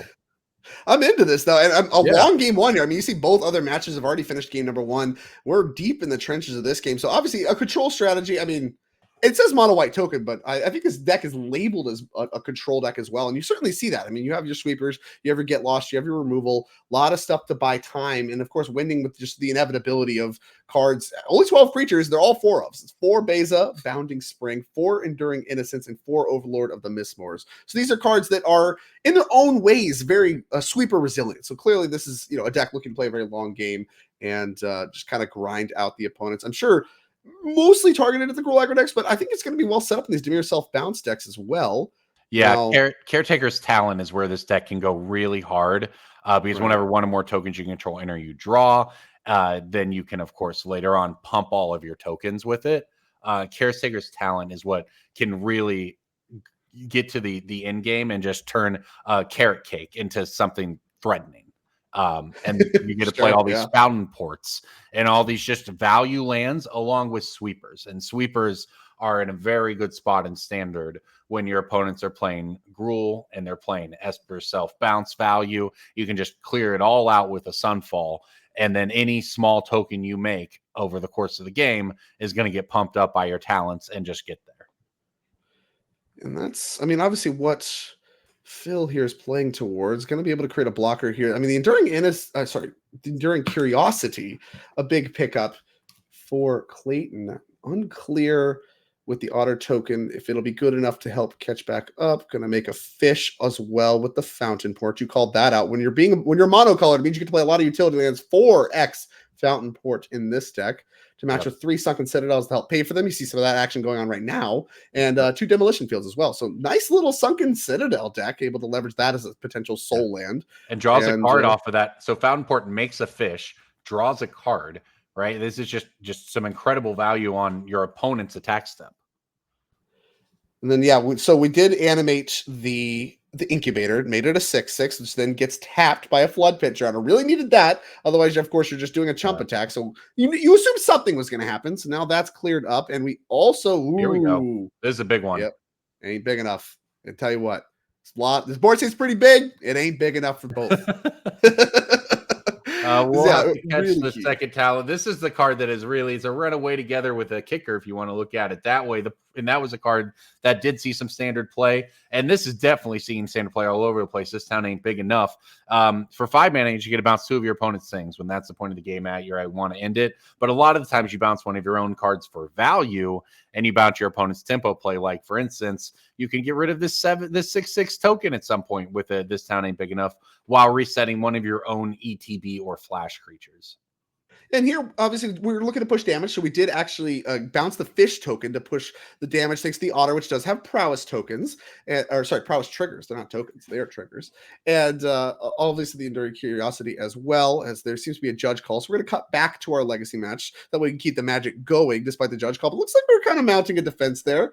We'll get an update on what happens with that match later on. But here we are, deep into the trenches, what looks to be a very different script from the first game that we saw of Legacy. We did see, obviously, so turn 2, the One Ring, turn 3, the One Ring, and use that to kind of spring forward. Not a lot of threats early from Tim, but here, 3 threats early and a Bolt follow-up means this game is going to get over with very, very quickly. Already a turn 2 clock. So it looks like no Delirium quite yet, and doesn't actually make Delirium. Okay, so it's brutal, but it could be worse. Now, we did see, I don't know if George boards this in, but he does have access to sweepers in his sideboard. Yeah, I got a couple Brotherhood's ends, it looks like, among other... Well, the Red Blast for sure. I mean, those hit everything you want. And obviously, here we go. Got the defense grid as well. So, yeah, it was just a question for the judge. So they're going to get playing with Legacy. We'll get that standard match after this, I'm sure. We'll get to the standard match quick enough. This looks like it's going to end quite quickly. Here's a Seek the Beast that's going to cost 2 Surveil triggers in response to defense grid. So, I mean, defense grid alarm bell should be going off. That's not a card that players pass the turn after casting all too often. Yeah, defense grid makes things cast more on your opponent's turn, which is a pretty good way to slam it down and prevent counter magic, like, say, Force of Will from wrecking your day. So, if George is able to survive a turn, which he looks like he's able to, even if we get Delirium made here, that would be 9/12 with the Bolt. So very nearly lethal, I guess, but maybe George will get a window here. All right, but the Red Blast will definitely help. Okay, yeah, that gives you some extra time. And the Ponders do help enable Delirium, but with the Delver down, that should be enough to stymie the clock, and then you get to untap, assuming nothing, your mana doesn't get messed with in any way. You'll be able to untap with all of your mana and then an active defense grid, and with not even 3 mana yet, and certainly not after casting Ponder, you have to imagine the shields are going to be down for Tim Hatch, and you'll be in the clear to cast whatever you want. Yeah. So a fine turn. Defense grid into kill a creature, a great way to do it. Not too scared about what's going to happen as a result. You don't really think they're going to be able to assemble. Tim is going to be able to assemble 13 points. You do know about a Bolt. Now, it does matter. So this is the thing, right? With Sneak Attack, you can theoretically end the game on the spot. With Show and Tell, just putting an Emrakul into play, for instance, and you're at 3, 4, 5, 6 life, you are not safe. You are not safe because you can get hit by a lightning bolt into creatures. So this game, even if George is able to put together Emrakul next turn, maybe in a different spot than we were in game 1 with that. Yeah, in my experience, actually, a lot of times, in most decks, right, you want the Emrakul, right? That cleans up the board state, that makes it to where nothing can really happen. But most of my experience playing Sneak and Show against Delver, honestly, on both sides, is you actually want the big lifelinker. Back when they played Grizzlebrand, you always just wanted Grizzlebrand. You didn't even activate it. They can't beat a 7/7 lifelinker most of the time. Just put it in play, don't activate it. Atrax is the new lifelinker, but that one does die to like Pyroblast and stuff like that. So easier for the Delver decks of today to kill, as there does go the City of Traders. That could be problematic. Yeah, that's a lot of really interesting, like you brought up the interplay of just how various sideboard cards even can change the way a matchup like this can play out is sort of the reason that Sneak and Show would fall out of favor in the first place, right? And obviously George is having a great run with it here, but yeah, very fascinating to watch it all play out in action and see the wide amount of interactions that Legacy has to offer from 32 years of Magic. It's a lot of years. Here is, I mean, yeah, shields are down. You know that, I mean, Tim Ash can't do anything. It's F6 territory. What are we going to put in? Murktide versus Atrax. Okay, that's the one you want. It is. Atrax a trigger. New cards to refill as well. Mana open for Red Elemental Blast for the Murktide. Or to fight over, there's stuff that could happen here. Check this card out. You read this one? Yeah. They introduced battles. They did the Tarmogoyf trick. Introduced battles before they were here. Here you go. You got a 7/7 flying Vigilance Death Fetch, a life link, the big keyword there. And as you can see, we're sorting things by type. That's because when Atrax enters, you reveal the top 10 cards of your library. For each card tape, you can put a card from among those into your hand, but the rest of the bottom of your library in a random order. So it looks like we're selecting from among creature, artifact, enchantment, and instant. No lands, interestingly. I think we already have those in the hand anyway. As Brainstorm, Lotus Petal, Emrakul, and Sneak Attack appear to be the selections. No Force Will among the mix. A lot of times when you put Grizzlebrand into play, if you really needed to, you could start drawing 7 cards at a time. Try to find a Force of Will plus blue card to assemble some backups, a little bit of extra help. Here, not going to be able to do that. And when you see a Brotherhood's End in George Jabor's hand, but looks to be, even with the Lotus Petal, a mana short of casting it at the moment. So the game's not over. I didn't get a great look at George Jabor's hand, but I mean, theoretically, Tim Hatch could have whatever. The Petty Theft could have a Pyroblast effect. Any of the blasts, actually, right? Yeah. Oh, no, it's not red. Never mind. It's the one color Atrax is not. So your Hydroblast. The point, the point being, whatever interaction Tim has here, it is live, right? He's got 4 creatures in play. His opponent's at 7. He's got a Lightning Bolt in hand. Now, we don't know if he has it, but if you're George, it really is just going to be a pass the turn and cross your fingers situation here, because Tim is going to have an opportunity to close it if he can find the right card. Oh, we're also doing the bolt count. So you can do an attack and then bolt whichever one is blocked. And I believe that would also be a way to do it. So actually bolts are outs too. There's a lot of outs here for Tim Hatch. I think there might be a Lightning Bolt in hand. Is that the one from earlier? Oh yeah, we might just be dead. So we have Delirium. Everything has to attack. Yeah, if the bolt is in hand, you come in for 6, 7, 8. You got the lethal here. Bolt our own creature. It looks, well. Yeah, bolt our own creature. Yeah, that'll do it. Exactly. So bolt the Murktide. 3 Dragon Tree Channelers deal 9. And George is at 7. And of course, no lifelink thanks to bolting your own creature. And that's one of the tricks. Like I said, Delver can get through just putting a monster in play. And that's why you see cards like Omniscience in the deck, to be able to, obviously cast all the things that you can get, but also cast Emrakul, give you the extra turn. Oh, here we go. We're back to standard. We never left. Same game. Sick. Look at these class cards, right? Caretaker's Talent versus, I believe, Storm Chaser's Talent. Just these cards have really done a number on standard over the past, couple months, I would say. It's not like they just broke out upon being printed. Well, they're pretty strong, right? All the talents, I think, have seen some play across the board somewhere. The black talent we saw in Sacrifice decks. We've seen Innkeeper's Talent all over the place in Standard. These talent cards are pretty good as it happens. And Storm Chaser's Talent, like you said, you nailed that one, among the mix as well. Big attack here. A lot of life. Like a town. This town ain't big enough. I spot as along with that cut down, which will get rid of 1 creature here. So 20 life, if the life totals are to be believed here for Samuel Clayton. So you've got room to work with. But as we mentioned earlier, all the card draw from the mono white decks, why you call it a mono white control deck, at least there's full script over there for Phil. 7 cards in hand, I think. Like, what are you supposed to do in the long game here when you're using cut downs on tokens? Yeah, using a cut down on a token is not where you want to be, but this is a good way to do it. This town ain't big enough to bounce both, and of course, wasted no time blowing that one up with a get lost. That's right. Because Phil says, no, thank you. That's a nice little, not like a loop, but it is a high synergy, right? Because you can just keep picking up your Storm Chaser's talent, use your Storm Chaser's talent to pick up this town ain't big enough, and you have established, a nice high synergy value engine, I'll call it. Able to just do that over and over again, but shut that down very quickly with Get Lost. Happy to give more map tokens, up to 4. Big tap here. Yeah, there's a lot of mana. 7 mana. Oh, just kidding. Giving it another look. As you mentioned, a pile of cards in hand. No shortage there. And Beza's among the mix. That's a big one for getting your life total a little more padded, which I think was starting to get a little bleak. And Enduring Innocence, the follow-up. A lifelinker in its own right as well.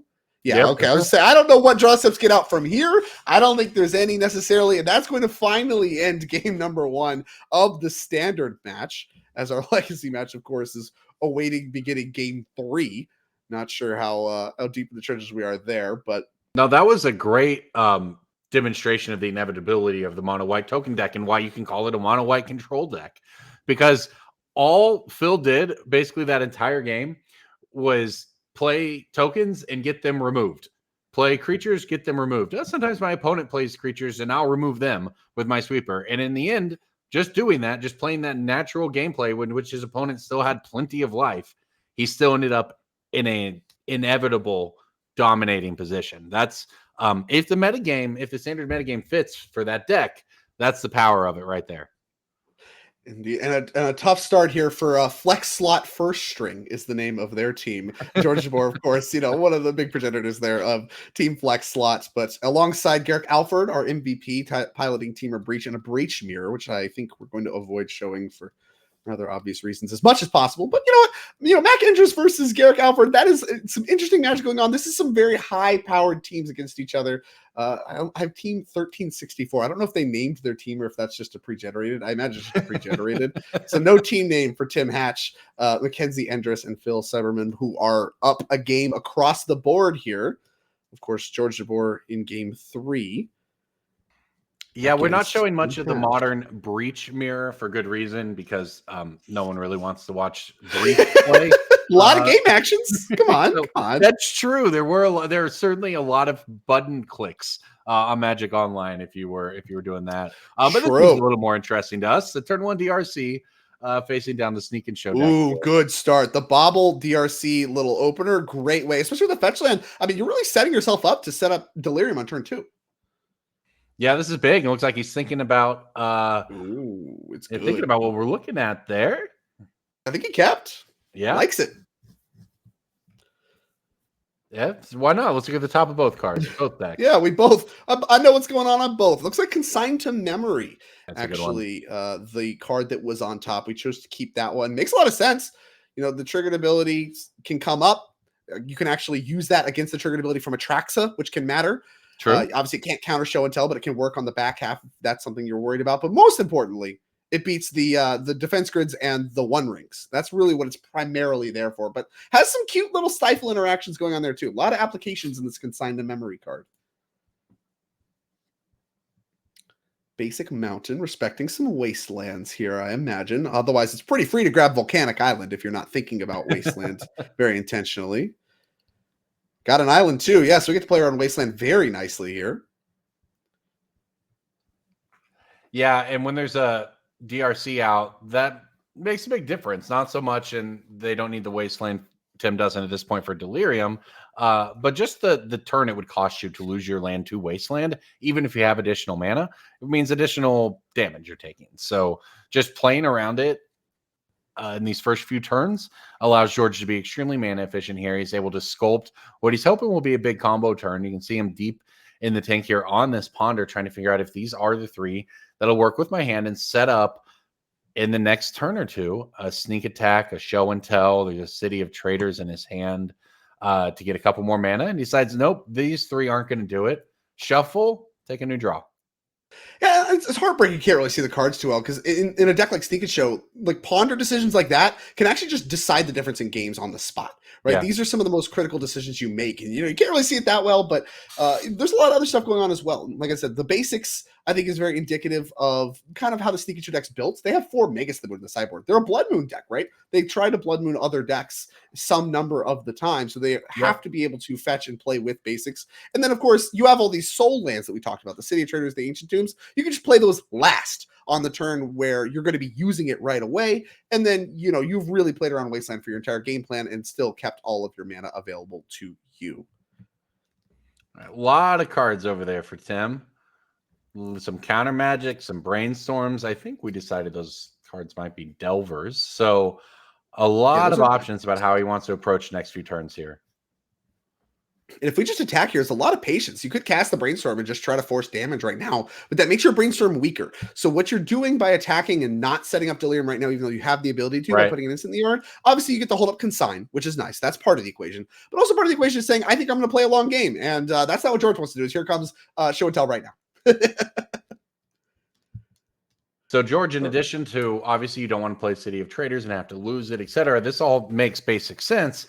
But at the same time, it allows you to kind of go from, I'm at 2 mana. So the difference between going from 2 to 3 is casting my spell. The difference between going from 2 to 4 is casting my spell with Daze backup, right? So that is just an incredible difference that saving your City of Traders can make in this situation. Of course, that's the power of an Ancient Tomb City of Traders deck, as we see throughout Legacy. This demands an answer from Tim, who is going to brainstorm looking for something. Yeah, I don't think we have anything, right? The consigned to memory that we left on top does not work against this. Yeah. So we have to go looking for Force of Will or 2 Dazes. Blast would have worked if we had it right away. It's not going to work off this Brainstorm. So we're resolving the Surveil trigger off the DRC now, and deep into the tank is Tim on this one. So obviously, if it's a Force of Will, you just slam it, which means it's probably not. So then you start thinking, okay, well, what could we be thinking about here? And something like Daze could be the answer. We'll find out. It has to be some counter magic. Otherwise, it was a Daze. Nothing to think about. So it is a Daze, which we can pair with another Daze and counter this. We do have a Mountain Up. Need 2. Yeah, I think that might have been what he was thinking about there, is whether or not you want Daze to try to find a second Daze, or whether you want to put it in the graveyard just to find Force of Will. Now, obviously, he may just have something else in hand, but he's spending a lot of time thinking about this, realizes how big of a moment this is. This is game 3, the last round of Swiss, possible top 8 berth here in Chicagoland on the line for the 10K Team Trio NRG Trials. So, decision made by Tim. Here we go. Yeah, all right. Yeah, I mean, that's the Brainstorm. That's your spell. We have a Daze. Do we have another Daze? I think it's a Delver. Consigned to memory. I can't see that middle card. It's a Murktide Regent. Okay. Interesting. Well, here's a Traxa. Now with the consigned to memory no longer up, we cannot consign the trigger. So that trigger is going to happen. That seems pretty good for George Jabor, as we're going to start sorting the permanents to see what we can see. No Force of Wills yet again in the top 10 for George Jabor, which, I mean, you already have an Atraxas, so you can't be too mad, but a lot of times that's what you want to see. You want to see a Force of Will and then like a sorcery blue card, or like Omniscience. That's another value thing going on here with Omniscience, is just having an enchantment that you can get that's a blue card off of your Atraxa. That probably comes up. Yeah. Absolutely. Thinking about it here. So now that this is resolved, of course, it's going to flip back. If you're George, cool, I did my thing. Great. Now I'm trying to figure out how I can lose in this spot. And that's why he's spending time thinking what he wants to take here. If you're Tim, all of a sudden your answers to the resolved Atraxa become much, much less, if not 0. So we'll shift the turn back over to him here. And very quickly, I think we're going to head towards a resolution here, because either he's going to be able to answer Atraxa, the game will continue at least such that, those other cards that came off Atraxa will come into play. Otherwise, though, it might just be back up against the wall for Tim, and a win on the line here for George. Is not a lot of clean looking answers over there for Tim.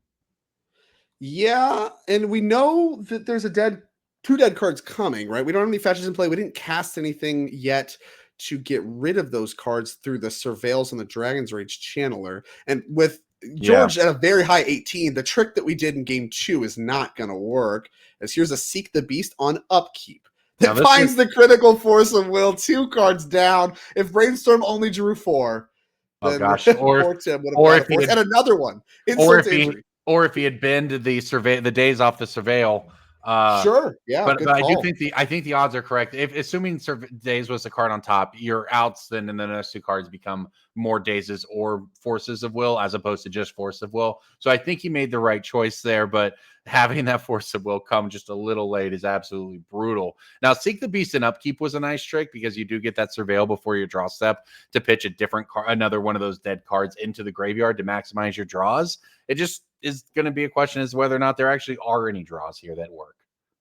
Well, we know Pyroblast gets rid of it. And we know that there's no Force of Wills that were revealed to Atraxa. So if you just say, all right, the rest of George's hand at the time of show and tell is all blank. If that is true, then I can find a Pyroblast, and I can Pyroblast the Atraxa, I can attack, and then things aren't horrific for me. I'm not just dead to this thing beating me down and all the things that it does. If we don't find it, I mean, you get at least like a turn. Like you can maybe do a turn and you're okay. Once you've gained like 14 life, I mean, those things start to get really hard. Yeah, I was gonna say one problem there is the fetch was a tropical island, not a volcanic island, which means we're probably not looking at a blast on this one. So. And you have to make this attack because the DRC has to attack anyway, so you might as well send the Murktide too. But now we can put the Atraxa in front of the Murktide, and then the DRC still has to attack next turn. It's tough. Yeah. Well, looking up, in the other matches, Mackenzie Andress did take down Garrick Alford on the Breach Mirror, Grinding Breach, taking down Teamer Breach. So Tim's team does pick up a victory, and that mono white tokens deck in the hands of Phil Silberman is up a game. But Atraxa for Sneak and Show for George looking like we might throw a win back towards the other squad here in Legacy. Yeah, which would bring the standard match, which just finished game 1 not too long ago, would be the decider for game 3. And I have to imagine if you're Samuel Clayton, you're going to have to figure out a strategy to kill Phil Silberman much quicker, as that long game did not seem to favor Samuel Clayton based on what we saw from game number 1. As George tapping mana, casting something, it's Sneak Attack. Yeah, and at 29 life here, like this was the big turn late here for the Force of Will for Tim. You keep the game going. You keep the Sneak Attack off the battlefield. Still not sure how you're going to deal with the Atraxa. Now, that said, if you do find an answer to Atraxa, you've got a shot. Pyroblast. Not Pyroblast. Uh-oh. Yeah. And not DRC. Also not a Brainstorm or something else. It was a DRC. So things start to get hard. Yeah, that was really the turn, I think, where he had a chance to find it and get back in the game. As it stands now, probably not. I mean, I guess technically you will get a few more turns. You can do some blocking. You know, you're not. It's not just over, but every turn this goes on, you feel like you're falling further and further behind.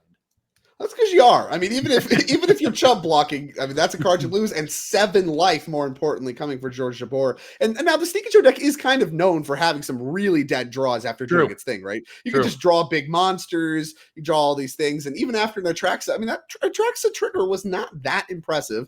Having Force of Will, the Sneak Attack, that could matter a lot if we do finally find an answer and have to work through like 40 life or whatever. Well, but look at the Surveil lands doing work here, right? You talk about the dead draws from the Sneak and Show deck, which is absolutely a problem for it historically.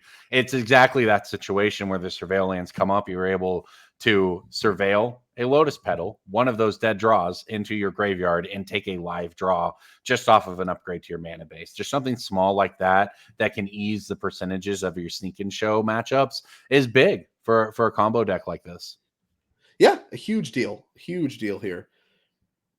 Being able to, I mean, literally almost like a time walk, right? Just gets rid of a dead draw and potentially gives you something. And it's at least, even if it's another dead draw, I mean, that's not 2 dead draws in a row. You're one deeper, right? Yeah, got to get through it at some point.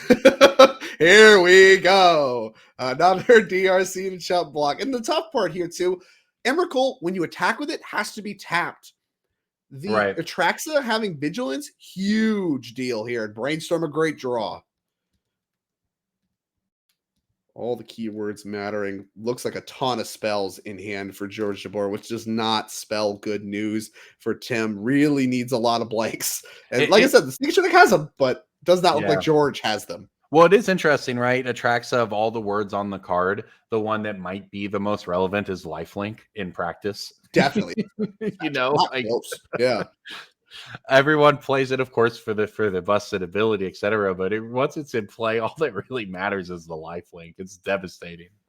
My play group used to joke back when we played Siege Rhino was in standard. Yeah. We used to joke that Delver couldn't beat a standard deck because they can't beat any life game. They just can't beat a Siege Rhino. That was their entire joke. It's like, what do you do? Nibble Mongoose? Come on, get out of here. Siege Rhino. It was the whole joke is they can't beat a Siege Rhino. And that really, I think, encapsulates that exact principle where it's just big life linkers are really, really hard for Delver to beat in history. And of course, Grizzlebrand used to fill that role. Now we get something with Vigilance. Doesn't have to tap to even attack.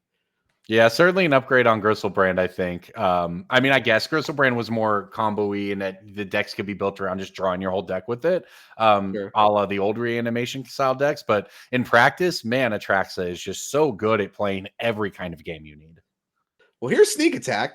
And looks like we have monsters to put into play after a Ponder and a Brainstorm. That's an Emrakul. And I don't know about you, but I'm feeling 22 coming across the red zone. Oh, I haven't felt 22 in a very long time, but I very much appreciated that. That was great. And here comes the big attack. Annihilator going to consign to memory the Annihilator trigger. Okay. I mean, legal play. Sure. That keeps us in this. It got harder. Sneak Attack makes things way harder to try to grind through. And you have to do blocking on both. Match. We see the legacy game in all likelihood wrapping up here. I think if we were to see the full table, we would see Mackenzie leaning over to Phil instead of Tim's board right now. Maybe I'll help in with the standard game.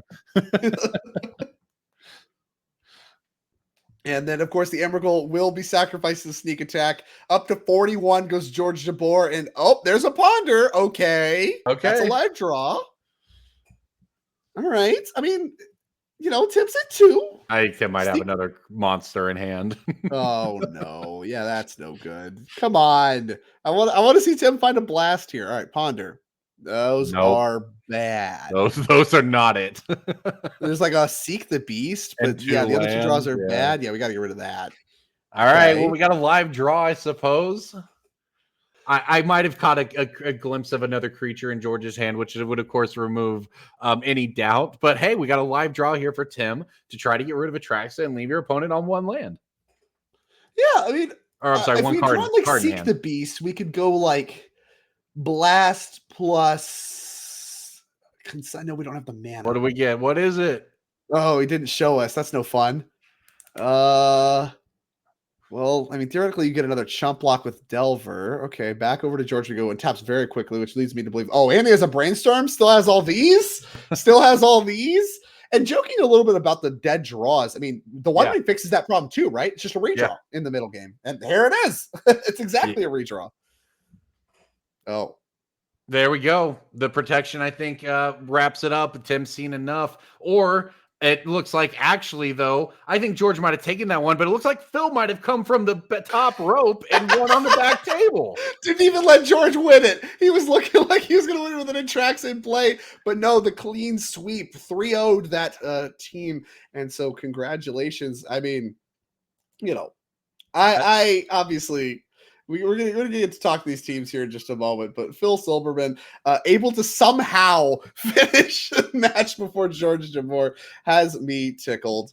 And that was great. We were watching that legacy game just grind on and on, trying to live. The life total comes closer and closer. And imagine you feel so good. Your teammate just leans over and goes, "Hey man, don't worry, we got it." Yeah, we're done. Yeah, we're done. We're good here. It's and so Phil Silberman, Tim Hatch, and Mackenzie Endress we're going to get to talk to them a little bit about their deck choices. And especially, I'm very interested to hear about this mono white control deck. Yes. Things done. And Tim Hatch bailed out.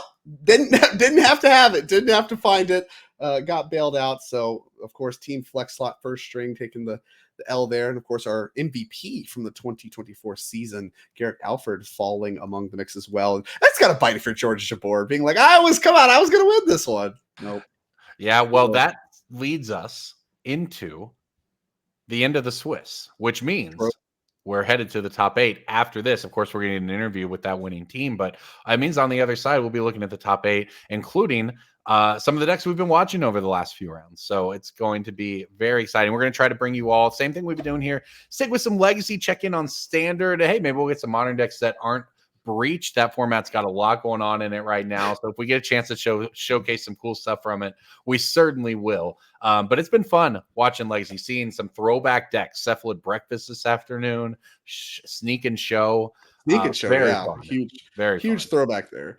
And like I said, I think there's a lot of innovation going on across the board. We had that really big ban list update that impacted. Obviously, Modern was the focus there. You talk about 3 bans, 4 unbans. That's a big shift. But there were bans and unbans across other formats too. And I think that being able to do a team event here on our series very shortly after those kinds of changes across the board. And of course, standard is constantly changing and, obviously being really revitalized across the board. We have a lot of standard events coming up on our schedule as well. We're going to talk about all throughout the rest of the day, but this is a moment where there was a lot of focus on modern, especially yesterday with the showdown. Is Mox Opal too good? I don't know. We're going to find out, but certainly the breach decks look to be very dominant. Didn't even win an event though. Grayson Nemet's able to beat it in the finals with the Eldrazi ramp. So there's still some question marks. There's still brewing going on happening in Legacy too. There's brewing going on around, the breakfast decks with Nadu, now the Sneak decks with the One Ring. There's some of that stuff going on. In standard, the big question was the Gruul aggro deck. Is this the strongest deck in the format? Well, I don't know. Now here come these self-bounce decks. A lot of innovation going on, and being able to showcase all of that in small doses across the board in this team event is what it's about. And like I said, I'm interested to hear the process. What I like talking to these players about. It's really one of the questions I always ask is, hey, what's your process? What did you go through? Because that gives a lot of insight, not just to what's going on in the formats, but how these teams approach the formats. And speaking of, congratulations on your victory. Thank you. Tim Hatch, we were watching a lot of your Legacy game. Got bailed out a little bit there. Talk to me a little bit about your process against Sneak and Show, and of course selecting Delver for the event. It was still anyone's game, all right. No, I mean I've played Delver for years. It's a deck I'm comfortable with. It's a deck I think is still good in Legacy, so I'm gonna keep playing it. Obviously against Sneak and Show, ran onto a little slow start game 1 and kind of got run over in game 3. Couldn't find Force of Will, but yeah, it was got bailed out. That's what you bring the teammates for.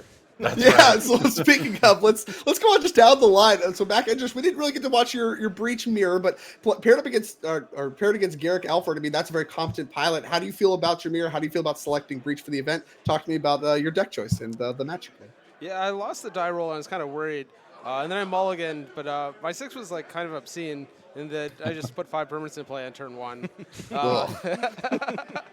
Jeez. And then. I don't know. I found the breach pretty quickly, and the game ended, and I basically bought back the play by having a pretty good hand. And I'm pretty happy where breach is at this point. I think it's the deck to beat next weekend, and I played a lot of breach in the the pre-MH3 days or so, pre-LTR, and I feel pretty competent. And the deck's better than ever, and I'm pretty happy with my spot. I really like you highlighting that you steal the play back by putting more permanents in play. That's a really good way to frame it, and another feather in the hat of the extremely powerful playing with 7 to 8 Mox and breach deck. Extremely powerful. And of course, we'll go all the way down. And probably the most interesting deck choice of the mix, not a deck I have personally seen as much, the white token control. Talk to me about this. This is a long game 1 that we got to see multiple instances of as we were bouncing back and forth the legacy match. Talk to me about playing the token control style deck in this event. Interesting is code, right? It can be. It opens the floor here. So before the tournament, at Mac's behest, I tried every other deck. I just played at least a league with everything. I only really liked the Pixie deck, which I haven't even played against today, but which I think it's excellent. But most of the other decks I tried felt like they were missing one thing or another. I played this deck. I don't get a ton of time to play, but the last time I played this deck, I just barely lost an RCQ, and it felt still pretty strong, if undeniably quite clunky. It's not a fair. It's not a tier 1 deck. I don't think so. I think it's a solid tier 1.75 strategy, but it's a lot of granularity there. Yeah. I have a very rigid tier system. But I don't know. I value I value experience a lot when it comes to these sort of formats where the edges are pretty small. And I felt like I was going to know what to do pretty much all the time. I think that the Pixie matchup is pretty good. I think the Gruul matchup is like slightly favorable. You'd kind of think it was really favorable. It's not. It's not. The Gruul deck's it's just way more powerful. But have we mentioned tier 1.75? 1.75, baby. Yeah, that's a thing now. Obviously, your teammates are very supportive of you playing a tier 1.75 well, deck. Mac made the mistake. He's just like, I trust you to choose the deck that you're comfortable with. And I'm like, that's so much. That's like maybe the worst thing you could say to me. Phil's been playing Soul Sisters for like 20 years. He posted a deck with a bunch of white cards in it. I was like, yeah, you probably will win with that. Like, I don't know. Easy. So easy. I only lost to one horrible matchup today. That was fine. I mean, that's what I was going to ask, right? You said you dropped one standard match all day? No, I dropped two. Yeah, I lost actually the same matchup I played earlier. I lost, and I think I played pretty poorly in general, and their draw was quite good. And then I lost to Doomsday Excruciator Jace combo, which is, I don't know, maybe the worst possible matchup in the room for me. Like, I didn't know that was a thing, and I've played a fair amount of standard. So that sounds awesome. I mean, it's not very cool. Especially since you're on the other side of it now. Yeah, I mean, like if I was playing a different deck, I'd be okay with it. But yeah, he's smashed it. Tier 1.5, maybe you can battle it. Not 1.75. Okay, yeah, that's interesting. Well, congratulations. Obviously, your team's record better than X and 2, so getting a little upgrade thanks to the teammates. And of course, Tim, you got to leverage the teammate broken. So once again, congratulations. I think you guys are basically a lock for the top 8. So we'll be seeing more of you guys. The floor is yours. Anything final you want to say before you go and prepare for the top 8? Shout out to Harrison Fang for not being able to be here, so that meant I could play. That's it. That's it. Incredible. Perfect. A perfect send-off. Congratulations. We'll see you guys in the top 8. Thank you. Thank you. Good luck, you guys. Well, there you have it. That is the 7th and final round of Swiss of our team trial here in Chicagoland. Again, it's a $10,000 event, a lot of money on the line. And of course, for players like Mac Indris, we saw Garrick Alford and all those players that they just beat. A lot of leaderboard considerations going on. Being able to make the end of the year championship on those points-based slots starts now. And so, for these players, it's a lot. There's a lot riding on this in the points. Obviously, a lot of cash at risk as well here as we do prepare for the top 8. But that will do it for a final round of Swiss. So we're going to come back. We're going to come back with a formed top 8. And of course, we're going to come back with some more standard, modern, and legacy, especially, action for you. So don't go anywhere. We'll be back here in just a little bit. Yeah.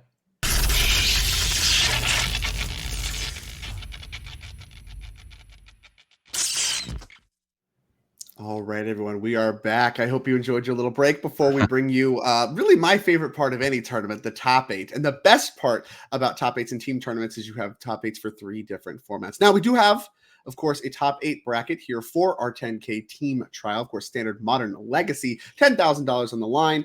And we have we have 8 teams, each of which we can only show their team captain. It would be a lot of text to try to parse everybody's name, but you have seen some of these names today. And then, of course, the left side of the bracket, we have Dan Crapu versus Donnie Wise. Both of their teams are going to be facing off. That's the 1 versus 8. We have Cliff Birdie and Grayson Nemitz, a lot on the line there. On the right, we got Mackenzie Endress versus May French. And then we have Miguel Chavez versus Jake Conan. So these are some teams that we've seen really throughout the day, with some of the exception of Donnie Wise and Dan Crapu. I don't think we've seen as much of them, so we're going to be starting on them. But before we get down to that match, I want to go ahead and show what these players are playing for. Remember, this is a $10,000 team trial event, which means there's $10,000 in the prize pool. And you can see that distributed here throughout the prize distribution. So the first place team, each player going to be walking home with $1,000. That's $3,000 goes to the team. And of course, 30 energy points per player. There's a lot of our NRG series players in the mix. I think we're going to be seeing a lot of them throughout our entire top 8 coverage. And those points, very important to those players. Second place, $1,500 and 25 points. Third through fourth, each going to get $1,100 and 20 points. And then all of these players have locked up a minimum of $570 for the team and 15 points apiece. So already in the money are all of these teams, but there are quite literally thousands of dollars left to be played for. A lot on the line through this top 8. And as we have done That's, of course, Drake Sasser here with Corbin Hostler. We're going to be watching some Legacy. Corbin, talk to me about Legacy. I talk about how much I like Legacy all the time. These players reviewing the deck lists. Is it your favorite format? What's your favorite format? Talk to me. Well, I'm not going to lie. My favorite format historically was Modern. I came into the game around not too long before it was created. I watched Pro Tour Philadelphia, the first Modern Pro Tour, won by Splinter Twin. That was really exciting to me, right? That stood out to me. So when Splinter Twin got unbanned a few months ago, very much an exciting day for me. That said, look, Legacy is Legacy, and it has magic you don't see anywhere else. You can get away with a deck list called Cephalid Breakfast, and everyone knows what you're talking about. I'm not a Legacy diehard these days, especially since I had kids. It's hard to get out and play tournaments, but it's always a treat to get to see Legacy played at the highest level because you just don't get to see it that often. I remember when we had Pro Tour 25th anniversary, I think it was Legacy played on camera at the Pro Tour. And that was something that honestly didn't seem possible for a long time due to, the card availability issues and just sort of all of the above that go along with Legacy. And I remember that being a really special moment. So that's how I feel anytime I get to see Legacy on camera, especially when we get to see, such talented players as this here in Chicagoland at our 10K NRG series. I mean, there's a lot on the line with these players getting to play what is, in many cases, their favorite format, right? Much like you, the Legacy player in each team trio event is usually the Legacy expert, the Legacy lover who has their deck foiled out over many years, right? Like people who love Legacy truly love it. And that's what makes it so fun to watch. But we didn't abandon you Modern players. We can take a quick look. Of course, this is a Legacy event. This is one of our only Legacy events on Season 1. And we have plenty of Modern for you, Corbin, just for you and nobody else on the rest of our Season 1 here. I want to go over those events as these players are shuffling up. I love the signing very openly the no there from Hafner. I'd love to see that. Anyways, there you go. You can see the breakdown. We are here right now in Chicagoland. We saw our 10K Modern Showdown yesterday, provided you were there, which of course you were. You wouldn't miss that. And you're watching the top 8 of our Team Trios trial right now. That is what's going on right this moment. Then in March, you can see March 15th, 16th, we'll be in Madison, Wisconsin. So those of you watching at home, make sure you make it out to that for a 10K Standard Showdown and a 5K Pioneer Trial. And then Corbin's favorite, we're back to Chicagoland for a Modern Showdown, 10K Modern Showdown, May 10th and 11th. We're going to get him out. He's going to battle. He's going to win it all, and he's going to be in our champs. And then, of course, there'll be a 5K standard trial for him to win afterwards as well on that Sunday. And then the capstone of Season 1, we have our double showdown weekend in Indianapolis, June 28th and 29th, a 10K standard showdown followed by a $10,000 team sealed showdown. So that, that's going to qualify 4 players for our NRG champs at the end of the weekend. Of course, an entire team with limited as the primary format and a standard player as well. $20,000 weekend. It's going to be a really special event and one I actually like the city of Indianapolis quite a bit, so I'm excited about that. And so I think we're going to start on Legacy. It sounds like there's some judge stuff going on. We'll get some updates on that, but I think we're actually going to start on standard on this event. So because they're just going to be getting started here a little bit faster. This is as classic as it gets here for standard, right? Gruul aggro, sort of the de facto best deck of the format. Not in that it wins every event, but in that if you were to not take Gruul into account, you would lose to Gruul almost every time with every deck. That's why it's just sort of the level 1 of the format that's incredibly powerful. And if you learn to play it well, it can beat no matter what anyone's trying to do to beat it. It can just go over it. That's why it's been so good. Against, on the other side, Dimir Control by Chris Ward, is we've seen Dimir go through sort of the Dimir Demons stages where it was very demon focused at the World Championship to when it was more like the Flash kind of deck only. And it just through these iterations, just sort of your generic base blue-black Dimir Control deck has stayed very good throughout the standard format. So this is Corbin. I don't want to take too much of the wind out of your sails here, but if you remember earlier when Phil was talking about a deck that contained the cards Doomday Excruciator and Jace the Perfected Mind, there's some of that going on here. I don't know if it's supposed to be Jace the Perfected Mind or Jace Wielder of Mysteries. That's something that I'm not clear on. Oh, I spotted one in Chris's hand there, though. So yeah, that is Jace the Perfected Mind. Okay, yes, I assumed it was going to be like a Doomsday into win with, but Jace Wielder Mysteries isn't legal. So what is the combo here? Mine's in Phyrexian. I can't read it. Well, I believe they can. you can mill with it, right? So if you make each player exile their deck and then you mill, You can them exile out, your that opponent's works. deck. Okay. Yeah. So that's okay. this is the, your blue black standard deck that has turned towards this combo. So I guess we are maybe not necessarily demon focused again, but demons are appearing. Like creatures are demons, that's the demon deck to me. I we guess gonna look so. at Jason Perfected Mind. But yeah, I mean, that one in English. You take you take the base of the blue black cards in standard. You can really put it into a lot of different shells to combat most things in the format. So we'll see how this particular list that Chris is playing is set up against Gruul aggro. Goes and plays Jace, and I believe that will take away some power from the attacker on the next turn. Yeah, I can kind of fog a creature that we just got to look at that. The uptick until next turn up to one target creature gets -3, -0. Oh, there you go. It's back again. Let's go. So we're going to go ahead and fog down that creature there on the other side of the battlefield. And then, of course, like you just mentioned, the -2 does mill 3 cards. And then, of course, a Grievous not going to have 20 more cards because it exiles the cards. Right. So you don't end up drawing 3. So that does reset the asymmetry of the Doomsday effect from Doomsday Excruciator and will ultimately let you win the game by milling. Yeah, -X, you can just mill somebody out. It's how we've typically seen that works Jace too. used. Yeah, and some of these, like in other formats, you see it as played often as the win condition to Kethis decks these days, because you can mill yourself with it to set up your Kethis and then mill other people to win the game. So yeah, I'm actually somewhat familiar with Jace combos for milling people out. It's a fun card. It's nice to see it make its way into this particular standard list here. And hey, it did a good job fogging that creature. Now a couple mice staring it down is going to make this combat a lot more interesting. Yeah, so we got Emberheart Challenger on the other side of the field. That was the one that was go ahead and was got -3/-0 last turn. So even with one prowess trigger, is not going to be able to battle in and do any damage. So didn't really do a lot there. Although here is Innkeeper's Talent to help the pair of hired claws here maybe get a little bit bigger. Although it takes time to do that, and we are building up to casting the Doomsday Excruciator. And maybe we could get to a spot where that just doesn't matter. So you get to look at the very powerful. You mentioned the talents being a big fixture of standard. That first chapter, big deal. Being able to put a counter target creature you control at the beginning of combat on your turn. Reminds me of Luminarch Aspirate, but it gets to stick around, and it has extra text. That Ward 1 comes up, and then, of course, you can ultimately use the final, the final level, of these classes to be able to really start to get the power toughness going even more with the Innkeeper's Talent. So you can pump even more mana into it as, oh, boy, what is this? I was going to say, the way this game was going, he had to have something big because he just passed and then didn't respond when the talent gave everything ward. So you had to expect some kind of big spell here. Oh, gosh, and I don't recognize. Yes, Devious Cover-Up. So additional cost to this one, you may collect Evidence 6.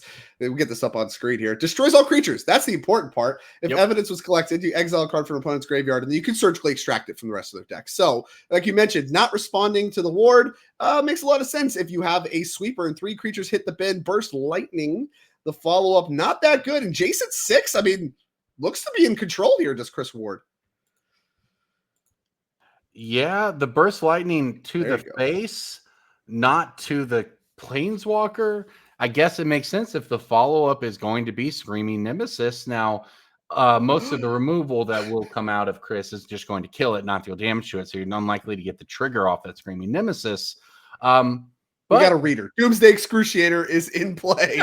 And that's the combo, right? Jace survived long enough to just be in play for Doomsday Excruciator, hit the field. That will remove all but the top 6 cards of each player's library. And then you just fire up your Jason 6, -6, bill you out. There you go, done.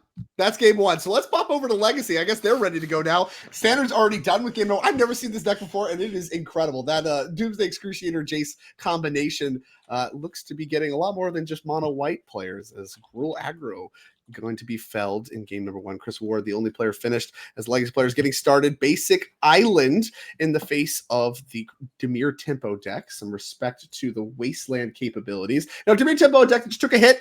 No more Psychic Frog allowed. They are a 4 Wasteland deck. They are still kind of like a Delver style deck, but no Delver secrets here. Your creature base, including things like Baleful Strix, Orcish Bowmasters, and your one-drop's actually Tamiyo Inquisitive Students. So a very different look on a tempo deck from the traditional Delver stuff we've seen before. And it's got some surprises in here. A couple Kaidos, main deck, all this Thoughtseize, go for the throat. I mean, all these cards don't get to play in your red Delver decks. Yeah, what a sleeper Kaido has been, right? Almost across formats. that I'm not going to say it wasn't played when it first came out, but look, the first couple weeks of Duskmorn, everyone was enamored with the Overlords, rightly so. But Kaido, over the last, maybe a month or so after Duskmorn come out till now, has just shown up in more and more places, in more and more formats, and more decks, because it's just so difficult to interact with and provides so much value. So really surprising, but also it makes sense at this point to see Kaido make the jump to Legacy. And here comes a Daze in response to a Brainstorm. Now, that isn't going to counter the Brainstorm, but it is going to nerf the Brainstorm very organically, being able to really make Jesse crack the fetch land, find another basic. But now this Brainstorm doesn't have a fetch land to pair with it. That's usually what you want to see, that kind of perfect Brainstorm, being able to shuffle away the bad cards. Now he has to keep whatever he finds. So it nerfs the power of Brainstorm quite a bit. As we're going to do some fetching here. Is this end step? Might be upkeep. Not clear where we're at in the game right now, but I think we have a mana floating from Daze. So we might be looking to spend 2 mana here, deploy something like a Bowmasters. Sure are. Now we have the option to do that in response to Brainstorm, right? Could have cast that, chose not to. Interesting. Meaningful. And we're going to cast it before we change phases with the mana from Daze. And back over to Dan we will go. I think it shows a lot of respect for the power of Brainstorm plus Fetchland and how much weaker it gets if you don't have a fetch to work with. This Undercity Sewers going to re-enter. I was going to say for the tempo deck for Dan, you weren't exactly tempoing out your opponent, but obviously Bowmasters just does so much work in doing that, just providing 2 bodies, even though it doesn't seem like a big deal. It will cut off plays from your opponent just by virtue of existing. So yeah, this is a very interesting setup for this game and now the Urza Saga, even more so.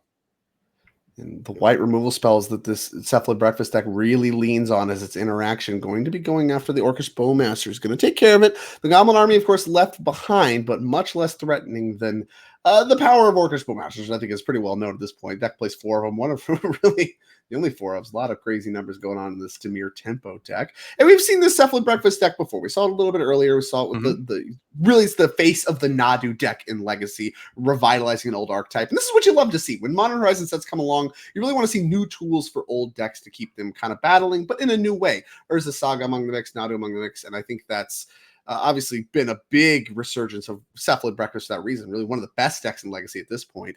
And the Dimir Tempo deck just took a big hit. So this is actually a pretty big call from Dan Krapu as well, assuming I'm saying that correctly. Apologies if not. Just no Psychic Frog means you got to lean on other things, but still got some good cards. Orcish Bowmasters, all the other ones that we've already seen. Shuko, not a good card, but is a combo piece. Legacy powerhouse Shuko, as you expect to see, played onto an empty board. What do we go get with Stoneforge Mystics? Shukos. Just kidding. Don't need the Stoneforges. Just give me the Shukos, please. Hey, we got a couple Stoneforges. You get a look at the powerhouse. Uncommon from, I think, Betrayers of Kamiko? I believe that is correct. Yeah. All right, cool. cool. The classic Legacy play. Your opponent's playing a Brainstorm Underground Sea, and you're going tap my basic planes, play Shuko. But that's just that is in fact a upside to this deck in many ways, not a downside. Right, it's a combo piece. We talked about it earlier. Cephalid Illusionist gets a trigger whenever you target it, and if you have another creature, you could just equip back and forth. Equip does target, and so you get to target your Illusionist, mill your whole deck, win the game through reanimating a Thassa's Oracle, and it rolls it all up. And so being able to find that, like you mentioned, Stoneforge Mystic actually included in this deck. We have a couple copies, not as common. Sometimes you see it not played. Right. But we have a Batterskull here too, so we got a little Stoneforge Mystic package going on with the Shuko. It's just a little Cephalid Breakfast Blade. Yeah, a little Cephalid Breakfast Blade. Yeah, there you go. Exactly, Breakfast Blade. As here's a Cavern of Souls. Oh, one of them in the deck cannot name Teferi Time Raveler. I'm not gonna lie, Drake, you got there. Breakfast Blade is an incredible name in the spirit of Legacy. I wish I could take credit. I'm sure someone else has said it before me. I'm very confident in that fact. But I have no idea who to accredit, so I will not. Yeah. Well, Teferi is a big one here. Obviously, this is going to force whatever spell Dan is sitting on. So a big flurry of interaction, I suspect, to come. And I spot a Bowmasters over there, at least, in addition to a Force of Will, a Daze. So a lot to consider here for Dan with Teferi on the stack.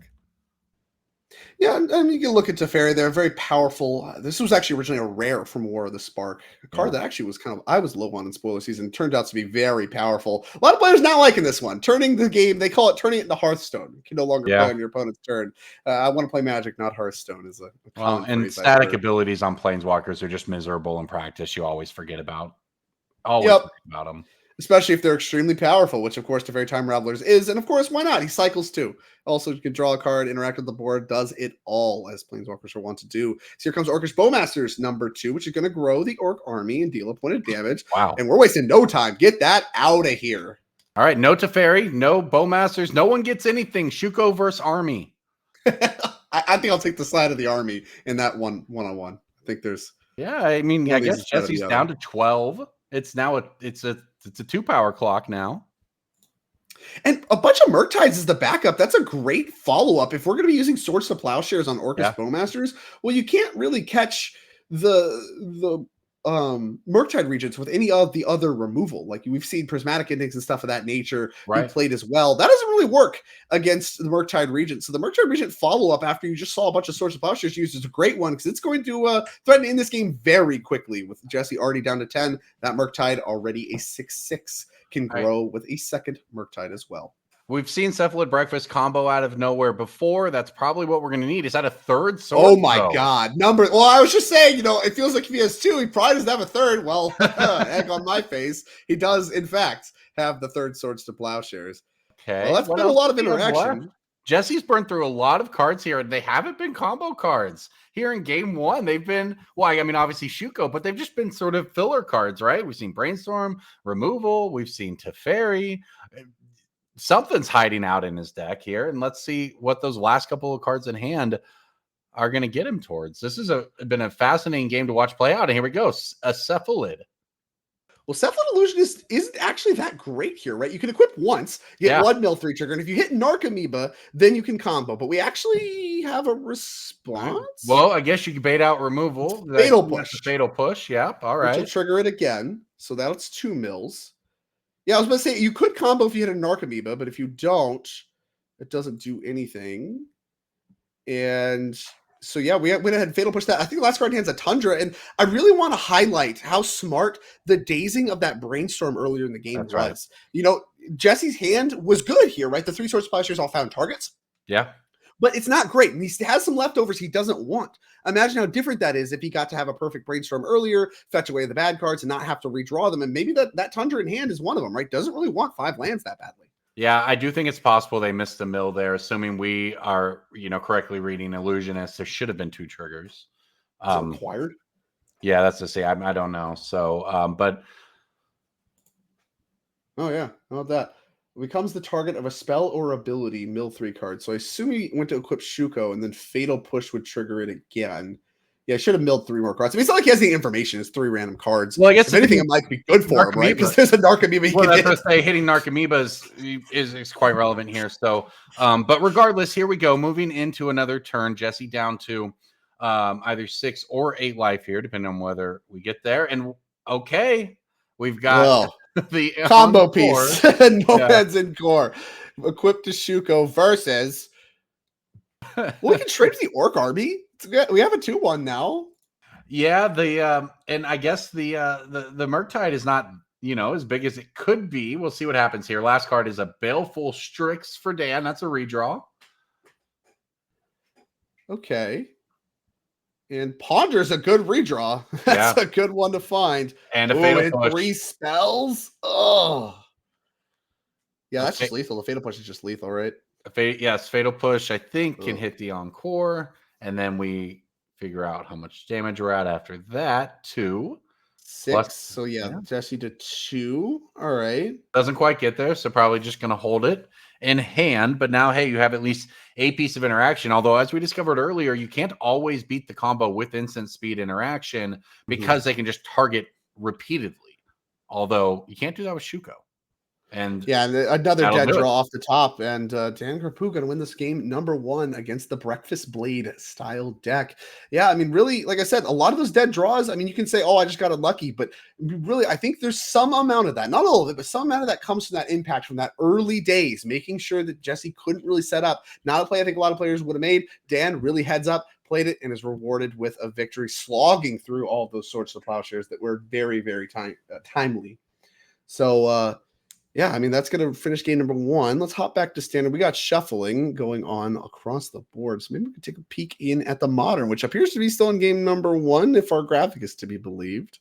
Yeah, Boros Energy versus Eldrazi Ramp. That's the face of new modern. They're shuffling too. Everybody's shuffling. We'll have to get an update on who picked up that one.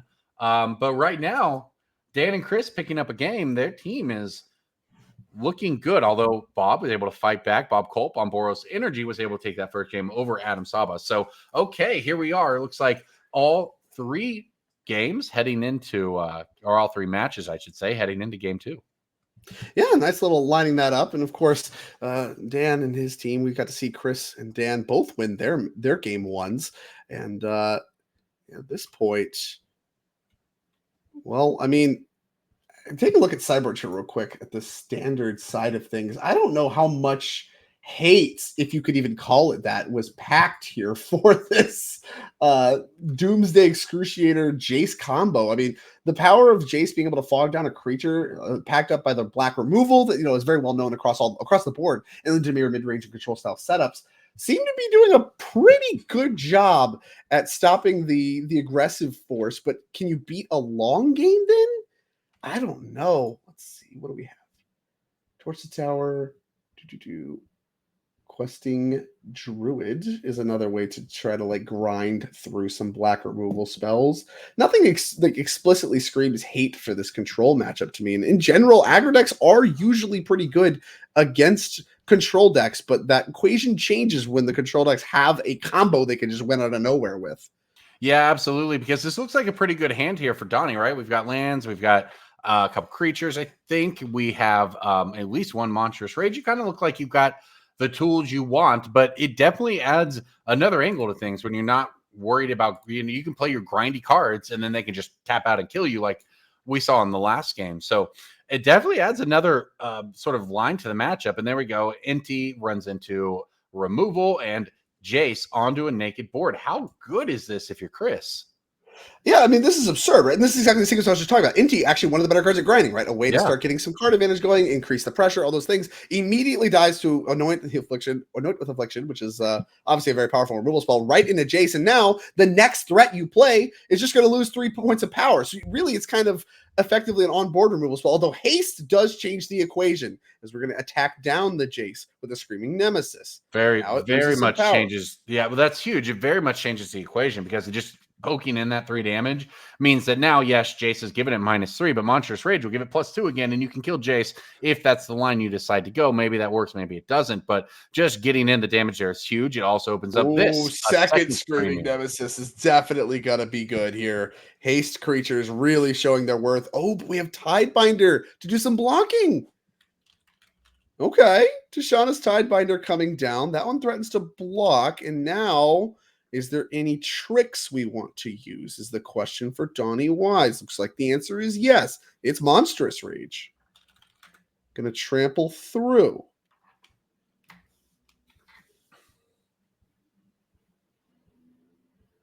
Love a good Tidebinder, although this was a big turn here for Donnie, though. This was not exactly the way you want things to go if you're trying to protect that Jace to lead up to a win. Now, I spotted a cut down, so we're back to sort of a normal game plan of removing the creatures, but with Jace off the board, the combo threat is gone. Yeah, that's the big thing, right? Is having a planeswalker and removing creatures is very different from having nothing else going on and just removing creatures, because I mean, really, it's just your top decks versus theirs, and you have to line your removal up versus their threats. Harder to do, especially when you have Innkeeper's Talent here being added to the board. I see Questing Druid in hand. I mean, this has just been a great follow-up to what was kind of a problematic early sequence. The Affliction and Jace was good, but Donnie did a great job having those Screaming Nemesis answers dialed up, did a good job sequencing his pump spells and things like that. And now the Innkeeper's talent going to do a good job getting this game over with very quickly. As here comes the Shark. Wow. Okay. None it. Block the Screaming Nemesis, sure. Look at the Restless 4/4. It'll of course win the combat, but that it will create a Screaming Nemesis trigger, which it looks like is used. Well, it just traded with the Nemesis, right? Because of that roll. So well, it also has Death Touch. Yeah, it's a 4/4 blue and black shark with Death Touch. So it doesn't even matter how big it is. It's going to trade. But yeah, there you go. Well, I was trying to figure out if it was going to live past the Nemesis there, but no, the Nemesis takes it out, and that means the trigger from the Nemesis gets the point back at Chris's face as well. So big, big turn there for Donnie. Now a little bit of conversation about the Druid. Okay, and yeah, now we're resolving Seek the Beast. 2 lands, not really what Donnie needs, but I mean, what Donnie already has going on is quite good. And down a land goes Chris Ward, found a Demolition Field, but the game is about the permanents in play that are non-lands for the most part. Yeah, a couple more land drops access to for Donnie. See him hit one there. What's the follow-up, though? Because this has been an extremely well-played, and having the right cards in the right moments from Donnie here to get over the hump of that early start. But can he close it out? Because we are talking about a Dimir control deck with a grip of cards, at least one removal spell in hand for Chris, although I think it might be a cut down that actually can't hit the Screaming Nemesis. But can Donnie find a way to close this out before Chris can turn the corner? Well, looked like he was in good shape to do it. I mean, Innkeeper's talent still in play would lead you to believe the answer is yes. You can add Questing Druid to the mix as well. But what we saw game 1 was that devious cover up very timely from Chris and really flipped the script for what was going on. But even at that time, he already had a Jason play, and that's really what allowed him to slam the door in the game after the fact. Right now, even a devious cover up begins to fix the problems, but doesn't fix all of them. Yeah, I think there we go. There's the cut down. That does find a target. Deadly cover up is that's a really good board wipe that's what I was gonna say though. The Screaming Nemesis play around that very well as well, right? You wipe the board with your deadly cover up, and then Screaming Nemesis just screams on in there. It's just done so much work in this one for Donnie, and that's a handshake. A handshake. Was that game 3? I think we might have. I'll be honest with you. I think that game 1, we saw him flash a Excruciator. I think it's possible he was flashing an Excruciator while scooping his cards because he also was on the play that game, Chris was. So it was either a game 3 and we missed something, or we missed something in that first game. Well, either way, the graphic is updated. We'll get an update if that match actually is in fact over, or it could just be a game 2 handshake. Maybe some friendly game 2 handshake. I'm not sure. But let's come back to Legacy here. Take a look at their game 2. Yeah, someone asked in chat too. Chris was on the play for that one, so maybe we just missed something. Regardless, they're headed. Yeah, okay. Donnie takes that one 2-1. Okay, so they actually just went so fast. They finished game 2 before we even realized it. That's insane. Fair enough. Okay, well, that changes the landscape here quite a bit. I mean, Bob Colt potentially 1 game away from winning this. Of course, if he does win a second game over Adam Saba on the Eldrazi ramp side of things. But of course, the hope to battle back here, you need a 2-0 from Adam Saba, and Dan Krapu's got to win another one. And the Legacy players are shuffling up for their game number 2. We're going to get to see, I mean, some quick magic being played here. Normally, I don't want to jinx anything here, so you knock on wood ahead of time. Normally, when I play team events, magic kind of goes slow. There's a lot of conversation. There's a lot of, hey, what should I do? Try to keep this hand, like all that kind of stuff. These teams, I tell you what, they're professional. They get in their lane, like, don't bother me. I'm going to be blading. And I like that. I like that style of team magic. When I play team events, I'm like, all right, I'll ask you if I need help. Otherwise, don't talk to me. I'm going to figure this out. Yeah, too many cooks in the kitchen, as they say, right? It can really mess up team play. Usually you set your best player in the middle and you ask them to help when you need help. Other than that, it's my experience is the same. You want to let people lock in, do their thing. You're playing a team event with them because you trust them to be good magic players, right? At least in theory. So, you let them do their thing and you help each other when you need it. When you face a particularly tough decision you want some outside help on. A lot of decisions when you're playing a Ponder deck in Legacy, and this decision is a shuffle.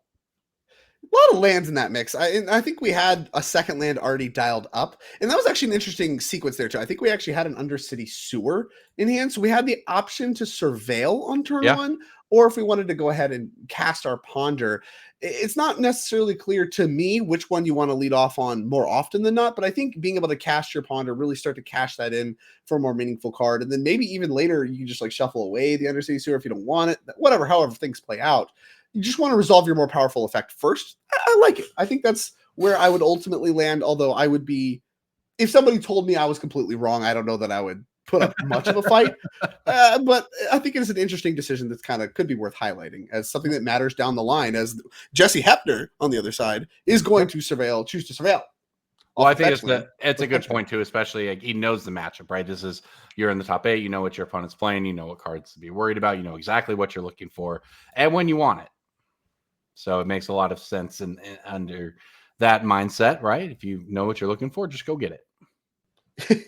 just have it. It reminds me, back in the day, were you around when you got made fun of for putting Ponder in your deck? It's like, why would you put this in your deck? Just a blank draw. Put the cards that you want. Why would you ever do this? People don't believe us. Back in the day, Morrowind. It's like, you're playing with Ponder? Like, what is it was just a silly, and the original Ponder was just like a silly little merfolk themed card in Lorwyn. It didn't, it was not, when it was printed, it was not expected to be a legacy staple for all of eternity. It just kind of snuck on in there. And indeed, it is a staple. And here comes the second one. Also a Nihil Spellbomb, a card coming out of the sideboard. Got 2 copies in the sideboard, does Dan. And yeah, I mean, obviously we have a graveyard combo deck. Makes a lot of sense that you'd want a Nihil Spellbomb, but it can be awkward because the Illusionist combo happens in chunks. So there's a chance that like on the last mill, you hit both the Dread Return and the Thassa's Oracle, and then your Nihil Spellbomb kind of like can be awkward. Although I think it does still work because you can catch the Dread Return on the stack targeting the Thassa's Oracle. That can get weird. But if it's in hand, whatever. You can just build a whole library and your Thassa's Oracle's in hand, you cast that out of hand.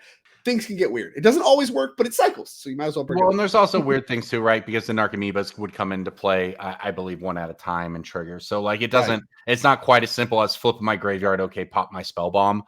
There's slightly more interplay to it than that, but it's absolutely a piece that you want here against the deck. And that is why we might see some of these secondary game plans sort of come up out of Jesse's deck here. And here we go. We're tapping out for a 3-drop. That's a Cryptic Coat? That's my guess. Yeah, we got 1 Cryptic Coat this time. I was looking for that. I figured it'd be the main deck with your Stoneforge Mystic deck. No, this one's out of the sideboard. So we're gonna go ahead. Oh, here we go. This the way rare from Murders at Karlov Manor. We're gonna cloak top card there. Played this card a little bit vintage cube. Kind of makes it like a little True Name Nemesis. +1/+0, so that's a 3/2. Can't be blocked. And you can pay 1 in a blue and return it to your hand. Kind of like the Batterskull trick. Bring it back, reset it, get another creature. Very powerful grinding option. And Ward 2, certainly not irrelevant. Little cloak ability coming in here. Makes things a little more difficult. There's a Wasteland. Yeah, Hefner obviously having the cost of fetching a Surveil land is that they can be wastelanded. Jesse's done a good job fetching basics with the rest of the fetch lands, but for if you want the selection, you got to expose yourself to wasteland. So did so, but got to cast the 3-drop prior, and that's pretty good spot to be. As here comes Orcish Bowmaster. Maybe not. Brainstorm in response.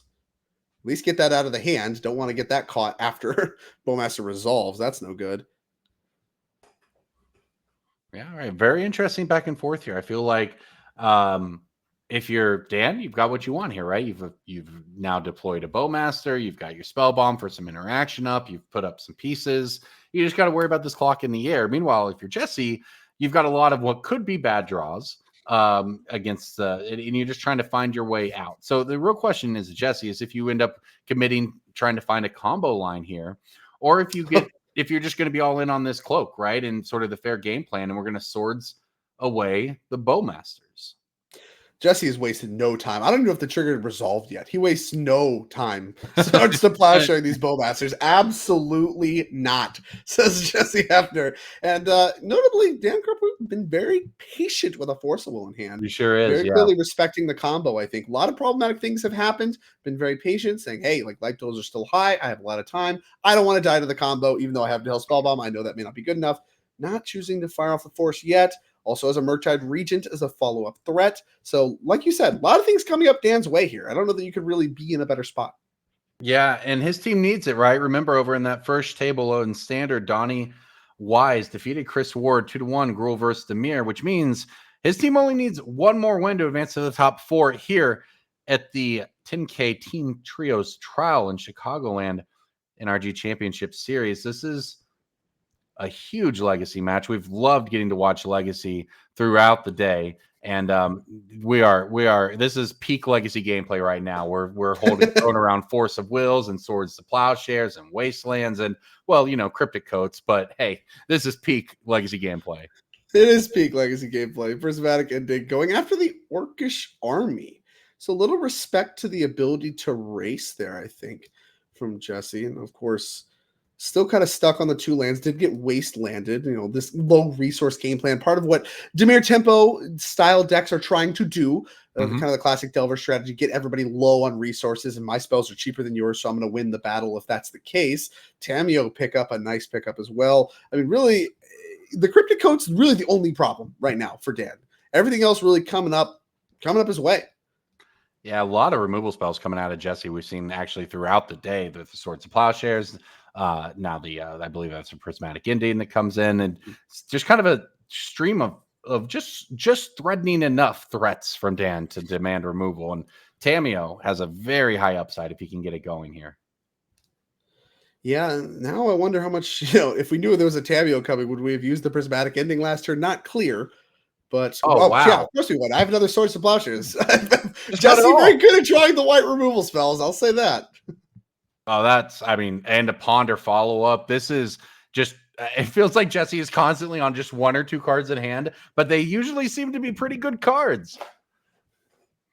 Now, that said, all the removal in the world didn't work out for him in the first game. But that said, this position looks a little different here. I mean, the Cryptic Coat's not the biggest threat ever, but Dan is down to 12. Dan is running low on cards. If you're able to pick off that Tamio, you might assume that he's not just sitting on everything he could want. So, yeah, I mean, if you're Jesse, you feel like you got a good shot where you're at right now. Although, shuffling off the Ponder, just take a random one off the top. Yeah, take a random card. Oh, here we go. We're going to special cut. Yeah, basically the same kind of script as game 1. A lot of white removal spells, but I have to say, I think the equipment diff going to be a big deal here. Shuko, much worse than Cryptic Coat if you only have an equipment on play. I know which one I'd rather have. That's right, yeah. Well, here's Ponder number 3 for Dan, and this one actually matters a lot more for just the selection. Also, that Murktide Regent that we know is still in hand.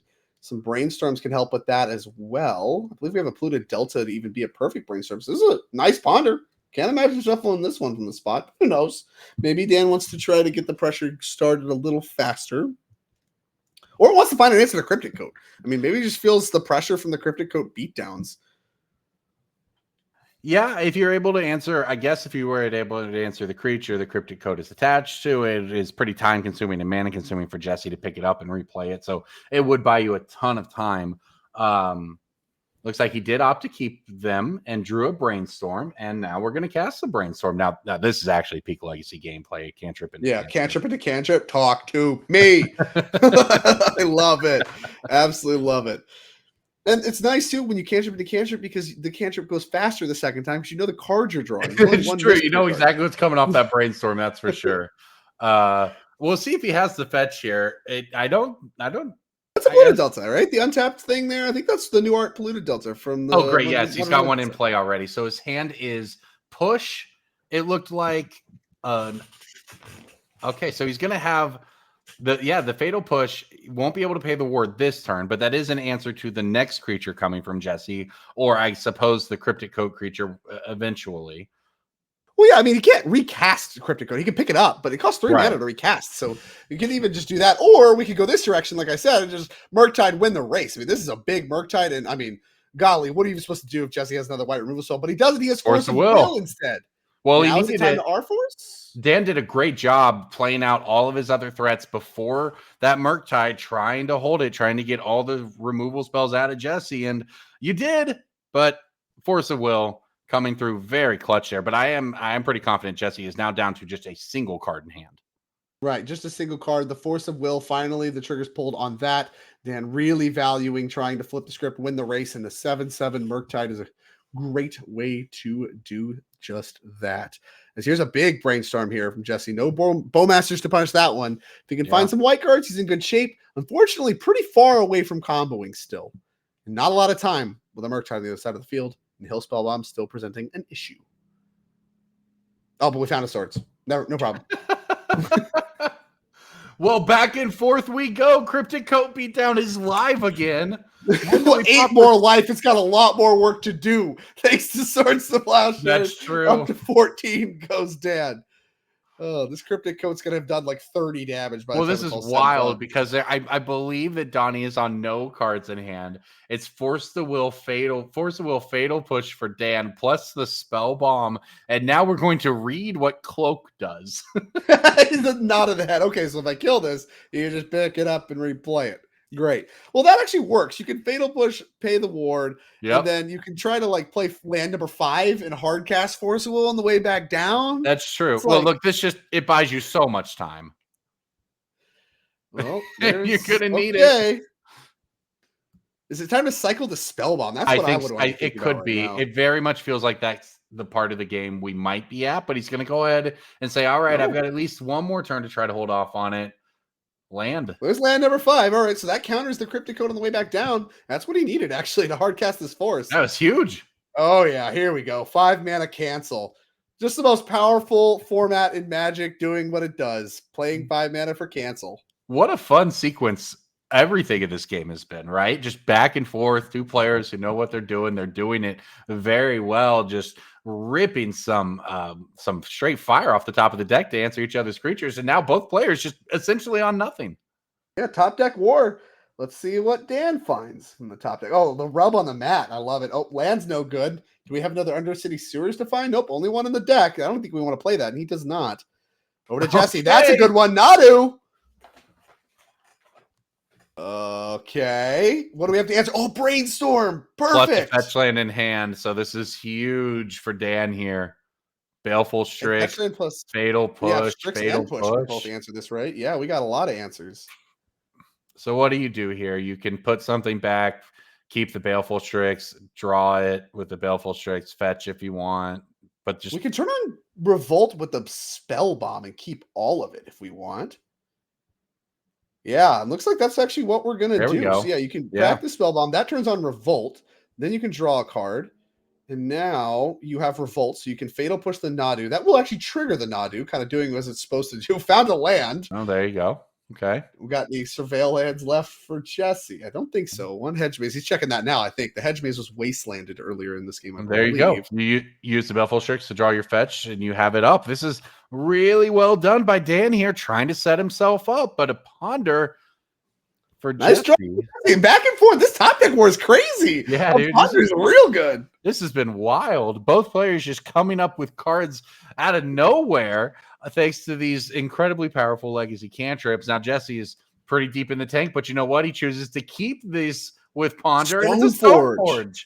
Okay, and that shuffles. Oh, the cute. He found the Batter Skull, so he gets to take that from the top, put it right in his hand. I love it. Oh, eat man. that up. No cephalids this time. May interest you in some Stoneblade, though. It's time for the blade. You mess with the cephalid, you get the blade. And not really a blade anymore. No swords. It's just no swords. Just no swords. It's more of a siege weapon than anything. No. Really. Well, to be fair, there are swords in his deck. Okay, that's fair. Are there? To Plowshares. To Plowshares. Oh, come on. That's not a sword. Get out of here. Wasteland your white source. Kill the Stoneforge. Attack for 1. Beatdowns. So now Batterskull can't be cast. Now it can be cast, assuming we have targets for these. A lot of Wastelands flying around. True. I can't imagine we're out of fetch targets yet. No, he is. He's summoned through the deck checking, though. Okay, yeah, we got 2 Tundras. And here comes 5 mana Batterskull. Oh, yeah. This is a cube match. That is an absolute bomb on this board. Absolutely. I mean, it doesn't work. Oh, here we go. We're going to look at it. We've seen this one before. 5 mana artifact, a mythic from New Phyrexia. Heard of that? Living weapon, makes a germ when it enters. Gives +4/+4 vigilance and lifelink. And oh, it's even better with Umezawa's Jitte.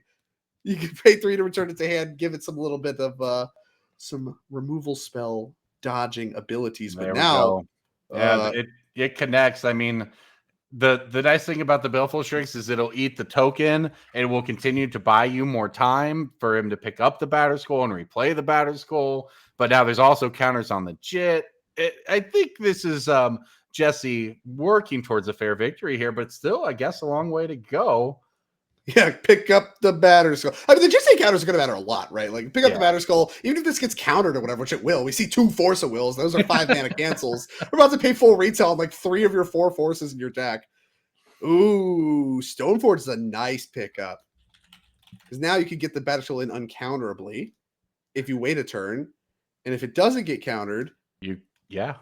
Or if it does get countered, then you maybe have cleared the way for Batter Skull in the following turn. Yeah, or if all right, here we go. Hard pass, Force of Will number 2 this game. Any follow-up for Jesse? Don't really need one. I mean, Batter Skull in the following turn should be good in his eyes, although we do know about another Force of Will hardcast that can happen. So does Dan. Yeah, back we go. What is this match? This is crazy. Here comes Batter Skull. Here comes another Force. 15 mana has been paid for Force of Wills these games. Uncommon number for sure. And do we have another follow-up? No, it's in core. That's a big one. That's a creature you can strap that Jit to. Yes. Snuff Out in hand, Tameo in hand, Bowmasters in hand for Dan. We're not done here yet, though. Oh, that's good. Yeah, that can actually pick off the Nomads right away. And then we can pick off... Oh, okay. Get him out of here!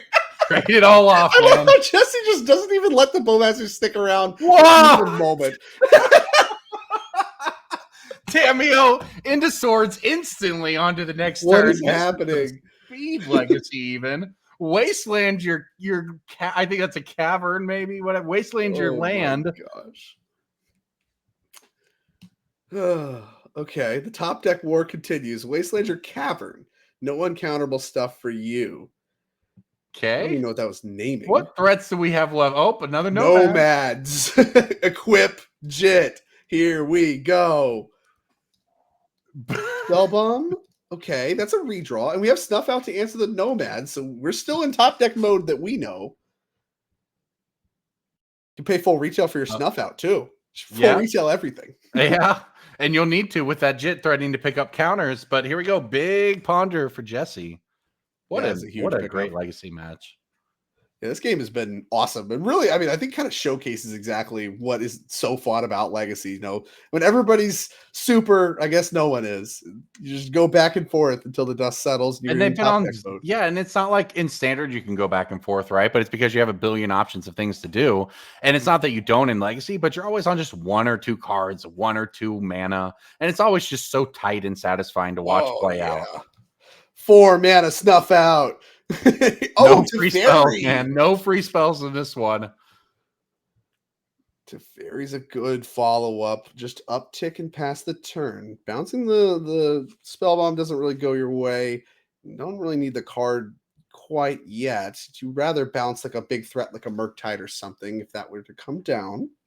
Yeah, and Dan's got to be, I don't know about necessarily running out of threats. It doesn't take much, but maybe a Bowmaster sometimes in the game. But the number of threats is certainly getting much lower in each deck. And right now that Jit just looks, I mean, I don't know about dominating because it has no counters, but it's just such an ever-present threat just by existing on the board. Here comes a Ponder follow-up. Good follow-up. These Ponders off the top have been timely. Looks like a pretty bad Ponder. Fatal Push and some lands, I think. Yeah, very thin deck for Dan left. Yeah, there's just can't be a lot of gas left in there. True. And again, I mean, maybe this is where you start to feel the pain of the Psychic Frog ban, right? It's like the Frog would be great. Just don't have Frog would have just obviously at any point blown this game open. Fatal Push off the top. Okay, well, Well, Fatal Push off the top means you can answer a creature. You cannot answer that creature to instant speed due to the fairy, but without haste, it means the Jit still won't connect unless 2 creatures come down for Jesse. And he does take the draw. Yeah, willing to take the draw, cash in some loyalty for a draw. Consign a memory, pretty bad. Would love to consign a memory this trigger, I'm sure. Oh, okay. What do we It's have gonna left happen. behind with Stoneforge? We've got Shuko. Yeah, quick perusal of the Exile Zone. Cryptic Coat and Batterskull among the cards in the Exile Zone. Still got one left. Still got a Shuko and a Vendilion Click. How many years it has been? No kidding. Full on draw step. Stoneblade here, in fact, is just actually what's happening. This is a blue-white mid-range deck, not a combo deck right now, and it's looking really good for Jesse Hefner here, trying to close it out. Just wants to connect with this Jit. That's what it's all about, and I think he's going to not even connect it. Okay, he's going to just send the attack in. We're at the point in Magic where Vendilion Click had to be brought up on the screen because people might not know what it is. Here we go. Here we go. Nadu Shuko, we've done it. That's a kill, and that's a handshake. And I think Jesse Hefner's team has also emerged victorious. I see Bob Culp actually also looks like he won his match. So they won ages ago, Drake. Done. I didn't want to tell you. They won ages ago. I was so enthralled. I didn't even see. Boo. Well, that was very exciting. And Jesse Hefner, who won that game, I guess his team did ultimately win that match. Good to see Vendilion Click back in action. Jesse Hefner back in action as well. He called it out, Stoneblade. Hefner, someone that's been around, since I was playing SCGs and stuff like that. He was a big Deathblade proponent. He loves his Stoneblade decks. Seeing him play Breakfast made a lot of sense. Also makes a lot of sense that he found a way to get some Stoneblade cards in there as well. So something he's been doing for a very long time. And of course, part of the charm of Legacy is people being able to play their favorite cards for such a long period of time. Now, that match and that game especially took quite a long period of time. So we'll have to get updates on the rest of our top 8 and how the rest of that goes. Of course, you saw Hefner's team win. But either way, we're going to be right back, and we'll come back with our top 4 breakdown for you here in just a moment. Stay glued to your seats. This will not be a long break.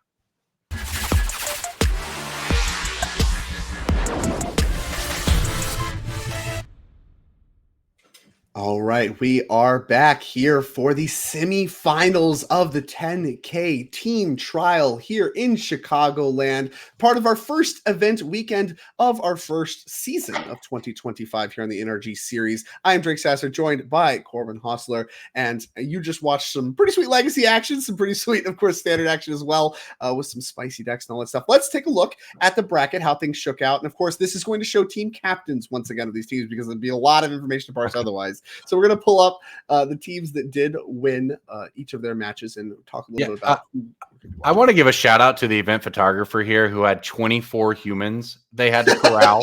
As someone who's been in that situation many times, A+ work. We had a great turnaround for the top 8. Yeah, awesome. Extremely quickly done. And here we go. We got it updated by who lost. So I like this actually quite a bit. So you saw, we watched Johnny Wise fell Dan's team. And then, of course, for leaderboard considerations, this is a big one. Grayson Nemitz, our victor from yesterday, felled in the top 8 by Cliff Boyardee, who's advancing to the semifinals. We're going to get to see, I think, some of them later on.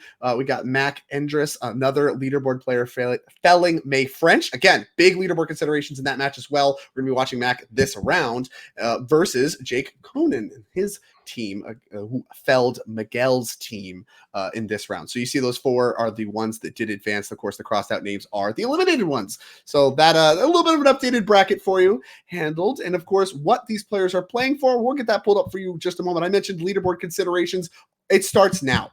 When you're talking about these season-long, these year-long qualification processes, it really is a process. It's a marathon, not a race, is what I was always told. It starts now, and you see these points. First place, 30 points per player. That's 90 points given out to that winning team. That's a lot of points, as well as, of course, $3,000. Something to think about. You might care about that. Quite a bit of points. Quite a bit of money on the line for these players. It is a 10K team trial. The second place team gets $1,500 for the record. A little drop off there, but still gets 25 points for their fight as well. And then all of these players here, because we are in the top 4, have locked up $1,100 and 20 points each. So that jump there from 15 to 20, that starts to matter here. We talk about Grayson losing. He's already in the lead right now from the win, starts to fall behind. And, all these other players get a chance to catch up. Now, Yesterday, we talked just a moment ago about Grayson Nimitz winning. When he won, that means he's going to get himself an Inkling Customs token. That's something I really want to highlight here again. Inkling Customs does great work. You can see all the some showdown winners from last year and last season, of course. And we saw them in our NRG championship as well. Of course, won by Theo Jung on the far right there. All these tokens, you can get them at inklingcustoms.com. You can check them out. Of course, they're given out at these events as well. We use them on camera. They're awesome tokens. They're great. Another trophy to add to the trophy case alongside the actual trophy you get for winning. And Grayson Nimitz is going to have one of those coming his way as well. So a little bit of sweet stuff going on there. And of course, a lot on the line for these players. As I mentioned, that they're playing for these points matter a lot for the leaderboard players, as well as just a pile of cash. With that, let's get on. Look, if you'd want a token made if you won an event, right? The cash goes, it disappears into a bank account. You go get a nice dinner, you buy food for the car, everything you're supposed to do. But the token lasts forever.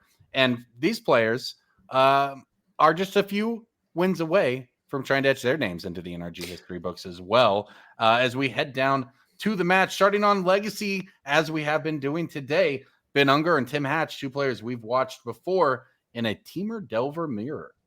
Yeah, Teamer Delver. Delver, we talked about being one of the best decks in Legacy for such a long time and really kind of fell off through kind of the rise of the Dimir decks. We talk about Grief, you talk about Psychic Frog, these incredibly powerful black spells that were added to Legacy. And of course, some of those still around. We've seen Orcish Bowmasters in action and all these, various stuff out and all these crazy black cards that exist in the Legacy format. Well, now with the recent banning of Psychic Frog and Vexing Bauble to some extent, we have moved back over to Delver being one of the best decks. And I'll tell you what, I am a happy man when Delver is one of the best things going on in Legacy. So Delver mirrors, I think, became more rare recently, certainly than they've been in Legacy's history. And now we get to watch some of that action. And one of my favorite staples of it, turn one, no play, or rather no commit to the board other than a land. We cast Preordained, and then just get Wastelanded because you didn't commit to the board. That's something you do a lot of the time if your opponent doesn't play a creature turn one. You don't want to be Wastelanding from behind, but if all they did was cantrip, go ahead and Wasteland away. And no permanence as we start turn two for Tim Hatch, finds a Volcanic Island. Yeah, that's a great summary of how these early Legacy games can often go. And it does. That's why one of the reasons why people love Legacy is that the meaningful decisions you make start as not just as early as turn one, but always on turn one, right? In Standard, most of the time, it doesn't matter what you do on the first turn. That's not what's going to decide the game. In Legacy, it matters all the time. And here we are. This is not turn one, despite the one land in play for each player. Turn two, and a halfway there on Delirium, Dragon Rage Channeler in play for Tim. The threats begin. Absolutely. And this could be a big one here. Finding and having access to a basic island in your Delver deck, big deal. Or just talking about how the Wastelands can really extend to the early game. You can end up in like turn 3, 4, 5, where there's only one land to play for both players, from Wastelands, Dazes, and what have you. If you can get a basic, that's a land with some staying power. And you see all the blue cards in Ben Unger's hand. That's really going to mean that he can cast these spells that he has access to, and more blue cards on top as well. But needs a second land, I think, after using that Wasteland. This is really the only land we have access to. Just going to shuffle those spells away. Yeah, instant shuffle there for Ben makes sense. We will try to catch a glimpse of the rest of his hand and see how desperately he needs that second land. But he certainly hoped to find one in that top 3. But there we go. Fetch land off the top. Never didn't have it. And there's the Wasteland. See, this island already mattering. Just drew a Wasteland. Would love to use it. Can't. Yeah, because how big would it be here, right? If that was, you think, I can fetch, I can get whatever I want. I'm going to go get my Underground Sea. It's a great card. It's worth a lot of money. And then it just gets Wasteland and your opponent has a Darcy and you just die wishing you had a basic island that you could have found on the floor of the convention center, So nice play there by Ben. Well, much nicer island than what you would, I think, find on the floor of the convention center on average. But yeah, very heads-up play there from Ben Unger and getting rewarded literally immediately as we got some Surveil action before the Brainstorm. We already have a fetch land dialed up to the perfect Brainstorm. Has access to multiple forces. Unger not interested in fighting over this. And usually you don't see Brainstorms fought over too commonly, but it's not impossible. I've seen it done. Some Brainstorms matter more than others. This one, you're not too far behind, and you're not, or rather, I guess, far enough ahead that you think Brainstorm's the only way back in. You're going to be a little more conservative with your forces here. Yeah, and Ben lets us resolve it, but for Tim, a lot of choices there, right? I saw a Daze in hand, a Force of Will in hand, a Bobble in hand to help you with that, and this will not quite get in there. I think we're still at 3 on the Darcy, so we'll see what he follows this up with, but Yeah, I mean, this is a really big turn, even though he's only going to end up spending 2 mana at the end of it. A lot is happening right now. And what counterspells he chooses to prioritize passing the turn is also going to be key. Like both players sitting on free counter magic on 1 mana threats. It's all just about the mana advantage right now, which, as small as it is, has been Tim spending more mana than Ben. Matters a ton. I mean, I really think in all else equal, a lot of Delver mirrors do come down to the play draw. This is kind of a true tempo mirror. Play draw matters a lot as Delver is added to the mix. And I think we have a bobble to turn on the Darcy now. There it goes. Yeah, no, that's even bigger there for Tim because now the beatdown begins as well. And if you're Ben, now I don't even see removal in the hand. So you have to force negationing this? Force negationing a bobble to get him off delirium. It exiles it. How relevant.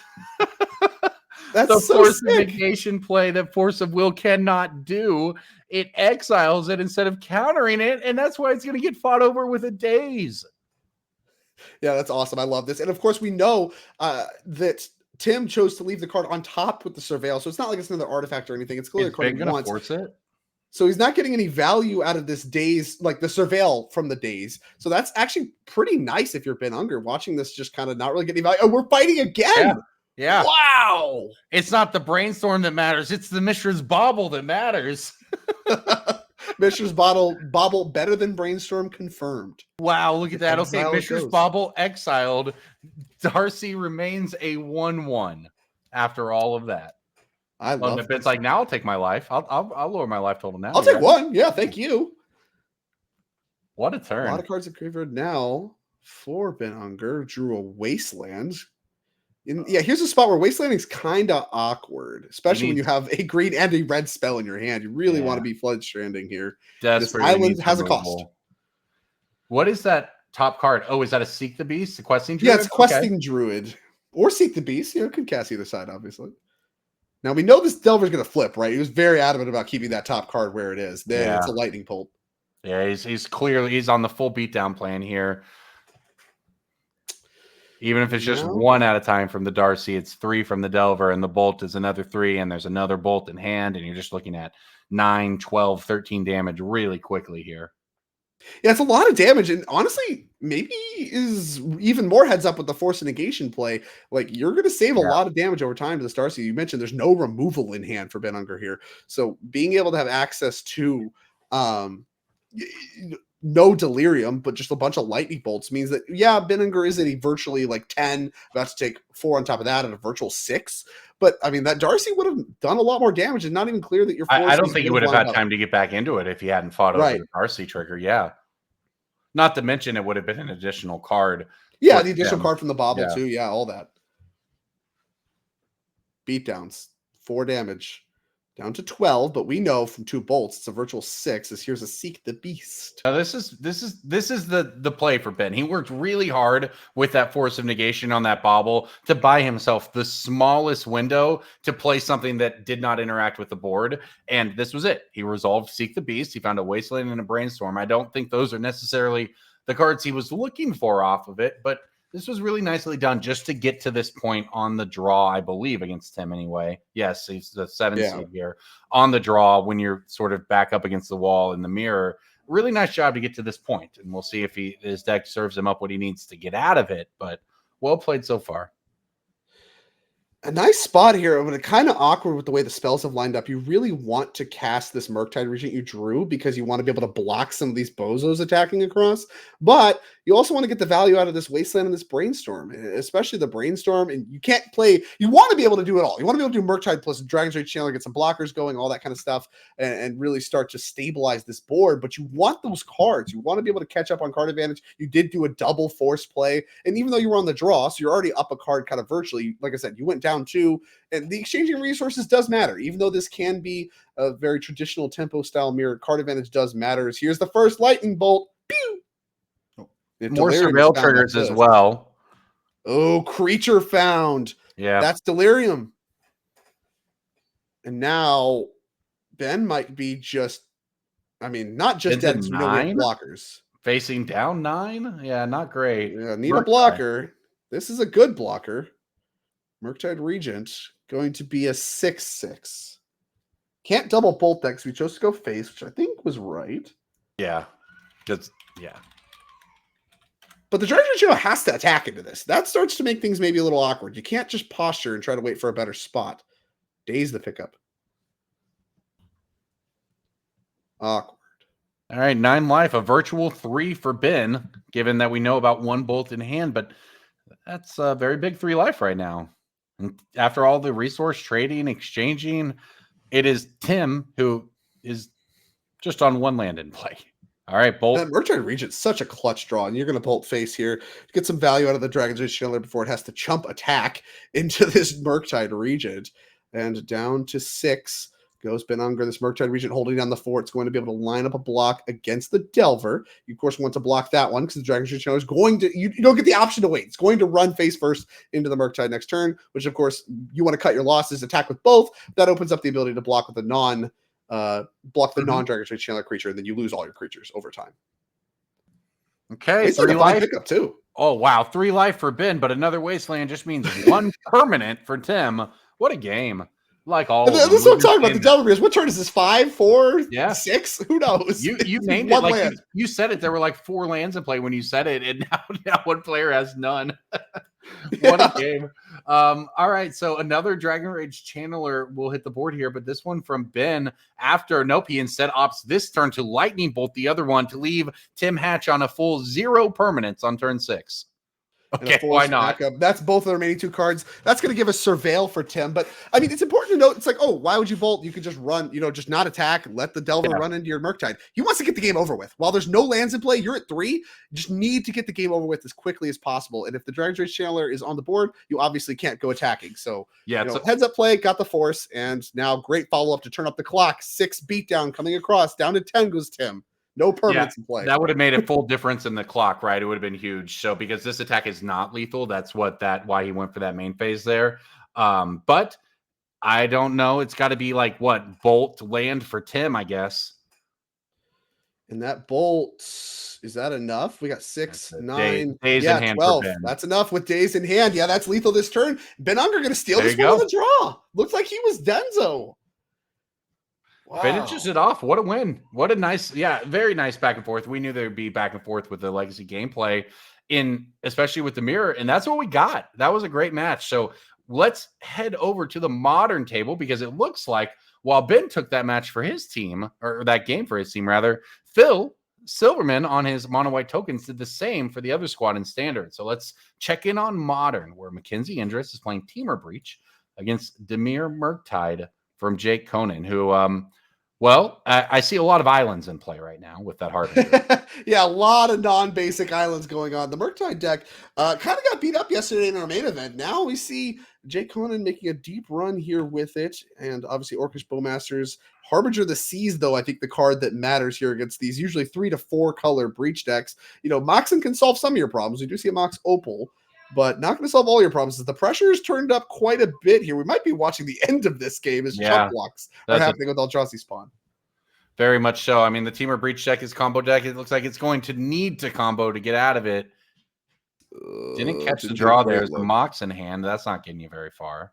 Yeah, it's not red, which is a big problem. It's Thassa's Oracle. Okay, that's another chump blocker that goes jigging. And why not? It's not. I guess we're scrying. Yeah, kind of. I don't know what you'd call it exactly. It doesn't have a name, I guess. You could put up to 1 of the subset of cards on top of your deck. Chose none. And there's the Fatal Push, and that's going to end the game. So, we watched the end of the game. So, very quick set of game 1s across the board here for all 3 of these. And, of course, 2 of them going to go to Jake Conan, Ben Unger, and Harrison Canfer's team. And only 1 on the other side to Mac Endress. And, again, Harrison Canfer, someone we saw deep in the NRG series, of course, NRG Championship mix through the 2024 season. Oof, got my years confused. It is 2025 now, Drake. We are officially there. And then obviously Mac Endress as well, someone that we've seen a mainstay of our NRG series. So all these players, they're going to show up to events. They're going to be in the grind. They're in the mix here the first weekend. And I guess a set of game 1s here in the top 4, a lot on the line for these players. And still a lot of Magic left to be played. A lot of I think we're going to try to pop in on. I think we're trying to pop in on standard. How do you feel about that, Drake? Go back and look at this mono white token control deck, and then check back in if we can on Legacy, right? We definitely want to finish up Legacy because that was some crazy back and forth magic there. Yeah, I definitely want to check all that out. I mean, Phil Silverman, when we interviewed him, said his deck is a tier 1.75. I think this is cope. I think that's cope to say your deck is a tier 2. But I mean, obviously it was effective, right? Like Better we're in than top turn 4. two. Yeah, exactly. It's better. Slightly, but better. And now everyone's shuffling, so we have no magic to show at the moment. But I'd like to check back in. Like I said, we got to interview him earlier when we watched him take down some of the aggro matchups, and obviously the power of the token makers. You called out the talents across the board. I think that's an important part of the mix, especially when you talk about specifically the token synergy. But as far as the control elements, I mean, this deck's really propped up by Sunfall. I think that's a big one, being able to exile all the things and all the stuff that comes with that. The laydown arms, 1-mana removal spell, big deal. And then Beza. Those are like the 3, if I had to like highlight the core components of this deck. Yes, some of those make tokens, but it's a byproduct of what's going on. These are just powerful cards in their own right. Yeah, it's a really cool bit of standard, right? Like, and that's basically what standard is. If you check in on it these days, you see the Dimir deck at the top, you see the Gruul deck at the top, you expect these things. But they're not unbeatable, as we've witnessed, obviously. And on top of them not being unbeatable, even with enemy, it's some pretty cool stuff going on, right? We saw Excruciator Demon Jace as a win condition in the Dimir deck that we checked in on earlier. The mono white control deck, which is not a sentence you can say very often in Magic at all, is tier 1.75 or not. Having a great weekend in the top 8, in the top 4. Possibly even, so look, you can do almost whatever you want. So as fun as it is to look and see the same, you see our Delver mirrors play out a million times in Legacy, it's also pretty fun to just pop in on a standard board and go, wow, there are 10 cards here that you are not used to ever seeing play in a constructed format, but they are working together with this talent and this trigger and this pump spell. Yeah, standard's just a really sweet spot right now. That's been a lot of fun, as has Legacy, which I think I think we have some people playing Magic finally. No more shuffling to watch. So down to the Legacy match we go, and a start of Island Ponder from Tim Hatch, starting with his basic island. We saw that come up quite a bit for Ben Unger last game. Really instrumental in his ability to stabilize on the draw. Has his island as well. Basic Island City here for both players, starting with a Delver and a Bobble. A little bit stronger for turn 1, I'd argue. Yeah, this is looking a pretty good start for Ben here. Obviously, the Bobble sets up the Delirium later. Pretty good. So Tim, after being the aggressor in the first game, is now obviously a little more on the defensive, trying to figure out, as he does not have the first creature, how he wants to respond to that. Yeah, I mean, needs to find, and this is kind of the awkwardness with the pile of cantrips we have. We see Preordains among the mix as well. When you're playing a tempo matchup like this, it's very much about what's on the board. You want things that play to the board, things that interact with the board. The board matters, and that's every aspect of the board. We saw lands, they came up. We saw, even just cards in graveyard that came up, but more importantly, the creatures and the pressure that you're laying. When you're playing cantrips, that takes time. Those are just turning these into different cards. They're actually like weirdly kind of bad. Like, obviously you want them when you're top decking, but they're kind of bad. Where it's like, I have to take my time off to spend my mana doing this, not interacting with the board. You would rather be playing threats and things like that, interacting with threats, than playing cantrips. So starting a Double Ponder, even though it's a strong card, not that good for Tim Hatch in this mirror match. Especially now with the flip Pyroblast, flipping this Delver right away. Yeah, no, that's well said, because these cards that help you be efficient with your mana are sometimes just a tax on your mana. But that's the trade-off of playing a high efficiency format like Legacy. Every mana you spend matters so much. And Pyroblast drawn for Tim here. So you talked about how once we get into the sideboarded games, especially in the Delver mirrors, a lot of removal, a lot of grinding, going back and forth, whoever can stick a thread and ride it. Something tells me that this one Delver here that Ben is getting the action going with is probably not going to be the one that decides the game. I think there will be several flurries of spells from players here once they decide it's time to start fighting over the board. Not a believer, are we? I mean, look at that hand, just nothing but rebs and forces and counter magic, and Tim's is probably not all that different. So both players, I see a lot of red cards. Just preparing for the inevitable showdown here. Well, how about another cantrip? How do you feel about that? It's Preordain time. Take a look at the top 2. Really only cantrips cast by Tim so far, which does mean that he's approaching a spot where there's none left and under some pressure, but not too much. No, he's going to have to do something, but that something is going to be fine. This really is just, the classic protect the Delver, I think, right now. If you're Ben and if you're Tim, you saw a Wasteland with that preordain you have to think about. You see the DRC, so you can try to get on the board on your own. It's not delirious yet. Neither of side would be, although the artifact is already over there for Ben. He would be much closer, but just the 1/1 for Tim. But it's something. It gets your triggers going on Surveil as well. So the first decision point really of the match here for Ben. And I like this sequencing here from Tim as well. I want to give him some credit. Getting the DRC kind of off the preordain, you kind of want to, you see the Delver, you want to get rid of the Delver, but making sure that you can get as much value out of these red cards as possible. Now, if he goes to, take care of the Delver with the Pyroblast, Lightning Bolt, whatever, you actually get your Surveil triggers to go with that. So even if it doesn't resolve, whatever, what have you, you're getting some extra value for your trouble. That's an important piece that can really end up deciding the game. Okay, we're going to fetch. We'll figure out if people want to start fighting over their creatures now or if we continue to set up. This is an interesting sequence from Ben, right? Like he has, a lot of creatures. He's got the Brazen Borrower, the Murktide Breach, the Delver of Secrets, a lot of threats in hand. Choosing not to deploy another one here, hold up mana. I mean, obviously the Brazen Borrower is something you can do at instant speed, but then you have to crack your fetch lands. That's not without cost. You want to be able to have that for any kind of Surveil lands if you have one. I know some of these Hexblade Thundering falls, or you want to have it for your Brainstorms later on. A lot of times, if you can, you want to hold a fetch for a little bit while longer, and you have cheap threats you could deploy. Choosing not to, I think, is a loud statement that he thinks he's ahead. I'm very far ahead. I don't want to deploy anything else. I just want to be able to defend what I got going on, like you called out. I mean, Tim's at 12 life. It's dwindling, right? The fetch lands start to add up, but okay, here we go. The action begins. Lightning Bolt, Surveil trigger days to the graveyard. Yeah, no Delirium yet. We have instant land sorcery even after this bolt resolves, which it will. No fight. So all of that, we thought we're going to protect the Delver. Instead, we just let the Delver go. But it's only one. Yeah, beat down for one. Not too bad yet. A lot of catch-up still to do as far as life totals do go for Tim Hatch, but no fight. Something you got to love to see if you're Tim. All right, got sure. Brazen Borrower or Petty Theft in hand here. So looks like we're thinking on the instep of whether or not to use it on the DRC. Instead, actually just opts to not use the mana, not fetch, just draw for turn. And rewarded. I mean, a Brainstorm is a great payoff for not cracking those fetch lands like I called out. Yeah. There's Delver of Secrets. Just going to replay the Delver. Even decided this isn't the Delver to fight over. The first one is. We just have a second one to replace it. We don't have to fetch anything that can get wastelanded. Just tap the basic island and go from there. Very reasonable line here from Ben, maximizing his protection and his mana in terms of protecting it from wasteland, right? Maximizing his access to all the colors he will need. There's been a lot of focus, I think, recently on just how broken fetch lands are as Magic cards. I think, players that have been playing with them for a long time know, but, yeah.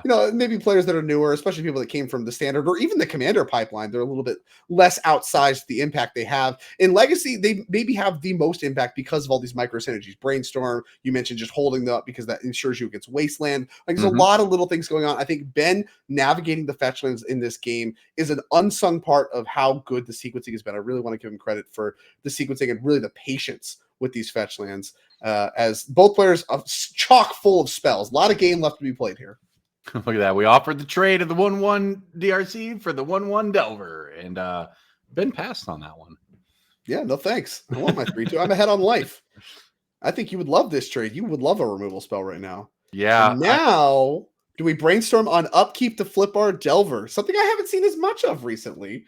It's I don't actually hate it here. He's thinking about it. He certainly pulled it to the front and is thinking about it, because what is the value of flipping your Delver right now? It's very high. It makes it exactly a 4-turn clock on 10's 12-point life total. And that said, if you think you're going to brainstorm anyway, maybe you do it, but maybe you just ride the lightning. All right, we took a look, and we can choose to fetch it away if we want. We chose not to. It's another fetch land. All right. You don't hate that. Yeah, you probably don't hate that. And unlike the other two, that one can has the ability to fetch. I'm not sure the basic situation, but it is a different basic fetchable option. It's just an island here. So Yeah. All really right, the so- fetch lands, all blue fetch lands created equal in this deck. Yep. All right. So no basic mountain as an option for Ben in the list here, but another fetch land allows him to protect mana, keep the choice up. Seek the Beast is a really nice one though for Tim because it gives you access to virtual cards without truly committing anything. It's awkward too if you try to counter this. Like it's tempting to counter this, right? Because not only do you get to Seek the Beast, but you also get the Questing Druid later if you think this game's going to go long, which I think it will. But if you put it in the graveyard, you turn on Delirium, so that's just awkward. Well, now here's a Mishra's Bauble off the Seek the Beast, which is probably one of the best cards you can hit. Just free to deploy, no cost, and turns on Delirium. Yeah, and no Force of Negation in sight this time. Yeah, that's the great sequence. That Seek the Beast was near perfect. I mean, Tim didn't have any lands in hand, so having an extra land, especially a fetch land, plus Bobble, gets everything going as far as the hand goes. I think we're going to start to see some sparks fly as far as multiple threats, maybe a big counterspell fight. But right now, just kind of chipping away at the life totals are these 1-mana creatures that these Delver decks are known for. A lot of patience from both players. You're right about that, man. If I was playing this game, I would have pulled the trigger on one of those lightning bolts approximately 6 turns ago. But that's why I'm not a Delver player. It takes a lot. It does take a lot of patience. There's a lot of opportunity for mistakes, and Delver is extremely good at punishing mistakes. I mean, as a lot of tempo decks are. Like, right? Yeah. If you and not even always mistakes, just stumbles. Like if you miss a land drop, if you whatever, tap your creatures in the wrong way, make a bad attack, like you get instantly punished. And that's part of why Delver has had the staying power it has had in Legacy for as long as it has had its reign. All right, so here comes Tim with the Murktide. We're going to get the action going, and if you're Ben, immediately the option I'm considering is you held on to that petty theft off of your Brazen Borrower to not bounce the DRC earlier for tempo, and you might get rewarded with that by being able to bounce the Murktide now. But that requires you to start fetching and start the process rolling down the hill of maybe Wasteland turns on, maybe counter spells start going. Like this game is about to turn, and I think it's probably because of this Murktide. Yeah, there's a big sub game here, right? Murktide is very easy to answer in the sideboard games when you pick up all of your red blasts. Yeah. So you have access to red blast that can kill it once it's in play. You also have, of course, the petty thefts and stuff. And there's tension between your Murktide regents in the delve and being able to grow it versus your Dragon's Rage channel that you want to keep Delirium for. So you have a little bit of this tension with the graveyard, a lot of stress on that. And I think really Tim did a great job. He's very methodical about the cards he exiled. I think that's really heads up, keeping a maximum amount of instants and sorceries for later Murktides while still maintaining Delirium.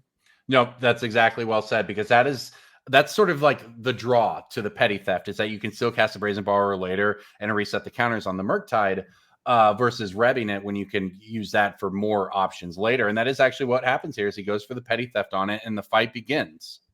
Yeah, I'm not surprised to see a fight over this. I think that, Murktide Regent is one of the best cards for catching up, as we saw from game number 1 and closing the game. And of course, that's going to draw to Pyroblast, which is really one of the best sideboard options in the Delver Mirror. So this is really, that's a big indication from Tim, like, hey, I'm really relying on this Murktide Regent. I care a lot about this. I'm going to fire off one of my Pyroblasts. And I think Ben Unger, fetching a response here, intends to fight as well. Yep, this is all these cards are about to get burned out of each player's hand as we work our way through the counter magic and removal spells. This is the turn. The Murktide triggered all of this action when Tim Hatch decided to go for it here. He is slightly behind in life, but has been getting in there with the DRC. So, all right, Ben, what is the next step here on Tim's end step? And I do want to go back to choosing not to brainstorm on that upkeep. Not saying it was right or wrong or anything of that nature. I'm just saying the script, you just called out life totals. I think that's really smart. The script of this game starts to change as the life totals start to equalize. And with the Delver being a much weaker threat than the Dragon's Rage Channel over the last few turns, it has allowed Tim to catch up on life total, which has changed the dynamic of this game quite a bit. Here's the Bobble draw. We're glad we remembered that after all this action. No kidding. So that back. actually worked out decently for Ben, though, right? Because, or at least, the Murktide, the counter spell goes off on the petty theft Brazen Borrower. That's gone now, but he is still able to get rid of the Murktide. He's able to transform his Delver here. 13 to 11. We've got a 3-power race. We sure do. And a Pyroblast pickup is huge. Now, awkward because it doesn't hit Dragon's Rage Channel. You might want another Lightning Bolt or whatever, but we have cantrips and stuff. We can find it. And I think Ben also might have his own Murktide. So Ben set up quite nicely here with that draw to be able to play and protect all manner of threats. We'll see how he chooses to sequence here. Not sure if it's brainstorm time yet. Typically with the card brainstorm in a matchup that is considered quote unquote fair, like this one, you want to wait as long as you can. You want as much information before casting brainstorm as possible to make it as powerful as possible. But the question is, are we running out of time? Is time now? Yeah, Ben's got a ton of cards in hand still, right? So maybe this seems like the opportunity, right? Tim started the action. He went for it. He resolved one. It went away. What that did result, though, is in him tapping his mana down a little bit, even though both players have access to 4 mana. So if you're Ben, this is the window for you to try to fight back. So you have a bunch of cards in hand. You deploy your own. Okay. And still big enough to get outside bolt range. That's the real the testament. As Yeah. long as you can get a single instant or sorcery underneath it, it's usually kind of worth playing. But if it's not even, if it's just a 3/3, that's not good enough. Your Murktide gets better than that. So I really kind of the minimum Murktide you're willing to cast here in the Delver deck is cast here for Ben. And I think that kind of indicates like, hey, I know that you have to answer this because you're losing the race, but I really, at the end of the day, I don't expect this thing to stay around too long. Yeah. It also blocks, well, and it forces it, right? Because the Dragon Rage Channeler has to attack into it. It's big enough to eat it. Therefore, Tim is forced in his pre-combat main phase to remove it. And that's when you want spells to be cast if you're Ben, right? Is then you want your opponent to be playing instants in their main phase. Like, for instance, this Petty Theft that they're attempting on the Murktide is Tim. So now there's a reveal Pyroblast. So, Tim knows that there's an answer already. It's not the question of, is it just going to resolve? It's a question of what can I do about this Pyroblast that I know is coming. So here we go. Pyroblast on the Petty Theft. No fight. That just happens. Brazen Borrower hits a graveyard. Another red mana being tapped. I think it's Pyroblast number 2. The same kind of sequence, right? Going after the Murktide region here. And we will see if Ben has a second way to protect it. Interesting. Graveyarding Brainstorm there. Doesn't now get in the spot. Daze is starting to become live for both players here, right? If they have to fetch away their last fetch land to cast a spell. And okay, wow, Brainstorm getting pitched to Forcible here to fight over this. So big commitment from Ben. Yeah, a huge deal there. That's the Brainstorm obviously was worth quite a lot at this stage of the game. So clearly, Ben obviously knew that there was going to be some fight. And now at this stage, it's like, okay, if you're committing all of this, you're willing to commit 2 spells your entire turn to get rid of this Murktide Regent. You really need it gone. I really want your Dragon's Rage Channeler to have to chump attack into my Murktide Regent. So I'm going to make you use everything you got. Now, the question is, what does Tim got? What's it looks like it worked. It looks like it might have worked. It's a Daze in hand, a Ponder in hand, and another card there for Tim. But you have to imagine if it either won that fight or got rid of the Murktide, it would have done so. So if Ben's able to just eat the DRC with the Murktide, he looks to be in a pretty dominating spot in this game, and it appears that that's what's happening.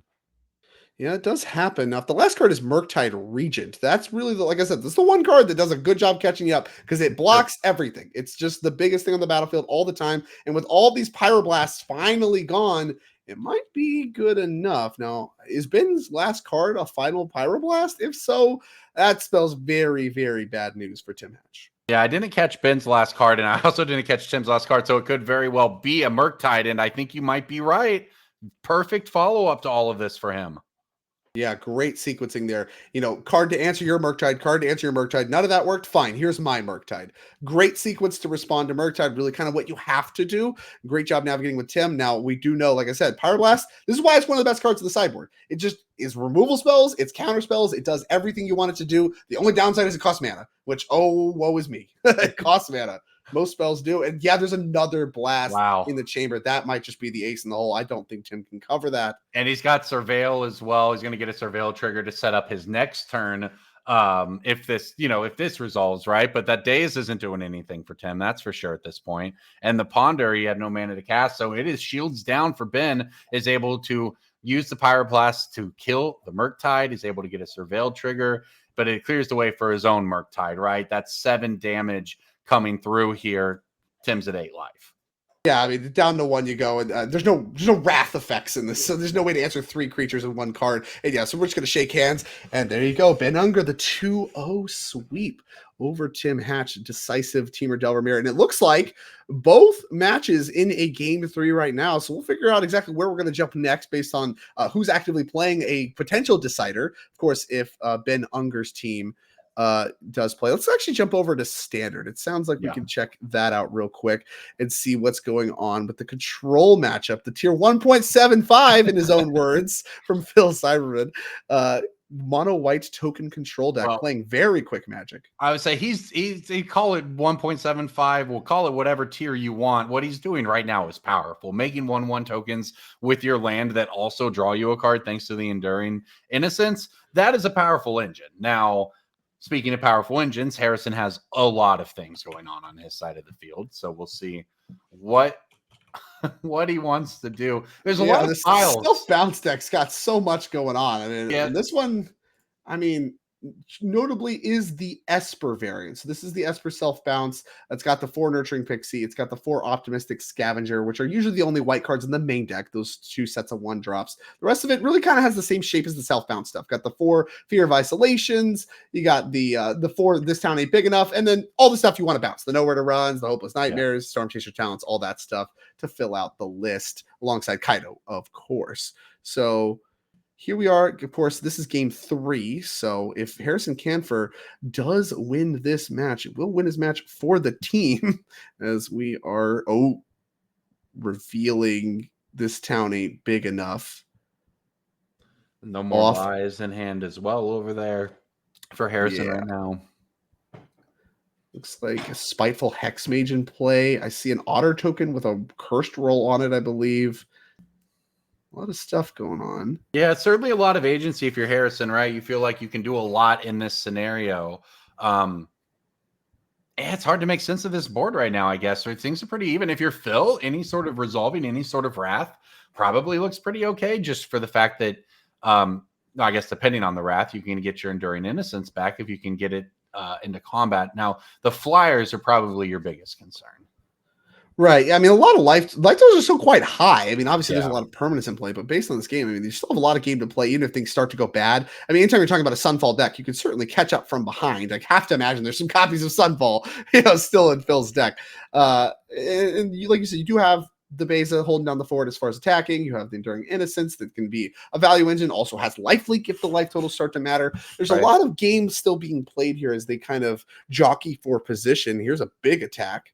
And this makes sense, right? If you're Phil, you're whether you're planning on casting it immediately or not, Sunfall exiles. You want your Enduring Innocence to die in combat, so it will come back as an enchantment and to keep the ability. So that's you just really have no fear kind of getting it involved in combat, and the lifelink makes it pretty easy too. So that attack clears a few creatures away from Harrison's board. And what can Harrison really do about it, right? Like your other options are let Phil continue to gain life from the lifelink, start chump blocking Beza, otherwise your life total starts going down, and then what?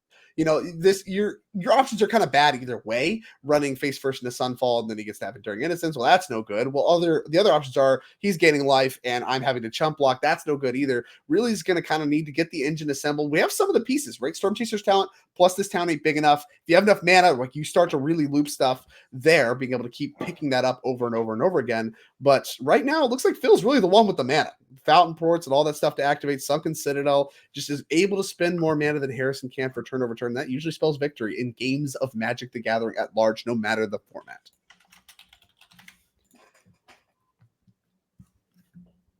Did not get a look at the draw. Big think, big attack. Yeah, there's a lot going on in this one for sure.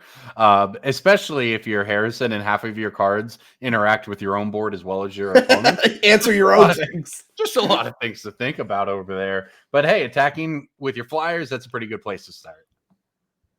I'll tell you what, self-bounce being its own thing is something that's quite appealing to me. Brings me back to the Eternal Witness evacuation days. Oh, yeah, nice. Yeah. Cryptic Command, Eternal Witness. I remember those. Oh, Eternal Command, talk to me. Here is a fear of missing out. Yeah, you've definitely missed out on that format. Yeah, I think it's fear of isolation, but whatever. It's the red one is fear of missing out. Whatever. There was a Players Championship where that Eternal Command deck in the hands of a Japanese player, and I don't want to name the wrong person here and get it wrong, but made it to the finals. I think it was Shota. Played it, took it to the finals of a Players Championship in like 2013. It was one of the coolest modern decks ever after that. All about just looping in the same way we're seeing this. Right, exactly. It's just the value of bouncing your own stuff. You can easily get away with it, especially if you start putting removal spells on enchantments and stuff, like we see with like Nowhere to Run, and of course some of the rooms. You see some of that stuff going on. The Hopeless Nightmare. There's multiple cards that are just permanents, but are actually just spells at the same time. Well, great. I can pick those up later and have another one. And that's why I think Phil has found some success with the white token deck, right? Because when people are trying to get ahead on mana by bouncing your expensive creatures and stuff, playing your expensive creatures and things that just make tokens instead and then getting value off of them is a really interesting way to fight against it. Now, I don't remember exactly what Phil said he felt about his matchup against Esper Bounce here, but there are a lot of worse things to be doing. Yeah. And here is This Town Ain't Big Enough. That's, I think, going to be bouncing the Enduring Innocence. We're just so deep into the mono white late game right now, right? Like in response to that, Phil activated Fountain Port to make a fish and draw another card. Right. This look at of course, This Town Ain't Big Enough. Really one of the key pieces of this self-bounce deck, being able to interact with your opponent and still get your own card back. Really why this deck is as good as it is. Here's Lay Down Arms coming down on the Fear of Isolation. We're going to get out of here. Big attack. Phil's just going to run him out of cards, right? Like this attack is just these 1/1s have just the Fountain Ports, honestly, have been so good for Phil throughout the day. And in this match alone, they've netted him multiple cards. No More Lies. Oh, you could just pay for the No More Lies. Oh, that's tough. And this is really where you start to see the mana diff start to come up a lot. You know, look at how much mana Phil spent this turn. Cast a spell, paid for a spell, cast 2 removal spells, and then Harrison with his 5 lands. I mean, it's just the mana is not going. Yeah, you just don't run out of cards, right? Enduring Innocence, the talent as well. All of these things that just draw you an extra card or two, and you just end up cycling through your deck. And so you get to this point, you have more mana than your opponent. Even if your board is a bunch of 1/1s, you're able to just clear it out. He was just able to use all the extra removal spells he drew there. Look at Phil's graveyard, just nothing but removal that has cleared away Harrison's creatures, no matter how much value they accumulated when they entered play.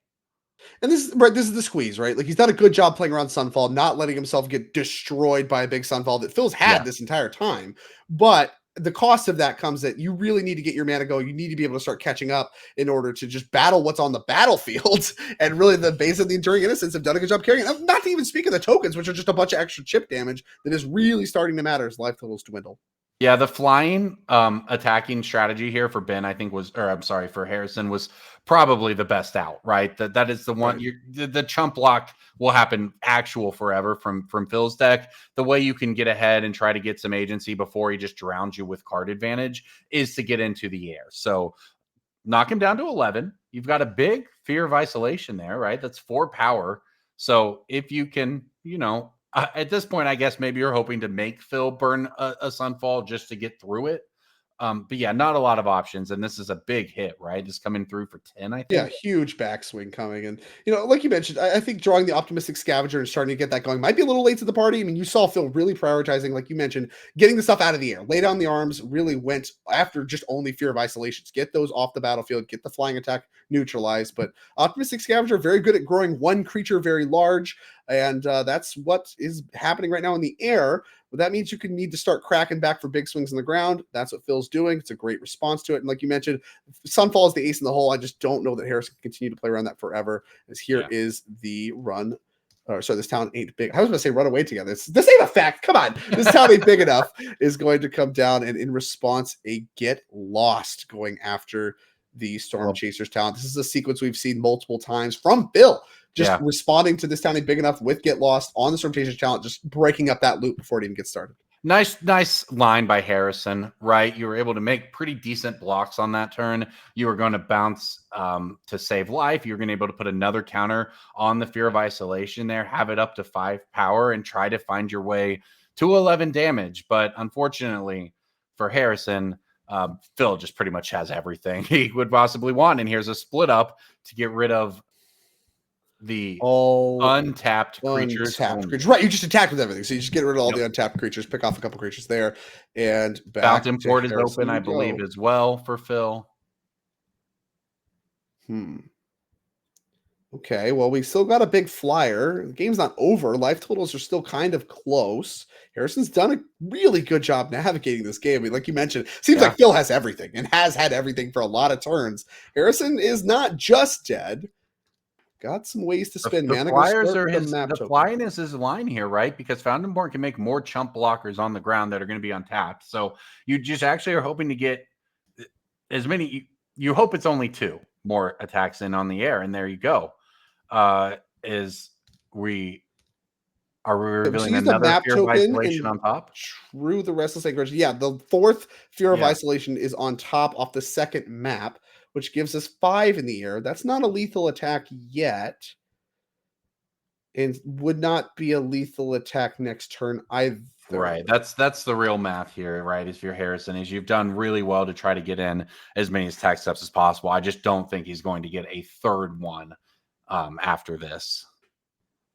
Yeah, because the problem once again is the life leak. Like this actually came up really huge here, right? The Enduring Innocence, being able to swing the race a ton, comes up, and like you mentioned, nothing is happening on the ground. Like Phil has his way with the ground game, so it's all about the air. The Fear of Isolations are what's going on in the air, and the Optimistic Scavenger. I mean, having that Hopeless Nightmare as the follow up actually does grow a point right away, right? Enchantment for your Optimistic Scavenger. So we're doing stuff. Yeah, so all this stuff is happening now. And that's the counter's going to go on the Optimistic Scavenger because, once again, we don't have a lethal attack over 2 turns. Let's just try to stymie the bleeding as far as blocking the tokens and hope that we can get 3 turns. Yeah, it's going to be tough, but I guess that's what you're looking for here. I mean, hey, Phil only has, I guess, now 1 card in hand, and maybe 2, but it's not 6 or 7 anymore, or 5, right? So you actually have some hope that maybe he has to go digging with Fountainport, and we can get a few more attacks in the air. And it does look like he had another land, did Phil? Yeah, he discarded the Sunfall to the Hopeless Nightmare. I didn't see a backup, but did whatever he decided to keep had to be more valuable than Sunfall. And I think if you're Harrison Kemper, that can't be a good sign. It looks like possibly a Beza. That's pretty good. Again, this is just about the life totals and winning a race, and Beza just makes races an entire joke. You're just unable to race. You get so much life, you get blockers, you get it all, and yeah, follow up Beza here would be problematic. So Phil's at 5. There it is. Harrison's at 1. Beza hits the field. No tokens, no cards, but you do get life. Or no, you don't even get life. Well, that's what, if you'd played it down to 1 phase, if you had played it before combat, you would have got life, right? So okay. Or maybe he gets the life anyways. He's up to 9. Well, maybe it doesn't matter because a ground blocker is the same as life, right? That's the same thing. Interesting. Whatever. I mean, an untapped blocker plus the Fountain Port. No attacks are happening on the ground ever anyway. His Fear of Isolation still can threaten to beat down. And here's another one. Okay, well. We have the Restless Anchorage too. If we wanted to go that direction, looks like we're tapping it right away, so we don't. Just counting, attacking blocks here. All right, how big do we have the Fear right now? It's hard to tell, but was that lethal? So we had life totals at 9. It went up 2 from the Fear of Isolation plus the Hopeless Nightmare. The handshake might have come from the middle table. Oh, sure. I see it. No longer matters. Yeah, we checked top cards, but it looks like things did resolve. Jake Conan did actually end up winning that one for his team. The team captain of his team able to fell. I don't know. Like, that game was about to end anyway, so really it was well done, very well played by both sides. Mono White was looking pretty good there, but hey, that's a beauty of team events is sometimes your teammates bail you out. Middle table said, hey, we got this, and that is one team punching its ticket to our finals. Absolutely. And so with that, I mean, of course, I'm sure that was the last match play. So we're going to take a very quick break, and then we're going to be back with the finals, our final match of the weekend here on our first weekend of the season and of the year on the NRG series in 2025. Don't go anywhere. We'll be back with your finals very shortly. Series is coming to a Midwest city near you. All right, welcome back, everyone. Hope you enjoyed this little setup we have there about investing in memories, and we have our players investing in memories themselves. As it is finals time. What's more memorable than that? Here at the 10K in Chicagoland, this is a team trial. We got Standard, Modern, Legacy for you, and of course, this is the final match of our first weekend of Season 1. I'm Drake Sasser. Also, alongside me is Corbin Hostler in the booth. We're going to be taking the show home, and you're sad. I'm sad too. This is the last match, but there's more magic coming up, so don't fret on that. We have all of Season 1's events already announced. We're going to talk about those one more time before we dive into this matches. Like I said, this is the final. So you see Weekend 1, Chicagoland, that's just about in the books. We got to crown a team champion, but after that, we'll be looking forward to the March 15th and 16th event in Madison, Wisconsin. We'll be playing a 10K standard showdown that will be accompanied by a 5K Pioneer trial, and then we'll move over in May to another Chicagoland event to pair with the one that we have here today. It's a 10K Modern Showdown and a 5K Standard Trial on Sunday. Last but not least, of course, the capstone, the double showdown weekends in June 20th and 29th in Indianapolis, a 10K Standard Showdown and a 10K Team Sealed Showdown, which is going to be quite a sweet event. So if you're looking to register for those, of course, you can go to nerdrangegaming.com, or we have started our registration through spicerack.gg. So if you're looking for events, information for these upcoming events that you see here on your screen, or you're looking for information on the event that we have here today, all that stuff will be available at our page on spicerack.gg, as we're using that now here today.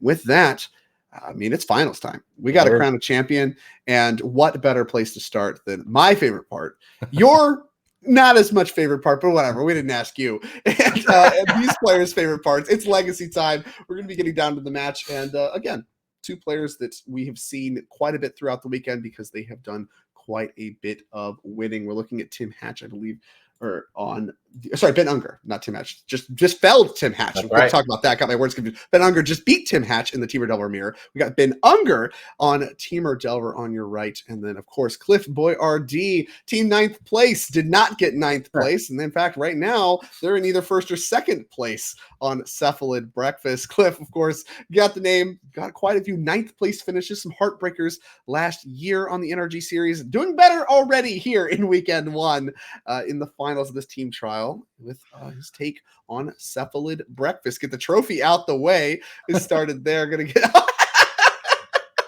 we just moved trophy number 1. We got more trophies. You see, it went out of the top of the screen and came back in the bottom of the screen. That's all the space we got. Yeah, we just have infinite trophies. Of course, 3 trophies. We got 3 players. There's going to be 3 champions that, of course, we'll get to speak to after the match is all said and done. But for the moment, it is our 7 seed versus our 8 seed, the quite literal bottom of our top 8 bracket, find each other facing off the finals. Somehow, number 7 going to get to be on the play in the finals. Not that common. Well, I'll tell you, I may have come into this event preferring Modern as the format I play the most of, but the Legacy we've watched today has been extremely engaging, back and forth, swingy, interesting, everything you could ask for. Modern, there's been a lot of breach, as you'll see in the finals over there in the hands of Fletcher Johnson. The deck's very good right now, and look, we'll take some of that if we can, but we want to take the opportunity to show off Legacy while we can, especially these 2 players who have just been crushing it, Breakfast versus Delver here in the finals.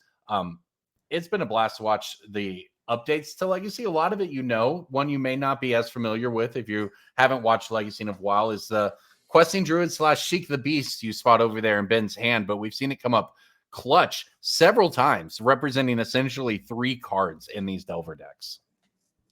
Absolutely.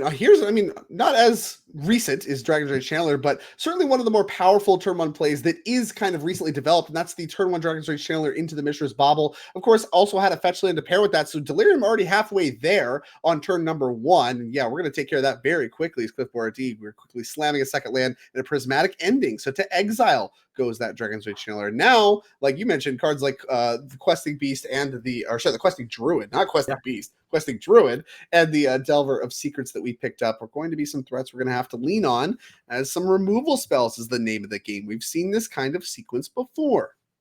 Yeah, the Cephalid Breakfast deck that Cliff is playing really scares people with its combo potential, right? It's got Nadu, it's got Shuko, it's got Cephalids, it's got Nomads, it's got all these combo pieces that just in the game on the spot.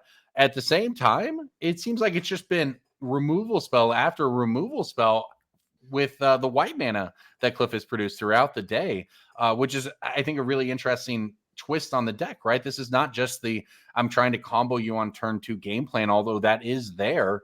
That has not been what has led to a lot of Cliff's wins. Right, and that's exactly part of the strength of this deck. We talked about it a little bit earlier in the broadcast about how just having mopey creatures as your combo pieces leads to where, well, you can just attack with them at the end of the day, and that's a big part of the Cephalid Breakfast plan, especially when you have some equipment, things like Shuko, and we saw, somebody like Jesse Hefner, they had even more equipment to work with. Not as much of that going on in Cliff Boyardee's list, just a couple Shukos as far as the equipment suite, and Lightning Bolt away, the Nomads in core, and beatdowns with a 1/1 did not flip. Wasteland's got targets. See if we're interested in activating that now. Oh, looks like, thank you, chat. We'll get the graphic updated here. That is, of course, for the 3 players. Thank you for letting us know. Always appreciate everybody hanging out in NRG chat on Twitch with us. It's been fun hanging out with all of you throughout the day, watching every format, really, but especially enjoying some Legacy on a Sunday evening, right? It doesn't get a lot better than this if you're a Magic fan. Yeah, absolutely. And you don't get as much of it anymore as you used to, especially with the Legacy format. So we're really happy to bring that. At least I'm very happy to bring that to all of you at home. And I don't know if you're appreciative or not. Let Corbin know. He's the Lorax. He speaks for the chat. And I I do not watch the Twitch chat. We have people for that. I got people for that. Well, we've all got eyes on this Delver here because it's the only thing going on in this game right now. 4 lands versus 3 lands. We're not even going to use the Wasteland. And that's interesting. I don't know what that's flips. about. Okay. No Wasteland. Does flip the Delver on the Ponder. That's a good flip. I think that has to be a lot of respect for Urza Saga, is the holding of this Wasteland, saying, all right, like, I think Cliff has a lot of lands. I'm not really worried about any of these lands. Whatever, cast your spells, I don't care. But if you play an Urza Saga, that's something I'm quite worried about and want to have a Wasteland in order to take that off the battlefield right away. Apparently, we need names updated here. Still on the graphic. I don't know what's incorrect about the names, but my understanding is these are the correct names. Am I incorrect? Figured out. Ben doing. Oh, we have the correct names. Apparently, chat does not have the correct names. That's tough. Well, thankfully, we have people for that too. So we're going to sit here and watch the game, and hopefully, chat will find a way to make do, and understand that the players we are watching are Cliff Boyardee and Ben Unger here, as Ben Unger is resolving a Ponder. Thankfully, not too many sparks flying as we get this updated. Fixing all of the problems that's ruining chat's experience. I think Donnie chat is wants us to check on the 3rd seed, right? The standard seed on this team. Okay. Is that the incorrect one? Let's see who's that supposed to be. Travis Williams is the standard player. So we'll get that updated. I was looking at the match we're watching. Yeah, we do hope to catch some of that standard game. So thank you for whoever had the eagle eye there to catch that for us. Looking back in on this one, though, not a lot has happened since we last left. The Ponder resolved, the Delver transformed, and it's 15-19 as both players with plenty of mana and plenty of spells.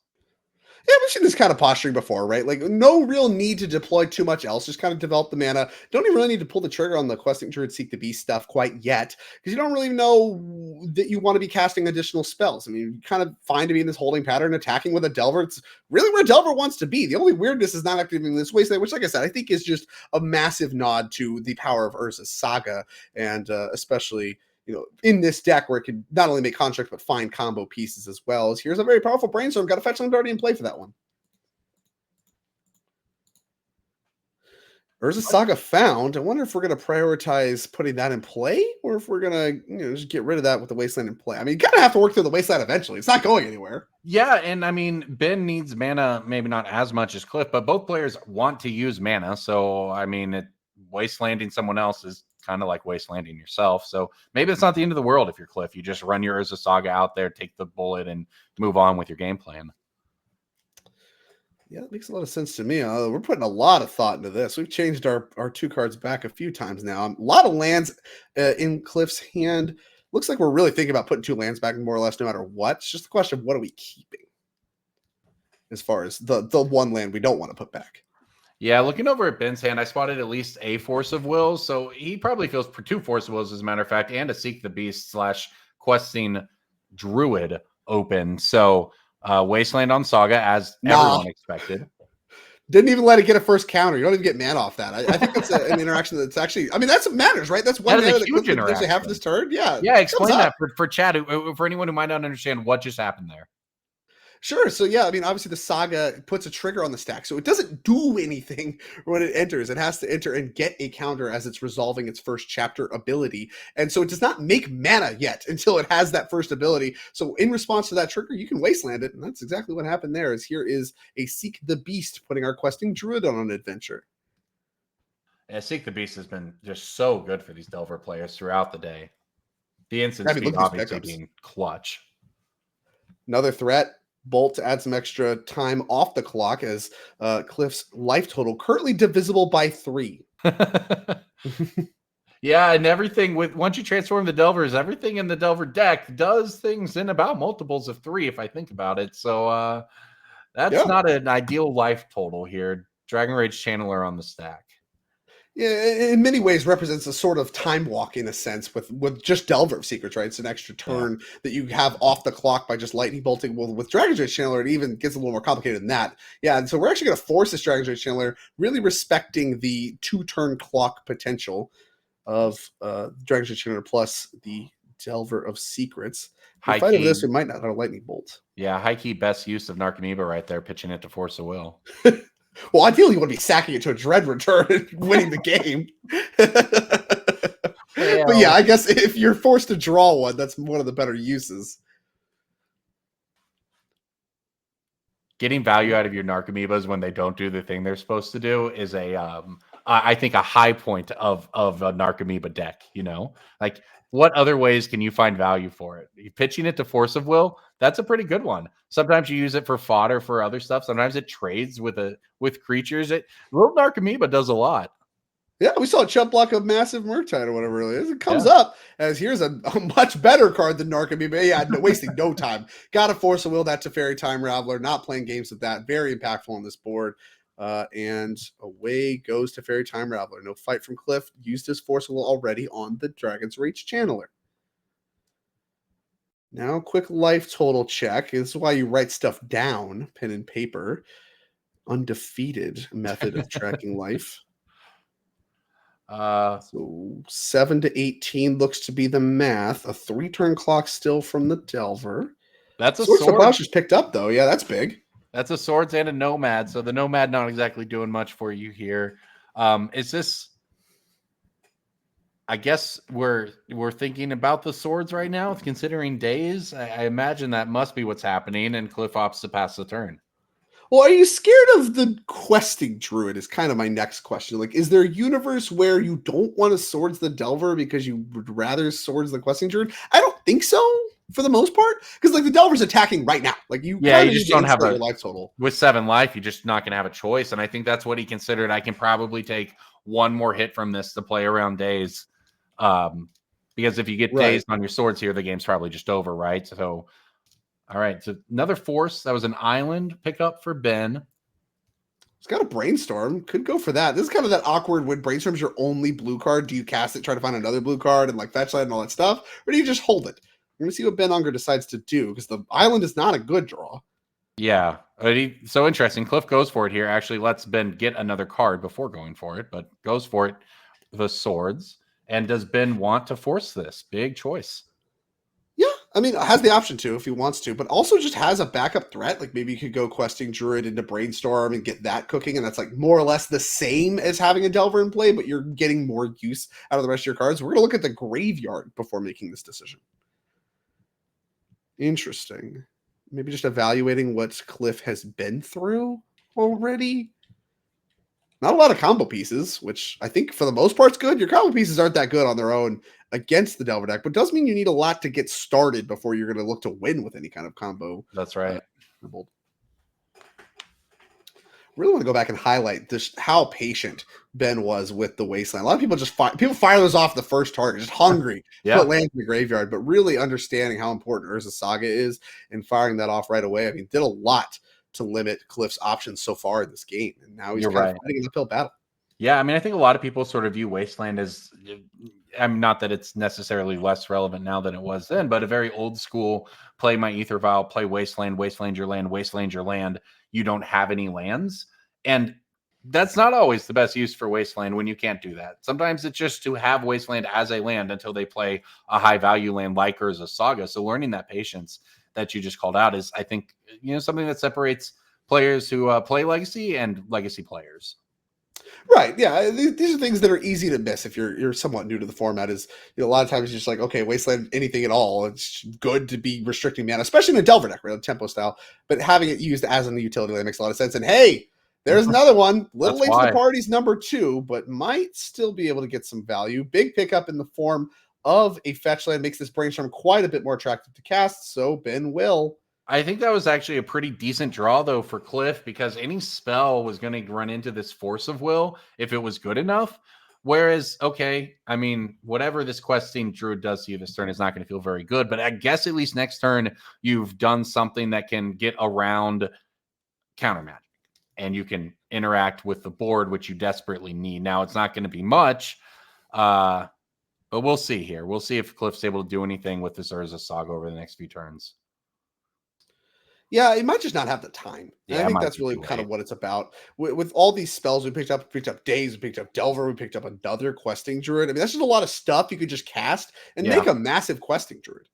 Yeah, that likely was way too many good cards off of that Brainstorm there. A lot of spells. Yeah. So if Ben is able to close this, he will join his teammate Harrison Canfor as up a game in their matches. So here in the finals of the $10,000 prize pool team trios event in Chicagoland, the team of Canfor, Conan, and Unger looking pretty good. Yeah, looking solid. I mean, I'd love to be up a game in 2 different seats. That's a great way to start things off. Now, not clear that that's what's going to happen. I mean, Brainstorm is a powerful magic card, and if Cliff can find one, and now obviously needs to navigate through like Force, Daze, and all the other spells, but only an attack for 2 is kind of tame. Second chapter coming for Saga. Yeah, Ben holding up another Seek the Beast at the instep there. Also has Daze if you wanted to do it just to get a counter on the Druid. No play. Seek the Beast end step. That's going to grow the Questing Druid. 2 lands. Okay. Yeah, we knew about those. We didn't fetch after the Brainstorm, so that was just to clear the Brainstorm. You get to play a land. Oh, Wasteland the draw. Yeah, Wasteland denies, I guess, 1 activation from the Saga. And finding a Shuko, right? Which gives you less outs to actually being able to assemble a combo kill out of nowhere. I think it might actually be a really key draw here for Ben, as far as like any kind of plans Cliffs might have to just try to win the game, steal the game away from a combo out of nowhere. Yeah, very good point. Which we know really wouldn't happen anyway. We got all the things. We got Force, we got Daze, we got all these stuff. It's going to be hard to steal this game in any way. The second Questing Druid is added to the board state. Wasteland played. Delver deployed. Grows both Questing Druids. All the threats keep up Force of Will. Force of Will days are in hand right now. Wasteland the Saga. So Ben feeling like pretty good. He's got lethal backed up by counter magic. Yeah, and land and nomads and Korshuko the draw. Yeah, that is not gonna do it. I think that's gonna wrap up game number 1. We'll see. Okay, gonna deploy that. We have a Shuko. We could draw a Brainstorm. We know it won't resolve because of Force. We'll see if this Delver flips in the game right now. Does not. So we play on. But I think this is very difficult for Cliff to win. So we're going to see what happens here. Well, doesn't have enough to grow it right now. Now just going to sit behind, I guess, the same thing and pass the turn back. One more chance for a miracle draw for Cliff. Doesn't look like. Did not find it. So that's going to wrap up game number 1. Yeah, like you said, great start there for the team led by Jake Conan. And I believe we can actually hop right over to the standard match, which is in the process of starting. We saw Harrison Canfor last round, his take on that Esper Self Bounce deck, featuring those very powerful white one-ofs, of which you see in play already. This Optimistic Scavenger, one of them already picked off. On the other side of the battlefield, I think we see a Heartfire Hero. I struggle with these frames quite a bit. That's actually the Lizard, I think. the hired claw. I see it activated a bit on that thing.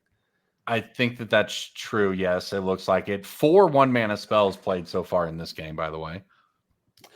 A lot of really good 1-mana spells. We get a look at Hired Claw, which we actually saw activated in combat there. So as soon as you attack with it, you get to deal damage to your opponent, and then you can activate it, put a counter on it. And of course, only once each turn, only if an opponent lost life. And so that's what happens. So it actually gets to attack as a 2/3, which is quite nice. It can deal 3 damage. Like, it's extremely powerful, obviously, as so many of the cards in this Gruul aggro deck are. Although we'll see. This is the important Innkeeper's thing. Talents in the end. Well, this is the important thing: is the green source. They're allowing Travis to actually cast it, so that's a big play. Well, the other land's a Rockface Village, which you can actually just activate and get more damage right now. Anyway, well, maybe not. Well, okay. We've got the Destroy Evil here by Harrison to fight back. That gets rid of the creature. The talent is still in play, but hey, board clear. If you're Esper Bounce, you've got a chance to try to work your way ahead now instead of just defending. Right, and I think we see a removal spell left over for Canfer, and this is part of the value of this deck, right? You just get an endless stream of removal spells, and that's really the best way to fight through this Gruul aggro deck. I really think Gruul aggro, over the last couple months, really kind of pulled forward. Innkeeper's Talent's really powerful, might be the best card in Standard. There's a lot of these conversations happening, and one of the responses here was, all right, if this aggro deck is that good, you know what we're going to do? We're going to play removal spells over and over and over and over again. And Nowhere to Run has done exactly that. You can just pick it up, remove, pick it up, remove, pick it up, remove. That's what it's been about. We're going to see Go for the Throat. Answer a hero here right now. I believe that's a hero, not an Everheart Challenger. Checking. Yeah, that was a Heartfire hero. So 1 damage comes across. We're leveling up the Innkeeper's Talents, but still no creatures in play for Travis as we go back to Canfer, kind of in a control role. Well, that's what I was going to say. Canfer is so close to turning the corner right now, but has a Pixie in hand, I think, and hits that Darkslick Shores off the top. That was the window to pull ahead on the board, and he didn't do it.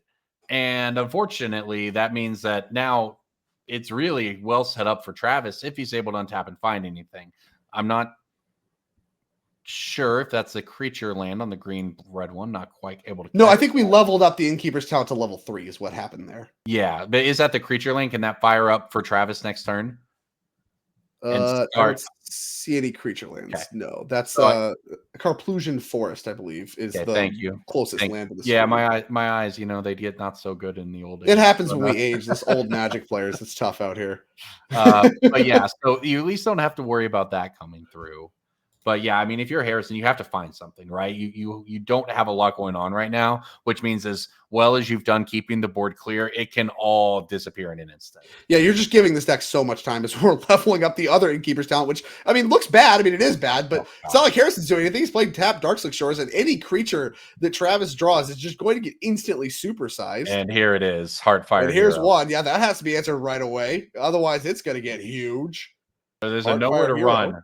Harrison's picked up, so that's not bad. Nowhere to Run plus the Pixie means you actually have a couple things to work through here, and this believe gets around the extra ward cost too as well, right? So there you go. Yeah, so we're gonna go ahead and pick that off. Ward doesn't trigger, so Nowhere to Run, kind of invalidating some of what the Innkeeper's Talent's got going on, and we drew a third Innkeeper's Talent. Right. I mean, if the first two aren't good enough, I guess you can play another one, but really, I mean, all Travis wants to do from here is draw a creature every turn for the rest of the game because they're all just going to be massive. You don't need anything else to win. You're going to run out of removal spells that work eventually, and Travis will win if that happens. But right now, that's not happening. And here is a Fear of Isolation that is going to pick up the Nowhere to Run. This is the combo. Yeah, the removal spell dialed up. The last 3 turns were the window for both players to do something, and it wasn't great for Harrison until that last draw, perhaps, but it was a lot worse for Travis, and he right now is staring down absolutely no action at all, and now Harrison has an attacker. He's got Nowhere to Run. He's got a Pixie to bounce the Nowhere to Run, so haste is certainly good here, but it's against Nowhere to Run, not quite as good as maybe you're going to need it to be. So removal spell for Travis, that'll slow the bleeding down, but still no creatures of his own. I mean, I think it's quite important. Lithomantic Barrage taking off the Fear of Isolation. I mean, really, that's kind of where this deck can just kind of do. It reminds me of Snapcaster Mage, where you used to just kind of play a control deck that could eventually win with Snapcaster Mage. You get a look at the uncounterable sorcery from the March of the Machine set. Deals 1 damage to a creature plays over. If it's blue or white, you get 5 instead. So that's going to take care of the Fear of Isolation. And that's going to make it to where, I mean, both players taking draw steps when you have 3 Innkeeper's Talents. I mean, that's actually not that bad. If you're Ghoul aggro, you're kind of okay with that. Because again, every card's about Sanctuary, and Sentinel the Nameless City is huge. Doesn't die to Nowhere to Run. Yeah, literally, it's huge. It's so big that the Nowhere to Run can't handle it. And that is now okay. You can Nowhere to Run, Pixie, Nowhere to Run on your main phase, so we can double if you have enough mana. Well, it's about to get a lot of counters if we try that. So we have to do everything we're going to do now. So here's Nowhere to Run. That's -2/-2. Do you have a second one? We do have a second one. Okay, 2 will work. Fair and enough. like I said, you need 2 here. That had to happen. Yeah, that was a huge play by Harrison. There was not it was not going to be good enough otherwise. But all right, Pixie, pick one up. Pick one up, get one back. But again, I mean, that Sentinel of the Nameless City bringing out 2 is actually the great way to start to come back. Ooh, tough land draw there. Yeah, just tough. Brutal to miss, but that's for both players right now. Okay, that did not look like a miss for Harrison. I didn't catch it. Oh, it was. In fact, it's Dark Shores, so it's Nowhere to Run in hand. Another Sentinel, the Nameless City would be a huge draw, but it's just another land for Travis. The top deck war continues. Brutal. A lot of time, only 2 at a time goes down Travis's life total. Oh, that's a nice pickup. Optimistic Scavenger, going to be able to turn up the clock with any future draws. Again, just need another one of those Sentinel of the Nameless Cities or something that doesn't die to any the creature. Any creature to at least draw out something. Okay. There's one. Yeah, there is. In fact, it actually Manifold Mouse is going to make a second one. Right. So 2 creatures is the money. And that's a big problem for Harrison, who we know has Nowhere to Run, but that's only 1 removal spell. So 2 creatures is, I mean, as good as the sideboarded in Sentinel and Nameless City. And we're going to go ahead and kill the token, which I believe we were targeting with some number of the abilities. That might have been, hey, all right, here we go. Map, draw a card.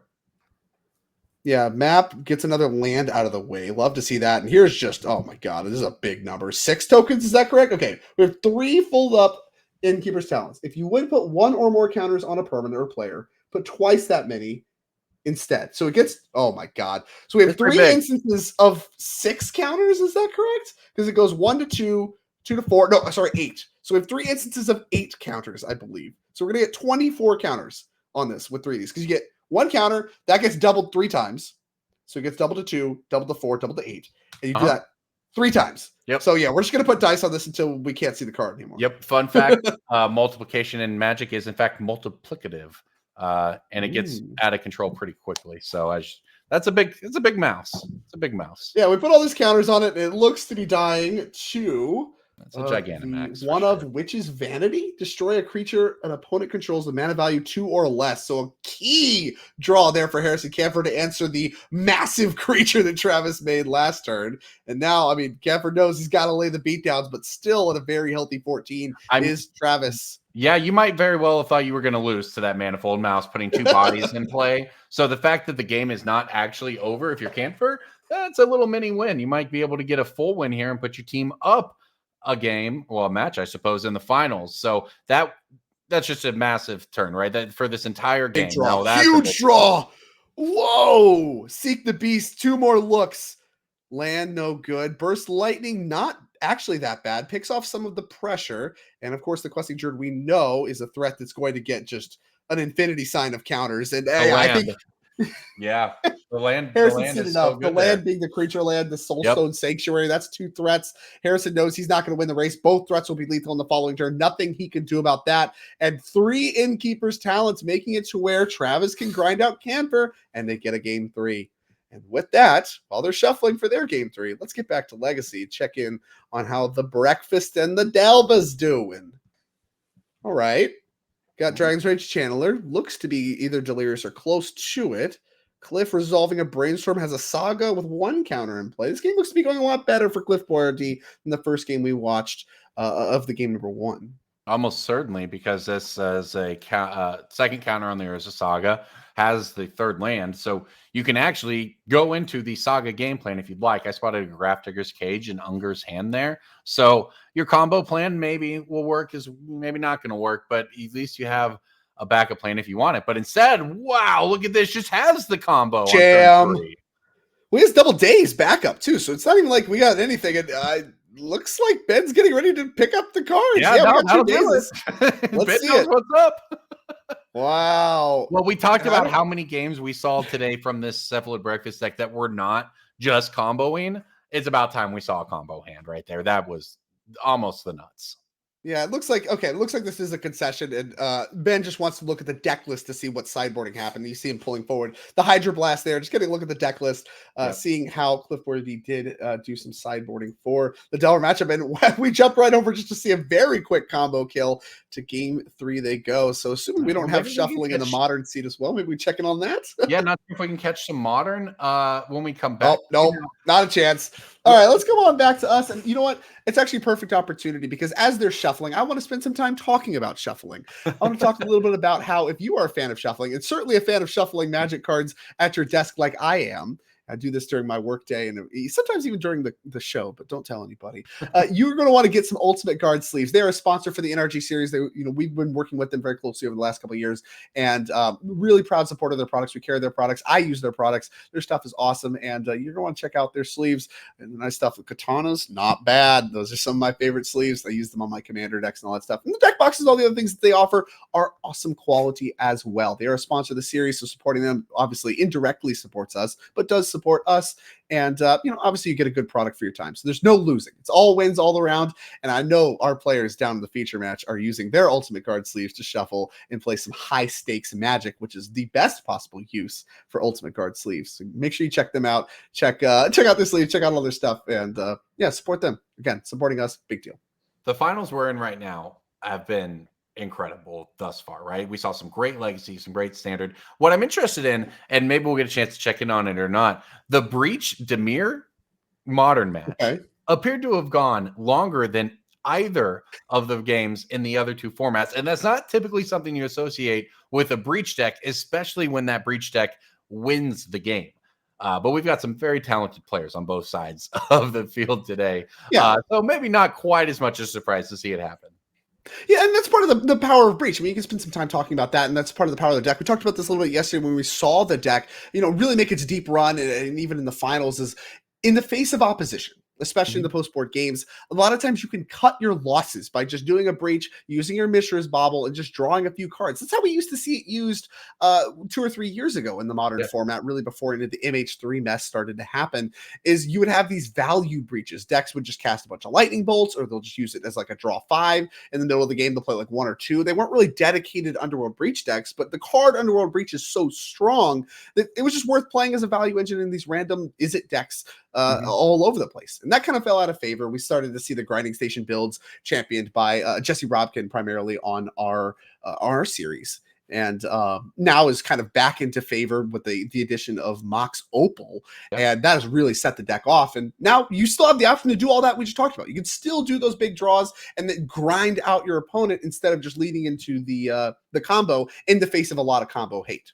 Yeah, I know a lot of players, because keep in mind the regional championships going on right now, a lot of modern is happening. And there's some cool decks floating around, right? There's a black-white Blink deck that's kind of come back and gotten better and surprised people. But realistically, over the last week, it's been a lot of Breach that the best players are on, if that makes sense, right? I don't even know if it would be the most popular deck in the field when the regional championships come up, but it is what I see the best players championing right now. And things are said like, when you have the opportunity to play a broken card, you play it. That seems to be the consensus among the best Magic players I know about the Breach deck. So you know what? Let's take a look at it. Let's hop in to modern here. Fletcher Johnson, a master on this series, up a game with Teamer Breach. Jake Conan, captain of the team that has made it all the way to the finals, playing Demir Murktide. I spent some time talking to obviously some of the Modern players yesterday. A lot of them really low on this Murktide deck after the rise of the Grinding Breach deck and really the big changes we saw in Modern, all the bannings, the unbannings. We talked about those quite a bit both today and yesterday. Really, the reason there's so many eyes on Modern right now really gave people a lot of reason to be excited about this, even though they got their one rings banned. Oh, we can play with Twin again. We can play with Greens and Zenith again. More importantly, we play with Mox Opal. And our champion from yesterday, Grayson Nevitz, said, yeah, I mean, we couldn't even get enough Mox Opals in our house. So I decided to play Eldrazi Rample. No problem. Ended up winning the entire event, felling Breach in the finals. Said himself he would have played Breach if he could not have. And I guess that is quite fortunate for him, although did not have quite as deep of a run today, but still had a good finish today. Here's a Psychic Frog on turn 2 for Jake Conan to face down the Tameo. Now Tameo attacking is a little bit more of a cost than it normally has, because you'd like to block the Psychic Frog, I imagine, but sometimes you just need the artifact to turn on your Mox Opal in this Breach deck. Yeah, I played around the availability issues on Mox Opal by just putting my Lantern deck in a closet when it got banned and not touching it. So now I still got Mox Opals. We did it. That's the Andrea Maguchi, buy high, never sell. That's a signature move. Used to see that quite a bit when I was still on the Twitter app, the Bird app. That's great. I like that.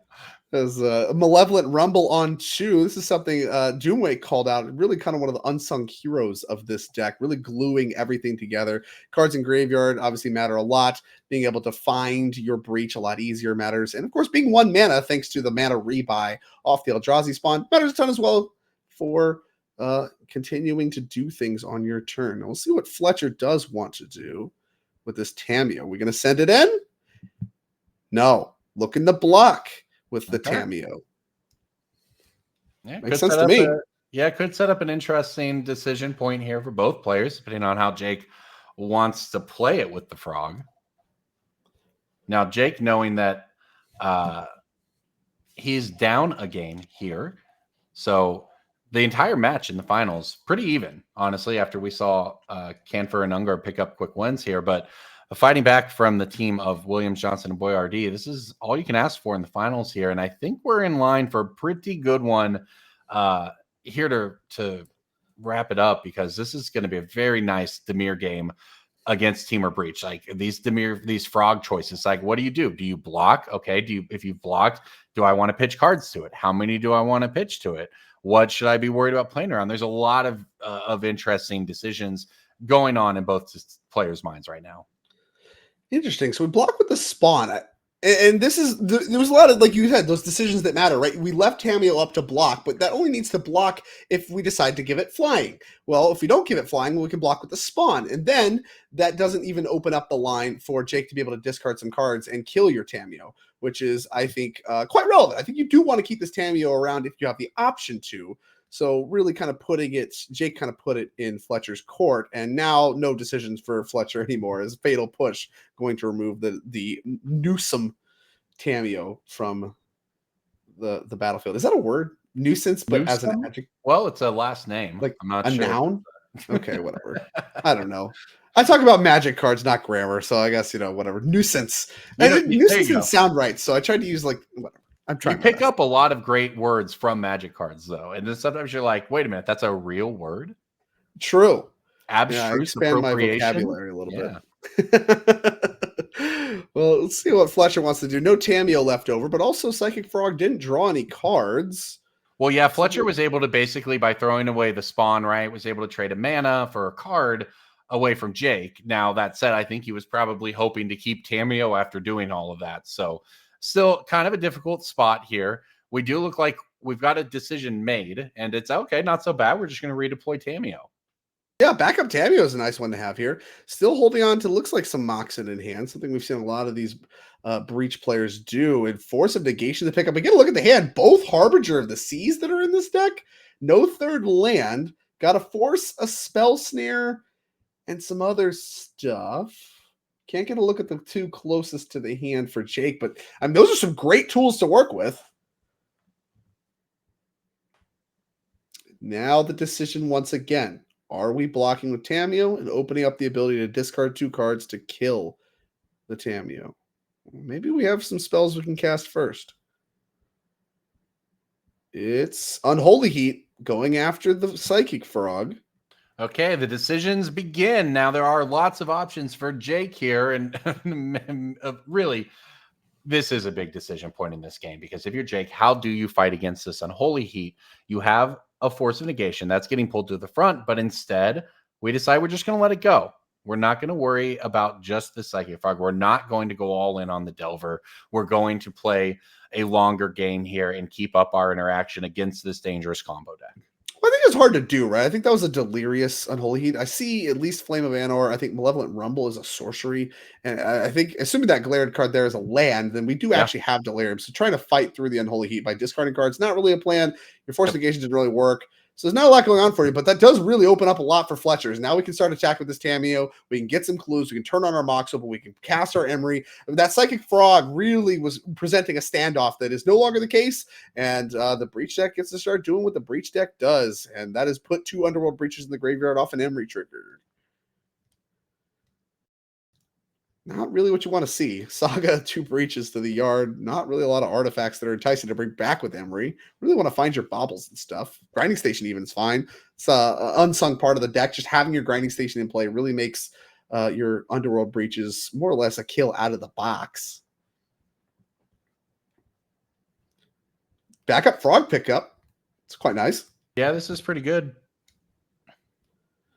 Still no third land for those Harbinger of the Season, all the other things. They might be a little late to the party now anyway, but I thought that was a main phase Unholy Heat. The Instep Unholy Heat means that Jake could not have protected it with the Force anyway. So not a lot you can do with not a lot you can do with the Frog here if that's the case. So another land for Fletcher. Was Fletcher on only 2 cards in hand though? Because if you're Jake, that's kind of where you're looking here, right? You've got more cards. You don't necessarily have a lot of engines going, but you hope that there's not a big follow-up. Unfortunately, Flame of Honor is exactly that. Huge. Yeah. Not only do we have a wizard, so we could deal 5, draw 2. I mean, that's a disaster. But also, again, I think this is on Instep, right? So we can't even force negation.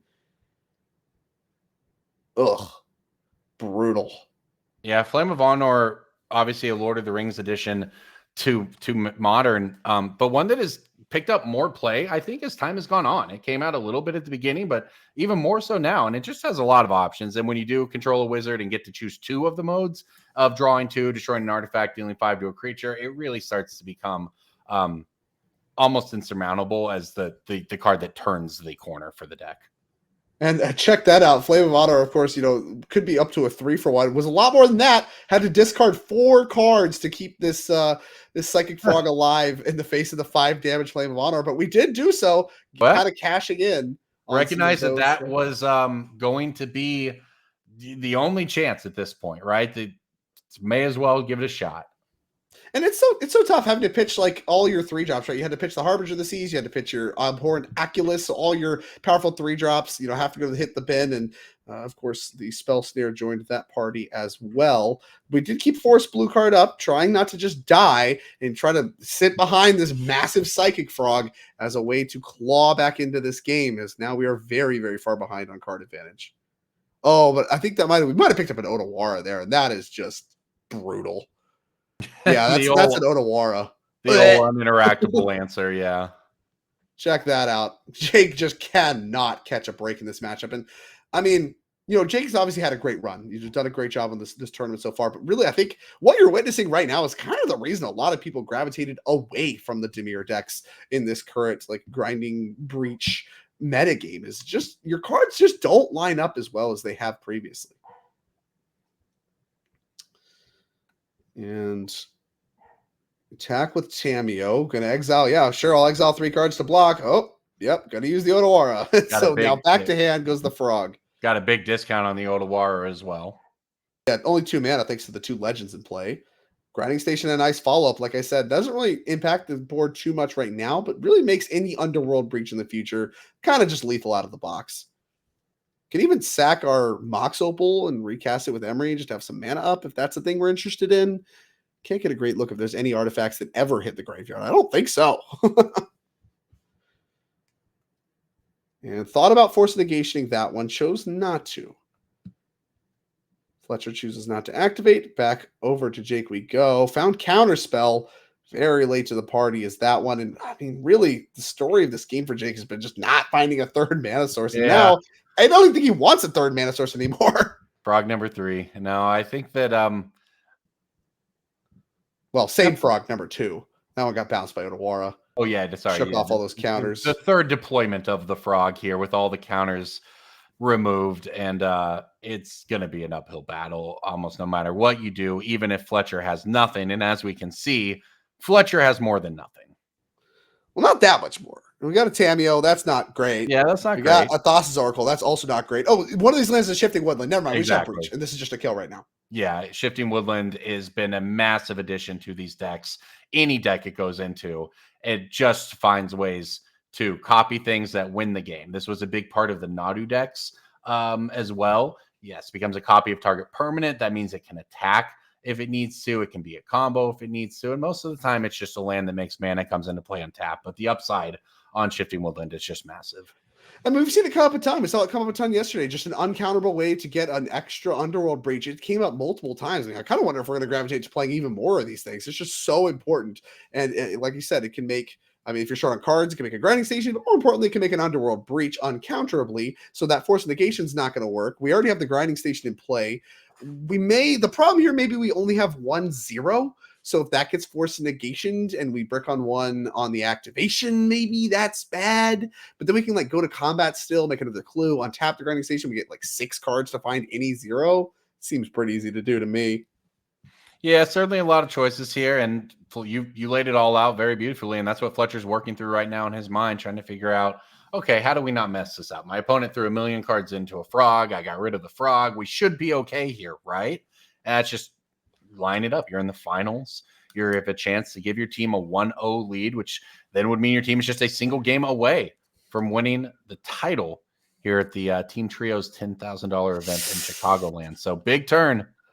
I think we hit Mox and Bobble. So yeah, now I think that's everything because the Mox is fine. That makes blue mana. The other Mox is fine. And you only have 1 Force Negation. So yeah, I'm going to start on Emre to use that to recast the Mox Opal.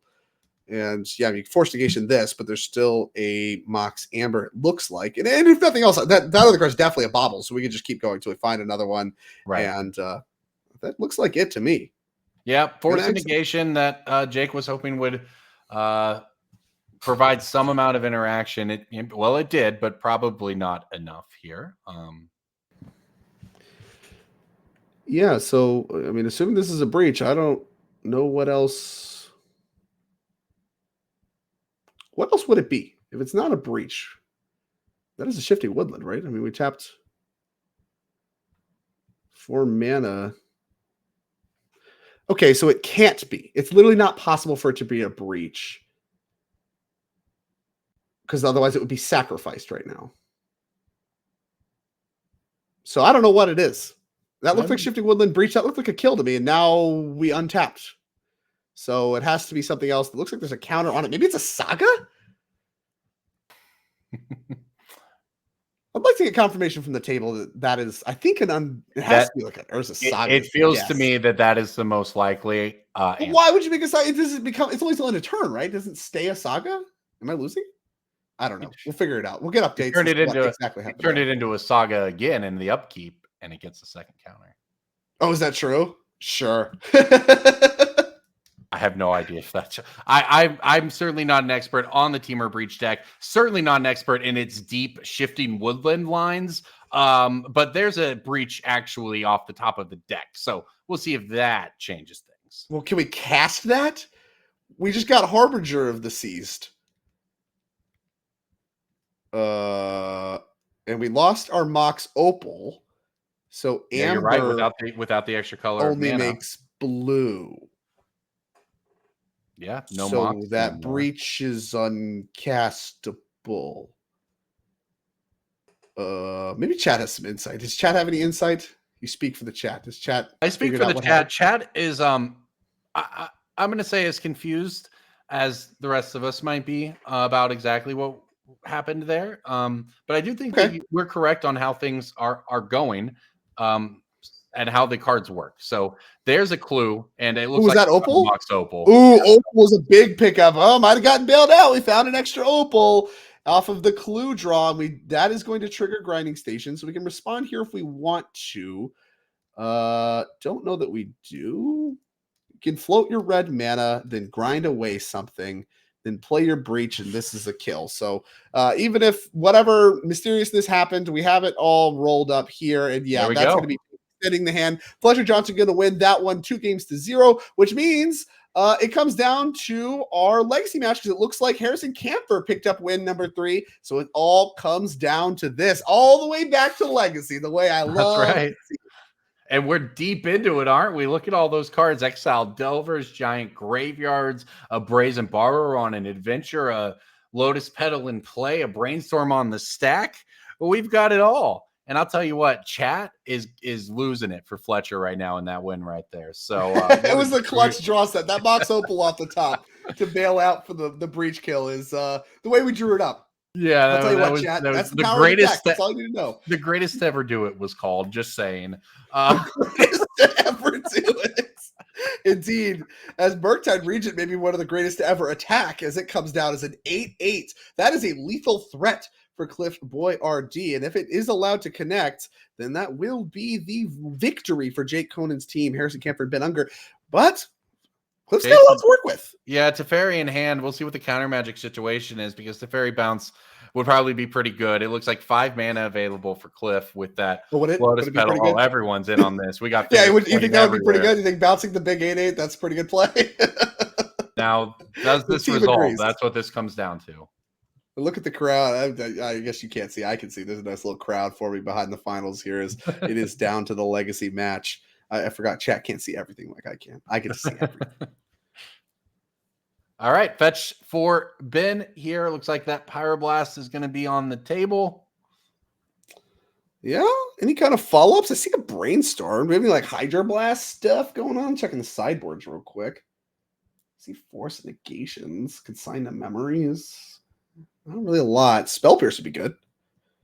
Here's the thrown across the table Pyroblast. Brainstorm in response. First card is Cephalid Illusionist. Second card, Nykermeba. Third card is Ponder.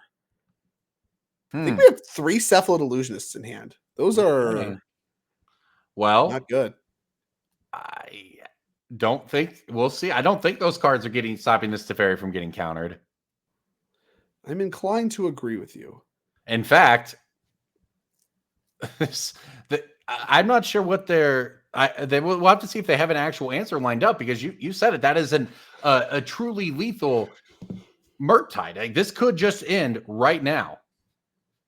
Right, exactly. And yes, that's going to happen. And now we're pondering. There's the Forceful 1 card deeper. Always. So brutal. Always.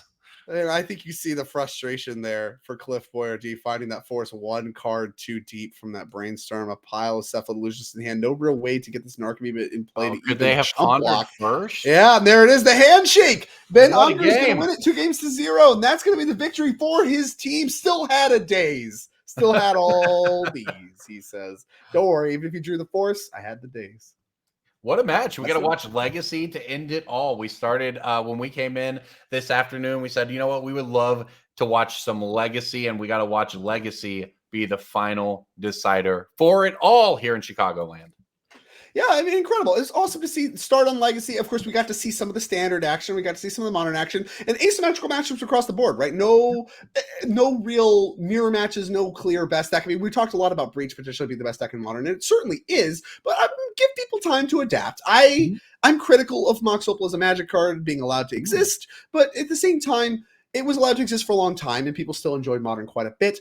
Give Modern time to develop. And like you said, there's a lot of eyes on the Modern format. We talked a lot about that before diving into the Modern match, and we'll just see how decks adjust. The Breach deck's a big problem. That much we know. It is very powerful. If it's allowed to exist unimpeded, it is going to continue to be a problem. We'll see if that continues to be the case as we do get our team sitting down here for the final, I believe, final interview here of the entire, I believe, Handhold is their team name. Had to get that pulled up as well.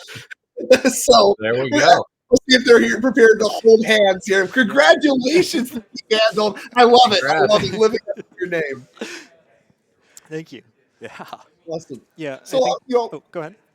No, go ahead. Go ahead. I was just gonna say, like while we were preparing for this event, Harrison was like, "Man, it's gonna be a bummer when we win this event and it doesn't qualify us for champs."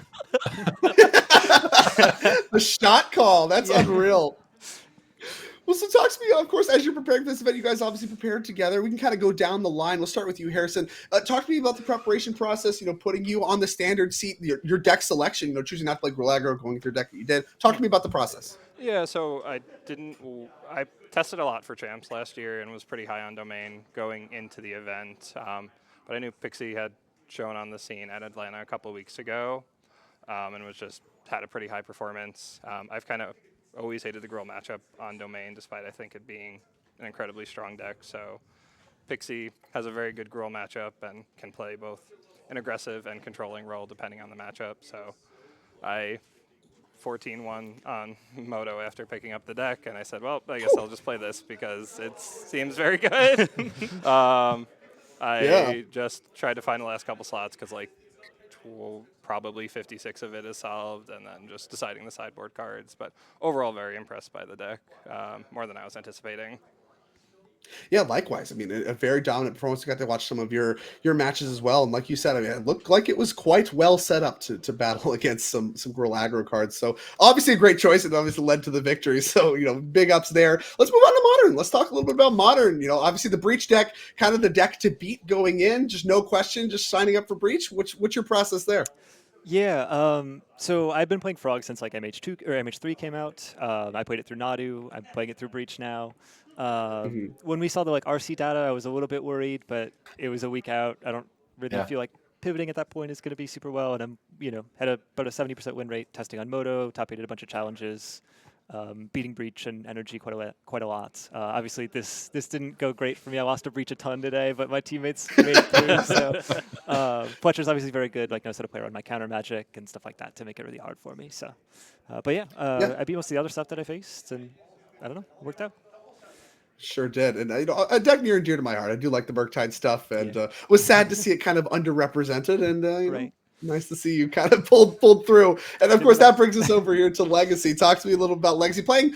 Obviously Delver of Secrets, a known strategy against. But we saw a ton of Breakfast. We saw a ton of other decks. Talk to me about your decision to play Delver in the process there.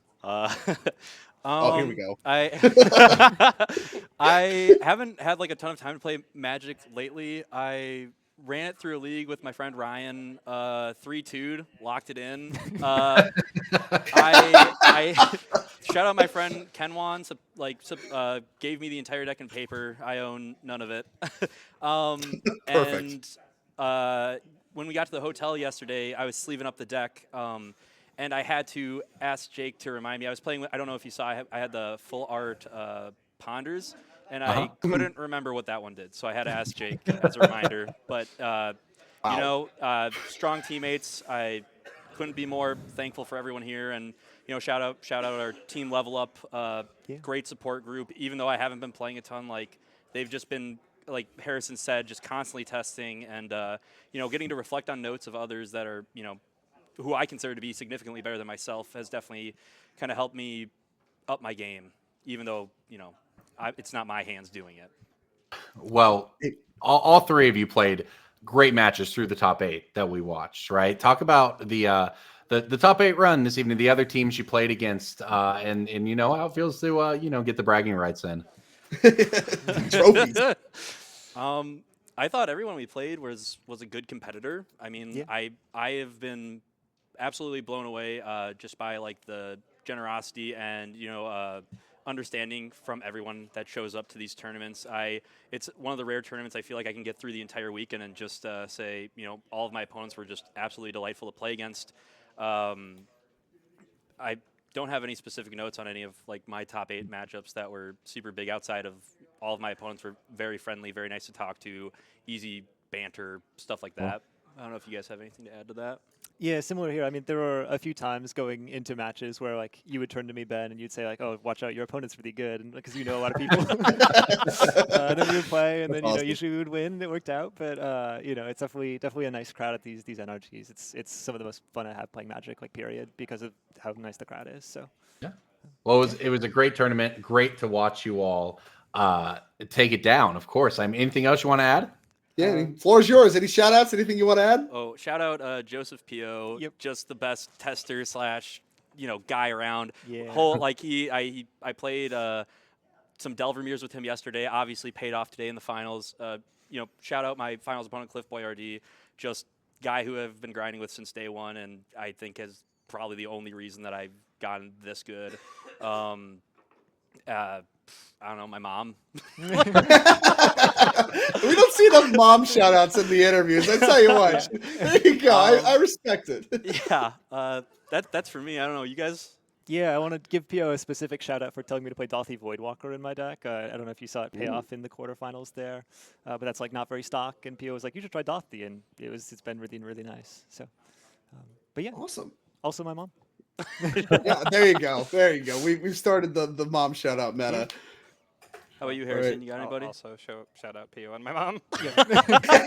He has spent an astronomical amount of time watching me play Magic and telling me what not to do. So awesome. Yeah. Well, that's really awesome, guys. I'm really, really easy to cheer for, and congratulations to all of you. Big spring at the early season. Obviously going to set you guys up for the rest of the season. And for now, enjoy your spoils, trophies, money, all the things that come with it. Congratulations. Thank you very much. Yeah. Congrats. Awesome. Love the banter there among that team. That has to be a great tournament, a great one to win. Love the shot call there from Harrison Kemp. We're going to win this. It's not going to qualify for champs. You know what you have to do? Just go win the team sealed one at the end of the season. But that is going to do it for our very first event of 2025. So before we let you guys go, I really want to talk about our next event in Madison, Wisconsin. If we can get that slide up, talk a little bit about the 10K Standard Showdown. You mentioned a lot of eyes on Standard, a lot of developments happening with the self-bounce decks and all the things. We'll see exactly what happens with that, and you'll be able to play some high-stakes Standard and potentially join Garrick Alford and the rest of them in battling it out for a spot in the NRG Champs. And of course, some Pioneer. We didn't get to feature it this weekend. Featured a lot of formats. We're going to have a 5K Pioneer trial on Sunday, that event as well. Mark your calendars, March 15th and 16th. And of course, on the screen as well, brought to you by Ultimate Guard. Got to shout them out one more time. Get your cards, get your sleeves from Ultimate Guard. Show up to our event in Madison, Wisconsin. Take it down. We could be talking to you. You could shout out your mom in the winner's interview. Yeah, check that out. Mark your calendars, and we hope to see you then. And for now, that's going to do it. I've been Drake Sasser. Corbin, I just talked a lot. Right. Send us off. Thank you for being here with me. Yeah, thank you, Drake, for the great work today, as always. Thank you to our behind-the-scenes crew, and thank you to all of you for hanging out with us. Make sure to subscribe to the channel as well, and we will see you at the next NRG. Have a great night.